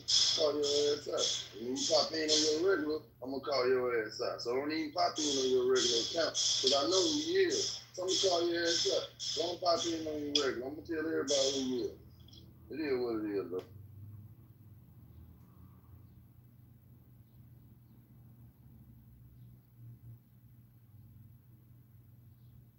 You special, y'all. Oh, shit. These motherfuckers on the course with a cataclysmic meltdown, my nigga. Yeah, they ain't got nothing else to do. Say ain't ear hustle. You gonna say No. shit? I was talking about the title. You know I don't do all that. You know I'm Dave. I'm just saying. The title though, these motherfuckers on course with a cataclysmic meltdown because here's what you're gonna find, right? Oh, this is crazy. 3 of them? Anyway. So yeah. Yo. Hey nigga, boy, that's coordination. You niggas on 3 different tiers. Anyway, yo, look. That's what I'm saying, like they're stacked on top of each other. Here's what you're going to come to find, okay? And I want you to pay attention. This is how life and evolution works. As they become more aggressive, real men will place a wall between them and those women. The sucker niggas will go over there and they're going to have to be either A, adapt and become more aggressive, or B, become the bitch in the fucking relationship. That will be the new honey I'm home nigga, right? Look, I'm telling you, I see it already. I've seen it already, bro. Many times I've pondered it. They not boys in this day and age, they don't mind slapping the hell out of a woman. They can't do it though because they can't do it though because they weigh 107 pounds and they wear hoodies in the summer. They too light in the ass. These women are war ready, nigga. These hoes fight hard now. You bullshitting. These bitches dog walking these niggas. Embarrassing, I say. Embarrassing. Back when we was in school, in elementary and middle school, 1, maybe 2 niggas got beat up by a girl. Nigga, you pivoted when you should have got down, stood firm. Now, these women out there bobbing and weaving like niggas and dog walking these niggas, hitting them with haymaker sluggers. Nigga, they knocking them dead on their motherfucking ass, sleeping them, and they were standing over rag dogging, talking shit, rub their pussy in his face, and then spur him again. I'm just like, damn, nigga, you down. Damn. And what was it all about? Nobody knows. You know what I'm saying? It's not even a purpose. It's not a rhyme or reason behind it that's logical, bro, because you need logic to make rhyme or reason. Kinfolk, what I'm telling you is evolution is taking place right in our face. Am I advocating for men beating on women? Hell no. Am I advocating for everyone to defend themselves? Of course. What I am saying here is pay attention to the social scape around you, bro. And just know that it was designed to react that way. Just pay attention. That is why I am not around. I don't care if I don't got nothing to do with these people. I'm sorry. Like I tell everyone, I come from a place where everyone has decided it is easier to put metal in you rather than a grievous injury suffered by those, by them. People will rather blast you, go to the court, instead of being in the hospital paying medical bills. And me personally, I wasn't really for this whole thing of, you're going to become more aggressive. Now I'm looking at some of these girls online, I'm like, yo, y'all would get blasted. You really just think people got that type of grace out here? You really think that America is going to, you don't understand the struggle. It's like, I don't know why you're standing with these feminists. They'll be the very first ones to pull the gun on you. The police, you ain't got to worry about the police shooting you. These feminists, these white women advocates and black people, white, they'll be the first ones putting you in the damn casket. I've seen it. They do it to Indian women all the time. Yeah. Asian and American and white American women. Yeah, look up those violence rates. Crazy numbers. You would think they're going extinct. No. Yeah. These girls really don't want to bring this to America, because what I'm looking at, when I was in the 90s as a kid, white families basically made our image look better. It was like, not all of them are gang members, not all of them are selling drugs. I don't see that for them. So I don't know who's going to advocate in America start seeing what they did. They're just going to lock them up. Or she, like they were doing us. Yo, to your point, I want to say this. Have you been paying attention to the media over the last 10 years? Yep. There's been changes in the social scape. We watch videos of women in other countries snatching niggas up in groups and just beating on these niggas till the police come get them off the nigga for something that he did. It might have been minuscule. I'm not talking about the major shit. I'm talking about the minuscule shit. I watched the video of this. It's India. Since they changed their laws and made it where men can't even defend themselves against those women, when shit go fucked up or they get in an argument and the woman feels offended, she'll get other motherfuckers on her team, snatch this nigga up by his fucking collar and get the beating on this nigga, bro. You hear me? Am I saying women haven't had atrocious things happen in them over there? No. But to say that because of that we can do this, that's wrong. That's an atrocity. That's fucked up. There's other countries that do it too. And as you can see here in America, it's been that way.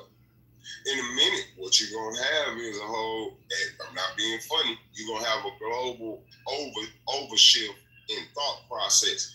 You're going to have a bunch of regressed young men living in this world feeling like they're to be the walking mat to society, bro. Because when your women don't even treat you like you alive, my nigga, you out of there. Because you understand your genetics not to be superior, but of a stronger, more durable nature.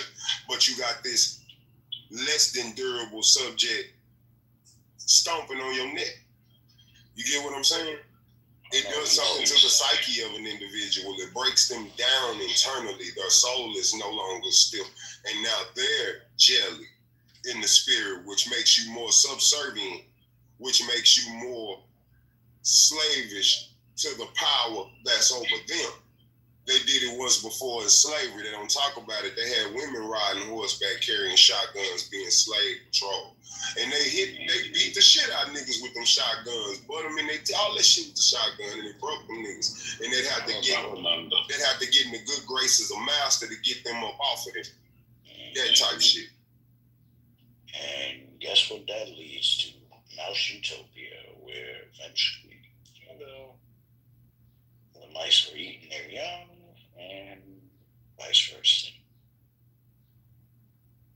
Master, I would agree with you, but in this country, I don't think that that's going to be. He was talking about this country, boy. He was talking about other places like this country. Yeah, I know. That's why I'm addressing it the way I'm addressing it. Oh, sorry. See, in this country, there's a different structure. They can pass all the laws they want to pass. These niggas ain't going. These men in America are not going for that shit. Motherfuckers just say, fuck it, lock me up. That's what I'm saying. They doing that now. Like these young men these days don't mind knocking the hell out of a woman.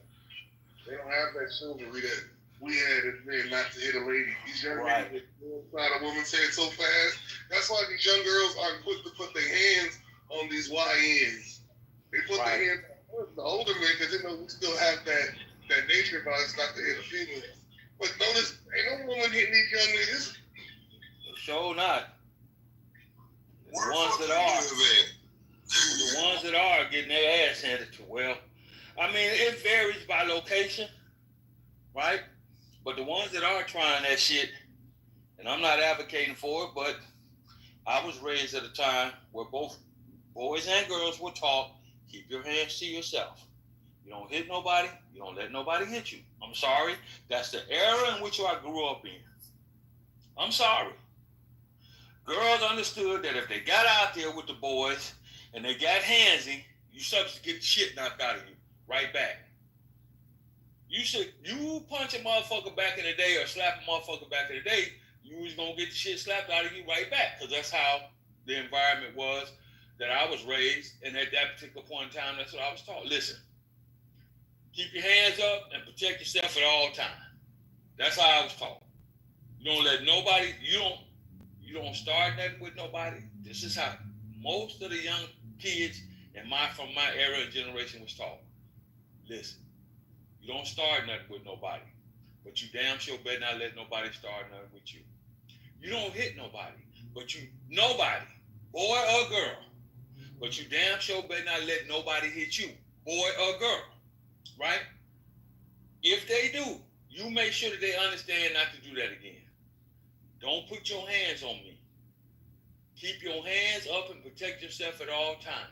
I don't give a fuck if it's man, woman, boy, girl, bear, wolf, or child. If you put your hands on me, I'm going to ensure that you understand that that's not the appropriate thing to do, and you shouldn't do it again. That's how I was raised. I want to hear all that shit. You don't never hit a woman under no circumstance. Because back in the day, man, them girls would sock the shit out your ass.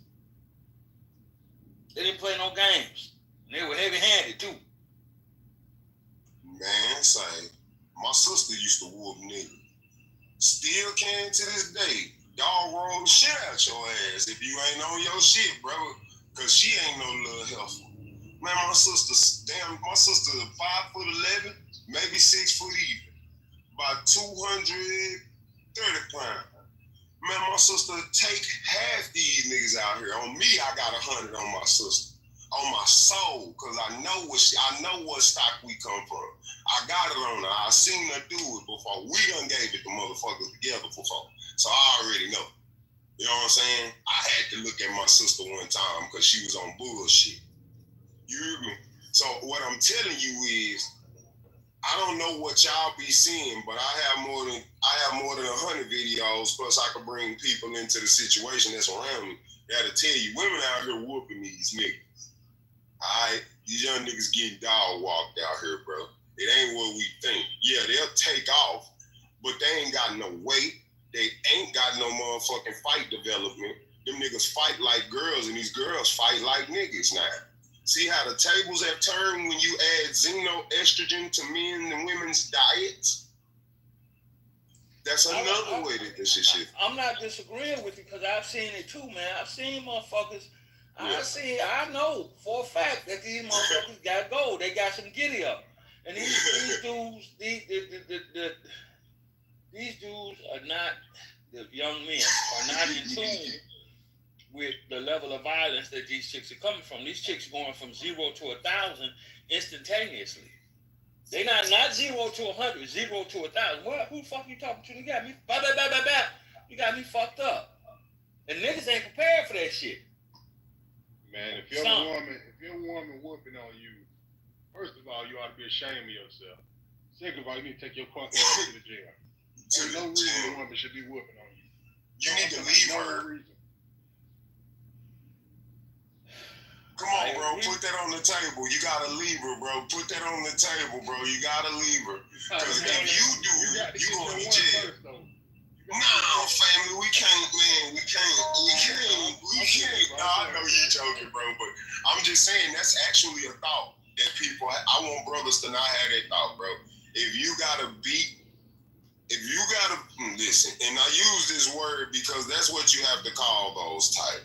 If you gotta beat a bitch, you don't need that bitch. Leave that hoe, nigga. If she beating on you, cuz, get up out of there. Because once you punch her in the teeth, my brother, and put them in the back of her throat, the world is not going to view you as a man. They're going to view you as an animal, and they're going to do whatever they can to see something negative happen to you.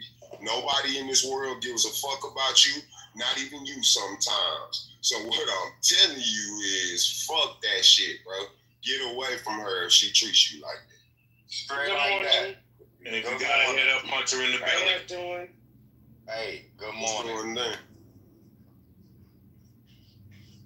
I wanted to agree with what Master said. Straight like that, man. Walk away, man. I ain't fought a woman since I was in my, I was like 6 years old. This girl was probably like 11, 10. I thought I was, the world displayed to me because I was a boy.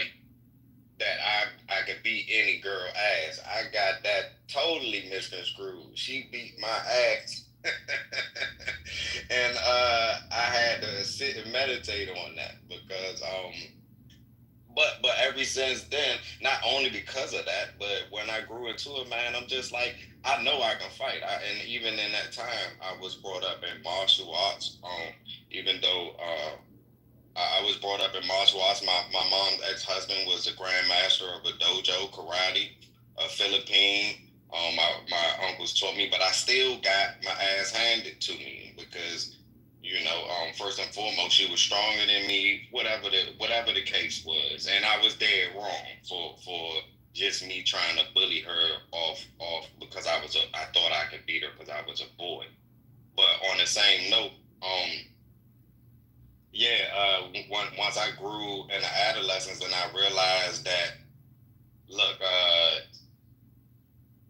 no man should be putting their hands. I was just the right seeds was planted, and I leave it there. The right seeds was planted in me, so no man should be hitting on a woman. Like, walk away.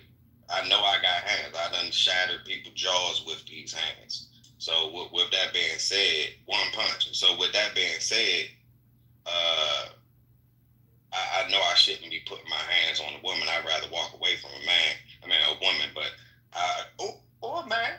Most gangster thing you can do is sometimes just walk away, especially in these cowardice times where people pulling out. Yeah, when people pulling out poses, people are cowardice in these times. So I'd rather just walk away in these days and times and keep my life and protect my family versus spaz out. And I leave that there. I'm not saying spaz out. You and I are different, obviously from different generations. I'm saying you don't have to agree with me, and that's fine.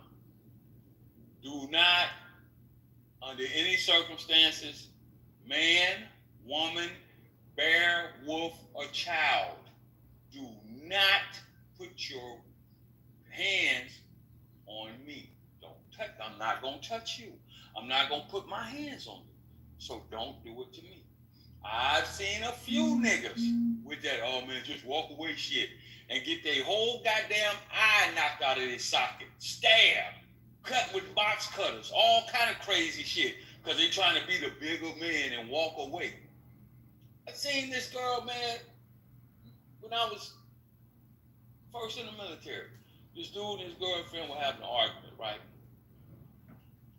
He gonna be the bigger dude. Go ahead now. She poking the nigga all in the head. Go ahead now. Go ahead. I'm telling you, he walking away. She shoving the nigga in the back. He kept walking. Go ahead. Stop now. The nigga even took off in a jog. Do you know this bitch took a screwdriver and chased this nigga down and stabbed the fuck out of him with a screwdriver? Hey, I get, and I don't agree with you to some extent. I get what you're saying, and I'm not being combative. But I'm saying that my hands got a mind of its own. My reflexes got a mind of its own. The last time a woman, which was my mother, she tried to put her hands on me. I saw it coming. You know what I did? I protected myself, and I did a couple of circle blocks, wrapped her up in my arms, and talked to her in her ear. You know what I'm saying? Like, she ain't touch me. I ain't have to hit her. You know what I'm saying? So that's just my reflexes. Not everybody got reflexes like that. I gotta upkeep my reflexes. So I ain't gonna need to pretend that that's there all the time. But on the same note, I do protect this temple. You know what I'm saying? So if a woman, like most men, like I done took hits from most men and it don't hurt. So a woman, not saying that it can't hurt from a woman either. Because there's some women out here, but on the same note, I can take a couple of blows and disarm this woman and put her down. You know what I'm saying? Without smashing her face in, or without, not saying that that's what people are implying, or I can walk away. I ain't gonna walk away, dummy, and just knowing that she's a threat and she's on my ass with a screwdriver. Like, come on now. You know what I'm saying? So those were just people who just don't know how to protect themselves. Right. I understand all of that training and all that shit. I'm a combative level 4 instructor and all that great shit. I've been boxing since I was 11 years old. I'm not saying just beat the bitch or beat a woman's skull into the ground, monkey dump that motherfucker and go and try to beat this bitch like you trying to win the MMA or some shit. That's not what I'm saying. That's what I just said.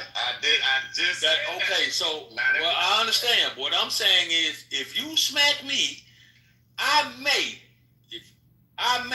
Now, as a man, you don't get that recourse. You're going to catch these fucking hands or this leg. One of the two. You got two options. You're going to catch these hands or you're going to catch this hot steel. One of the two. As a female, if you smack me, depending upon the level of aggression that it comes with, I may be like, okay, hey, chill out. I may catch your arms or restrain or some shit like that, move away from the environment of the situation. It just depends on the mindset at that time. Most people are reactionary when in the heat of moment. Most people. Yeah, and that's like only reason I'm on board, and I'm on board with what you're saying. I'm not mad at you. I'm not disagreeing with how you should react to it. You know what I'm saying? We different people, but I'm somewhat agreeable in a lot of the way you carrying yourself. But reason I have this, all right, for example, my mom. Reason I came in this room, my mom is a violent woman. You know what I'm saying? So I seen her growing up, beating my uncle's ass. You know what I'm saying? I'm trying to break them up as a 4-year-old child. Like, Mom, no, what you doing? And my uncle is bigger than my mother by far. But my mom on top of him, giving them the ground and pound on the bed. Mind you, they grown. So with that being said, not only that, I know my mom at her age now, she's in her 60s. She's very old, but she still got that violence in the way that she approaches men. She don't approach me like that because she know what I'm capable of and how I carry myself. Women only they look for loopholes or the spirit that a woman may possess at the time, will look for weaknesses and will only go after those weaknesses in a person, like the inner predator in anybody. Listen, man. So with that being said, my mom, I seen her be violent, beat up my stepfather, this, that, and the third, throw bleach on him. I'm at the time, I'm upstairs, and I listen because I know my mom is giving it to him. You know what I'm saying? And he supposed a trained Marine and this, that, and the third. He was drunk as hell. Whatever the case was, just got caught cheating, this, that, and the third. But on the same note, he was just sitting there taking blows, getting bleach poured on him. And you giving us a different. That's a different dynamic. Yeah, but because obviously, it's the same scenario, but a different dynamic. The dynamic is that's family, that's brother and sister, because it's your uncle and your mother. That's a different dynamic. We're talking about in the scope of moving around. I said my stepfather. I brought him earlier. It's still a different dynamic because there are emotions and feelings and things of that nature invested. What I'm saying to you is this: you go to Lowe's, Walmart, you out doing what you do. You ain't bothering nobody. You minding your business. You may inadvertently, without even seeing that person, step in front of them in line. Mm-hmm. Just so happen to be a woman. In this case, a black woman. She pick up the goddamn broom handle she got in her cart and whack you in the back of your fucking head. What are you doing? You walking away? You questioning that? You just shit. I'm gonna snatch it out. I mean, don't imply it. I just said. No. I'm giving. Yeah, that's what I'm saying. I'm not gonna. I'm happy. I'm gonna hit her back. That's the difference. Listen, I'm gonna snatch it out her hand. Probably. I'm gonna do everything, but probably hit her ass. I'm gonna probably throw her. I'm gonna flip the fuck out, probably. But you don't know her, and she's hitting you. Why you not gonna hit her back? No, she ain't gonna hit me after that first time. Once I wake up, if God willing, because I don't want to curse myself. But if she and I'm aware, evidently I was sleeping. You get what I'm saying? Like I wasn't aware of my surroundings. So I'm in the line and she popped me in there and then she woke me up. Hold on, what the fuck? I'm gonna grab the broom. I'm gonna probably throw her whole fucking cart across the room. I'm gonna come at her aggressively, but I'm not gonna hit her. When I see in her body language that she calm that shit down, then I'm gonna walk off. But I'm not gonna put my hand on her because I know these hands is something. I'm sorry, man. You need to reset though. You know that. Hold on. Hey, man. Them hands won't up or down when you was 6 years old. Talking about you know they wasn't. Yeah, she told me that. They grew up you at the playground. I was fighting with a lot of emotions I ain't had no real training like that. That was the kids. It ain't worth the trade. It's not worth it. Trust me, you lose friends when you fight back. Yeah, you lose friends when you fight back. This girl took my mic and I kicked that ass. All right, we're gonna let a woman get in there. Go ahead, Tsunami. Go on and take a fight, baby girl. Let a woman get in there. Good morning, y'all. How y'all doing? Y'all alright? Go ahead, Tsunami. They women with their ass and shit. Y'all got y'all water? You tripping? She a nigga. Y'all got that water? Y'all got some room temp water in y'all throats? What's going on? Y'all alright? Hotel water. Go ahead. No, sir, but I wanted you crazy. I wanted to tackle the topic, and I'm gonna bring a little bit of balance. In 2025, what I see is both men and women are just as violent. I'm seeing women do shit that I've never seen them do before, but of course we've heard stories such as them jumping men and doing all types of shit. You know what I'm saying? I've seen that. I've seen recent Facebook viral videos of men killing their girls and then killing the kids and then killing themselves on live. So when we sit up here and talk about who's more than who, for me personally, it would be disingenuous to say that one is more violent than the other when I'm seeing both of them act a damn fool. I'm seeing both of them equally be just as violent, whether it's with each other or whether it's with other people or with close people. I'm seeing both of them do the same shit. So I just wanted to insert that, and y'all can get back to what y'all was talking about. Okay, Tsunami, thank you, baby.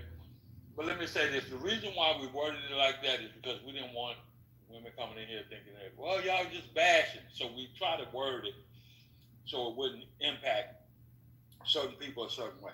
On both sides. That's fine. On both sides. So what we should have did, we should have just asked, and this is me, but I did what Trey's wanted me to do. I would have just said, are today's women more inherently violent in 2025? Today's black women. And my answer to that. Oh, I'm sorry.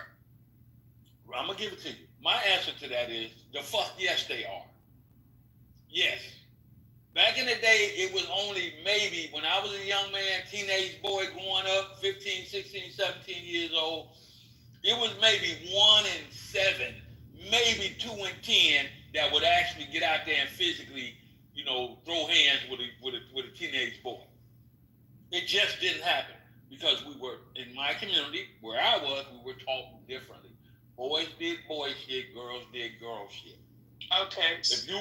If you were over there playing goddamn, if the girls was playing tetherball and foursquare and all that bullshit and double dutching and jumping jacks and ropes and shit, and you took your dumb ass over there as a 13, 14, 15-year-old boy, young man, the adults would tell you, hey boy, come on over there and leave them girls alone. They ain't bothering you. And if you were a girl in that same age group and we were out there playing baseball and they played baseball and softball with us sometimes, it's cool after we aged a little bit and got a little maturity. But if you were a girl, 13, 14, 15, and we were out there playing kill the man with the ball, tackle football, you didn't take your ass out there. It was very few. And I'm going to land with this. There was this girl when I was in high school. Her name was Naomi McClendon. Naomi McClendon was a fucking bully. First of all, the bitch was about 5'11". We was motherfucking about 14, 15 years old, so she was a big girl. She wasn't all that fat or healthy. She was just tall. And Naomi McClendon had this thing about socking boys in the back.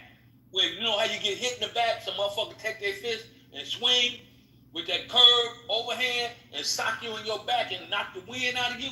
That was her thing. She got off on that. Right? She kept doing it till she got the right one. And that was one girl that I remember very vividly was a fucking bully. Okay, so now I see what's going on. This is really about women and what the fuck they doing. Got it. So with that being said, today's women are more outwardly violent than back then. But what's so weird about this is that, you know, I came up in the 90s, and so my uncles used to tell me that a woman will set you up faster than a man will. And I never understood why he used to say that to me, right? I never understood that. And this was, let's just say 15, 18 years ago that this was being said to me. Right. So as we think about, when we think about the things that we were told when we were younger, a woman will set you up faster than a man will. And then we compare that to today, a woman clocking your fucking head. Is there really a comparison? You know what I'm saying? Which one is a little worse? A woman that will line your ass up, or a woman that will clock your head? So, you know, I don't know. You know what I'm saying? That's why I'm keeping it, for me, I'm keeping it in the center, which is, I don't think that today's women is more violent than yesterday's women, because yesterday's women would have had your ass in a body bag. You would have never known that she did that shit. Yesterday's woman would have put your ass in the police car, and you would have never even known that she didn't set you up like that. Yesterday's woman was a little different as well. You know what I'm saying? They weren't angels. They weren't sweetie pies and peaches and cream. They had their shit with them too. So, you know, whatever. So who got the highest? Who got the highest domestic violence rate in 2025 at this moment? I'm gonna go back on. Lesbian women. Still the woman, right? Sexual orientation, as far as who they lay with, matter in a situation like that. It does. It does. Beat the shit out of them. It does, master. It does, because the studies is coming out that is saying that the gay relationships, the lesbian women are more violent than everyone, than heterosexual relationships, than men on men. Whatever way you want to go, they're more violent. But you got to look at the reason why they're more violent, because they dealing with the same. They dealing with women. Like, you got to understand, you got a woman trying to be a man in the situation, and she's dealing with a woman. So she's in the shoe of a man dealing with a woman. So now she's understanding how we feel when she in that situation. So yeah, more violence is gonna come, more disagreements, more arguments, because now she has a mirror up and she's seeing, damn, this me. Because most of them stuff that get in relationships like that and that shit happen, they want to go back to me and after. And I think ultimately it's because I won't just speak to the confusion that's happening internally, because I don't want to just suggest that all lesbians are confused to some extent, but I think like what Ward said, inherently, which I'm thinking about from the inside out, the thing that's been passed genetically to the women in these days and time, the physical part of what we're saying, the physical violence of what we're saying today in these days and time, is just a manifestation of what's been happening internally for years. And that's going into what they call the Jezebel spirit, which is the manipulative, pride-led spirit. You know what I'm saying? So with that being said, when it comes to lesbians, the statistics are saying that lesbians are more violent. They're trying to compensate for a confusion that they're not like a man, and you're not a man. You know what I'm saying? There's certain hormones that distinctive hormones that are living in male versus females that make men and make women. And I think we need to start inviting those things back in. Right. You see, the bottom line is, guys, it's real simple. I mean, if you're stronger, you tend to be a little bit more aggressive because you see that you can have power over others, right? So like the lesbians, for example, they have a certain design to them. They have a little bit more testosterone going on, so they feel like they can control, and that's all it is. And some people have more violent natures than others, and that's just a fact of life. No, the thing is, listen. The thing is, you only react on self-defense. And I Gary in the building. In relation to what he just said, in relation to what he just said, I was speaking on behalf of hormones, and not to be, and not to be combative with what you're saying. I agree with it to a certain extent, but I think it's important for women to realize that in order for them to have, like, men are actually built for more stress. Not saying that women can't handle stress, especially the fact that they give birth to our children and this, that, and the third, but they operate differently. They have a dominant hormone in their body called oxytocin. Men have something that's called vasopressin, and it is developed through troubleshooting and stress, and that's the building blocks of testosterone. So if a woman has, like you said, is growing up and she develops some type of coping mechanism where though she's bigger than everybody, so this is how her mentality, and she realized that she can get over on people just as long as she use, her body weight and this, that, and the third, that is going to, like, eventually be her downfall in a sense, and that goes for anybody who is operating the opposite.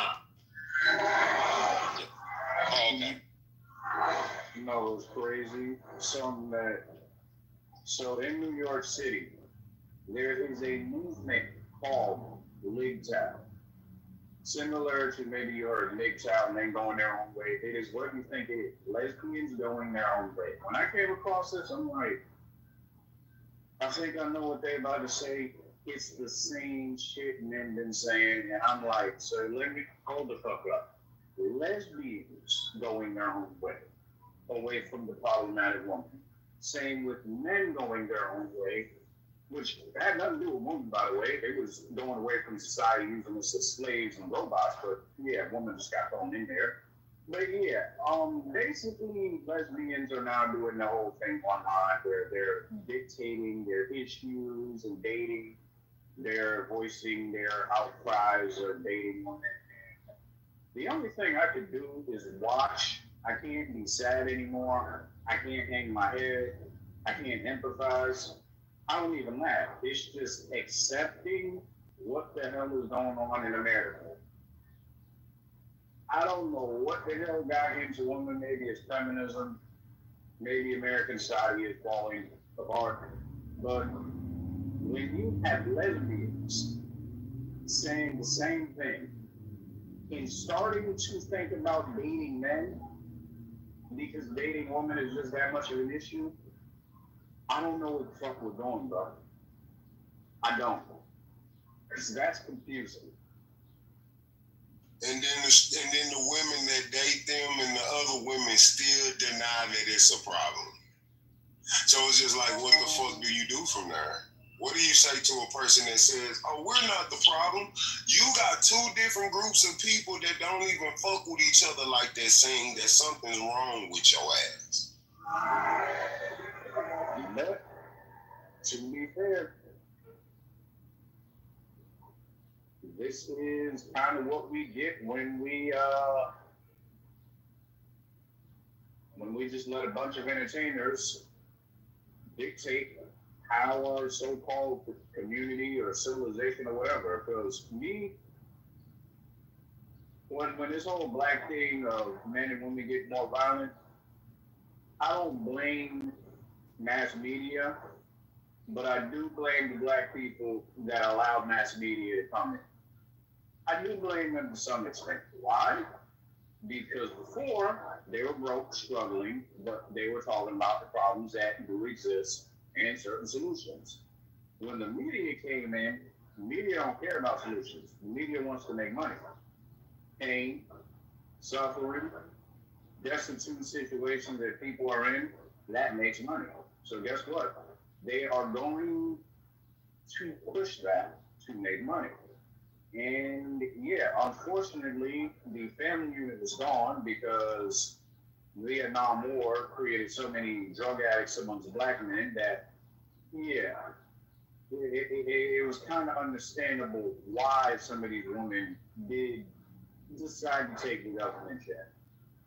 And then on the men's side, a lot of these dudes, let's just be honest, people were moving back there. There was not a lot of legitimacy. Some men decided they are going to go through a bunch of women, do drugs and everything else, and that also had something to do with the breakdown of the family. I do not take away the government's involvement because they did want to destroy the black family, but black people participated in it. And this is the result. Men and women on both sides being indistinguishable because both are violent. That's what we got. Me, I don't see a difference anymore. If I see a young dude and he's black or whatever on the street, I'm not going to throw any alertness. I'm not going to tense up. I'm just going to watch. If I see a young black girl who looks like the typical, colorful hair and everything like that, I'm not going to tense up. I'm just going to keep my eye out because they are the same exact threat. They just threaten you in different ways. The dude, I got to worry about physical violence. The girl, I might have to worry about other type of violence. But the violence still exists. And I would say both are violent in different ways. A woman, if she sees she cannot physically take you, she'll try other methods. If a dude sees he can't physically take you, he's going to get a weapon. That's where we're at nowadays. And to be honest, can't really say it's either side's fault anymore because both are just violent. Anybody else can get in and speak to something that I heard they ain't already spoke. I've been listening in and doing shit, but anybody else want to speak on it? If y'all in the group, y'all can come in. Ain't nobody gonna fuck with you.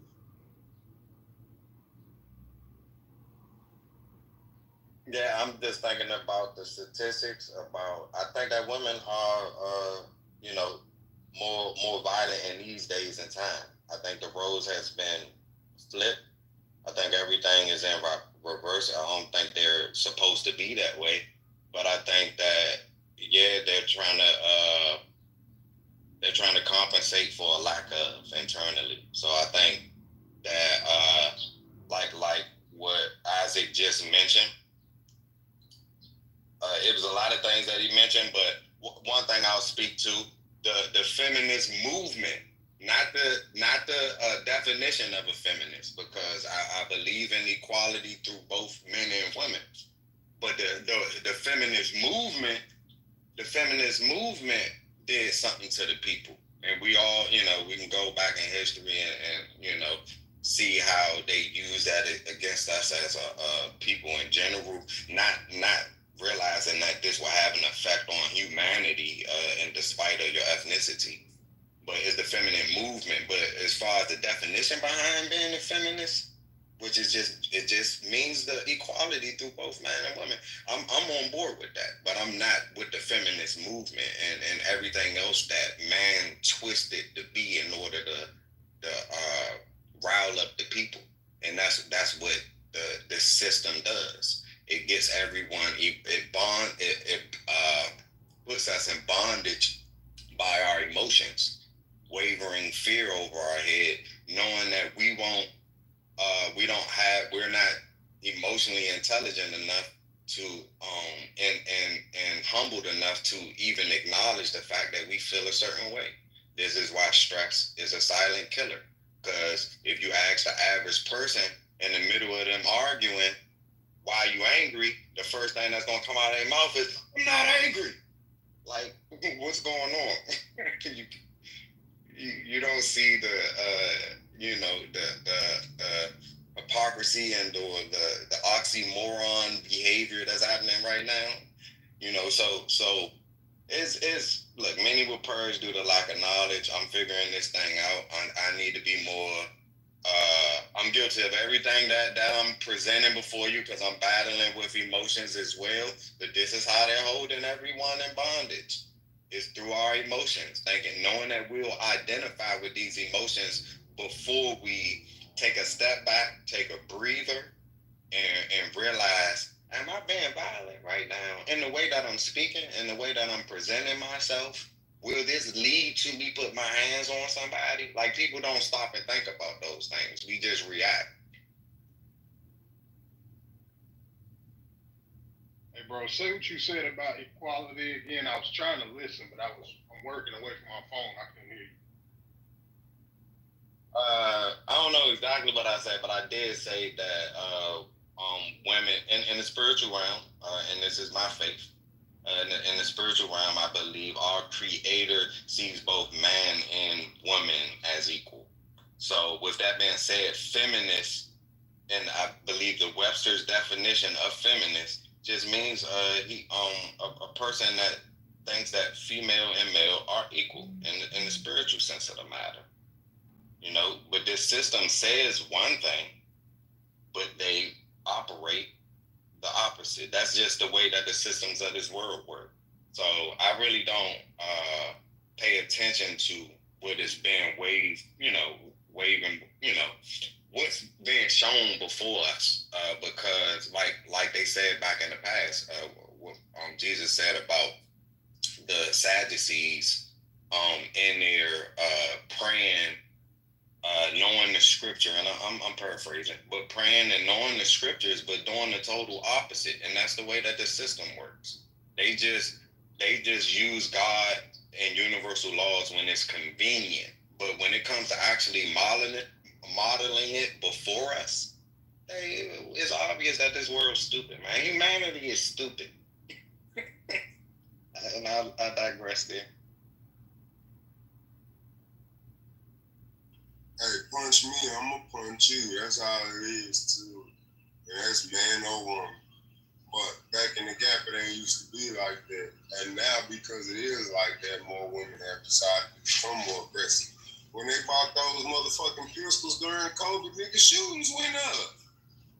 Fuck are we talking about? And it wasn't necessarily people breaking in. It wasn't even necessarily people being violent towards women. Were there situations like that? Yes. The lady in Chicago or the nigga, no matter what she said, cuz, you know what I'm saying? She popped, but cuz got popped by the sun. It was what it was. Motherfucking, what was that other one?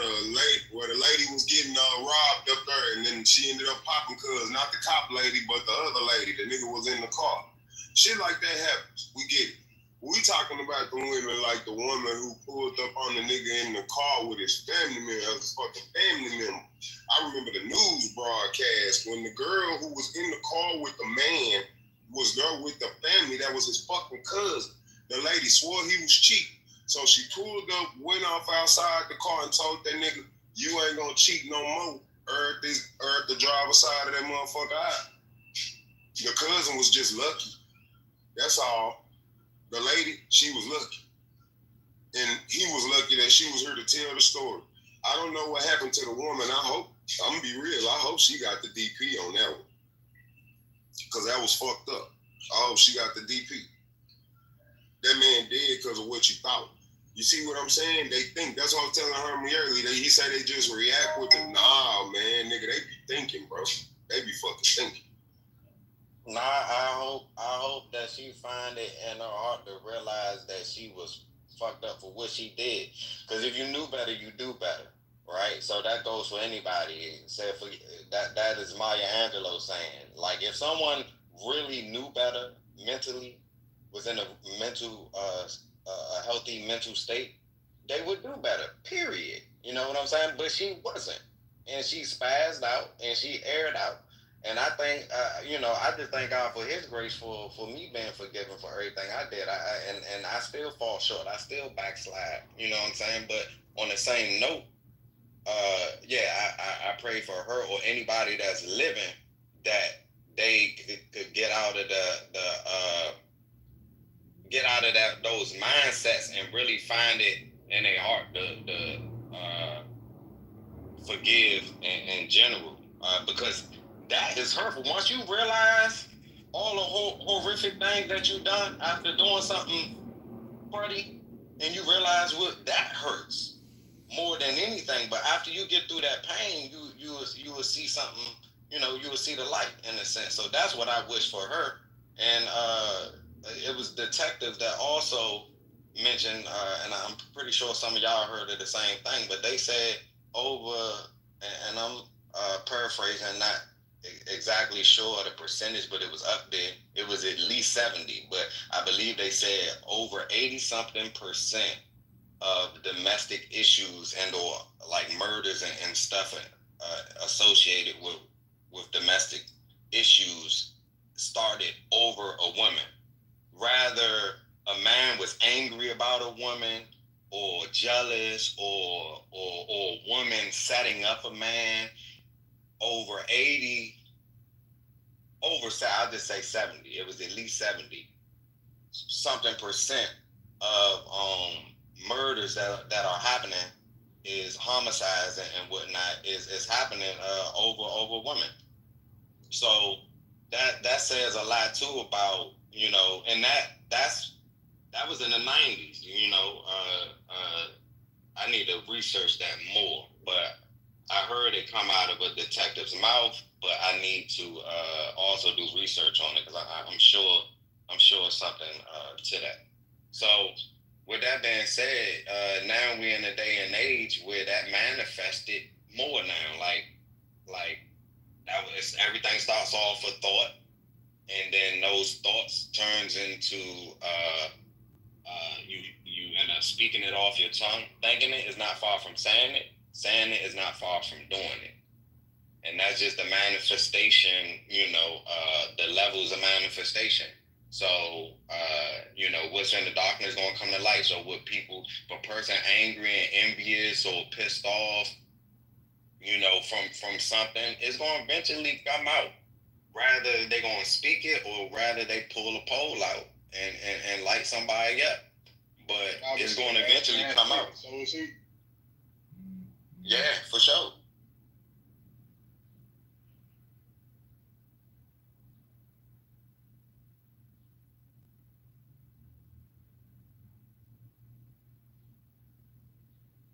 Yeah, I think we've been just chilling, man. We've been flowing with the conversation. I just noticed some shit.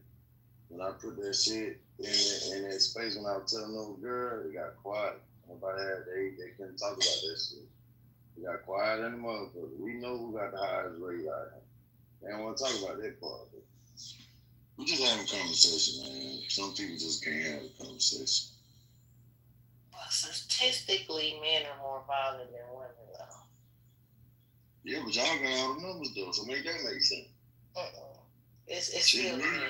It's still the men. Bullshit.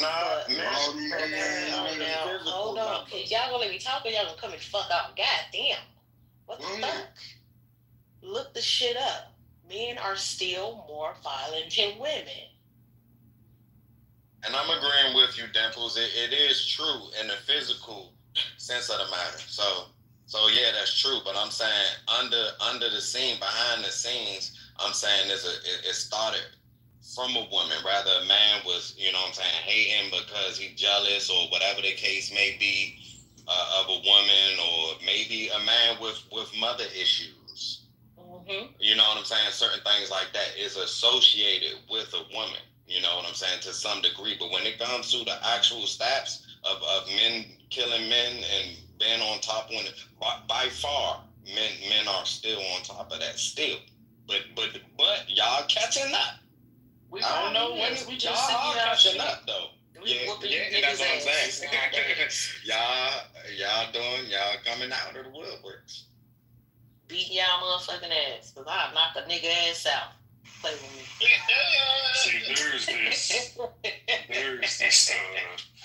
Hey, y'all remember Knock his ass clean off his darndest things? Y'all remember that show? Kids say the darndest Exactly. things. Exactly. Women say the darndest. Chief, they must. You must mean with a phone. Clean off his feet. One hit. You gonna knock him? Yeah, one hit. Yeah, all right. Oh. You got the spirit of a giant. That's all I say. You sound like my mother and my aunt. They so small, but they don't care who you is. They gonna go smack to anybody. You know what I'm saying, including myself. Like, so I still gotta stand clear because I don't want no smoke. But you know, they know what I carry in a sense. But when it comes, they walk up to a giant if they in the right spirit. I seen them shy away from that too. When somebody else trying to get in, y'all, who that was trying to get in? That was you, Digital? Yeah. Yeah, let Digital get in there, y'all. Let him get in. Go ahead. Appreciate that. Man, there was so much that was said and so many points that I could have hopped in, especially when the conversation was at its peak. But I'll just simply say this, because somebody took it back to when they started talking about Section 8 and, you know, women accepting the support from the government. Here recently, I've been reading this book. It's called Brainwashed by Tom Burrell. And I can honestly say, as a black man, 27 years old, in this present day and age in this country, it has given me so much insight on a philosophical level and a deeper understanding of how white America strategically destroyed this family. When we talk about government assistance for our women, you know, when it first started in between the 40s and the 60s, it was actually a requirement that the black man was not to be present in the household in order for the black woman to receive assistance. As in, like, if they would randomly show up for inspections and i.e. Health, welfare checks or whatever, to make sure that there wasn't a man in the household. So that was like one of the main steps to making sure that the black man walked away from the family. And this is going to tie back into something earlier when y'all were talking about being a bigger person and walking away. Then you fast forward, you got us black men having to leave for the Vietnam War. We left for the Vietnam War. That was the second phase of us leaving home. Then you turn around and as we're coming back and we're dealing with all this trauma and we don't have the medical assistance to actually target our trauma, we sit here and have the crack epidemic that's introduced to us. So you have 3 syringes that have just been absolutely penetrated into our bloodline that creates this void between the black man and the black woman that just absolutely destroys the family. And then you graduate to where we are today. The black man is so used to walking away from the black woman that now it's natural. It feels as if we're allergic to supporting black women and supporting our black family. In terms of the title, who's more violent in 2025, black men or black women, I honestly think the numbers don't. There's no real number that you can give. I think they're both equally violent in a mental sense, in a physical sense, they're equal, just about on the same level. I don't really trust the statistics because white folks have been feeding us bullshit propaganda for the longest. I go based off of what I see. And what I see outside of Clubhouse, outside of Instagram, TikTok, whatever bullshit the news is showing, because that's all they do is show the negative side of black people like they've been doing for 500 plus years. I see black men and women out here getting married. I just saw a huge group of black students come back from Harvard when we were going through the airport. I saw a big group of students. I think it was in Atlanta when we would come back from vacation. It was a group of students from Atlanta that had went to Harvard because they got a school down there that's been winning the international event for years on at a time. I see positiveness and less violence in the black community than what Clubhouse and other social media outlets are showing. So I think it's more so where we direct our attention rather than what we allow to be. Wow, man. Thanks for sharing that light, man. You put the cherry on top. You left with the truth. Ultimately, it's more good going on than the world than bad. But I think man has a tendency to focus more on the fearful aspect because that's the protective mechanism. Like, it's just like, let's get the fear mongering things out of the way first. You know, that's kind of logical thing that we kind of lean towards. But you know, my logic isn't my creator's logic, and you put the cherry on top with that. I need to lean more into the spirit, realizing that the good spirit anyway, realizing that it's more good going on than bad. It's just now we're in a time where everything is mirrored right before us with our phones. And we're starting to see more wicked things more than that. And it is more wicked things happening because, you know, there's more people on, you know, worldwide. But there's actually more good going on than bad. So thanks for saying that, Digital. Yeah. Yes, of course. I'm glad you said the spiritual thing. I won't go into that because if we were to speak one-on-one, then I would kind of give you my personal opinion on that. I guess for a small context, I was raised in a church home, in a Christian home. And as I've gotten older and studied, I've kind of had a different outlook on that. So that would be a conversation we could have at a different point because I don't want to, you know, stir anything up. But when you talk about the fearmonger factor, why do you think that as Black men, that is something that we focus on today, the fearmonger factor? Why do you think that is? Well, similar to what you was kind of mentioning earlier with them getting the Black man out of the household, which men represents the discipline of the household. So just a male role model being there, our biological father being around, just his presence, and you know, ideally speaking, it represents he will mirror to us on, you know, more discipline in a sense, you know, the being detached from our mothers, getting off the breast milk type of thing. You know what I'm saying? And that's what the male represents. But when it comes to fear mongering, not just in the Black sense of the matter, I mentioned earlier about in general, I'm thinking the frontal lobe, which is associated with how we logically, like the logical thinking. A lot of times that's clouded with so much fear-based things because our lack of faith. I don't think we really believe in our hearts. I was talking about our brain just now, but now I'm talking about our hearts. We don't really believe in our hearts that there's a kingdom that's before us, that we can be in harmony because we've been conditioned to believe otherwise. And we're you know, so when it comes to fear-mongering things, I think logically we think that's the way to go. Like, let me get this out of the way. Let me take out the enemy first. Versus letting God in and letting God take out the enemy, if that makes sense. That makes 100% sense. And I just want you to know that my response to that is in no way, shape, or form personal. And please do not take this in any form of disrespect.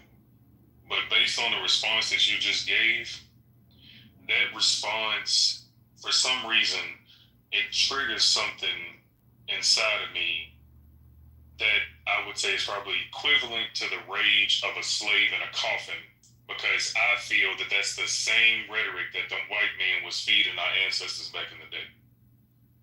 And I get that. I totally get that. I fell out of that mindset. Now I'm a believer in that.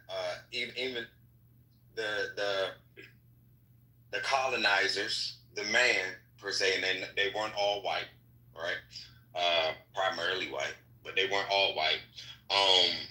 The colonizers, they took the spiritual backbone, which is the way, out of Ethiopia, and they twisted it and used our own spiritual traditions and practices against us. And yeah, they perverted the hell out of it. King James Version, this, that, and the third. And that still could be used, mind you.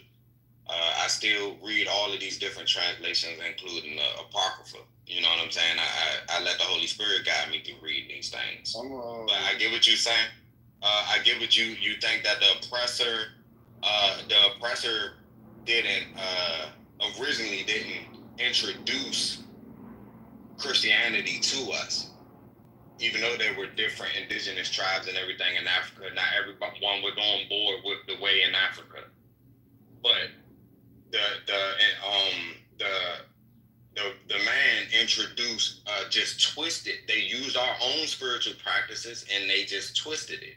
They perverted the hell out of it and introduced it to us in a way that they could benefit off of it.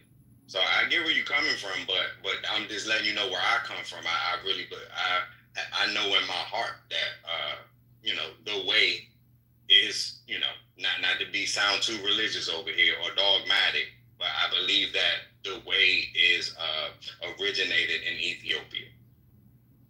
I got a question for either one of y'all. And it's just a thought that I have when people say this. I'm Christian myself, and I go into a lot of rooms where people say, y'all believe in that white man religion and this and that. So keep this in mind. These people used us as farm equipment. So we was tractors, we was plows, we was backhoes, whatever they needed to, to produce a crop, whatever it was. Why in the hell would they be worried about any affliction in your spirit, where your spirit is going after life?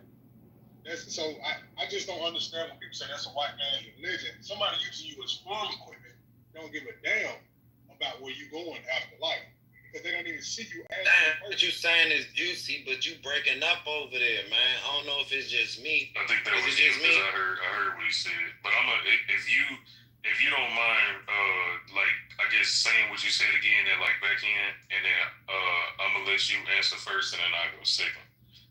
Yeah, basically to sum it up, I'm just saying if somebody don't see you as human, they use you as farm equipment. Why would they introduce you to something that has something to do with your spirit? They don't care about your spirit. So that's why I don't understand why people say, y'all believe in this white man's religion. They wouldn't even let you read. So why would they introduce you to a religion that comes from a book? My thing is with the whole thing, this is why it's hard to have certain conversations on this app, because this is my opinion. Don't nobody take it personally. The biggest problem we have in our community is that we got too many different religions. Everybody believes in something different. So how in the hell you gonna come together as one and doing the thing on the same accord, but everybody got 12 different religions they believe in? That's the biggest problem we have right now in our situations that we're speaking to as far as the black community. The biggest problem we have is everybody got different belief systems, and everybody got different beliefs and different religions. So you'll never be able to get on one accord to make anything happen as far as the community, because you're gonna have somebody gonna come in, they're gonna voice their opinion about what they believe. You're gonna have somebody else come in and voice their opinion about what they believe. How in the hell you gonna get to the bottom of anything? That's the biggest problem. That's why I don't have religious conversations, though, because everybody believes in something different. Y'all gonna be able to have these conversations. I don't got no problem with it. But the problem is y'all gonna have these conversations about being that one disagrees or one agrees in this space. Y'all gonna bounce off each other for the next 2 hours to get back to the same point, that y'all don't both believe in something different. But you kind of believe in the same thing, but you got your own beliefs about it. So it's a bunch of shit. And I ain't knocking y'all, but I'm just saying it's hard to have these conversations because everybody believes in something different. That's my point, bro. That's why I don't have the religious conversations, bro. That's why we don't talk religion. That's why I don't put religious titles up. That's why, right there. And we ain't even talking about title no more. It's all about religion. Like, you see how I switch up? Yeah, but like you said, Trey, if you're a grown man, no matter what you believe in, you should be able to have a conversation no matter what. And that's exactly why I apologize, because I didn't want to divert it to that. It's just once he said it, I was just like, that's something that I initially was raised up on, and I thought that was like what it was. That was the principle. But then, as I am now, a young black man that's educated myself, I don't believe in that shit. Excuse me, I shouldn't say that. I don't believe in that. I have a completely different understanding. To me, what a church is. I'm not even talking religion. I don't think a church should have anything to do with spirituality whatsoever. I think a church, the idea of a church, in my eyes, would be a council that is made up of the most elderly and let's say in a small town of like 16, 17,000. A black church, one unified black church, the Church of African Americans. You have a council that's made up of the senior citizens. That is a mixture of like the women and the men, et cetera, et cetera. You got a bunch of different departments. You got health departments. You got financial loan departments. You got all these different departments that fall under this church. On Sundays, when they come together, they should be talking about what's going on in the community, building some type of like reform in terms of like, okay, hey, we got X amount of kids in this school that's getting ready to go on a field trip. This is how much of a fun that we have in the church. It shouldn't be like telling somebody that, oh, you should believe this or you won't go to heaven or this and this and that. I don't. That shit just kind of fucked with my head, honestly. But now, as I've gotten older, I realize that like I walk amongst some of these black people that are involved in these churches. And I just sit here and I just think, like, I hear some of them talk, and underneath that rhetoric, it kind of seemed like they're trying to tell me to, like, wash off all this stuff that makes you you. And I'm like, I don't know, it's something that bothers me about that. And then I think back to when my grandmother and my mother used to talk to me like, it ain't no way. You just got to be faithful and believe in God. Don't let him, man, if God was so merciful and faithful, half of this shit wouldn't be going on. Well, so I don't. Digital, I ain't tripping on it, bro. I ain't tripping on you. I'm gonna say this. This is what I know. This is what I know about us as men.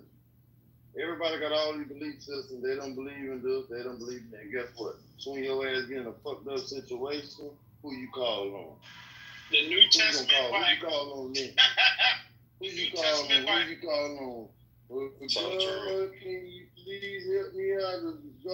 God, can you help me do this? But 20 minutes ago, you ain't said nothing. You was like, F God this and F God that. So now all of a sudden you got a hole in your ass. You want to start praying to the man upstairs, but just a few minutes ago, you ain't give a damn about it. So which one is it? Nah, man, it's a bunch of bullshit, man. There's a lot of hypocritical ass niggas out here that claim this and claim that, and they operate like this and they operate like that. When that shit blow up in their face, now they call on God. I don't even want to talk about that. Amen. Yeah, we'll go ahead and talk about those shit you put up there, bro. We're going to be the main one calling God with the Bible. We talking everybody Christian. Everybody talking all that shit. So when you get in your fucked up situation, you start praying, but you ain't never prayed in your damn life. You talk bad about the man upstairs. Now all of a sudden he means something to you. Nah. Boy, go ahead and do your shit, bro. I see you put some shit up there, man. Go ahead and reset this shit, man. Because this is religious shit. It'll fuck up a conversation. And I ain't got nothing against y'all boys. I fuck with it. It's just hard to have a conversation because everybody believes in something different. That's why I don't never touch on religion. I agree. Yeah, that's why I don't never get on religion, bro. It'll throw a whole conversation off. Completely off. Now you get to arguing. Good conversation, though. Good conversation. Yeah, it's a good conversation. Yeah, it's a good conversation, but what happens is the conversation don't go nowhere because everybody believes in something different. And people don't fall back to the basics, and that's why I think that even when talking about spiritual, things get lost in translation. Just spirituality, in a sense, we're talking about subtle things, emotions, the things that are happening behind the scene, the things that people can't see with their naked eye. So spiritual topics are very important because this is mainly about kind of emotional intelligence, spiritual discernment, things like that. Why shouldn't we talk about this? I mean, not everybody. I'm saying that you're right. Some people don't believe in the spirit you believe in. No. I'm talking about emotional. I know, but do we understand emotional intelligence? Do we understand that what's happening in our community is tied to mental health issues? Mental health issues is that's what I'm saying. So much things is lost in translation. Soul means psyche, and or our mentalities. You know what I'm saying? So with that being said, this is why everybody gonna have it because everybody want to stay surface level, and nobody wants to sit and admit that, you know what, I could be wrong about this, that, and the third. Like you said, the first thing people ball back down to when a real situation happens, oh, good Lord, please, Lord, no. You know what I'm saying? You know, because deep in their heart, they never really stop to think that, do I really believe in a God, or am I just angry at God right now? You know what I'm saying? Because he let me down. or use God, use God when it's convenient. You know what I'm saying? So I get what everybody's saying, and I'm not opposed to. I get where you coming from, digital. Like I said, I've been through I've been through the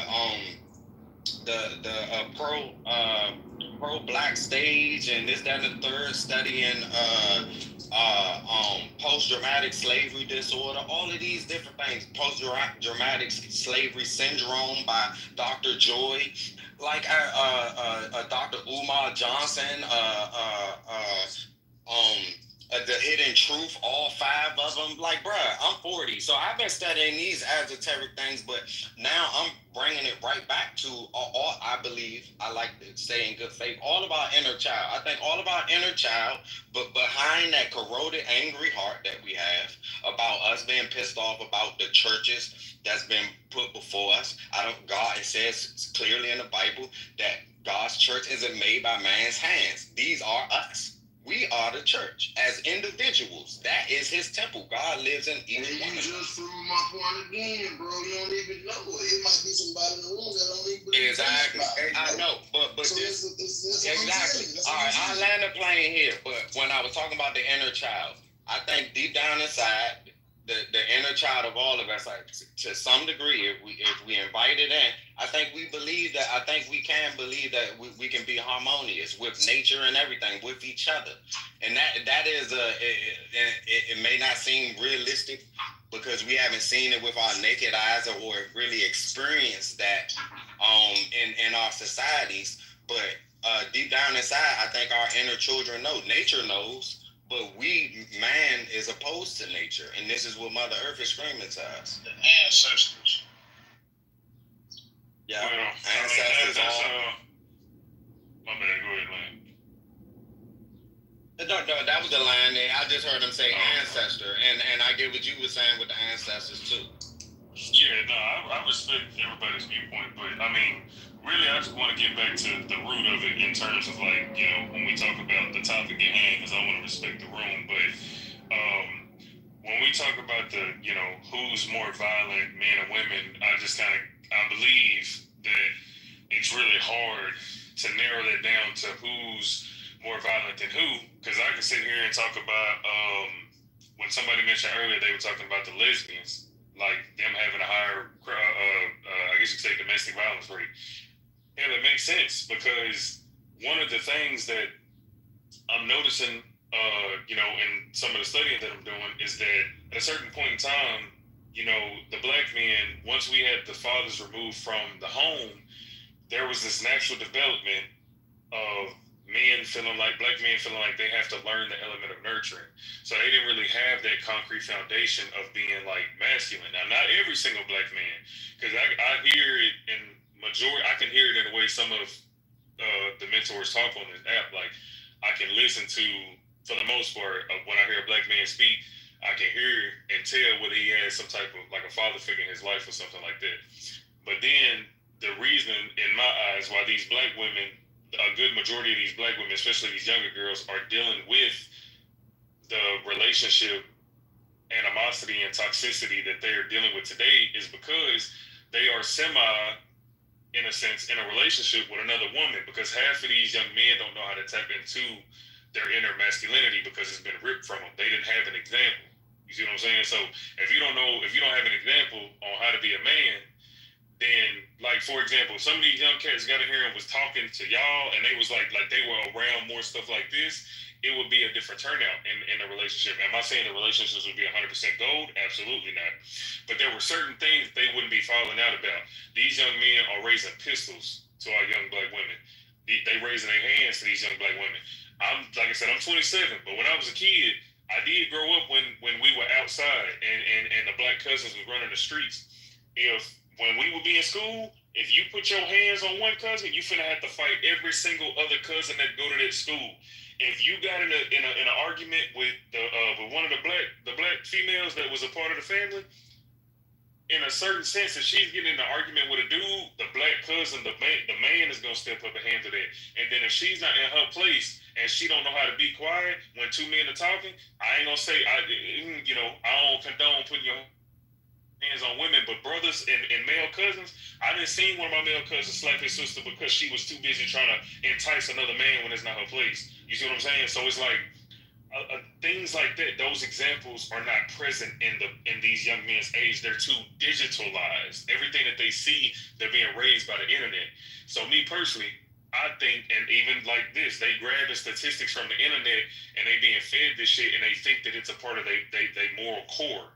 So they feed on it and they think that's what makes them them. Their personality, like the internet, is raising our kids. This is the biggest custody battle the black community has ever faced between them and the internet. The internet is absolutely destroying our kids. So it's that's just my humble opinion on the whole, like who's more violent. I don't really feel like you can say one is more violent than the other because together we're just one big ass bomb. And we're fighting each other, so I think it's equal across. Well, I'm gonna ask somebody who I know deals with a lot of goddamn shit in this space. Mr. Wilson, what do you think, bro? Because I know you're a professor. So what do you think? What you done heard so far, bro? If you can speak. I would say in 2025, inner city, especially the inner cities across the country, and by the stats, black women are definitely the more aggressive. Now, how you come over with that, Mr. Wilson? Let me know how you come over with that, Mr. Wilson. You talking out your way. I mean, I do a few things for work, you know what I'm saying? But so that's what we're seeing now. I think if you say like violent, vicious, men will still be leading that, but just across the board with violent crimes, I would say women definitely lead those statistics now. And then another piece of it, some of them that just don't get reported, or it might just get to the point of, maybe a report, but, they won't go any further than that. So, we're not even going to talk about on the high school level. You know what I'm saying? That's absolutely out of control. World sadly, man. I see it. Yeah, so it's bad. And I don't see it getting any better anytime soon. Especially with the left still pushing this agenda, just basically let everything just burn. I don't see it getting any better soon. So you've been in your profession 20 plus years, right? Absolutely. And you don't deal with cases like this, I don't know how many times, right or wrong? Every day, 7 days a week. Okay, then, so go ahead. Go ahead, tell them what you're doing. I'm gonna go back on mute. They want to argue this shit, and then you deal with the shit. But I'm gonna go back on mute. Tell them what the hell you be saying on your desk when you was in the game, when you was really dealing with. The most dangerous call you ever get in law enforcement, a police officer, will be a DV, a domestic violence call, by far. And especially the last few years when I was on the street, women were always the more aggressive. Black women, white women, purple women, green women, always. Brothers had a lot to lose, knew what the situation was. Usually cool, calm, and collective. You know how many times we got there and they might hit the brother with a frying pan or throw hot water on them or whatever. So I would definitely say women are much more violent and aggressive in 2025 than men are. Thanks, Mr. Wilson. I'm on board with everything you said and everything that I've just been receiving on the opposite side of your profession. You know what I'm saying? That's what I've been looking at the same thing. Experiencing the same thing. I'm sorry. Yeah. Another thing is men, we have certain boundaries and checkpoints for us to get out of pocket. So we know if we put our hands on somebody else's daughter or wife or whatever, there will be consequences. Women don't have consequences. You know what I'm saying? There's really no consequence for women putting their hands on somebody they don't supposed to be. But there's always consequences for us to do something like that. Even if you do it and you was right, still be consequences, So evil going unchecked will always get out of control. So like you said, there's no consequence behind what they do, and this is not all this, that, and the third, and it was an insidious growth that's been happening for generations. And well, you know that brother from New Orleans. God damn. You heard that accent. Hold on, H. Don't come in with your shit, H. Brother sound New Orleans like a motherfucker. Blowing rooms and shit. Don't come in with your shit, H. You know you like to blow up rooms and shit. You know you like to blow up a goddamn room. You know you, boy. I know you blow up some shit quick. Nah, man, I asked Mr. Wilson because I know Mr. Wilson know. I know he's seen this shit on his desk I don't know how many times. And I've been hearing people argue this shit. Nah. How you gonna tell somebody who's been doing this shit for 20 years what it is? Done dealt with the cases, the front end, the back end, and in the middle. How you gonna argue with them? That's why I like having people around the experts in their field.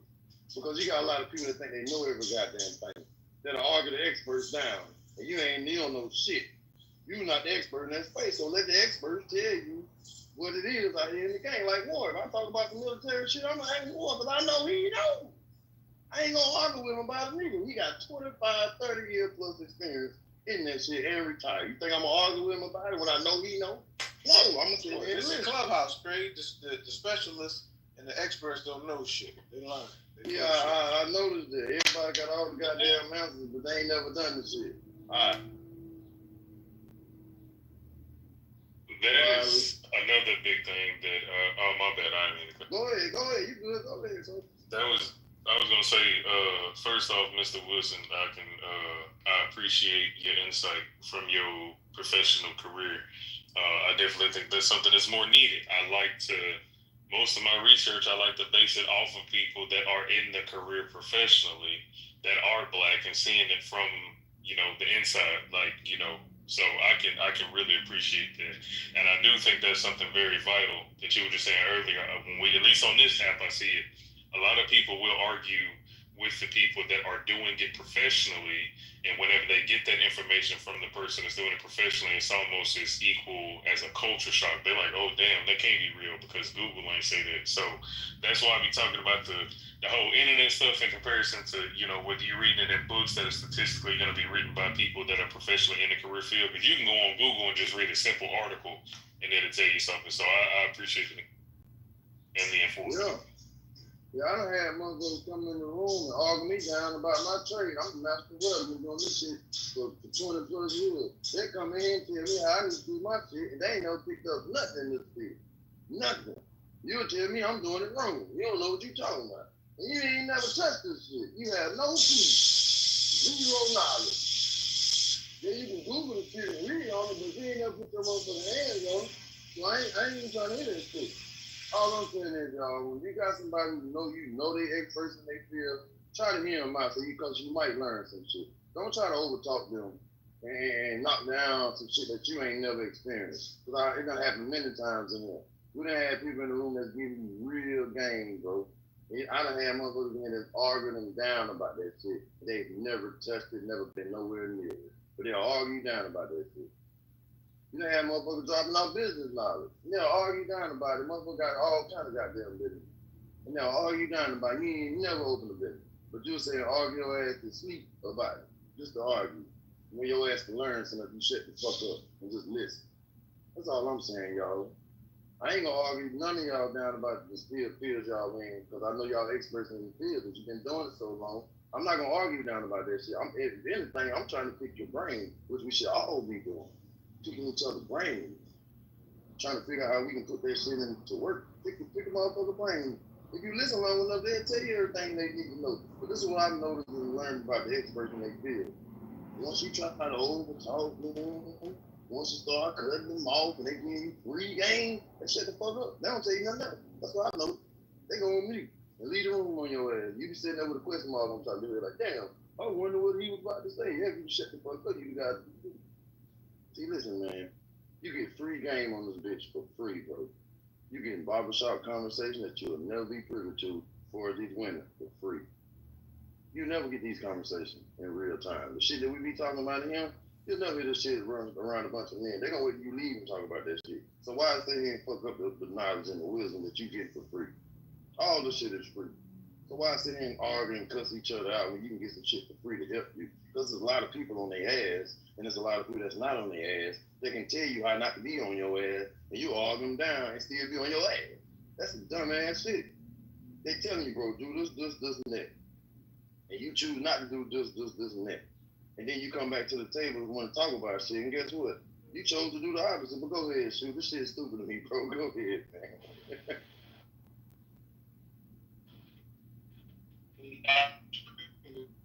Yeah, you're in the matrix a little bit, bro, but I guess you gotta move around that truck. Hold your phone in there. My bad. So I was just trying to agree with you because, like, you were trying to tell. You still in the matrix, bro.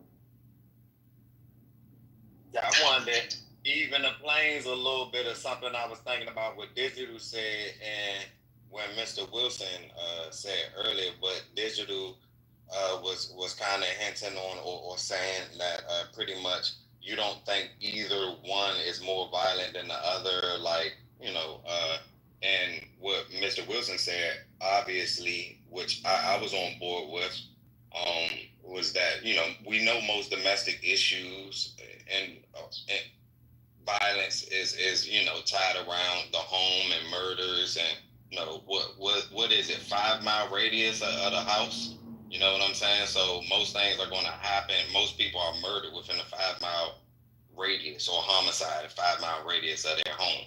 So in general, when thinking about women and putting women in the mix and the how they are today in a sense, I don't think, yeah, even though women are more violent than men, I think that we're all responsible for it, rather man or woman. I think that's what even the playing for me. I think we all have to take accountability in what we're contributing to our communities, period. You know what I'm saying? And that's something that I'm learning to own on a daily basis. But yeah, you know, I personally believe that and heard through the grapevine for years that women was the leading cause behind violence and everything that's happening. When it like they were behind the scenes about all these different things, and what Mr. Wilson revealed, kind of, you know, in his profession, revealed the same thing. I've been experiencing it. Not only have I looked at the stats and saw it digitally, I've experienced it, and I've seen it happen before me. I've been involved in you know what I'm saying? For example, I had a near-death experience where I spazzed out on the dude for hitting on a woman, but behind the scene, the woman was you know, putting his hand doing sneaky stuff behind the scenes that I wasn't, you know, I wasn't aware of. So there's two sides to every story. But, you know, I still believe that a man should just walk away and leave the situation in general. Like, it's not that important for your life or for your mental health. But we all need to take responsibilities. We are equally responsible for what's happening in our community. All that's living right now. I think it's different. Go ahead, Mr. Wilson. You keep saying we're responsible. So what does the responsibility look like in 2025? What does it look like? How is it implemented? That's where it gets spiritual. I think that's where we have to identify. That's where it gets spiritual. So I'll stop there with that laugh that he just did. Oh, that's where it gets spiritual. I was going to say that. That's why I put the laughter emoji up too. Because let me just say this. I'm going to tell everybody that listen to my voice in 2025, it's not worth you to get involved in any physical altercation in 2025. Amen. Amen to that. Period. How about that? Even though I experienced these things firsthand, I learned. I thank God I have my life today in so many different situations, but 2 out of the matters, it was because of women and me call myself defending a woman that didn't give a fuck. And now I know. Hey, Universe, you know what I'm thinking, bro? I think a lot of this shit it varies, and I think it lands in different spaces because the consequences are completely different. You see what I'm saying? So it's like the consequences of people doing crazy ass shit, as far as when it comes to doing it to a man, they hit different, bro. But if you do the same, your ass is through. Pretty so much. Like, nah, bro. So it's exactly. like, nah, as a man, as a black I'm not man, taking. Hold on. I'm not taking responsibility for nobody out here whooping nobody's ass. I'm not. I ain't do it. So how's my fault? And why I gotta take responsibility for somebody else whooping somebody else's ass? See, if you stay and mind your goddamn business, you in the damn life trying to protect the motherfucker. See, y'all gotta stay out of full relationship, man. You don't know what the fuck she did. You want to go over there and be Superman and be the main motherfucker on the news because you thought you was Superman. Some shit y'all just got to one was personal. One was my mother. Now that's different. And that's something I was trying to describe earlier. Yeah, that's different. But on the same note, my mother, like I said, she has a violent personality, came up in a physically abusive household, this, that, and the third, not making an excuse for her. But because she know now, me and my mom is closer than we ever been. We love each other dearly. We talk about deep spiritual topics. But on the same note, back then, she spazzed out, did the most, and I was just up there just waiting. He never knew I had it in me as a kid. He never knew I had it in me. But he thought I heard her spazzing out doing all the stupidest stuff. I'm like, please, Lord. In the back of my mind, I'm like, please, Lord. Please don't put your hand on my mother. That's all I'm thinking in the back of my head. Don't put your hand on my mother. All I heard was boom, boom, boom. Did you just hit me? He heard my feet come down them stairs. I ain't never ran so fast in my life. But sadly, I had to put my hands on him and put him down. But I cursed my mother out because she put me in that predicament. And trust me, she felt my rage. I still talk about these things till the day. You know what I'm saying? But like I don't involve myself no longer in like you said, being Superman to things that ain't none of my business. I'm like, hey man, hey, it is what it is. I feel bad now because I know better. But like I said, one of them was my mother, the other one wasn't, and there was some other associations tied to women, this, that, and the third, but those were kind of different situations. So yeah, I ain't no Superman, and I ain't jumping in there for nobody no more. Nah, you good. I want to see if anybody else want to chime in or who that is. Queen. Listen, you trying to get in? Oh, let one of these women go first. Y'all do how y'all want to do it. I'm gonna get out the way. It's Kayla. Good everybody. Good morning, everybody. Look at me. Can't even get it out. Yes. Specifically to the topic, and just listen to you, gentlemen. Whew, okay. I'm not sure. I don't really hang around many people these days because times have definitely changed. You know what I'm saying? So I only speak to say, and people may not like it, but I don't care. These type of topics are always going to be who, why, what, when, where, if that foundation isn't covered, which is spiritual.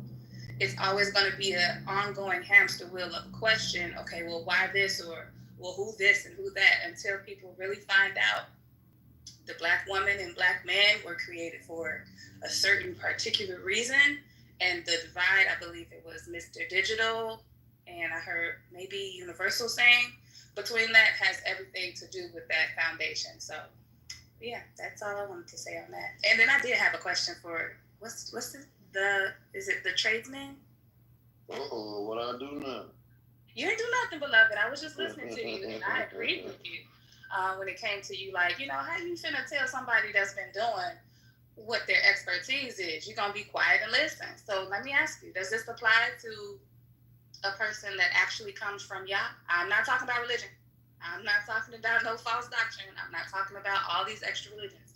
But does that same application go towards one who is actually sent from God to help? Or do you not know? I mean, it can be applied the same way, but just because you feel you were sent from God, they might not believe it. You see what I'm saying? I understand. So just because somebody feels like their expertise in the social services, position or a trader at a trading firm, just because you say that, I don't have to believe you, right?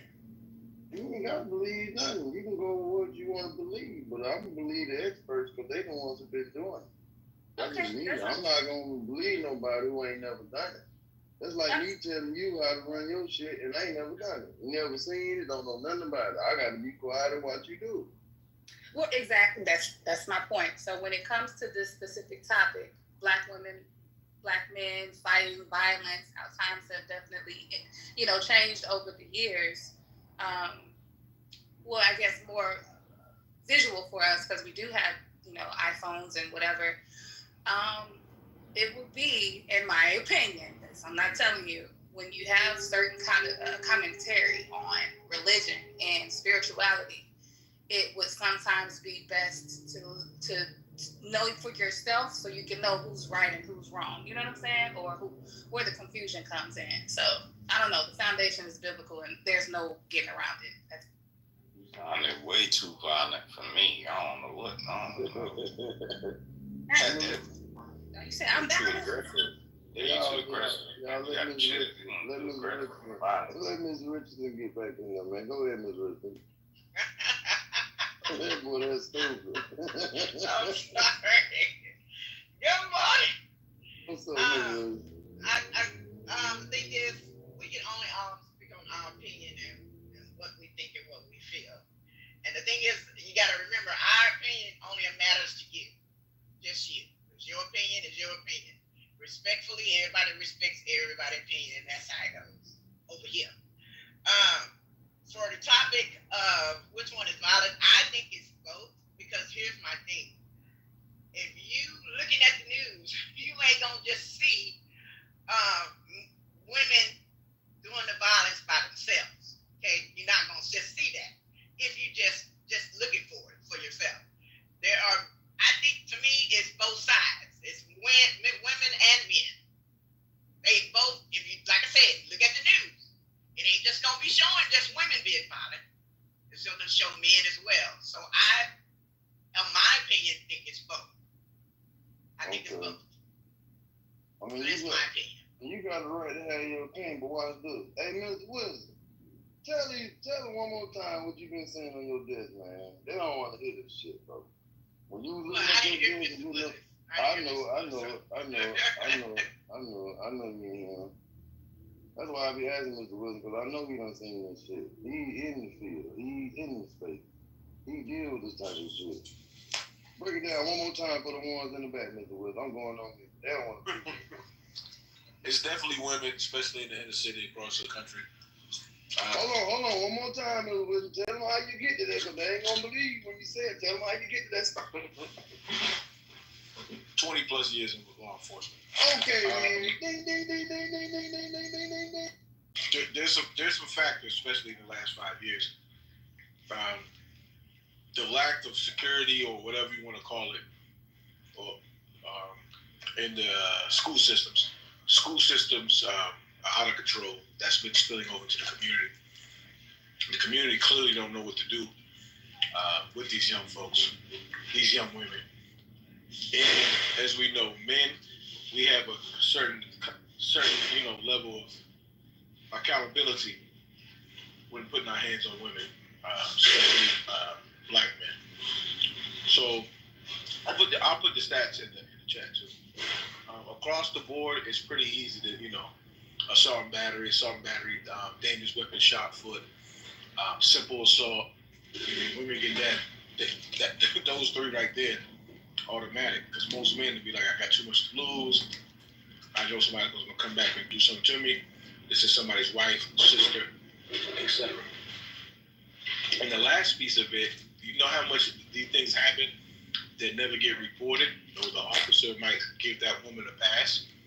So it's pretty crazy. But I'll put some stats in the chat for the room.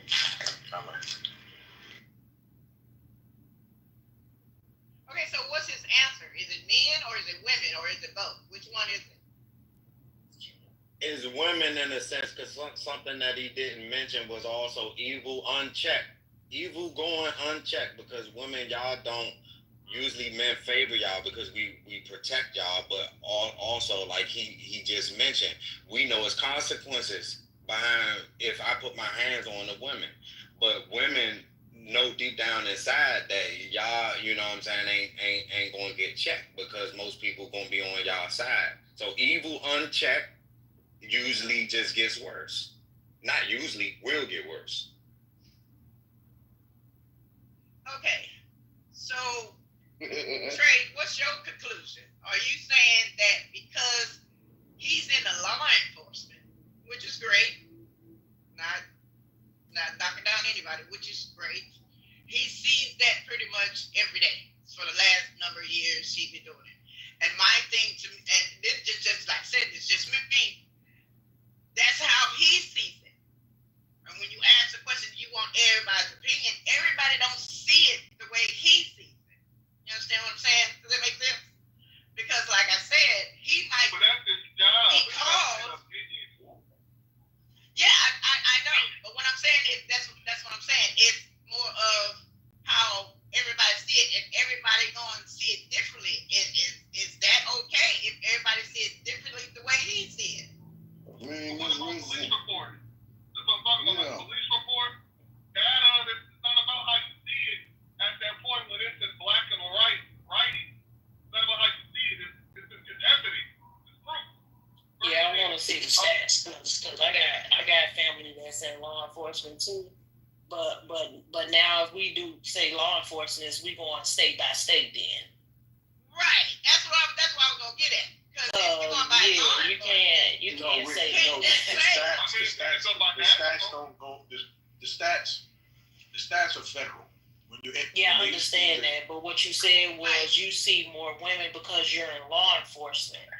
So that means we're going state by state. No, we're and not. I can beg to differ because I have family in law enforcement too. I'm not going and they can testify that men are more violent in the state that they're in than women. I'm going by the federal data. Okay, ma'am, I don't want to argue.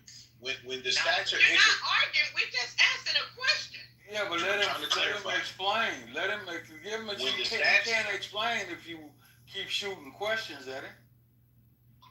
They're going to explain. When the stats are entered to the system, it becomes federal. All the stats from every city and state go into the federal database. You can break it down by city, state, or county. But when the feds report it, that's the United States of America. Okay? Yeah, I'm saying post the stats. Thank you. I wanted to respond to tell me how to say your name again. Or not? It's Keena. Keena, my bad. I can't read. You good? No, but what I was saying is like back to you and Shanika about the observation thing. So when I was saying that, I observed Simone Biles, but I don't know what's going on. But I know she is an expert by number one, the reaction. So I don't have to discern anything. The judge will, discern it for me or whatever it is. But even in just watching it, I know she's an expert based off watching because I know the general gist of what she's doing. But to say observation isn't, what would you say? So what if another person, and I'm like, Simone Biles, no, she ain't that good. Then that opinion of yours becoming, of her being an expert is subjective. Because that's not necessarily my opinion on her just because she can flip 100 times in 0.3 seconds, that's your opinion on it. So. But see, I'm talking about, so she is. Just an example, she's a subject matter expert. So if Simone Biles started talking about gymnastics, I'm going to assume what she's saying is right. Why? Because, the places I've watched her or observed her have been the Olympics, the World Championship, big stages like that. Somebody who's done the thing. So what I'm saying about like Mr. Wilson, you can argue and say, well, he might not be a subject matter expert because he's only using his perspective. But like I said, observation is not just watching because when you pull up stats, those are considered observations as well, but they're just observations of numbers. Well, see, that's why I mentioned it's surface. The same thing as somebody, hold on one second. It's the same thing because he's observing this in real time. So you can, if y'all want to break it up and be disingenuous and divide it by state and by city or whatever, but the people who are going to come in contact with violent people the most are going to be police officers. He was a police officer, so it'd be crazy of me to say he is not a subject matter expert because he does not have empirical data, because he's seen this shit firsthand. Well, see, the thing is, what I mentioned in the chat was a surface observation versus a foundational observation. They're two separate things. Of course, you're going to look upon something with the eye and have your assessment. That's cool. But are you looking at why he's able to give you these statistics being in that position? That's a more of a that's where I was coming from when it came to, having discernment on what's what. Because unless somebody knows what you're talking about, they can only listen from that surface area. But if they know what you're doing and they've analyzed whatever you're saying, that police nature and the statistics, and they know too, that's how you'll be able to tell whether he's telling the truth all around or whether he's fabricating some part of these statistics. So that's just an example. I'm not accusing anybody of anything. Just to clear up. Fabricating the statistics, I'm about to pull over, man. Y'all are I'm really about to pull over. Man, this but I don't think my point. Hey, War. They proved my point, War. Exploitation shit that argue down about it. Go ahead. Yeah, argue. You know what I'm saying? Why does it have to be an argument when it's listen, how are you going to debate? All right, hold on. How are you going to debate with someone that has been in the field for as long as Mr. Wilson has been in the field? It's not a debate. Hold on, can I speak real quick? Because I have family that been in law enforcement for like 40 some years. So I'm not being disingenuous, but they're in Chicago, Illinois. So that's why I'm saying, are we doing state by state? Because men are more violent in Chicago than women are. And they have encounters with men more than they do women. So that's why I said what I said. So nobody's being disingenuous. Nobody's trying to argue with him. I'm just trying to figure out if he's going by a state level or a federal level. He said he's going by a federal level. Okay, cool. Right, trying to get that information. Here's what happens. Here's what happens. You have your local, then you have your state, and then you have your federal statistics. Local statistics is going to give you the city. Then your state statistic is going to give you the state. But your federal statistic takes all of the numbers computed from all the states and all the cities, and that's how you come up with a cumulative number of who has the highest percentage of violence, theft, rape, murder, whatever it is. That's how you compute it. Oh, that's a fact. Then now, you can then take that large number and say, well, it says here that women, for example, are filing for divorce with a high school education at a 70% clip. Well, that's where a person who really doesn't understand debate or a person who really wants to be disingenuous say, well, that may be in yours or that may be in your. No, we're looking at the cumulative numbers across the country. We're about all states, all cities in America. That's what we're talking about. Now, we could break that number back down. Then it says women in this country with a bachelor's degree or higher are filing for divorce at an 80% clip, while men are only filing at a 30% clip. These are actual factual numbers that you could go and you could actually look up. Demographics and statistics. You could go to the FBI crime monitor website and look these numbers up. The fact of the matter is that women across this country, all women, black women, Latin women, white women, Asian women, all of y'all are more inherently violent. You're acting out more violently than men. Then on average over the past 10, 12, 15, 20 years, women have become increasingly more violent. 10 years ago, you would very rarely see a woman out chest bumping with some man talking about, I'll beat your ass, I'll fuck you up. Nigga, you got me fucked up. 20 years ago, it was even more rare to see a woman in the middle of the street chest bumping at 5'5" 5 inches tall, she chest bumping a nigga that's 6'5", 300 pounds. Y'all know this. And nobody stops to think or ask, Can I answer why? That's Now, May I ask a question? Mr. Wilson, I know you're driving. I got a question first. Hold on, that'll be very quick. Are you referencing the Crime Data Explorer from the FBI site or a different one? When you're talking about the statistics you were going to post, are you able to tell us? This is crazy.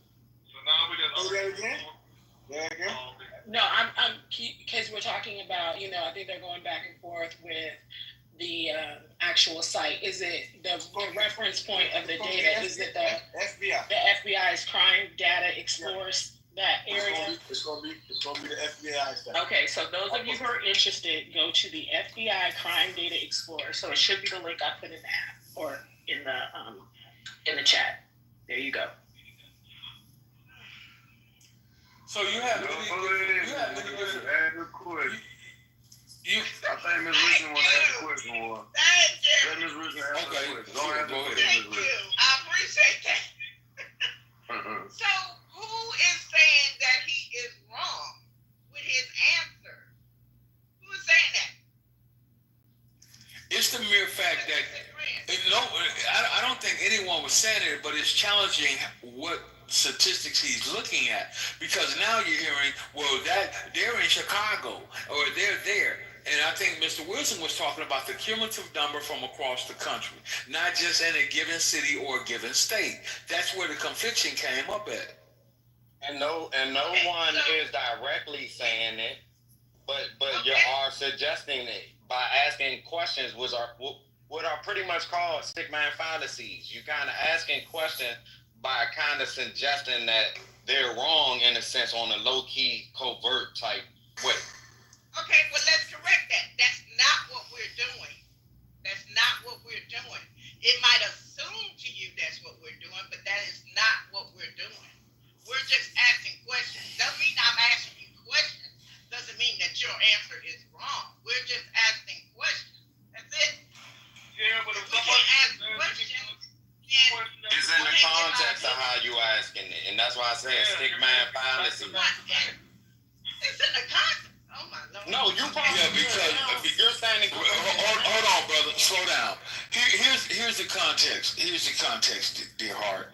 The context was, hey, women are more inherently violent. And then one of the ladies jumped off their mic. I don't know who it was. I don't want to lie on nobody. And they said, well, they're in Chicago, right? Assuming that he's only looking at. That's not what was said. Because he said he was a law enforcement. So Okay, straighten it out. Trying to figure out, are we talking about because where he lives and where he works, he encounters more women than he do men being violent? Because if that's the case, then another police officer from another state can say different. That's all that was. That's what I meant about that. Okay. That's all that was. Okay, I'm glad you said. I'm not trying to say, oh, you don't. Okay, I got you. Too easy. I got you. You are absolutely right. It's gonna vary because you cannot compare goddamn Chicago with damn near 3 million people in it to a place that got 3,000. You can't. You can't compare a city where women outnumber. Case in point, let's look at Dallas, the DFW area, for example. Women outnumber the men there as they do in Atlanta in double-digit numbers. So would it make sense to do a comparative analysis there compared to some place where men outnumber women? It wouldn't. That's why he went to the overall statistics across the country, which gives you an on average par ratio of violence among different groups. Man, well, I'm gonna say this, it boils down to this, man. It's simple to me. It's simple to me. Motherfuckers don't want to believe that the women is the most violent one, so you're gonna ask all these questions because in your mind you don't want to believe it. But he just told you from all around the board, not just in your city. I don't think that's what it is. We're just trying to get facts. That's not what it is. That's not what it is at all. I respect your opinion. We respect your opinion. But for me, I can only speak for myself.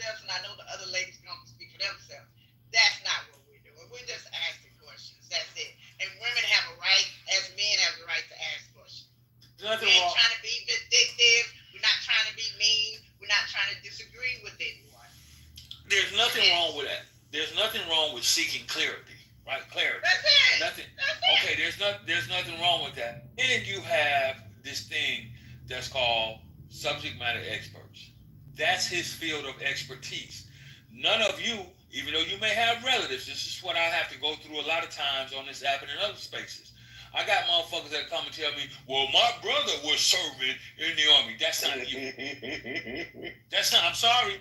That's, well, my daddy served in the military. That ain't you. Your dad's experience and my experience, they're going to mirror each other because it was military service, right? He may have been in a different branch. He may have been in a different MOS, a different job set. He may have been stationed at a different installation. So even though our experiences are going to be similar, they're not going to be the same. But what really gets in my ass is motherfuckers come up here and try to tell you, and they've not even driven past a military installation. They've not even suited up to put on a police uniform and then try to tell you about the job you've been doing for over 20 plus, 30 plus goddamn years. Like, I can't tell you, Miss Richardson, you are an over-the-road truck driver. Now, I have driven some large vehicles while serving in the military, Max Pro Plus, but I have not driven a fucking 18-wheeler. So it would be non-conducive for me to come on this app and try to tell you about truck driving experience as a fucking over-the-road truck driver. How to park, how to back and park a goddamn big-wheel truck in a lot. Because I ain't never done it. But I can tell you, I got a cousin that owns his own trucking company. He got 4 or 5 of them motherfuckers. And if I could get him on here, he probably could have the better conversation with me. That's what's being pointed out here. I got it. I can't tell you, I'm going to give you one other example, Ms. Richardson. I cannot tell one fucking single solitary woman on this fucking panel right now the pain and the difficulties that one may encounter while pushing a child into this world through your vaginal cavity. I can't tell you that. I can't. Gotcha. But I can goddamn tell you what it's like as a man to have to protect and provide for that child once it's here. Now, you may protect and provide for it, but the two are going to be vastly different in the ways that we do it. You understand what I'm saying? And I think something else that I just want to say, Trey, I'm learning.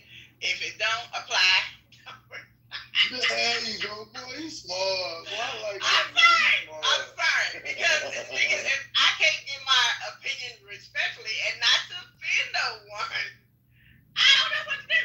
I mean, you can give your opinion. No, you can give your opinion, but if you know somebody that's no, you can ask questions. Listen. What I'm saying is, it's like you said, I can't come to you and ask you and tell you what to do when it comes to that truck, because I ain't never drove now. I don't know shit about driving an 18-wheeler. So you get speaking on 18-wheeler, I'm not gonna question shit you saying. Right. Yeah, I ain't never done it. Right. So I'm gonna sit back and I'm gonna listen. I'm not gonna. That's why I'm saying. But that's why I'm saying that, Ms. Richardson. I can't tell you how to drive that truck.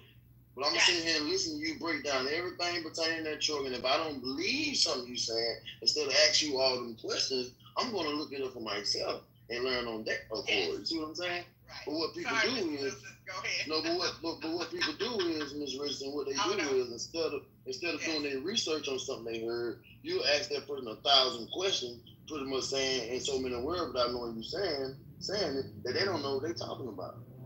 You see what I'm saying? And they're the experts in the field. So at the end of the day, if you don't believe something you hear somebody saying, and they tell you the expert in that field, go look it up. Don't ask 1,000 questions. Just go read up on it for yourself, and then you come back and say, damn, maybe he was right. Now you're going to come off that high horse. See how that works?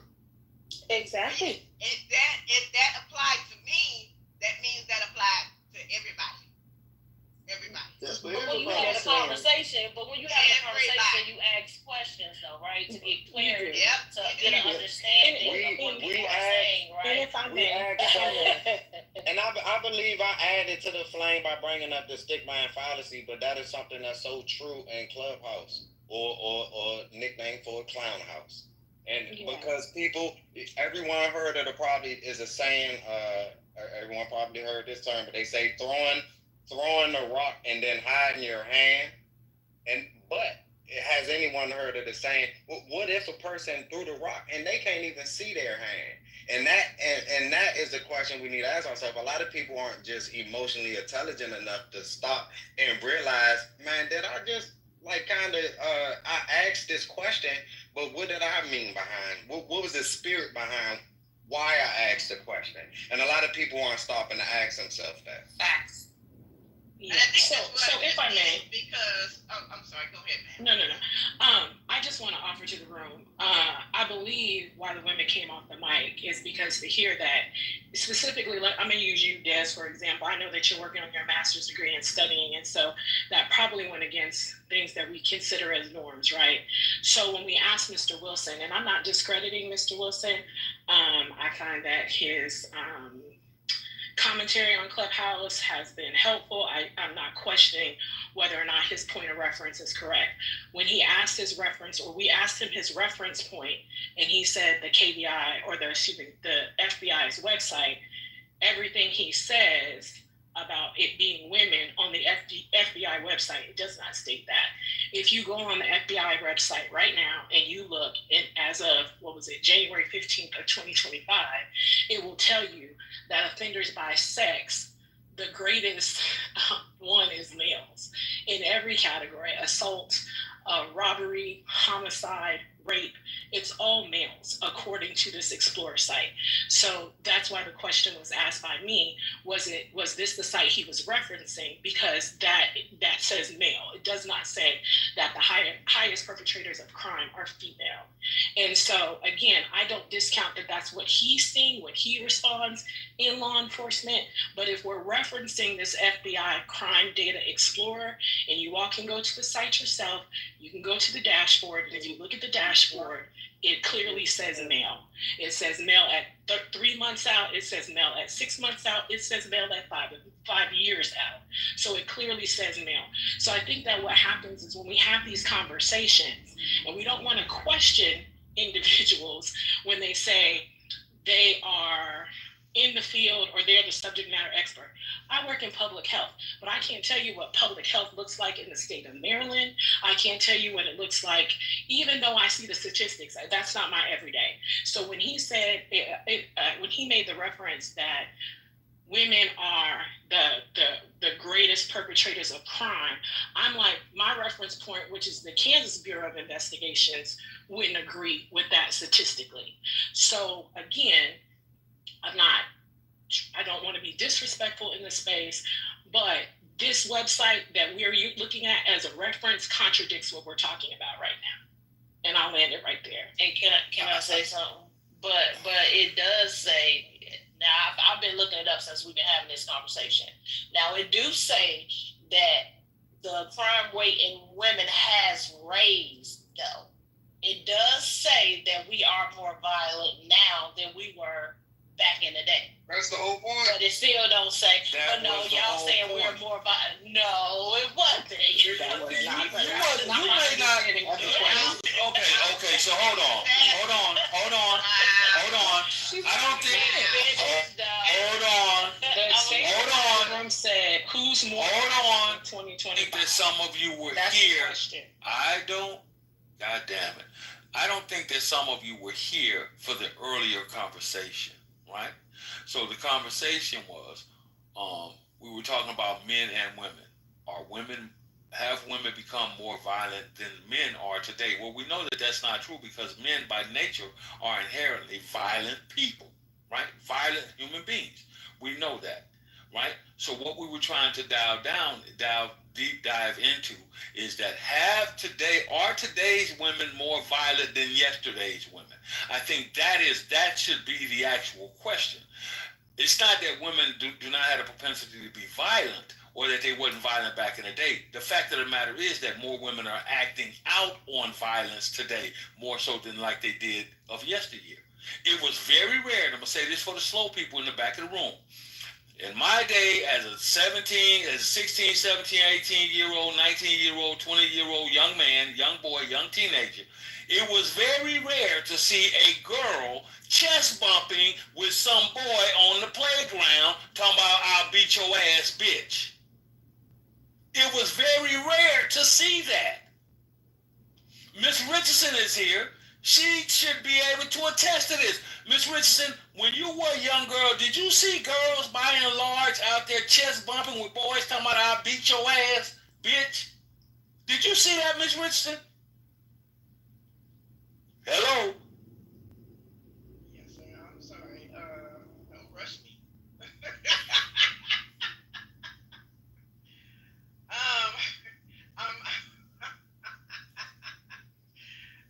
Sir, I'm gonna ask you a question. Then I'm gonna respond later.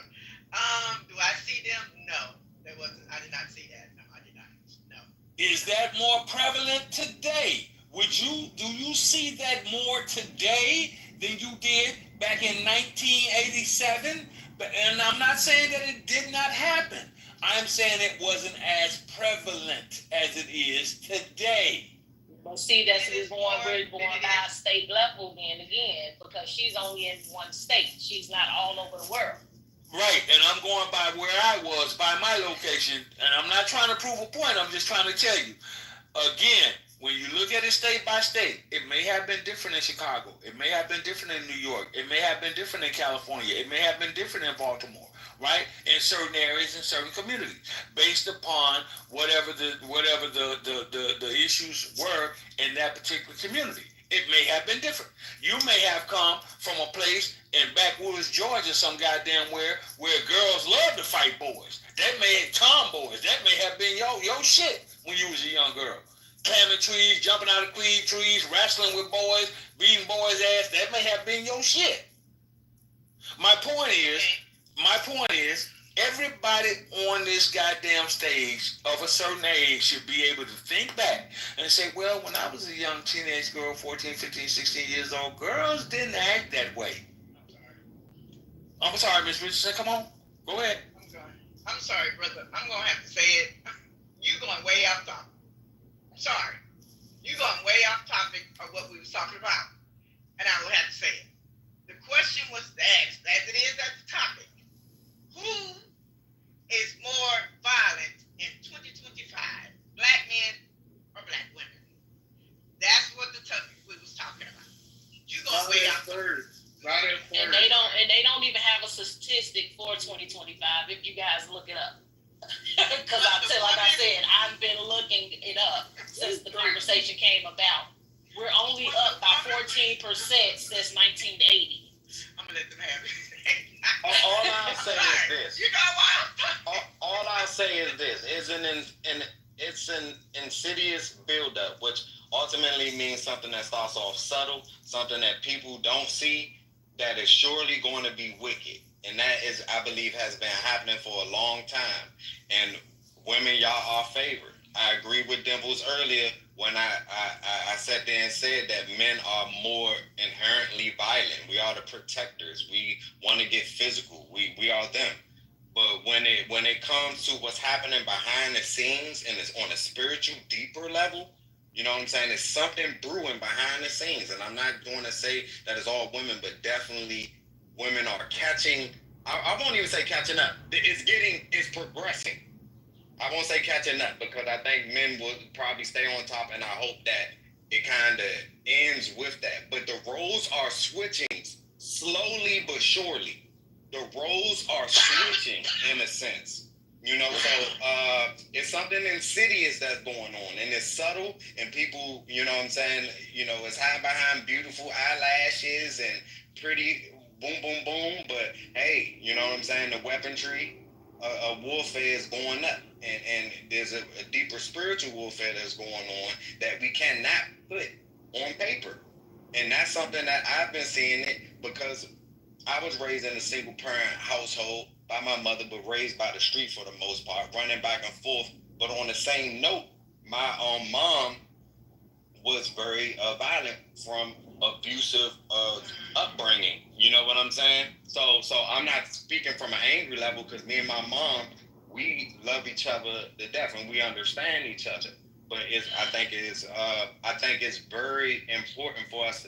Is all right. I'll land the plane here. It's something called the Jezebel spirit, and above all, and that can be in a woman or a male, to be exact.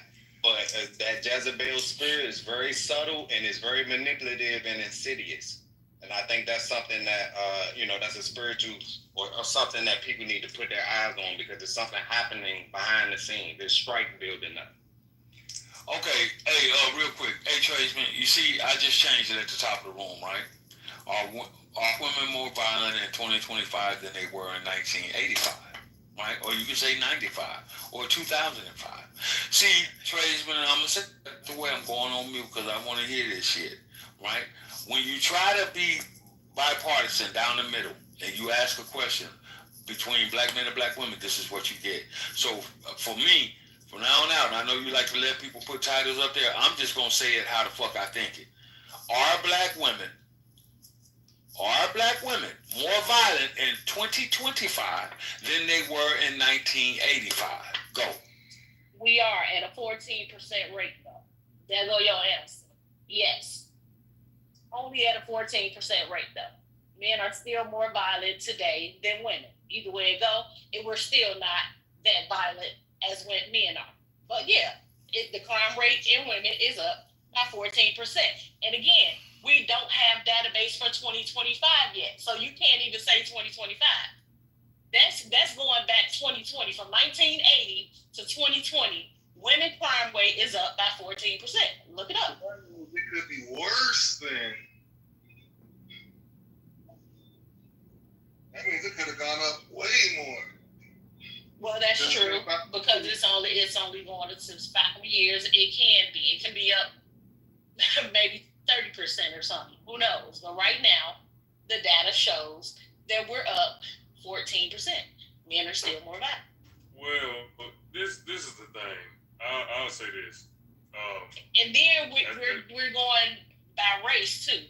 So hold on, let me look that. At the root of my understanding,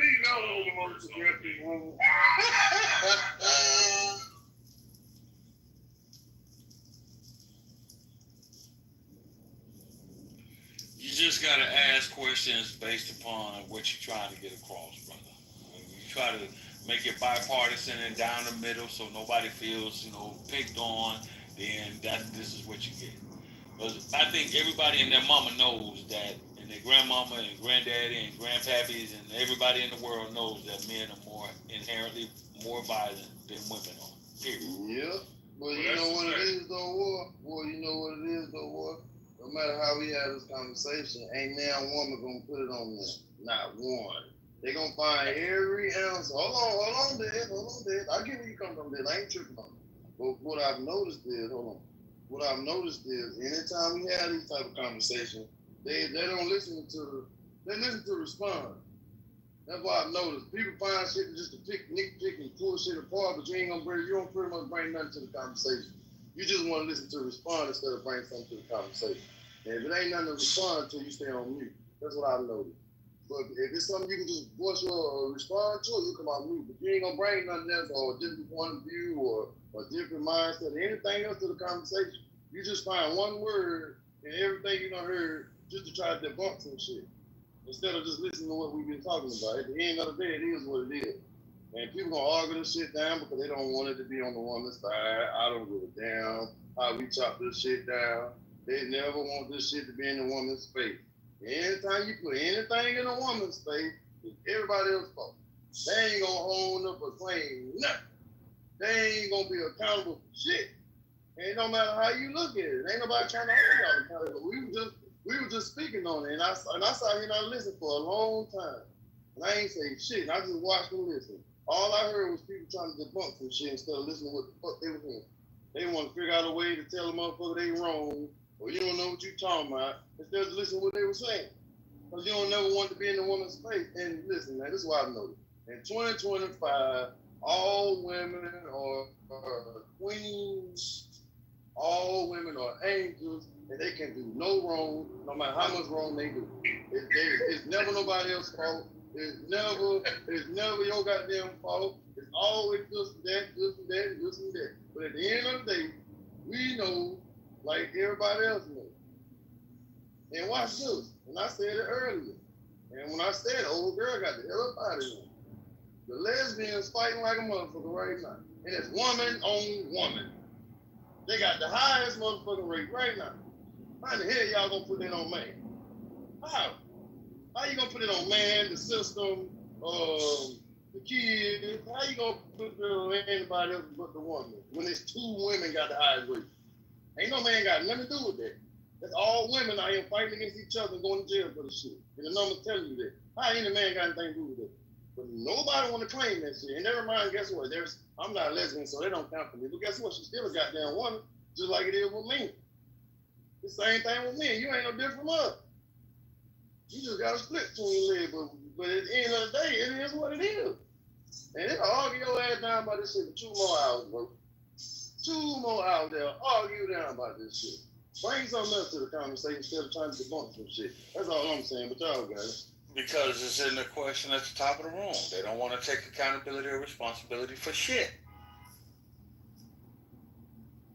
The lady that's still on here that gave the lady that's still on here that gave the information, is she still on here? Who? They gave the for the FBI information stuff. Oh, Shanika. Yeah, I'm here. Shanika, I want to thank you for the information. I got my answer. So, you're welcome. I mean, you was cracking it. No, I understood what Jacobs was saying. Yeah, we still have that base for 2025, though. We don't, and we know that data points never catch up. You're always going to be 3 years behind.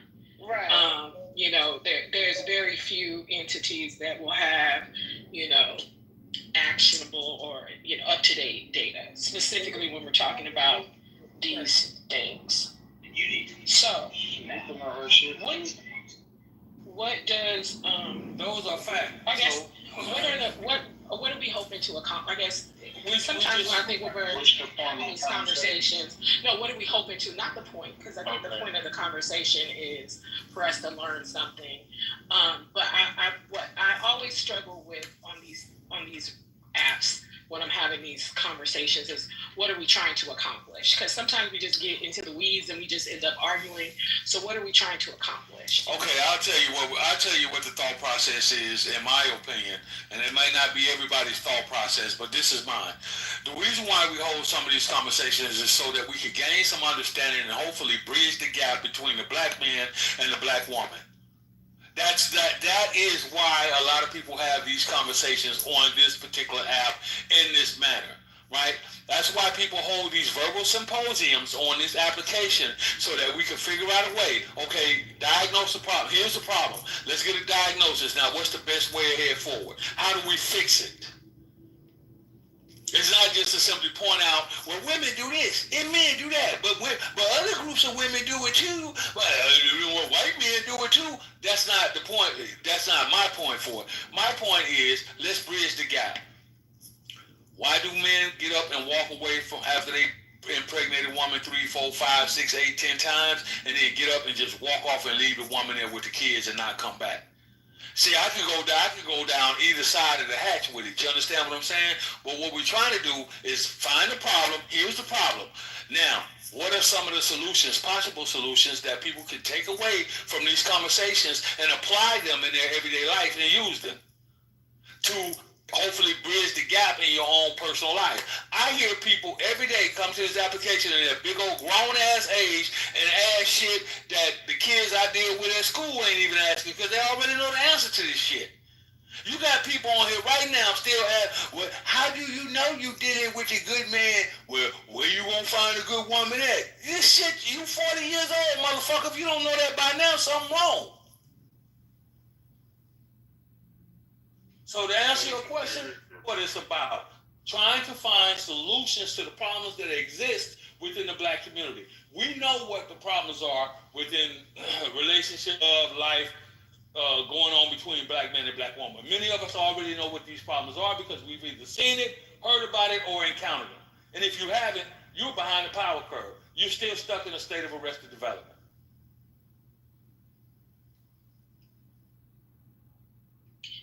Anybody else, or is that going to be what's going to ground the conversation? Which I'm here with that. I think that, you know, getting to solutions is important, but is that how we're grounding the conversation? Anybody want to add anything, or that's the grounding? So the grounding is solution. That was my take on it. And if anyone else wants to give their take on it, I'm here for it. But I would be more entertained to hear your take on it. Why do you think these are the conversations that are in rotation on this application?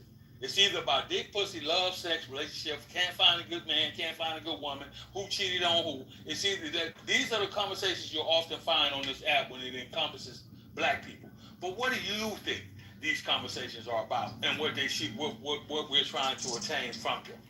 Honestly, I feel like a lot of people must live in chaos, right? So oftentimes I come on this app and my reality is on this app, right? I don't really have a lot of division within the group of people that I'm around. I don't disrespect black men.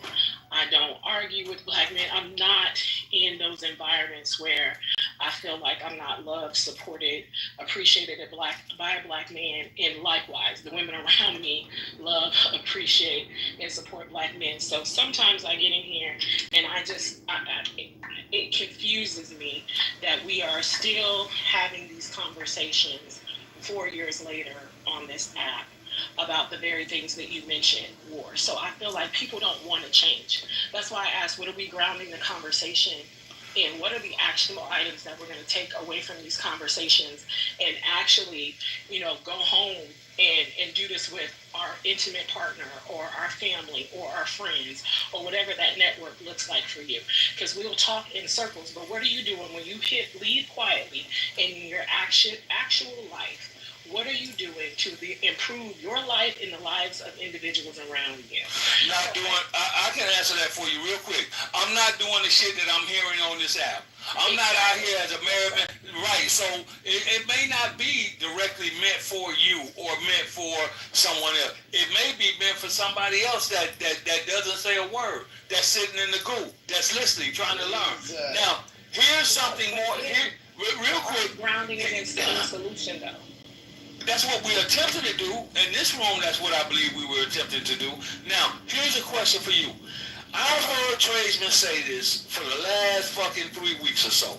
Hey, y'all minds and shit, what do y'all want to talk about? Come up with a title. Let me ask you a question. What would you like to talk about at this very moment? None of this. I'm not here in a position. Right, I know you don't want to talk about this. That's why I'm asking you. What would you... Okay, so when I go in these rooms during the workday, I can't moderate, right? So I can't give tradesmen a topic for me to be able to moderate because I'm at work. So I come here, I listen. If I'm able to jump off the mic, I jump off the mic. Most of the time, I put my comments in the chat, or Trey will even say, Shanika's at work, she can't come off the mic. So I pick with Trey about his topics because Trey initially did not want to establish his room this way. Here's a room, he can put whatever topic he wants. He doesn't have to mind me if he doesn't want to mind me. Shanika, you missed my point. No, let me say this real quick. And want to do the topics, put the topics. He knows how to give him a topic. I know, but let me. Okay, so you may not, but let me say this. This is what fucking works my nerve. The guy takes his time out of his day to open up a space so we can come here and commune and have conversation. But invariably you have somebody say, come on here, and they can't come up with not one thing to talk about. Not you, because you're at work, not others that are at work. I'm talking about the ones that are like me, or the ones that are off work that are sitting here for entertainment purposes. For whatever reason you're here, they'll complain about what the topic is, but they won't come up and bring nothing to the table to talk about. You see how asinine that is? That is the most asinine shit in the world. Why y'all always talking about women? Y'all always bashing women. Right? That's all y'all know to talk about. Is dick and pussy. That's all. Wait, hold on, baby. I'm going to rant for just a few seconds. I'm going to give it to y'all. I got some shit to do. That's all y'all know to talk about. That's all y'all. But you won't come off your mic to say, hey, this is a good topic. What y'all think about discussing this? If it ain't talking about some goddamn dick and pussy shit, some goddamn love, life, and relationship shit, who treated you bad, why men can't find and passport shit, Donald Trump, or some goddamn shit going on with Diddy, you motherfuckers don't have nothing else to talk about but complain about what other people come up with to talk about in this room, to push conversation. Make that shit make sense to me.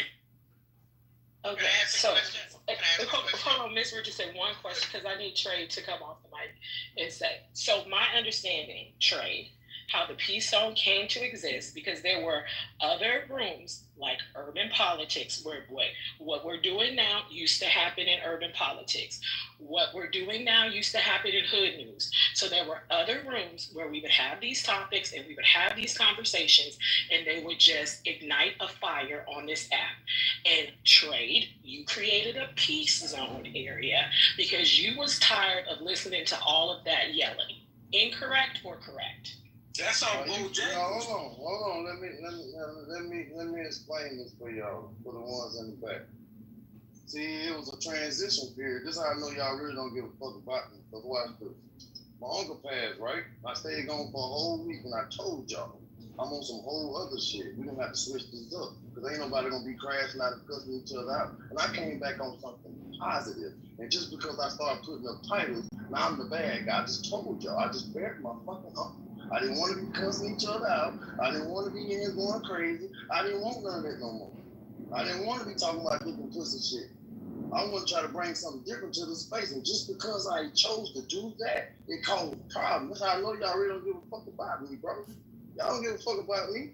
Y'all don't give a fuck about nothing I be saying. I told y'all I just buried my uncle. I was going for a whole week, came back on a whole nother energy. And all y'all got mad at me because I had title. And I told y'all what it was. And y'all still didn't give a fuck. Like you said, ain't nobody on this bitch your fucking friend. But y'all got it. Trey, now let's be fair. Not everybody heard that. Not everybody heard that you were on something different. Yeah, I wasn't here. Yeah, not everybody heard that you were on something different. When you started the title rooms, what I will say is the people who really struggled the most with you in these titles, they no longer come in this room. You don't see them in here. They'll come in the morning when you have We Coolin', and then once that title come up, they leave. What you stated to everybody was, what you realize is that in the morning when people came in here and they were just shooting the shit, by about 9:30, everybody went on about their day, and you still had time because we know you have the privilege of walking around work and supervising everybody else's duties, and you were on this app by yourself. Or there was nobody in the room. I don't want to say by yourself. There was nobody in the room. But when you had titles, it allowed other people and other voices to come in the room and be heard, and the conversation could continue. So that's what majority of the people who were originally in the peace zone heard. They didn't hear the things about your uncle and about you being on new stuff. That was something that I just recently heard, Trey. When I came back on the app, I had my first room. I told all y'all the same thing.